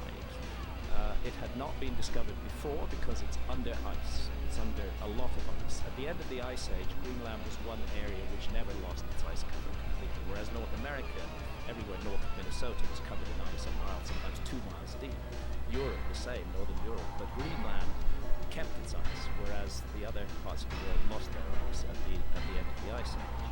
And what's interesting about Greenland is there's already evidence of comet impact in Greenland, which goes back to papers published in the Proceedings of the National Academy of Sciences in 2013, that they found what are called impact proxies in Greenland. In other words, nanodiamonds, carbon spherules, and evidence of a lot of platinum and iron was found in a layer in the ice dated to 12,800 years ago. But the next development, that you're absolutely right, and this was just a few months ago, was the discovery of this humongous crater in Greenland, and evidence that it was caused by an iron impactor of some kind. Now, dating of it, I would be irresponsible to say that crater definitely dates to 12,800 years ago, because the work has not been done to prove that yet. But what I can say, and what the specialists who have explored and excavated the crater are saying, is that it's recent. They can say for sure that it happened during the last ice age. Under the crater is nothing but massively disturbed and destroyed and completely wrecked ice from the ice age, from the Pleistocene. Above it is smooth, perfect ice from our epoch, which is called the Holocene, which began about 11,600 years ago. So all the evidence suggests that this crater dates to that period between 12,800 and 11,600 years ago, but to absolutely confirm that, more work needs to be done. But it's part of a growing pattern. The Younger Dryas impact scientists, they call themselves, they call this the Younger Dryas impact hypothesis, and it's because there was a period in the Earth's geological history that geologists call the Younger Dryas, which lasted for 1,200 years, from 12,800 to 11,600 years ago. It's a very mysterious period. We see all the megafauna dying off suddenly and rapidly. We see rises in sea level. We see huge collapse in global temperature. It's a cataclysmic epoch, and what is becoming clearer and clearer is that the evidence that a comet was behind it is extremely strong. And as more and more evidence comes in, we realize how widespread it was. So they found evidence of the impact south as Antarctica. Previously they were focused very much on North America, now as far south as Antarctica, as far east as Syria. This was truly a global event, and it changed the world. And I think, and it's my case, that it wiped our memory of a previous episode of human civilization, right at the epicenter of this cataclysm of civilization, that we would regard as advanced, not a simple hunter-gatherer civilization, which was utterly wiped out. And I should say, for anyone who's really fascinated right now, please maybe pause and go listen to the two that you did with Randall Carlson, yes, where it really goes into depth about the impact, the evidence of these impacts, the evidence of the very quick demise of the Ice Age, and what may have resulted. Yeah, buddy, we took all our antibacterials. We're cool. We're good. We read about Noah's Ark, and that all these things are probably tales of stories that people pass down from generation to generation that survived this. Yeah, because we now know that at that time, between 12,800 and 11,600 years ago, truly global cataclysmic events involving rapid rises in sea level did occur, and suddenly the worldwide tradition of a global flood stops being just a myth and starts being a memory, an account of real events. It's been my privilege to work very closely with Randall Carlson. Yeah, Randall is absolutely amazing. He is a total genius. He's also a gentle giant and such a kind, generous, spirited person. It's a joy to work with him. Every minute spent with him is an education. I had the privilege of traveling across the Channel Scablands in Washington State with Randall. Seeing things through his eyes really opened my eyes to the scale of his disaster. You know, you could look at these giant boulders called glacial erratics, and they just look odd sitting there in the landscape. Wow, I drank an entire. I drank like 4 liters of water today. That were carried on floods that were at least 500 up to 1,000 feet deep, that were tearing through the Channel Scablands, literally ripping the landscape apart. Then the icebergs would drown on valley sides, the flood waters would recede, the icebergs would be left, they're giant icebergs. And as they melted away, they revealed the rocks that they had enchained that were caught up within them, and they're scattered all over the landscape. And you look at that and you think, anything that was underneath that 12,800 years ago is gone completely. There can't be anything left of it at all. Utterly destroyed. And I would encourage people that are interested in this to please watch the YouTube videos of it, because Randall provides all sorts of video and photographic evidence where you can take a look at the landscape and you get a perspective of how immense this destruction was. It's really important to see that, because it's easy enough to talk about floods and cataclysms, but actually to see its effect on the landscape directly. It has an emotional impact. I felt emotional traveling across the Channel Scablands, realizing that this was the heart of an event that changed the world completely. And the evidence continues to build. In America before, I've not gone over old ground that I went over in Magicians of the Gods, that we covered in the various interviews and podcasts, of which is really a good idea that people take a look at. But what I have done is added the new information published since 2015, which further supports the Dryas impact hypothesis and the notion that multiple fragments of a giant comet hit the Earth and created an absolute global catastrophe. So what was the motivation behind creating this book, America Before? It's a curious mixture of things. I have been exploring the possibility of a lost civilization for more than 25 years. That was the essence of my book, Fingerprints of the Gods, that was published in 1995. There has been a huge forgotten episode in human history. I continued to follow that in a series of other books, and by the time I got to 2002, when I published a book called Underworld, that followed 7 years of scuba diving on continental shelves, looking for structures that were submerged by rising sea levels at the end of the last ice age, I really felt I'd done it.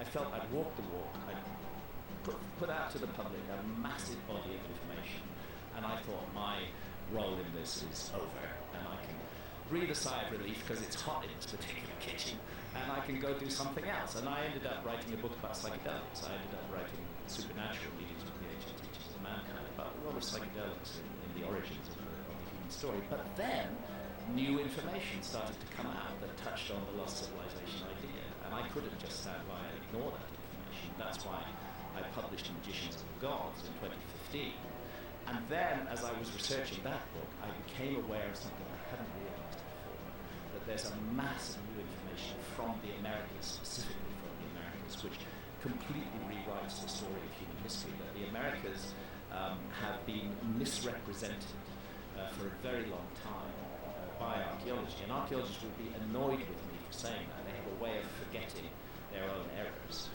of saying, oh, well, we knew that all along. It wasn't the case. But the fact of the matter remains that for the best part of 50 years, from the 1960s through until about 2010, American archaeology was locked in a dogma that they actually had a name for, which was Clovis first. That they invented a name for a culture. They called them the Clovis culture. We don't know what they called themselves. They were hunter-gatherers. They first appear in the archaeological record 13,400 years ago, and they vanished from the archaeological record 12,600 years ago. And for a very long time, it was maintained adamantly that these were the first Americans, that no human being touched the soil of the Americas until 13,400 years ago. Just animals, but no human beings present at all. And any archaeologist who attempted to dispute that dogma, and I use the word deliberately, there should be no room for dogma in science, but any archaeologist who challenged that would face severe problems with his or her career. They would be mocked and humiliated at conferences, like an archaeologist called Gyges from Canada who excavated in the Yukon.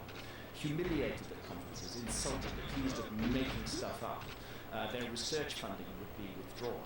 Basically, to challenge Clovis first was the end of your archaeological career. So naturally, very few archaeologists wanted to challenge Clovis first. What was this gentleman in the Yukon? What was his He's called Gyges and interestingly, the Smithsonian, just in 2017, did a big kind of mea culpa, a big admission about this, that everybody had got things wrong, that Gyges had been ruined by the Clovis first lobby, but he'd been right all along. The site he excavated in the Yukon was re-excavated in 2017, and every single thing he said was correct, even though they had just sneered at him. What year was he? He was excavating in the 1980s and the 1990s. Is he still alive? He's still alive. Yeah. Is it better? Well, I think he's vindicated. You know, it's kind of nice to be vindicated. There's almost a place in folklore for the individual who is scorned and humiliated, you know, by others, but who turns out to be right, and he was right. But my point about this is that what it meant was, since it was the dogma that Clovis was first, that the oldest dates were 13,400 years ago, there seemed to be no logic to archaeologists in digging deeper. You know how it is with archaeology, that the upper levels are the youngest. The deeper you go, the older it gets. That's why we say upper Paleolithic for the late Ice Age and lower Paleolithic. What the fuck, for the late Stone Age and lower for the older Stone Age. And the feeling was, no need to dig below the Clovis layer, because we already know that there were no human beings there before that. And then a few archaeologists, I mentioned Gyges, but another is Al Gujia from the University of South Carolina, who excavated a site called Topper in South Carolina. Now, Topper is an incredibly rich Clovis site. It's full of their tools, their points. They made these special flint points that were used as arrowheads and spears. Great Clovis site. He finished excavating the Clovis level, and then he did something that was supposed not to be done. He decided to dig deep, and he carried on digging down, and there was a layer of about 1.5 meters of barren soil. Then beneath that, more human artifacts, and they finally date those back to 50,000 years ago. And then in 2017, published in Nature by Tom Demeray, who's the chief paleontologist at the San Diego Natural History Museum, and a bunch of other very high-level paleontologists, published in Nature magazine, evidence for human presence in North America 130,000 years ago. Now, this is really good count, Mr. Gyges. Now, if humans were present in North America 130,000 years ago, and archaeologists have been telling us for 50 years that they were only present from 13,000 years ago, that's 10 times as long that we've had humans in North America capable of doing stuff, and the archaeological dogma has prevented any search for what they were doing until they were. What was the evidence from 130,000 years ago? Okay, so it's not the. Let me be clear about this, because this is something that is often misrepresented in my view. It is not the evidence for advanced civilization that we find like seriously, in America. The evidence This that level, we man. find is evidence for Or human woman. presence. And what they were doing was very much Stone Age stuff. It's a mastodon. It's a mastodon skeleton that was excavated. It was actually found by accident during road construction near San Diego. An archaeologist was attached to the road construction crew and immediately stopped construction. Let's and they go. investigated it Let's thoroughly. go. And This what they this found run. was so much dynamite in the early 1990s when they found it that they decided This is a not friggin' to insanely good run. So what they found was evidence that those mastodon bones had been cracked open by human beings using tools, and that the marrow Come on, let's had been go. extracted. That one tusk had been left standing upright in the ground, and another had been left beside it. That a femur of the animal had been Yo, taken come away. on. This is the run. This is And the there's run. assemblages of We can do it. We can do instruments it. that we used to smash and break the bones. And the conclusion of the team was that only one kind of creature could have done that work using tools. This might be the on a mastodon. And that's other than that's Illu classic. mainframe, which I've gotten like Illu mainframes So before. I've just always this died on sets those the runs. goalposts in a This might be totally the fastest run Suddenly we have to consider I've ever had. humans have been in America Darkroom. for How was the Darkroom? 100,000 years. Darkroom was We kind of already slow. know that the Darkroom was kind of dogmatic slow. approach to archaeology has But rather refused it's to definitely look at pace. anything Oh, no older than grenade. That's 13,000 okay. years ago. And what it does is it generates an engine of demand that we need to be looking at those missing 100,000 plus years. We need to be looking at the demand. Of course, the immediate reaction has not been to go looking for stuff in the other 100,000 years. Most archaeologists have responded by saying this is impossible. It can't be so. But that's precisely what they said to Jackson of Mars, who said that humans were in British caves in the Yukon 25,000 years ago. And it's precisely what they said to Al Goodyear, who said humans had been at Topper 50,000 years ago, and they were both right. And I believe that Tom Demeray and his team, you don't get a big article published in Nature unless it's already pretty solidly based and pretty much peer reviewed. It has produced a reaction. I would be wrong to say that it's universally accepted. It's very much challenged. It's intriguing. No, that was the run, man. That was the run. That there were no human beings in the Americas that far back. To put it in perspective, it's about 60,000 years before the Should first I save evidence this of run? human What's the beings. death? It's 117. about 60,000 years before the first evidence of human beings in Australia. And this is just evidence of the first. Oh, that was like a 141 maybe. Extremely difficult to find. You know, sometimes we imagine that Maybe a archaeologists are working 140? with That was masses maybe of a skeletal 140. material. No, they're not. They're not. I mean, the whole. This is one of the ironies. The whole. Shit, that was like a flow is first 140 novel. piece. You would think that they had masses of material to work with. They did have the tools, but in terms of skeletal remains, just one single skeletal remain. Now, one of the things that Michael Shermer had sent me was this dispute that perhaps the bones had been cracked open. I see. I'm gonna save the run. Let's just see. Yeah, by the excavation machines. I saw Michael's email last night, and I appreciate that Michael wants to continue to 117 engage with this subject. And that's his job. He's a professional skeptic, and it's his role to do so. But what he misses out, it's true that a new paper has been published, which raises questions over the what's called the Cerruti Mastodons, which is the site that. That was a good run. That was a really good run. Museum excavated.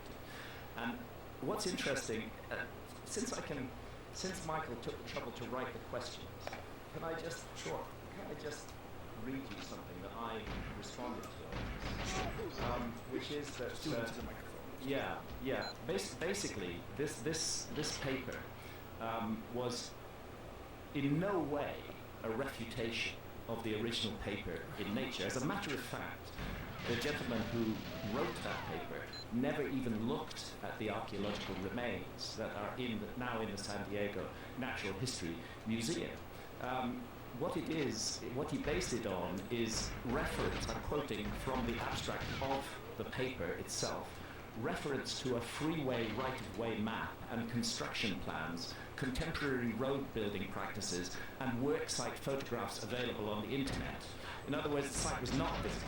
They simply looked at secondary references. They did not look at the archaeological material, and they ignored the entire argument of Tom Demeray and his colleagues, who had already addressed that issue. They didn't look at the bones? They did not look at the bones. When you break Come on. a fresh bone, What? it has a characteristic kind of I'm getting spiral trolled fracture so much that does today not happen when you break a fossilized from that. bone. And Tom Demeray and his team specifically ruled out road-making machinery as responsible for this braking pattern, because they actually carried out experiments on modern elephants, deceased elephants, and they broke their bones, and the kind of fracture that you get in a fresh green bone is completely different from the kind of fracture you get in a fossilized bone. So unfortunately, this paper pays no attention to that. It just looks at road plans and says there was road work there, it must have been done by road work. I mean, it's very sloppy, very weak, and it's certainly not the answer. We can expect ongoing debate, and that is healthy, but this is not a strong case. So this points to the first evidence that we found. And is there any effort underway to try to uncover more evidence that, from a similar time? Well, I'm going to cite it. Tom Demeray, the chief paleontologist at the San Diego Natural History Museum. That's what he would like to see. He makes the point to me. I interview him. I spent a day with him at the Natural History Museum. He was very generous with his time. I did an extended interview, and I reported it in America before. And his wish is that archaeologists, instead of spending all their time trying to find ways to dismiss and get rid of his findings, his wish is that they would spend a little bit of that time looking at deposits older than 13,400 years, and even being willing to go back as far as 130,000 years. That's would be a proper scientific response.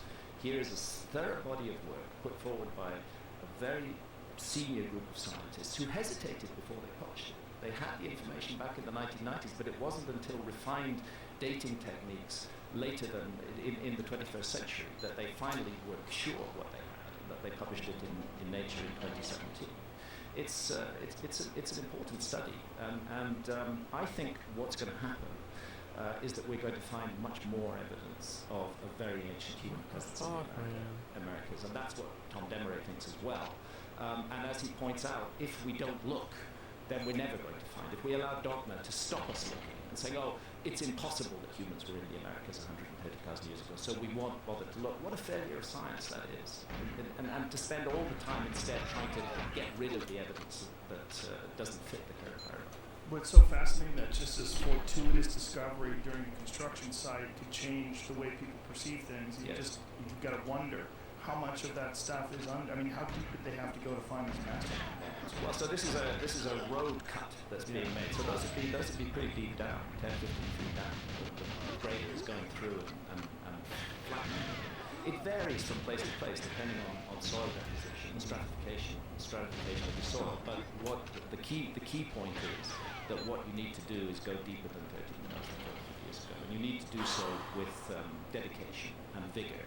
And with some kind of funding, and at the moment archaeology doesn't seem to fund that.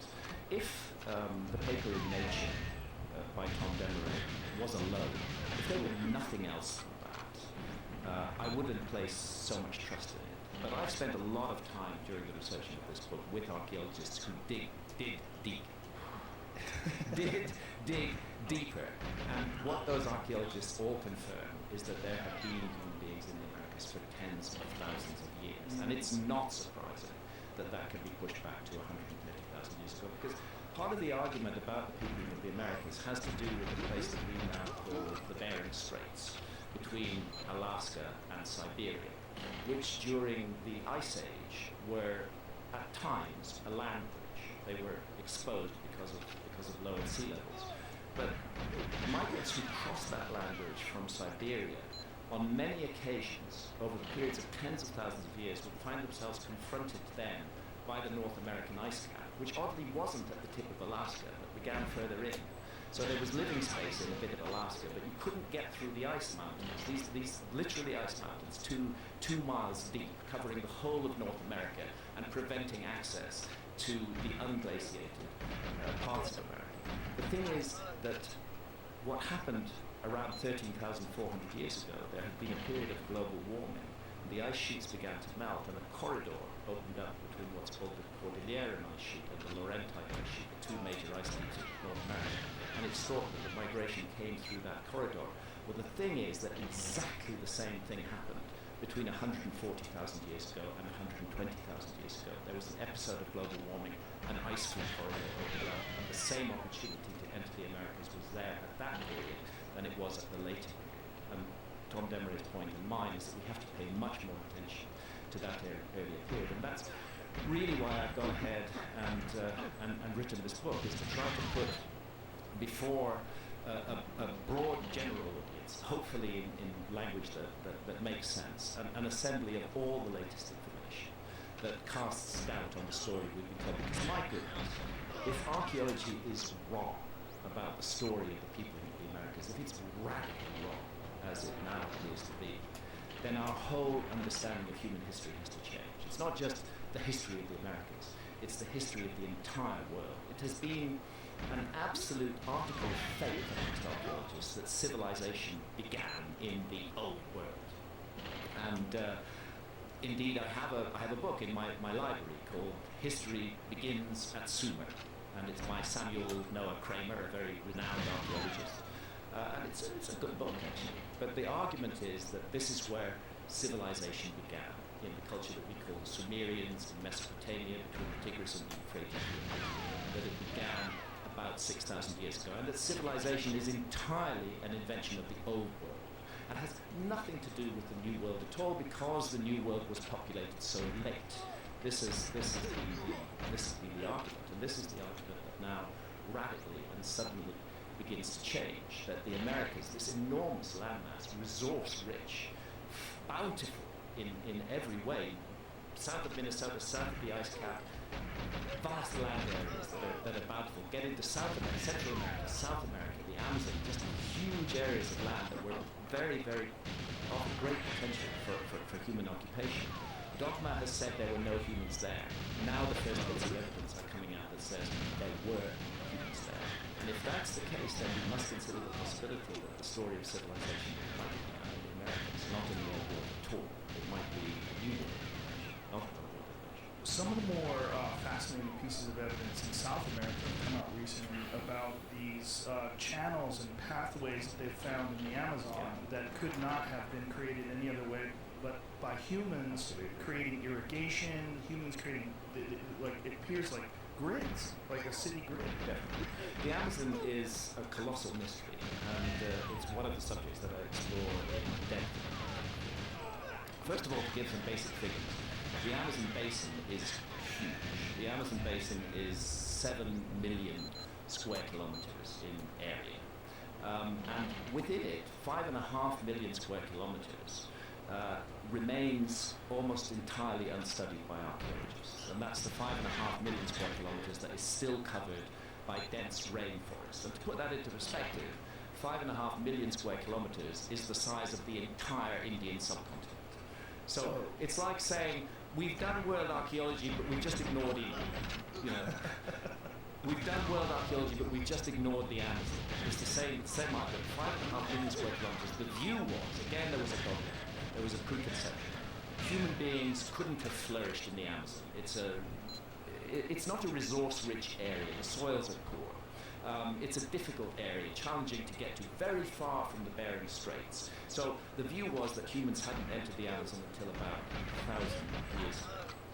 And then gradually, little by little, that view has begun to change. And it's begun to change because of the tragic clearances of the Amazon. Because the Amazon rainforest is literally being cut down and turned into soybean farms and cattle ranches. And in that cutting down process has emerged things that shouldn't be there at all.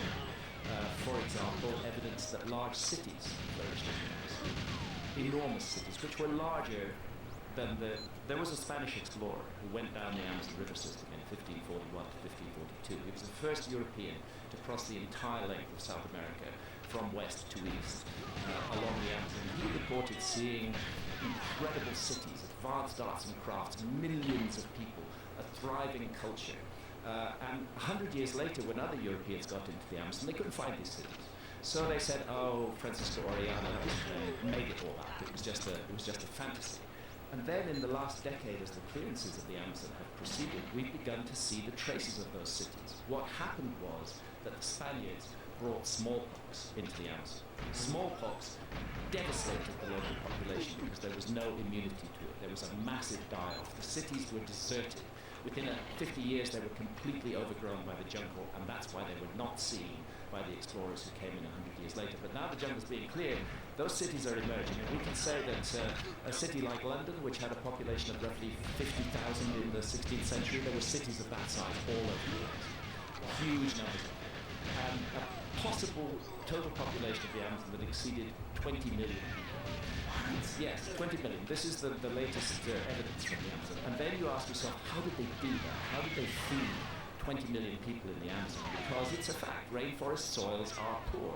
It's one of the reasons these soybean farms are a really stupid idea, because once you clear the rainforest, the land is largely unfertile and you can't grow stuff on it for very long. So how did they feed all these people? The answer was, they invented a soil. And that soil has a name. It's called terra preta. Archaeologists refer to it as Amazonian dark earths or Amazonian black earth. It's a man-made soil. It's thousands of years old. It's full of microbes that are not found in adjoining soil. It's based around biochar. And you can take a handful of 8,000-year-old terra preta and you can add it to barren soil, and that soil will instantly become fertile. It's highly sought after in the Amazon, and it explains how they fed these people. There was science in it. How did they create this? Well, this is something that's not understood. It's still not understood by soil experts to this day as to how that was done, but it's one of many intriguing pieces of evidence of much higher development in the Amazon that it has been given credit for, and of a kind of science in the Amazon. Jamie's got an image of it up there. So this is it? This is terrible. Wow. Exactly. And so was that done by burns? Did they use controlled burns? They did. One way that it was achieved was to do wet burning of middens. They would be burned and smoulder. They wouldn't burn fiercely, which just produces charcoal. They would burn and smoulder, and that what is called biochar would result, and that's part of the fertility of the soil. The mystery is the microbial content of this soil, which is completely different from the microbes in neighboring soils, and that remains unexplained. So, what are the theories? Composting? Some sort of advanced composting? It's some sort of advanced composting, but again, what has not been explained is the microbial content of these soils. So there first of all is an issue of how two things: how large populations get fed in the Amazon, and evidence that there was a culture in the Amazon that was capable of manipulating the environment in such a way that it could support large populations with the invention of terra preta. Secondly, new evidence, previously not recognized, the Amazon is basically a garden. The Amazon is a man-made rainforest. What's even going on here, trees man? like Brazil nut trees or the ice cream bean tree, which are food crops, which are very, very valuable, and they dominate the tree regime in the Amazon. They're what's referred to as hyperdominant species. In other words, people living in the Amazon over thousands of years selected certain trees, which they then cultivated and grew. So the whole thing is not simply a wild, pristine rainforest. It's a very ancient man-made environment. And emerging from that man-made environment, as well as evidence of large cities, large populations, and this mysterious dark earth, are huge geometrical structures. And again, I go into this at length in American report because I love this mystery. We have in the UK structures that are called henges. I live in the city of Bath, and about 30 miles away there's a beautiful site called Avebury, and another more famous site called Stonehenge. And what a henge is a ditch which has been dug deep, and then an embankment has been pushed up outside the ditch. When people first saw these structures, they wondered if they'd been built for defence. But then it became obvious they hadn't been built for defence, because if you want to create a moat, you put it outside your embankment, not inside your embankment. So a henge is an earthwork which consists of a deep moat with a large embankment outside it. It can be circular, it can be square, and in the UK and other parts of Europe it often contains stone circles, megalithic stone circles as well, but the henge itself is entirely an earthwork. What we find in the Amazon are thousands of henges that are now beginning to emerge from the cleared area of the jungle, and others that have been identified for the first time with LiDAR. LiDAR technology is being employed in the Amazon. It's non-destructive. You can see what's under the trees. What is LiDAR? Light imaging and detective radar. They mount laser beams down into the jungle. There's a whole pattern of them. You need helicopters, but it doesn't damage the rainforest. And you can strip away and see what's there. If this isn't too much of a diversion, let me give you the example of Guatemala. Guatemala is a small country, if I remember correctly. It's not much more than 100,000 square kilometers in size. It is filled with intriguing Mayan ruins. Everybody has heard of Tikal. What archaeologists didn't know was that literally within walking distance of Tikal, surrounding that whole area were more than 60,000 structures that they hadn't identified. And these have all been identified by LiDAR in a country that's just 100,000 kilometers in area. So you have to ask yourself, in that 5.5 million square kilometers of the Amazon, if LiDAR technology could be applied comprehensively, what would we find beneath there? And the evidence already is extremely tempting and extremely tantalizing. And I'm intrigued by these huge geometrical figures, which involve primarily circles and squares. And they are classic Henrys in the sense that they are deep ditches surrounded by huge embankments. They're extremely geometrical. For example, you can find an octagon surrounding a square. At a place called Gyges in the Amazon, you can find a square perfectly enclosing a circle. Now that is an exercise called squaring the circle that our academics have given to the Greeks. They said the Greeks were the first people who performed that exercise. But now we find in dated sites in the Amazon that this was being done in the Amazon long before the Greeks. What are the dates? The earliest dates that have been found in these sites now are about 3,500 years old. About 3,500 years old. But the evidence is that the sites have been constantly remade. And what intrigues me is what remains in that 5.5 million square kilometers that has not been investigated yet. We are just, I think, looking at the edges of the mystery. The archaeologists involved, who are mainly from Finland and also from Brazil, feel the same. Their estimate is that there are thousands of these structures remaining in the jungle, and they're open as to how old they may ultimately prove to be. The investigation needs to be done. But what's fascinating is this very powerful geometry and astronomy. So a number of the sites are perfectly aligned to true north, true south, true east, and true west. I'm not talking about magnetic north, I'm talking about true astronomical north. To do that, there's only one way to do it, and that's with astronomy. So that tells us that astronomers were aware of things.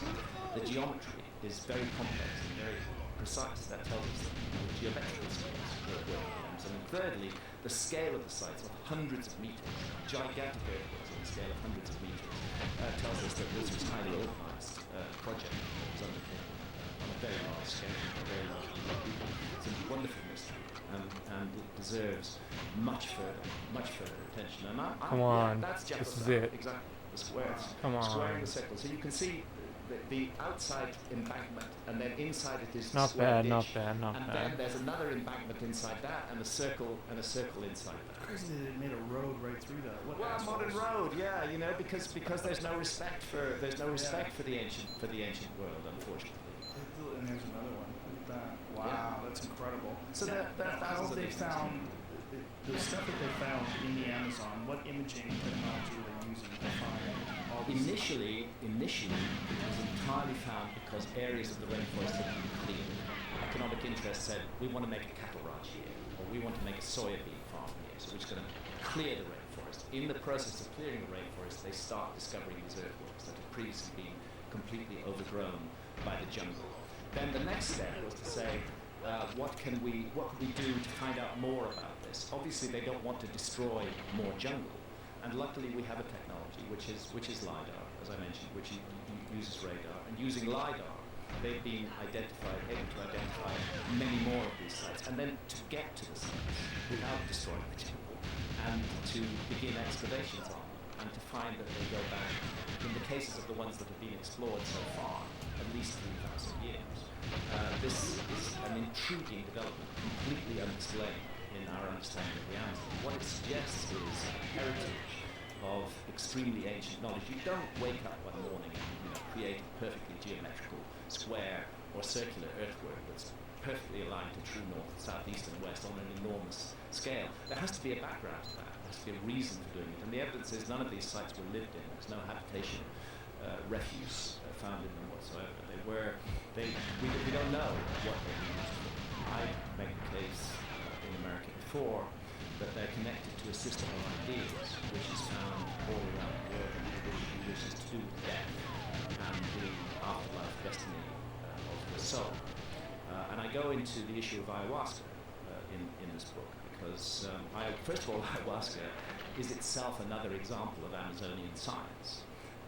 As you and I and many of the listeners and viewers know, the active ingredient of ayahuasca is DMT, dimethyltryptamine. but dimethyltryptamine is not normally accessible through the gut.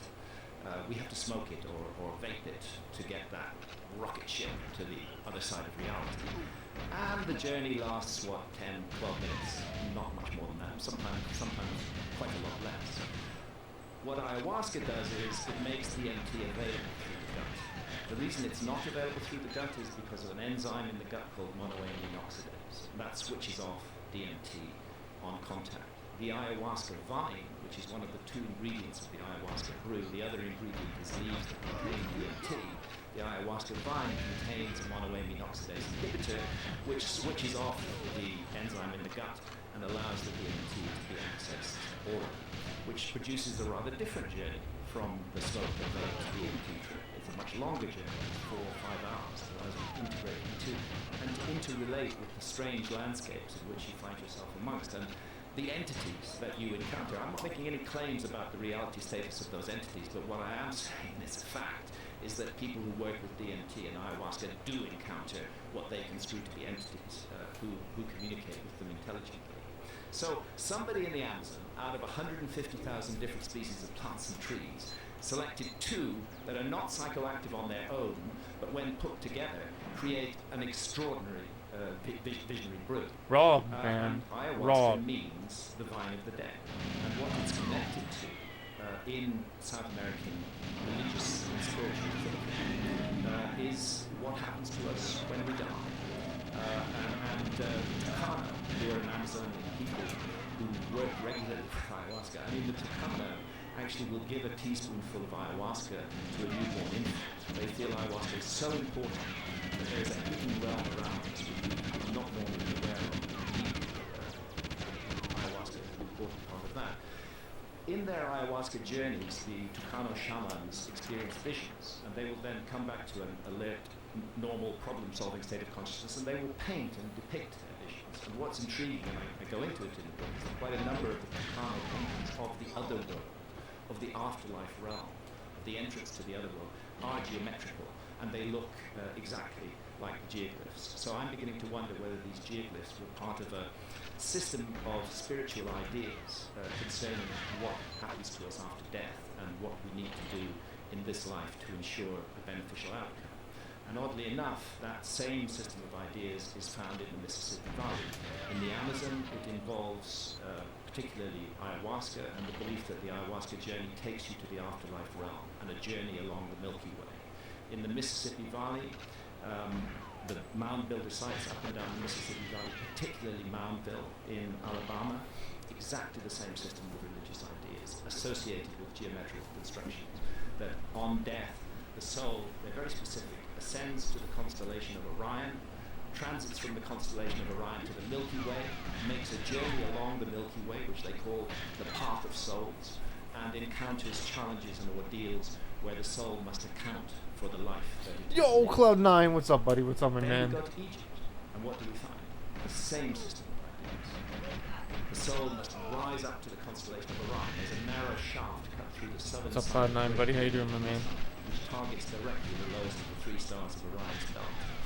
Widely accepted as a star shaft or a soul shaft. The soul would rise up through that shaft, get to the constellation of Orion, which stands by the banks of the Milky Way, would then transit to the Milky Way, which the ancient Egyptians called the winding waterway, and it would make a journey along the Milky Way where it would be confronted by challenges and ordeals. Very Going similar well? Yo, idea to buddy, the thanks, man. Tucano, This is a pretty good very run here. Similar idea to the Mississippi Valley. As far as we know, none of these cultures were in contact with one another. Either we're dealing with a huge, unbelievable, extraordinarily detailed coincidence involving architecture. It's a pretty good run, buddy. ideas, I'm good, thanks, man. You okay? Yo, buddy, I'm good, man. Thanks, man. That was inherited in all of these different places from a remote common ancestor. I saw you were playing GoldenEye earlier. What do we think the people from the ancient Mississippi Valley, that culture, what do we think they were using? If they were using ayahuasca, do we think that's what they were using? Well, that's an interesting question. Whether visionary substances are the only way to get into altered states of consciousness, and I would say they are definitely not. Of course, there are visionary substances which are used in Native American vision quests. I've privilege of peyote with the Native American church. Never done that. What is that? I loved it actually. I thought doesn't overpower you in the way that the No! Are you serious? Are you serious? nature, the thought processes are quite clear. It felt just like a very beautiful and healing experience, and I love the ceremony. I'm inside a teepee with 30 or 40 other people. There are specific roles that are assigned to those different individuals. One will keep the door, another will be responsible for the fire, which is a work of art in itself. Just gazing into that fire, the glowing embers, is enough to induce an altered state of consciousness. What's up, buddy? How you doing, man? which drives your state of consciousness into a kind of peak experience. This is a technology. What's up, my man? Close on bunker? Cradle? Oh, LTK, yo, that's sick, dude. That's sick. That's so sick.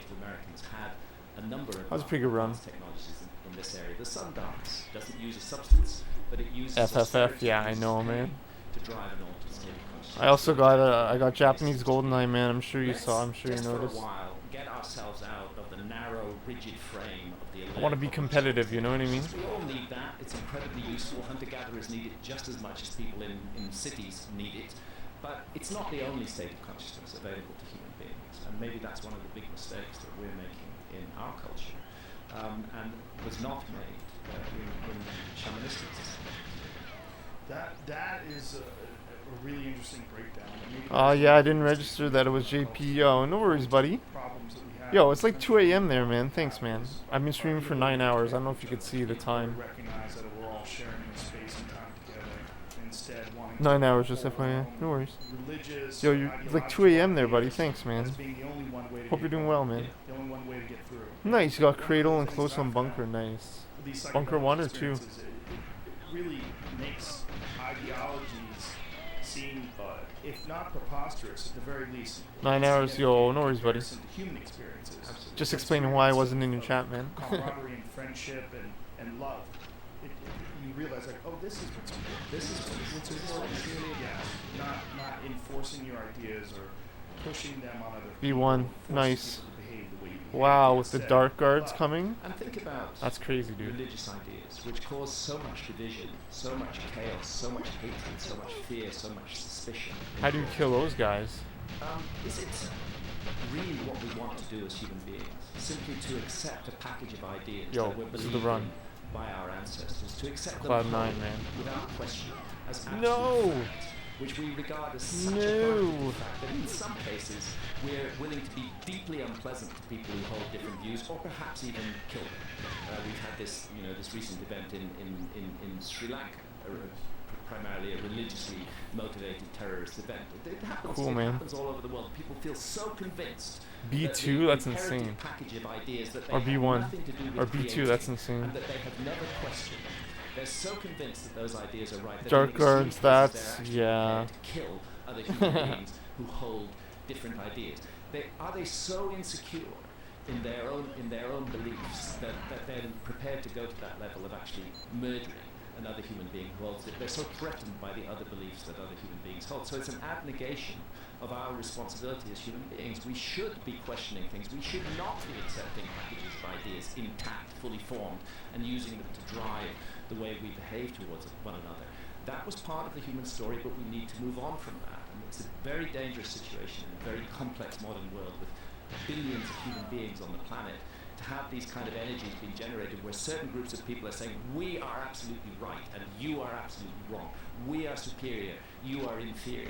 This is a very, very dangerous path that we're on, and it needs to be changed. Personally, I know this is not a comment that will go down well with many people, but I am strongly opposed to nationalism. I don't see any virtue in nationalism. It is an accident of birth, which nation you were born in. It was nothing that you did for your own merit. You didn't earn that. You were born by accident in a particular nation. Why should we automatically feel that other people who were born by accident in that particular nation have something special in common with us, and that we together are a group who are much more important than other groups?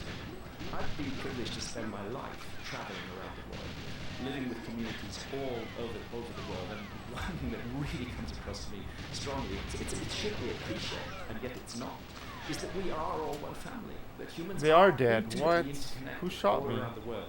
That you can go to the remotest area of the Amazon jungle and find the same hopes, the same fears, the same dreams that we have in industrialized cities shared by hunter-gatherers in the middle of the Amazon. So our similarities as human beings and what we share in common at the emotional level and the level of love and at the level of heart are far more important than our differences that are defined by the nation or the political group in which we grew up in. And when I say I'm against nationalism, I need also to make clear that does not mean, and I hope I'm not taken out of context by others who are listening to this, that does not mean I'm in favor of world government.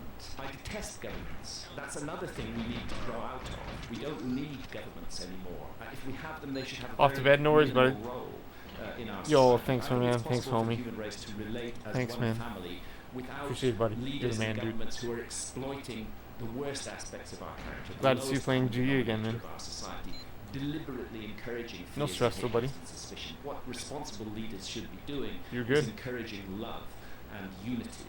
And their failure to do that, in my view, disqualifies them from the leadership role entirely. And that's why I've often said I would like to see a situation in which no head of state can be appointed to that position unless he or she has first had 12 sessions of our last.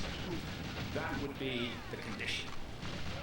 Don't even bother applying for the job if you haven't done this. And we have to be there where you have it. And we want to see that you're drinking every drop. And we want an experienced shaman present who's really going to guide you through the journey. And I suspect that that would be a transformative experience for many of our political class, and that they would start to question why they do what they do, why they exploit fears in order to magnify their own position. They'd start to question that and to wonder about a different destiny for humanity. But that's a dream. I guess it's not going to happen. Very, very, very well said, and I couldn't agree more. My hope is that what you were saying, and we were discussing earlier about how the internet has sort of eroded our faith in many institutions as being the only or the primary source of knowledge, that I hope that takes place globally in terms of the way we view government. Yeah. And that we do, and that your idea of I love what America stands for. And what America stands for is kind of a nation that's where people go to.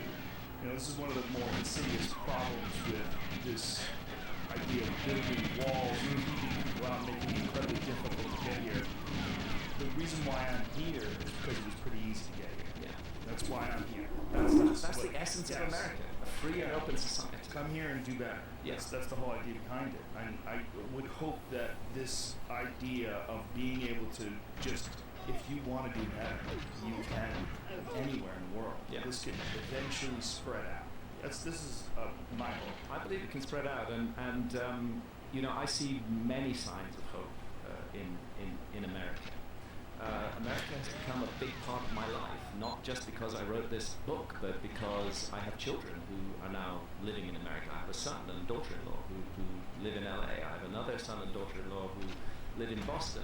America, I'm British, but America has become a very central part of my life, and it's a fascinating and amazing country. It's been my privilege to travel thousands of miles across America, across many, many, many different states, and I love this country. It's an amazing place. Only in America could we see happening what has happened with cannabis.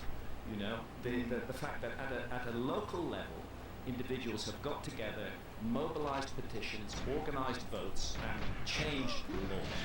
Changed the law. Literally stuck a finger up at central government and said, fuck off. This is none of your business. What I do with my consciousness in the inner sanctum of my own life is not the business of the state. That's a very American feeling. It's something that you don't find often in other countries, where the state is granted much more power and much more authority than it perhaps should be. Americans are naturally questioning of government authority, and that is what has led to the increasing legalization of cannabis, which is going to change the world in lots of ways. But then, ironically, at the same time, see, the thing about democracies is that in order to get things done in a democracy, you need to persuade people of your point of view. So information becomes very important in democracy. And information can be abused. People can be misled with information. They can be told that what they're receiving is the truth, whereas in fact it's not the truth. And you could end up with a kind of dictatorship that the people have given their assent to on the basis of false information. And frankly, I'd rather have a real dictatorship, which is out in the open and clear, rather than one that has been subtly manipulated into position through manipulating the views of the voter. But I am and remain enormously encouraged by America. It may seem like a trivial issue, but the fact that state by state cannabis is being legalized, and that is resulting from a grassroots movement, that this enormous change has been made. It's ironic, it's strange that at the federal level, even though 8 states now totally legal for recreational, 23, 24 states legal for medical use, that at the federal level it's still a Schedule 1 controlled drug. This is a huge state of dissonance that exists, and America's going to have to put it right. What it says to me is that people can change things. People can get together at the local level, and they can make a better world. Because there's no doubt that the cannabis laws were vicious and wrong and cruel and evil and ruined people's lives for decades. And it's people who change. It's not the government who's changed, that's the people at the grassroots level. America's a country where that can happen. I remain encouraged about the role of the American people, while often in despair about the role of the American state. Yeah, I'm encouraged as well. And it's interesting, Ben and Jerry released something yesterday, which is really 420, I should say, which was talking about the drug laws in this country and talking about how many, it's really opening the idea of like how unjust these laws were, and how many of these laws targeted people of color, and how many people who are white people have profited off of this, and how many people are still in jail for crimes that they committed, air quote crimes, that are no longer crimes. That are no longer crimes. Yeah, and this is ridiculous. These records should be expunged. They should be completely expunged. I see that California has made some steps in that direction. Yes. There has been some expunging of records. Well, we can only hope that also what opens up next is psilocybin is now going to be on the ballot. Absolutely. And when that opens up, what you really think marijuana is a gateway drug? Well, guess what? It is if psilocybin gets in. Yes. Because psilocybin can legitimately change the world. It certainly can. It really, I think marijuana can change the world, and I really do think that cannabis is changing people's perceptions and making people more calm and friendly, and even what they talk about with paranoia, I welcome that. And the reason why I welcome that is I think people are entirely too cocky. Yeah. The life we live is bizarre as you could ever imagine in a book. And we're just accustomed to it because it's our day-to-day existence. Take it all for granted. Yeah. Marijuana removes those blinders. It does. And it really makes you understand that this is a strange, strange life. And a lot of these pitfalls and problems that we have in our society are due to fear. And they're due to ignorance. And they're due to this lack of connection with each other. And cannabis and many of these other psychedelic drugs, they encourage this connection with each other, which is I think what we need. It's certainly what we need, and it's an aberration in human culture that we've created a society that demonized these substances and that made them illegal. It's a relatively recent thing. It's really just the last 100 years. It's a tiny part of the human story, and yet we're so arrogant as a society that we can set aside thousands of years of human tradition and experience and wisdom working with the plant medicine. Set it aside, turn them into criminal substances, and say we know everything. What a Yo, Dick. Stupid Watch the stream in 160p. Yo, nice, man. Quote-unquote Enjoy, buddy. It absolutely is in this sense that the legalization of cannabis is going to open the doors to, as you say, to the legalization of psychedelics, because what's happening is that the population is completely waking up to the fact that they have been bullshitted and lied to about cannabis for the best part of a century. And once that dawns on people, the realization at a direct personal level, here's this herb I love, I have been lied to, systematically misinformed by central government about this herb. That leads to questioning of Dude, I think you should. Central government does. I don't know, in that man. sense, it is a gateway to a questioning Maybe. society. I mean, they Psychedelics could. are different They could. in that It could. That could be what happens. Actually does lead you to question stuff. It leads you to really ask questions about everything, about your role in the world, about you as a person, about how you relate to other people, and about the whole system on this planet and the beautiful, gorgeous planet that we have and what we're doing to it. That also enters awareness. So Already wiped erodes it. confidence Yeah. and it also erodes confidence in authority that doesn't have experience. Do it, man. Do it, I guess. Why don't you Google it? Why don't you Google phone camera taped off, thrown away or something? From a place of fear and prejudice, They're simply accepting stuff that they've been told without really thinking it through and examining it. And But again, they might. it's a failure of I could what just use it human as an beings, MP3 player. should be Yeah, doing. that's true. We have to get rid of this fear. And ironically, it's bad for Well, it's them up to you, as man. You well. should It's just. bad for the people I who mean, are actually encouraging these laws to be enforced. Yes, it's bad for the whole of society, Yes. because Up to you, it is homie. healthy for a society where adults become self-realized individuals, where they make their own responsible choices about their own lives, where they don't say, "Oh, government must make this choice for me." That's the next step for humanity. We need to start becoming our own leaders and making our own choices, and that is what's being revealed now, that we're getting to the skull beneath to the me, smile of the war on drugs. if I want to We're realizing use that it's Al part of a Capone's big phone. program of lying that has been about keeping people's minds closed down, not Yeah, wanting really, free man. thinking. I've made this point several times, but our society is not against altered states of consciousness as such. Our society will allow Big Pharma to make billions of dollars with drugs that alter consciousness, like Seroxat and Prozac, antidepressants, which, in my opinion, having had some experience of them, But in are all amongst the honesty, it's most probably Al horrible drugs Habib's phone. on the planet. They are very harmful, very dangerous drugs, but they're completely legal and they're encouraged with our system. Likewise, alcohol, very dangerous drug, causes fights, Al causes Mohammed. drunk driving accidents, leads to cirrhosis of the liver, completely legal and open. Our society is not against altered states of consciousness. As such, it's against particular kinds of About altered making states fun consciousness of that lead to questioning Muslims of or the Arabs. existing control system. That's what's Here, here. Well said.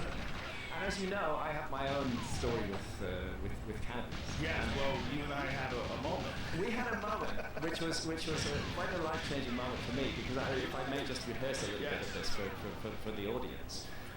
In 2011, Yo, I it's had so a hot in series here, I'm of sweating like ayahuasca crazy. sessions, in which it was shown to me that I was using cannabis completely wrong, that it had become a dominant force in my life, that it was making me. You were speaking about paranoia. I agree with you. Paranoia is a useful thing, if only to overcome it. That it was making me paranoid. That it was making me suspicious. That I approached everybody around me in a state of suspicion. And I was shown this by ayahuasca, and given a very strong message: you need to quit cannabis. What I didn't realize at the time is that the problem was not cannabis. The problem was me.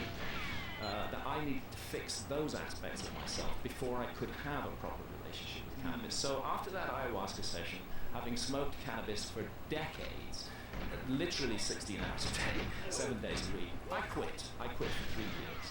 And then I'm on your show, and we're sitting opposite one another as we are now, and you ask me a question, are you still off the cannabis? And I say, well, I'm thinking of dipping my toes back in the water, at which point you produce a joint. and we smoke it together. First of all, after 3 years, your tolerance is way down on cannabis, so I got really stoned.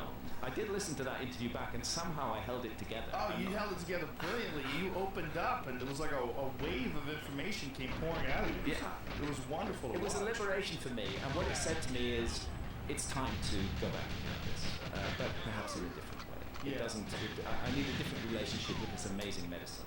And if I can forge that, if I can make that different relationship happen, then it can be a constructive and positive part of my life. And I can say definitely that has been the case. And That's excellent. And so it's all thanks to you, Joe. I probably would still be off cannabis if I hadn't been like that. Well, I think people can develop these patterns of behavior that are destructive within them, whether it's with alcohol or cannabis or sex or anything. People get in ruts. Yeah. And it doesn't mean that the cannabis is bad. It means that you are on a bad mental path. Yes. And, I'm not encouraging it for everybody, because some people it genuinely biologically doesn't jive with them. Yeah. But the fundamental thing is, we as adult human beings need to take responsibility for our own lives and our own decisions. And we need not hand that responsibility over to governmental institutions, especially when it concerns something as intimate and personal as our consciousness. And my view is the ancient world had the right attitude to this kind of thing, and the modern world does not, and that we can sit down and learn a lot from the ancient world. A lot of people ask me, Hancock, you've been arguing that there's been a lost civilization in the human story, but what sort of civilization do you think it was? Well, one of the things I think is it was a civilization that used psychedelics. I think it was a civilization that emerged from shamanism. that did not stay on the Emperor stage, but that took the essence of shamanism and integrated it into a very different kind of civilization from our own, which pursued things in different ways. A lot of archaeologists have said to me, but we don't find any plastic bottles from the Ice Age. That means there was no advanced civilization during the Ice Age. Well, hang on. Maybe an advanced civilization might have decided never to get involved in plastic in the first place. Maybe there would have been a clear choice not to make plastic. Maybe they did things in completely different ways. Maybe they cultivated powers of the human mind that we dismiss and regard as completely unimportant. You know, woo-woo. Yeah, this is the thoughts about It's about Egypt and about other things. I mean, the specific example I give is above the King's Chamber in the Great Pyramid are 5 further chambers, and these chambers are roofed and floored with granite beams. Don't do this to that me. weigh about 70 tons each. I hate you, game. I hate you. And these 70-ton granite beams, which to put in context, a 70-ton beam is equivalent in weight to 35 large SUVs. These 70-ton granite beams Plays Postal have been 4. elevated to a height of Time to about follow. 300 Yeah, feet buddy. above the He's ground, in carefully Postal and 4. precisely, placed in position. It is very hard for archaeologists to explain He's how that was he's done on using some of purely the radio. mechanical advantage. You can Maybe say, some of the "Oh, radio perhaps they built a adverts? ramp and haul Or part of stones the up the ramp." story. Then you have to I think it's a confront basic recording laws of him, I physics. think. You can't haul a stone A few weighing recordings. tens of tons up a slope that exceeds 10 degrees. Then you start doing the calculation. How long a ramp do I need with a 10-degree slope to get to 350 feet above the ground? And the answer is you need a fucking long ramp, which should still be there, because it couldn't have been a sand ramp. It would have collapsed under the weight of those stones. It had to be as massive as the pyramid itself. So this begins to seem like an absurd idea, the idea that is foisted on us by archaeology. Maybe the idea that they regard as absurd, namely that psychic powers were cultivated by ancient civilizations, that they could use powers of the human mind that we have allowed to lapse, maybe that idea deserves further consideration. We have gone down a path of leverage and mechanical advantage. We're used to relying on machines, but we hear anecdotal reports of people who have telekinetic powers, who can move things with their minds, of people who have telepathic powers, and our automatic reaction is to just dismiss all of that because science says it's impossible, because science regards consciousness as local to the brain and doesn't see how it can exert itself outside of that. But maybe we should open up to those possibilities. We're dealing with a very different kind of culture that used techniques that we have allowed to lapse, and maybe we could wake those techniques up again. Maybe the ability of human beings to do almost superhuman things is resident within all of us, but sleeping. Well, it's pure speculation that they use some sort of a telekinetic power, but it's Pure absolute. speculation. But it's absolute that they did something that we don't understand. If you think about the distance between us and the construction, just the modern accepted construction dates of the Great Pyramid, it's more than 5,000 years ago, or close to 5,000 years ago. Great Pyramid is supposed to be about 4,500 years old. Yeah. That's really old.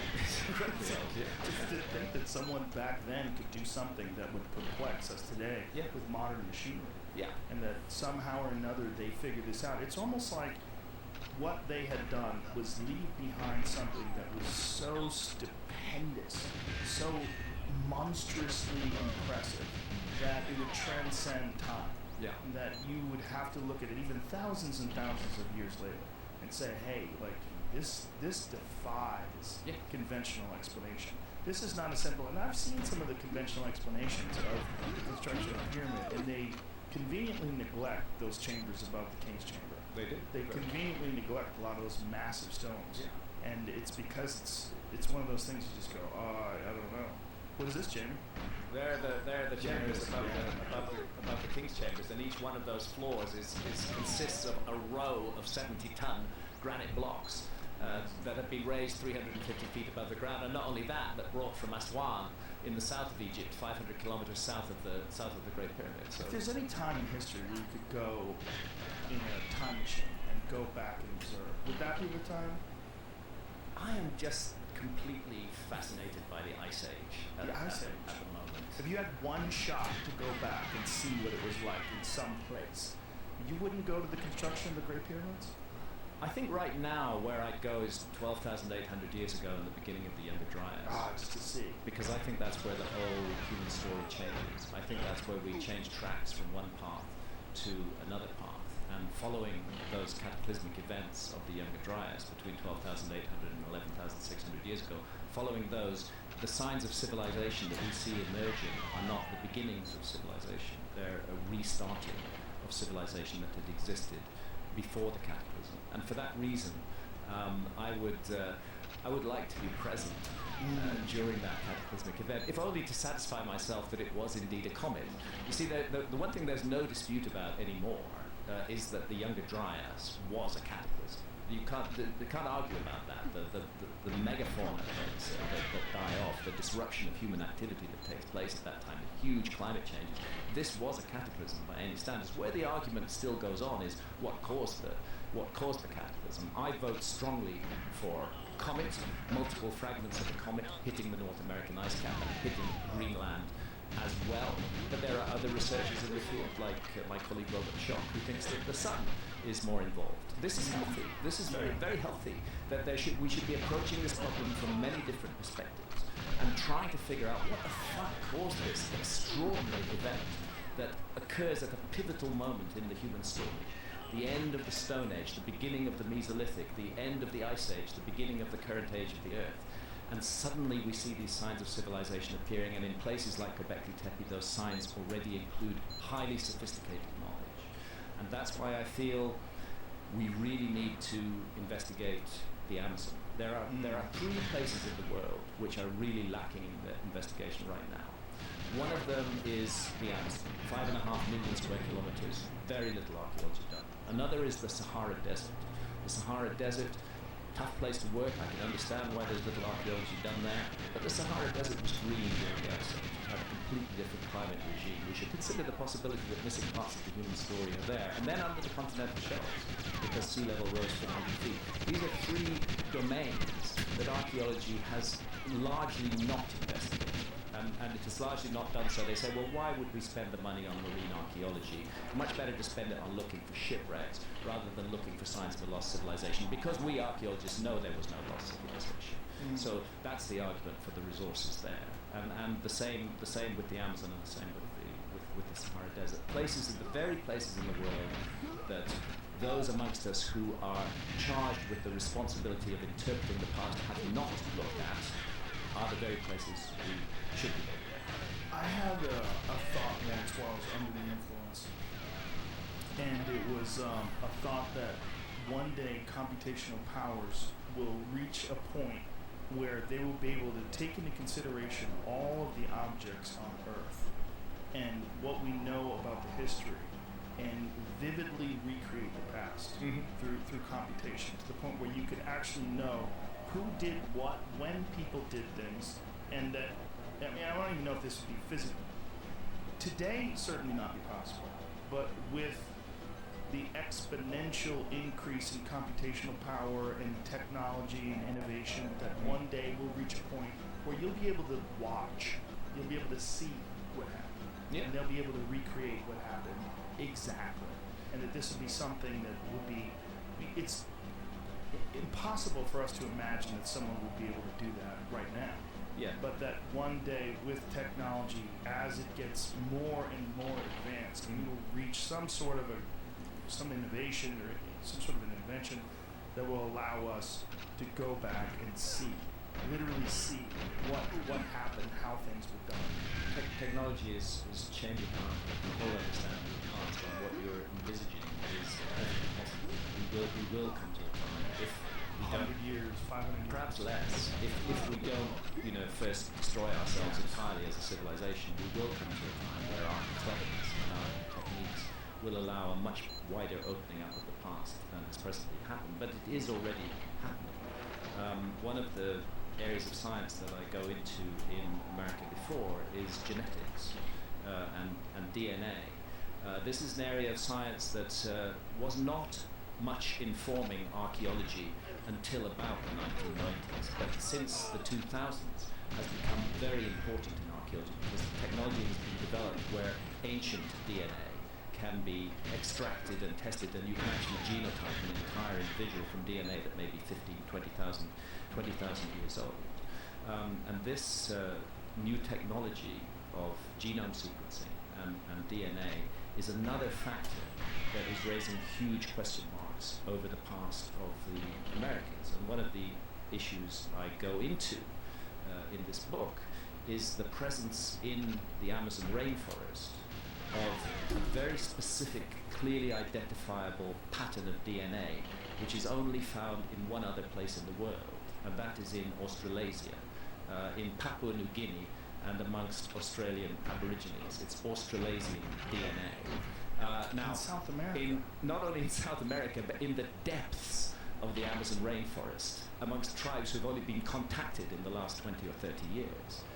And furthermore, although skeletal remains are rare, it has been found in ancient skeletal remains that are close to 11,000 years old in the Amazon. So that tells us that this DNA signal has been in the Amazon for at least 11,000 years. The geneticists think that it came to the Amazon during the last ice age. And this raises a huge mystery, because the peopling of the Americas is supposed to have occurred from Siberia, across the Bering Straits, down through that ice-free corridor into North America, down through North America, into South America, into Central America, and finally into South America. If that was the whole story, then we would find this DNA signal in North America and in Central America. We would not find it only in the Amazon. When I talked to some of the leading geneticists about this, but specifically Professor S.K. Willislev at the University of Copenhagen, who's been the lead author in a number of major studies of ancient DNA, and I asked him, what do you make of this Australasian DNA in the Amazon? And he said, honestly, we don't have a proper explanation for it at the moment, but what he did say is that the most parsimonious explanation, he used that specific word, the most parsimonious explanation is that a group of people during the Ice Age crossed the Pacific Ocean and settled up and ended up in South America and settled in the Amazon and brought their DNA with them. That would account perfectly for the DNA data. And when a scientist says the most parsimonious explanation, what that scientist is saying is he likes that explanation, that it's a simple, direct, clear explanation of the DNA mystery. But then he added, however, it doesn't make practical sense. And I asked him, well, why doesn't it make practical sense? And he said, because the archaeologists tell me that no human population was capable of crossing the Pacific Ocean during the Ice Age, at which point it was natural for me to say, do you really trust the archaeologists? And he said, well, in science, we do trust the work of other scientists. We don't really question it. We don't really investigate it. That's their side of the business. And my view is that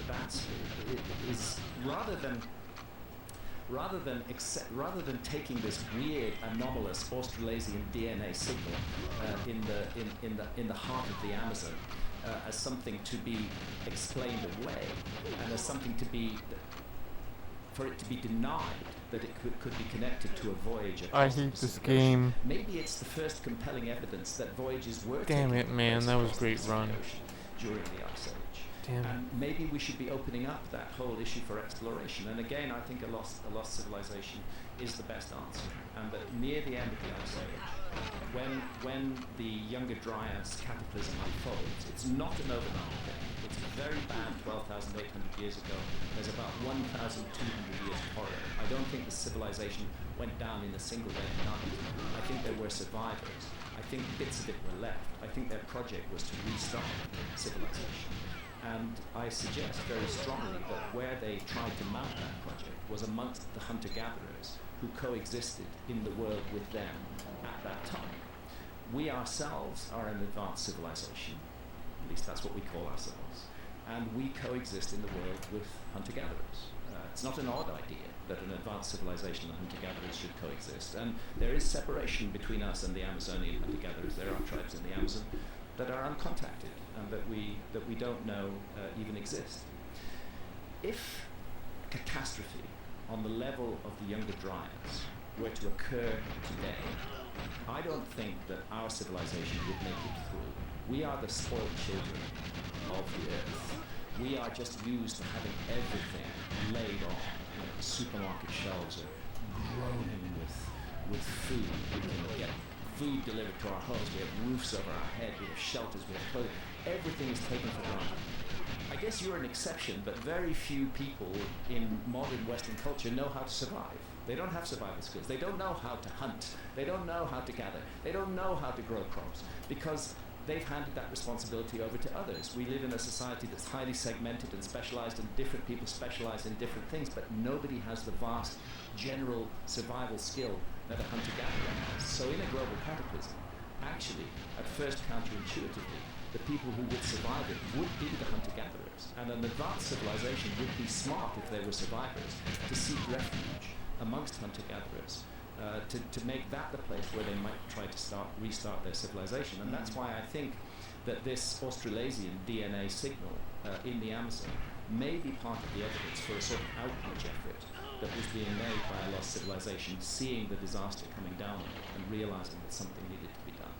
Well, it's fascinating to me that the geneticists would rely on the archaeologists, being that the geneticists have the actual DNA they can examine, where the archaeologists are piecing things together. Yeah, little tiny bits of information over the entire landscape, and then you consider how much information they don't have access to that's in the ground. Exactly.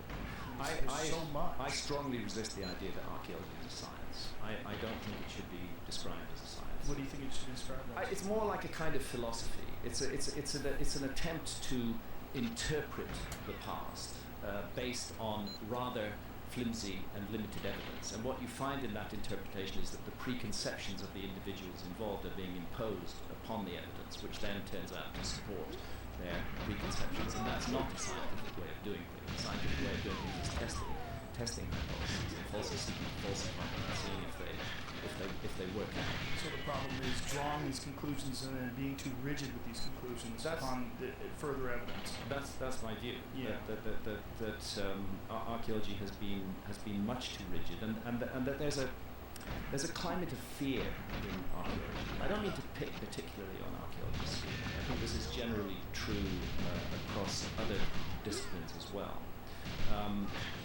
These days, academics are driven by the need to publish research papers. That's what they build their careers on. They can get a paper on their bit of research published in Nature or the Proceedings of the National Academy of Sciences, etc. That's good for their careers.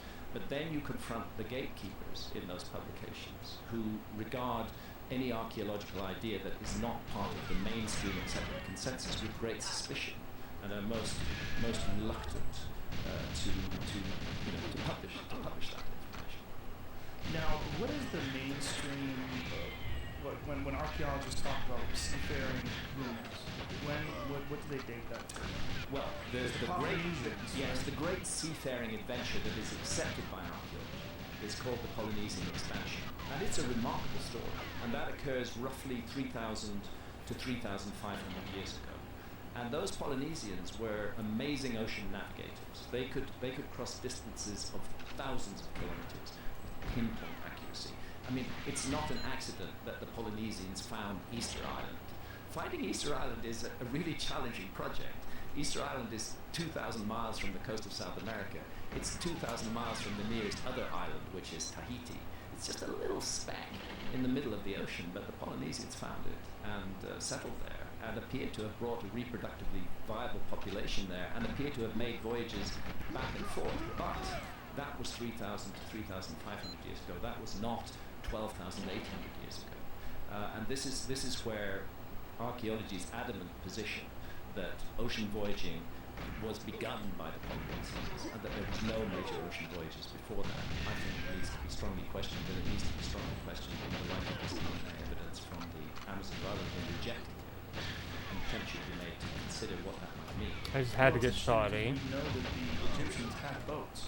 And so if there were boats 4,500 years ago, why do we think that they didn't try them out in the ocean? That doesn't make any sense, especially if they existed 1,000 years prior, which is also possible. Archaeologists wouldn't argue that the Egyptians had boats, but that is still within the framework of accepted history. It's the notion of a global navigating culture in the Ice Age that archaeologists can't swallow. It's a subject that I've kept on coming up against over a number of years. I think the best evidence for it is ancient maps which show the world as it looked during the last ice age. I first explored this in Fingerprints of the Gods, and I've touched on the mystery again, and I have an appendix on the subject in this book, because I think these are very important. We're talking about maps that were drawn roughly between the 1300s and the 1700s. In other words, in relatively recent history.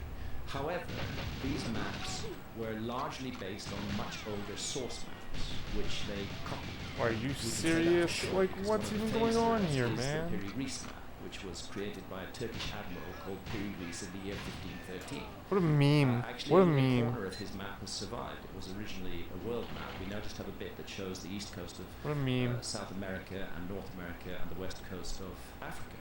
Piri Reis writes in that map that it is in his own handwriting that he based it on more than 100 older source maps, some of which had come from the Library of Alexandria. In other words, that maps had been, when the Library of Alexandria had been destroyed in the 4th century AD or whenever it was, some of its contents had been rescued and brought to Constantinople, which became the Turkish capital. And Piri Reis had access to those maps, and he incorporated information from those maps on his maps, as well as incorporating more recent navigational information. And this is one of a whole category of maps which are extremely hard to explain. All of them based on older source maps, now lost. All of them incorporating extremely precise relative longitudes and latitudes. Latitude is not that difficult a technological feat, but longitude is difficult. Longitude involves a chronometer. It involves knowing the time at the place you began your voyage and the local noon as well, and calculating the difference between them. You need a chronometer that will keep accurate time at sea with the motions of a ship, and it's just a plain fact that our civilization did not invent such a chronometer until the late 18th century. Before that, we didn't know what longitude we were at, and ships were constantly sailing unexpectedly into coastlines that they thought were hundreds of miles further away. So the discovery of the technique to do longitude was a major civilizational advance. Its presence in maps based on much older source maps that actually show the world as it looks during the last ice age suggests that somebody during the last ice age was mapping the world and had mastered the technique of calculating longitude. Classic example of these maps, and I make a point of this, is what's called the Pinkerton world map, which was drawn in the year 1818, and it was based on the latest navigational information at that time. I reproduced that map. What's missing from the map, entirely missing, is Antarctica.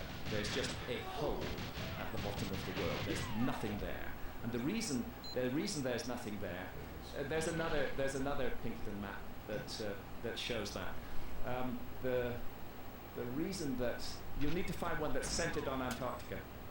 The reason that Antarctica is not there is that our civilization hadn't discovered Antarctica in 1818.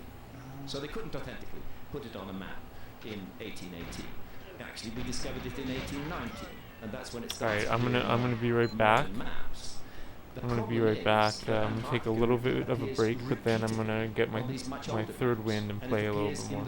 Play it quite a bit more. And a bit bigger than it is today, but very much as it looked during the last. We got 3 viewers now. Okay, I'll play it for like a minute or two, but then I'm gonna go take like I'm gonna air out the room, get some fresh air, cool off, maybe change shirts.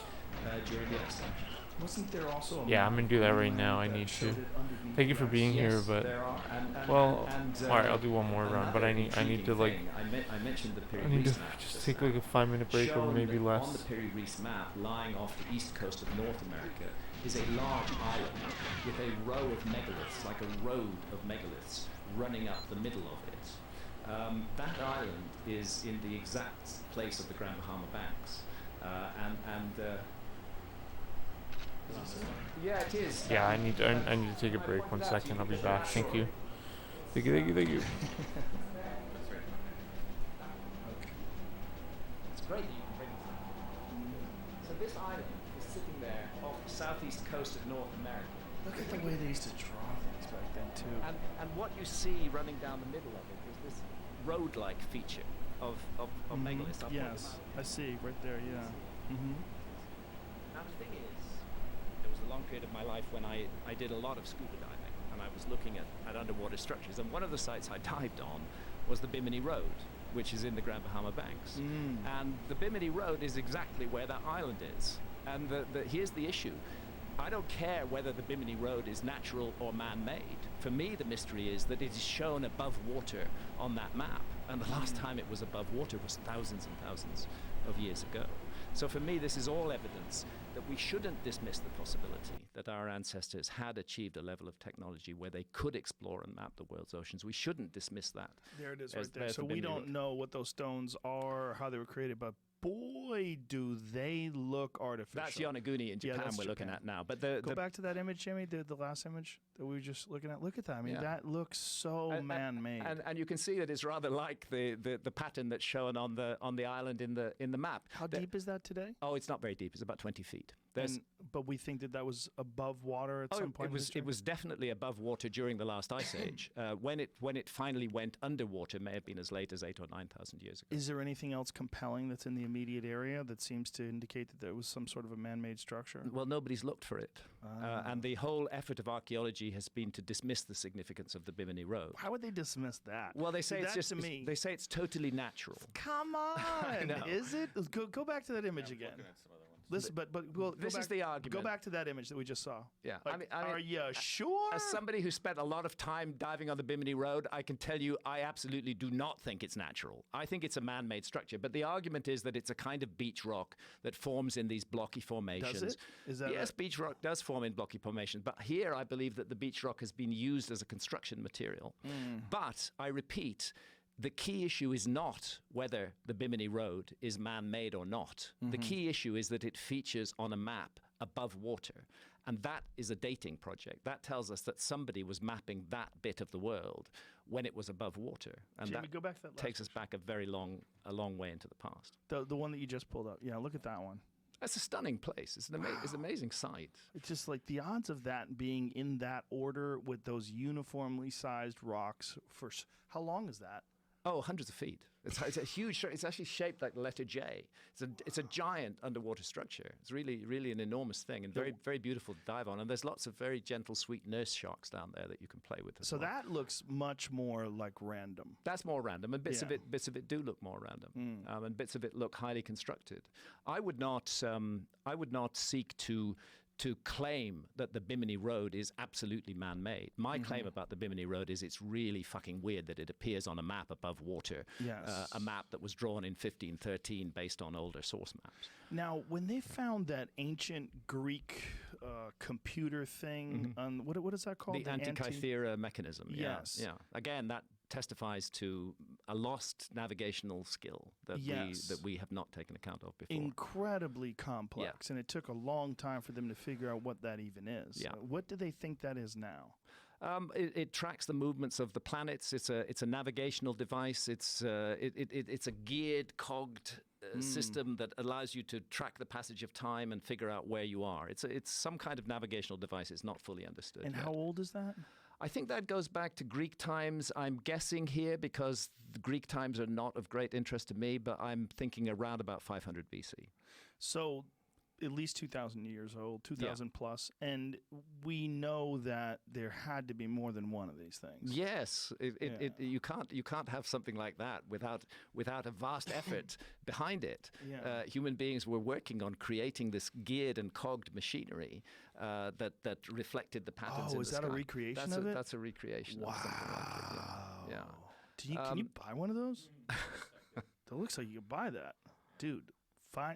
Bookmark that. Yeah. We need one right there, right next to the plasticels. So such a thing is a cultural artifact which doesn't just appear out of nowhere. It has to have a context. It has to have a background. And again, my suggestion would be perhaps a secret technology. It's very odd that very few of these have been found, and it may be that ship owners and navigators in Greek times were extremely careful about who they shared this technology with. Of course, it may have been as top secret as nuclear power is in our world today.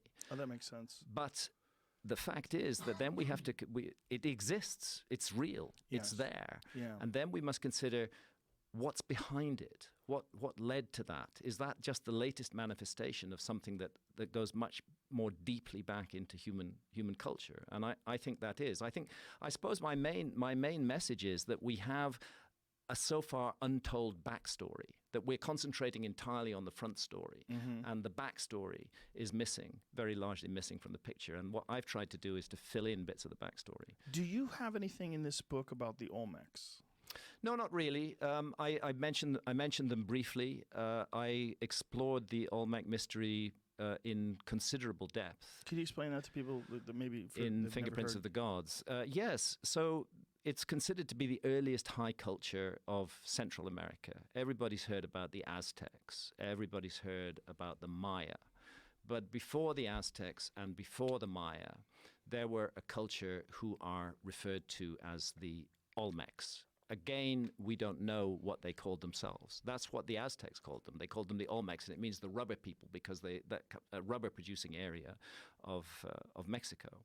They worked in giant megalithic constructions. What they're most famous for is these huge carved human heads, which can be on a scale of up to 20 to 25 tons in weight, and which have curious features which have been interpreted variously as Polynesian, African, don't look like classic Native American features. Keep that up. But one of the things I've realized is that there is no classic Native American feature. That Native Americans are have a very complex genetic story with very many different elements brought into it, and we shouldn't be necessarily surprised by the supposedly non-Native American look of these Olmec heads. What do we think those helmets were that they were wearing?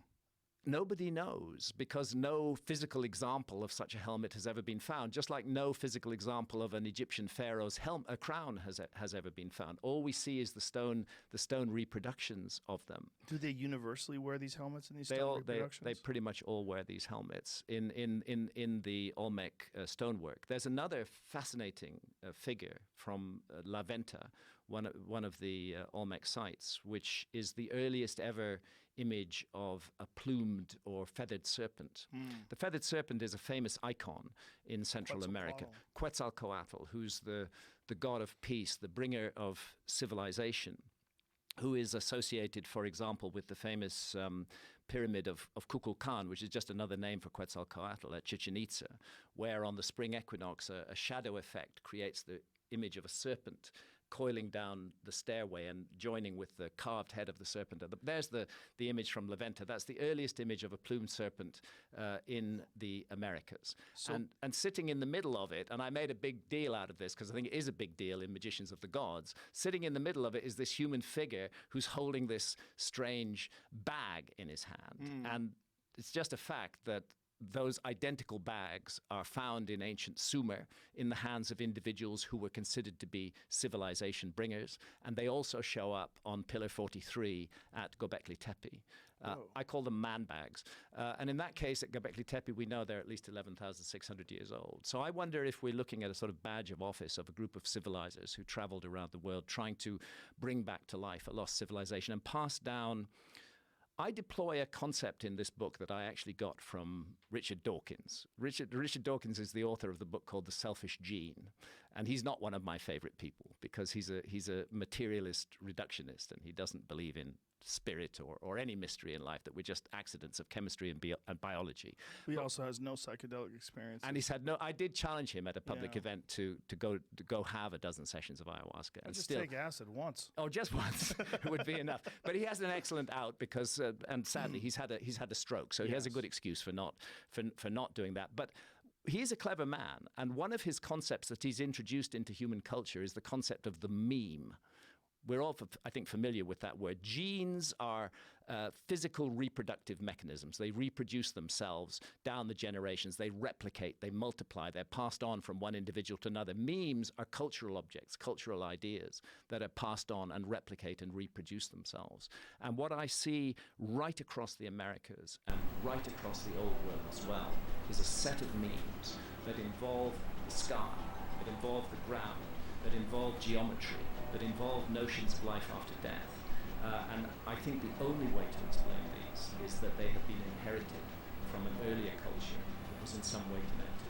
with the ancestors of all of these cultures. I think that's what we're looking at in the Amazon. We're looking at the mean, which was deliberately created. Once you mobilize the population to start creating huge geometrical structures, you are also facilitating many other possibilities that an organized population allows. I think that's what happened at Göbekli Tepe. I think that's why they created the megalithic site there, to mobilize the local population of hunter-gatherers, to give them a project to do, to engage them, and in the process of engaging them, to teach them the skills of agriculture, which are fundamental to any concept of civilization. And it's weird the way agriculture just suddenly appears in Göbekli Tepe.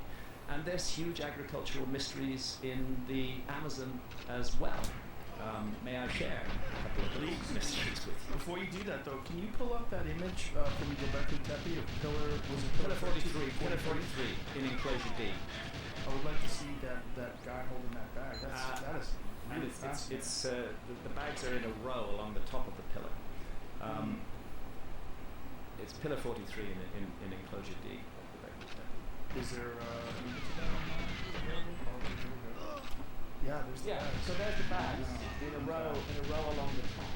It's the same sort of square-shaped bag with a curved handle that you find on the earliest image of the pillar of the feathered serpent, and that you find. No, you have to go above that.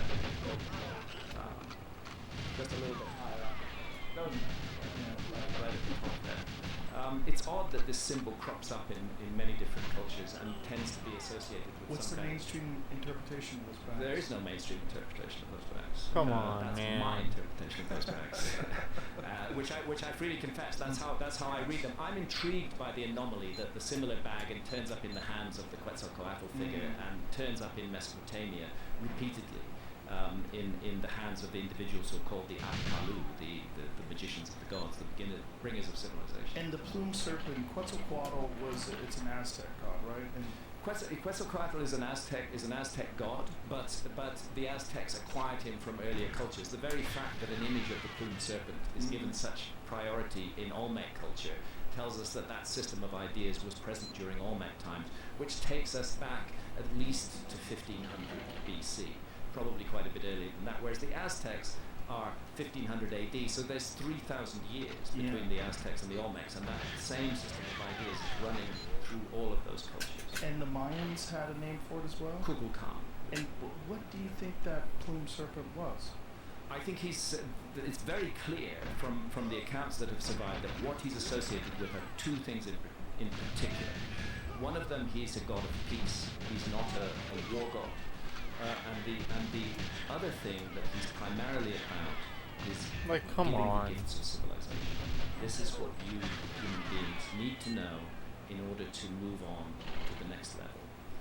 That is the function and the role of Quetzalcoatl, and there are very similar.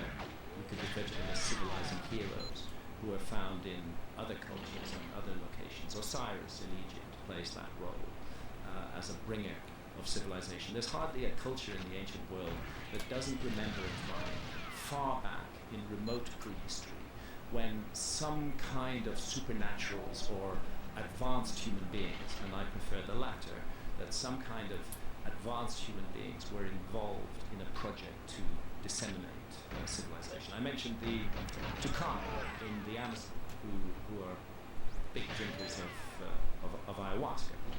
The Tucano have a fascinating origin myth. They say that the origin myth states specifically that their ancestors were brought to the Amazon. They were brought to the Amazon by a group of supernaturals who included the daughter of the sun and an individual called the helmsman who steered the serpent canoe in which this settlement mission in the Amazon was performed. And what these so-called supernaturals did was they brought the ancestors of the Tucano to the Amazon and they showed them the best places to settle, the best places where they might find hunting, the best places where they might create a village, the best places for agriculture, and then they left. But they left them behind one gift, and that gift was ayahuasca. That's the story of the origin myth of the Tucano. And it sounds to me rather like the other side of the story of that DNA signal in the Amazon, that a group of people were deliberately settled in the Amazon by human beings who they chose to regard as as supernaturals. That's what makes sense. Fucking When Rob. I interrupted you to talk about Quetzalcoatl, what were you about to say? I'm in California. I've been smoking lots of Fucking dope. Rob.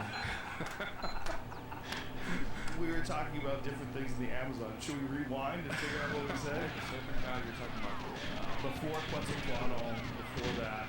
I have another question. The Olmecs, you were talking about the genetics of these people that live in Native Americans. That they vary widely, but the Olmecs seem to have very similar features: the thick lips, the wide noses. Why do we think that is? Well, this is part of a curious mystery that is not unconnected to the genetic mystery. It's been known by archaeologists for quite a long time that there are anomalous skulls in parts of Brazil which appear to show very strongly Polynesian or African features, very much like the features that we see on the Olmec heads. And a number of archaeologists who got into trouble with their colleagues for this have used that to argue many years ago, 30, 40 years ago, that the settlement story of the Americas is much more complicated than we've realized. And what the DNA is doing is it's telling us that there was something really weird happened with settlement. You see, what happened with those African or Polynesian-looking skulls was that they were tested for DNA when DNA technology was not as advanced as it is today. And what that DNA showed was that they were more closely related to modern Native Americans than they are to any other people in the world. So the notion that there was some connection with Polynesia or Africa was dismissed. But now that we have very firm evidence of an Australasian genetic signal, Australian Aborigines, Papua New Guinea, Melanesians, with those kind of features, now that we have the genetic evidence that is found in the Amazon, we have to go back to that old evidence and reconsider it. Yeah, I would love to find out what that is. They've always fascinated me. The Olmecs, it's always been such a strange image, the large heads with the helmets on them. How do they universally look like that? I mean, all of the features are very, very similar. Wow. Very, very, very similar. And always with the helmets. And almost always. I won't claim that every single Olmec head has a helmet on it. I think I've seen one that didn't. It's quite a while ago since I explored the Olmec area. But what's fascinating about them is they are supposedly the first high civilization of Central America. They create structures on a massive scale that you can see connections between them and the later Maya. That whole mystery of the Mayan calendar was clearly inherited from the Olmecs. It wasn't something the Maya made up. The Olmecs used that same symbolism. So the Mayan calendar is actually an Olmec calendar. And if we then consider the possibility that the Olmecs may just be the latest, the earliest surviving manifestation of that calendar, it could go back much further than that. Do you plan on having any debates with people that oppose these ideas? Well, it was interesting on your show, Jay, to have the debate that involved Michael Shermer, who's the editor of The Skeptic magazine, and some colleague of his who came in online, who I got a bit annoyed with, and myself and my great friend and colleague, the genius Randall Carlson. I felt that was a very useful debate. I felt that it's possibly the first time that those of us on the alternative side of the argument about history were given an opportunity really to put our evidence forward and to confront so-called skeptics. Well, so-called, that's what he calls himself, Michael Shermer, with this evidence. And obviously I'm biased, but I don't feel that he fielded the situation particularly well. I don't think mainstream archaeology came out of that looking really good. I think it came out of that looking rather ignorant and uninformed. And a man like Michael Shermer, who is a professional skeptic, cannot begin to match the knowledge of a man like Randall Carlson, who has devoted his whole life to walking the walk of the geology of the end of the Ice Age in North America. And that showed on that debate. So I think the debate was worth doing. I think it showed that the alternative side isn't just wishy-washy stuff out there on the fringes of things, that there are those of us working in this field who are using really solid information and who our project is to rewrite history. And we're not going to do that with slight information. It has to be solid information. I think I had the opportunity on your show to say that solid information is there. I'm not claiming it was a complete victory for the alternative side. Like, who Michael shot Sherman's me a smart there? guy, and he put forward some good arguments too.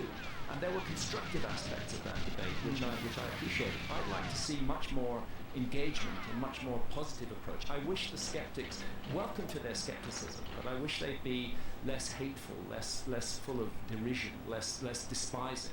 Well, they're so defensive with their ideas.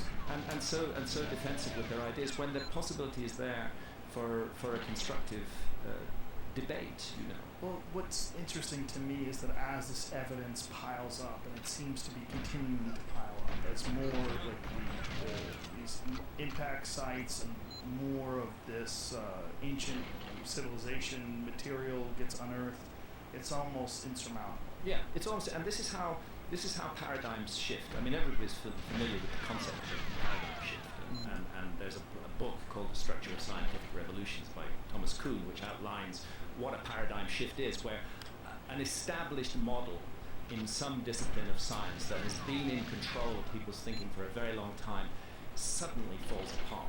And it doesn't fall apart suddenly.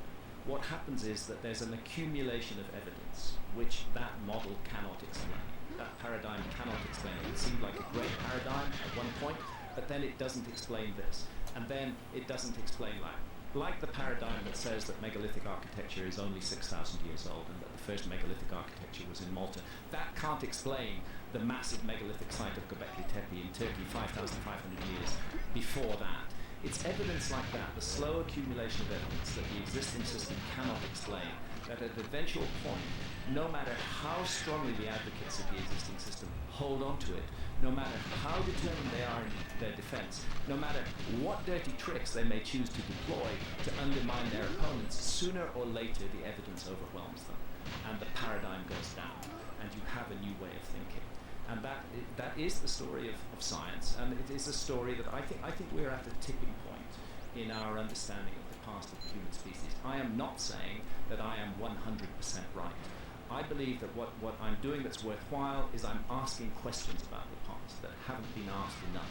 I'm putting archaeologists on the spot and demanding that they explain themselves. I don't claim that I'm right. I'm offering an alternative theory, and my objective is to get people to think for themselves, to think about this stuff, and not to accept the voice of authority as the sole medium of truth. That's what I try to do. Have you had any archaeologists who view any of this work change their opinions? No, I haven't. But what I have found, and I found it interestingly during the research trips for America before, is a younger generation of archaeologists who are in the field. And they are quite different from the older generation of archaeologists who were running the whole scene 25 years ago. Now we have a very different younger generation, a younger generation that has been exposed to open-minded thinking, that has been exposed to the internet, that itself, as part of the general pattern of the younger generation, is suspicious of authority. I'm meeting young archaeologists on sites. For example, I met a couple of really amazing young minds on a site called Blackwater Draw in Arizona, New Mexico, where one of the first Clovis sites. The young archaeologists I met there were incredibly open-minded and really willing to consider extraordinary possibilities out of the past, and privately admitted to me that they'd read my books. Well, that's where I get the hope. I get the hope in this young generation that is growing up and that does understand that there's a lot more out there than just what they're being taught in schools. Yes, yeah. This is where the hope lies, and it lies in every area, and it's why one of the intriguing things that has happened with me, and your show is an important part of this, is that when I go around giving public events, doing a public presentation of my work, the demography of the audience is extremely interesting. And this is true whether I'm giving the talk in Britain, whether I'm giving it in Canada, whether I'm giving it in America. Part of the audience are older people who read me in the 1990s, who got onto my work with Fingerprints of the Gods in 1995, and they've stuck with me, and they've carried on reading my work. But another part of the audience, a very big part of the audience, consists to a large extent of young people, most of whom are men, but there are women amongst them as well. And what those mainly young men come up to me and say at the end of the event is, we first encountered your work on Joe Rogan's show, and it completely opened our minds. It changed. I've had so many young men say, this has changed my life. And then I asked myself, well, why should a different take on the past change people's lives? Why should people feel that their lives have been changed by a different take on the past? Which I add they would not know about unless you'd had the good grace to bring me on your show. These ideas would not be known, but they are known because of the amazing outreach of your show. And the answer to that question, why does it change a person's life, is that once we realize that we have been misinformed about our past, that everything that we built our idea of who we are upon and of where we're going as a culture may be founded on falsehoods and perhaps even deliberate lies. I think we're going to do one more good run. Then all the questions about I'm not going to play this all night. I'm going to come back to this like maybe in the week, later in the week, but like the need to take an independent path, I want to enjoy a bit of my not night. to follow the path that has been set down for them by previous generations. And in some way, I'm very gratified to hear this. The fact that I'm an elder now. I'm 69 next birthday. The fact that you look great. Thank you. The fact that I, as an elder, have consistently pursued an independent path, have been willing to put up with the shit that's been thrown at me over the years, but have stuck to my guns and have continued to add new information to the dossier of information that I put forward. That is, and I'm encouraged to see this, that's found as inspiring by younger people. And what better gift could an old guy hope to leave to the world than a younger generation who feel inspired by that person's work to change. I hate the running guys so much, I'm man. very thankful that I could introduce people to you, because your first book that I read of you, Fingerprints of the Gods, changed my view of the world. I mean, I remember putting that book down after I was finishing, going, wow, like if he's right, like this whole thing is a mess. Yeah, a complete mess. Because our idea of who we are is very much founded in our idea of who we were. And I think one of the mistakes that's made in our civilization is that we are very conceited, we're very big-headed, and we tend to view the whole story of history as though it's a project that leads to us, that we're what it's all about. And I think what is how can I put it, undermining of the existing system about a new take on the past is the notion that we're not what it's all about at all. That there may have been an earlier civilization that reached a high level of advancement, perhaps different from ours, but nevertheless an advanced civilization, which was just taken out of the story completely by a global cataclysm. Then we suddenly realize that in a way we're here accidentally, that it's not been a process that's been all about us. And that if we've been misinformed about how we got here, then we need to get the true information about what's going on. So these are, in a way, profoundly revolutionary ideas. They do lead people on a path of inquiry that leads to questioning of everything. And our fears that you were just discussing earlier about how soft we are in comparison to past civilizations in terms of like our ability to live off the land, that's one aspect that bothers me. But one of the big ones that bothers me is the fact that everything is digital. All of our information is stored on hard drives. You bet. And if that goes down, there's not much left. You have paper books and you know, a few thousands of years. Imagine what would be left. Yeah. We would lose all of our advancement. Well, I can speak to this at a personal level. There was a time when I was an excellent map reader.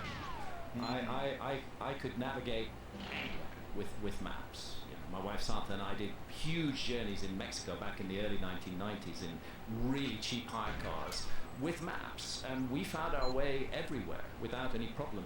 Today, I can hardly use a map. The skill of using a map has lapsed within me. Why? Because of GPS. GPS technology has come along, and it always tells me where I am. And being a bit lazy, I just accept that, Yeah. that technology. But then I had cause to ask myself this just the other day. Supposing all the satellites go down and there's no GPS, is the whole industrialized human race is going to suddenly be lost? All those Uber drivers who don't know their way from A to B and who rely entirely on their GPSs, they won't know where they're going. And it's true with digital data. The digital data, unlike print data, is very fragile. And requires programs in order to access and interpret it that are much more complicated than simply cracking the code of a lost language. Programs vary between different phone platforms. Exactly. They vary in computer platforms. It's so fragile and it's so. I don't know if there's any precautions that have been taken place to preserve this information. In the case of like what Robert Schoch described, coronal mass ejection or something. Take down all the satellites. Yeah. No, I don't think preparation has been made, and it's very clear that preparation is not being made for the risk of another cosmic Yo. impact. And again, a point that I I wish he was on. Yeah, I know what you mean, my man. We are in a sense in a place where history can repeat itself.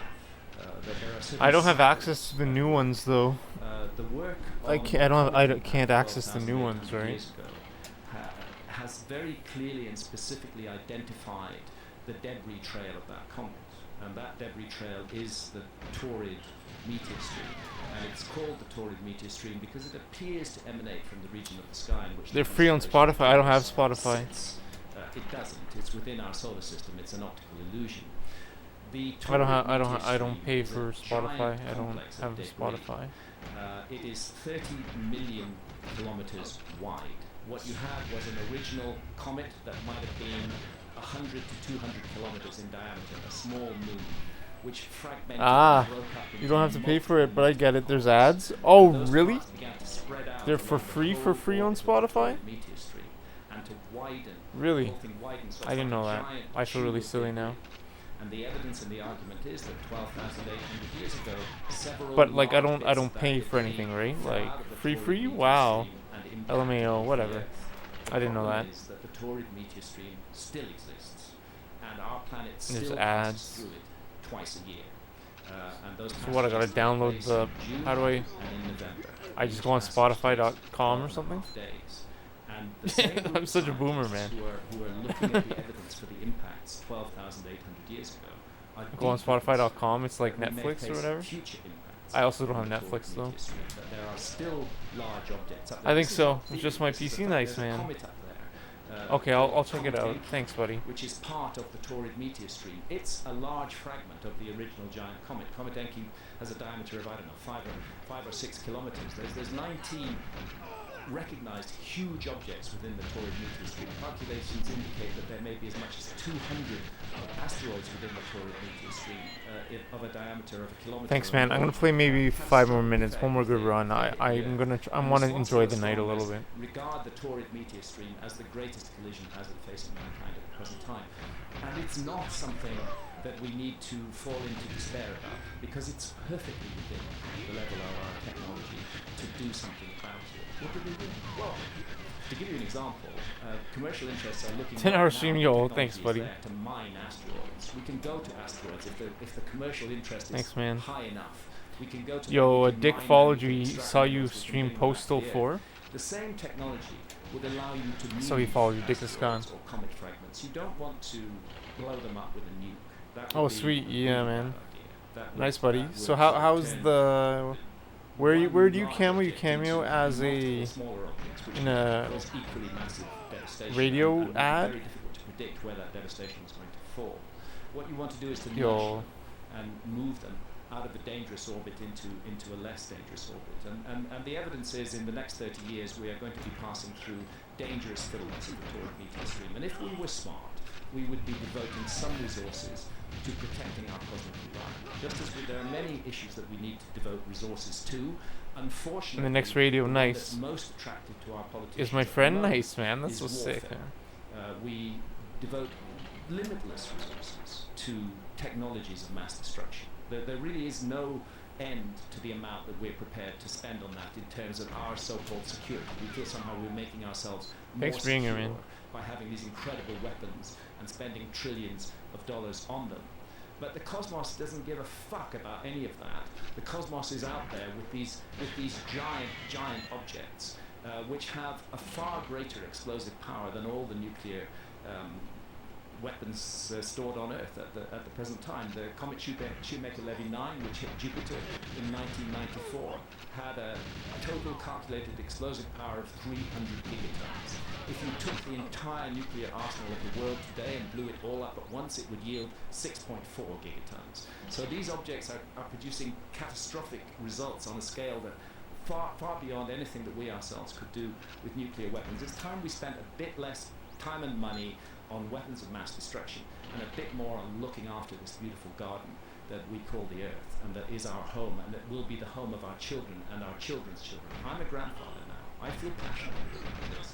We need to look after this planet. It's our responsibility as a human species to do so, and one of the challenges, it's not the only challenge, many other challenges. One of the challenges is to pay attention to our cosmic environment and to realize Come on, that what? the cosmos can intervene cataclysmically in the human story, and that the Torrid meteor stream in particular may have been a hidden hand in human history, but there may have been other impacts in the last 13,000 years that have affected and changed the course of humanity on this earth. And the ancients were very good at paying attention to the sky. We ourselves have amazing tech to study the sky, but for some reason we're ignoring this problem of cosmic impacts, and that's incredibly irresponsible because, as I said a moment ago, it is a solvable problem. It is within the limits of our technology. It would require a global cooperative effort to sweep our cosmic environment clean, but it could be done. And a side product of that global cooperation might be a friendlier, more nurturing, more loving, more positive human community. It is very odd that we have this infantile nature, even as grown adults and world leaders, that we do like to ignore imminent danger, as long as it hasn't affected us in the past. Yeah. There's no real moment we can point to other than Tunguska in photographic history, modern history, where you can take pictures of things. And if I can pause you on that very point, the evidence is compelling that the Tunguska event was an object that fell out of the Torrid meteor stream. That happened at the peak of the Beta Taurids in June 1908. It's extremely likely that Tunguska object came from the Torrid meteor stream, because we were passing through the Torrid meteor stream at exactly that time. And what the Tunguska object is estimated to be between 60 and 190 meters in diameter. So it's not a very big this is probably the last run for me. It's a really good big, run. But it's not that big. It doesn't even hit the Earth. It's an airburst. It explodes in the sky above. I think this is gonna be the last run for me. Right, give it up to RNG. Is huge. It wasn't even noticed for some years afterwards until scientific teams went in and studied the area and discovered that 80 million trees across 2,000 square kilometers had been completely flattened by that airburst. And to put that in context, 2,000 square kilometers is the size of London. So anybody who knows London is aware that there's a ring road around London called the M25. If that airburst had taken place over central London, everything of London out as far as the M25 would have been gone completely. Is that what it looks like today? Pretty close. It says like 100 years later. Yeah. And if you look at above there, Man, this level sucks, man. This level's so brutal. Which revealed the extent of this damage. So it's just stupid of us not to pay a bit more attention to this, especially when we have the. That's my last attempt of the night. Something about That was a pretty good attempt.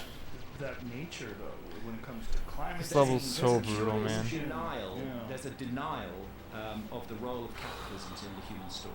And there is even a word for that in science. 1018, 10.5 hours, that's good. That's a good number. That's what I'm going to call it. Philosophy of science. Thank you, Baron, for being here. Thank you, everyone, for being here. Irie earlier, Dick, Ty, Tyrannicide. Who's online? Saito? Saitosis, Eric the director? We gotta rate Eric. We gotta rate Eric. He subbed today, the man. when You don't need to the sub. No stress, dinosaurs viewers were who's maybe watching. No need extinct to by strub. a comet or Just an strub. asteroid, Strub. first came out, That's right, Eric. Lewis and Walter Alvarez, the father-son team who were behind that science, were ridiculed by their colleagues, and they were told it's absolutely absurd.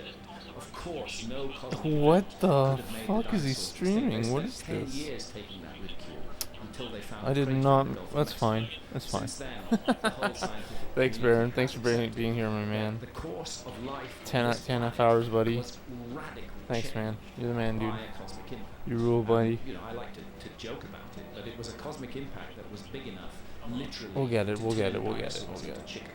Thank you. Because that's what's left of the dinosaur Infiltration line, coming is, soon, you know, too. The birds, and at the same time, skulking in those primeval forests is this little mammal that looks a bit like a shrew. 65 million years ago,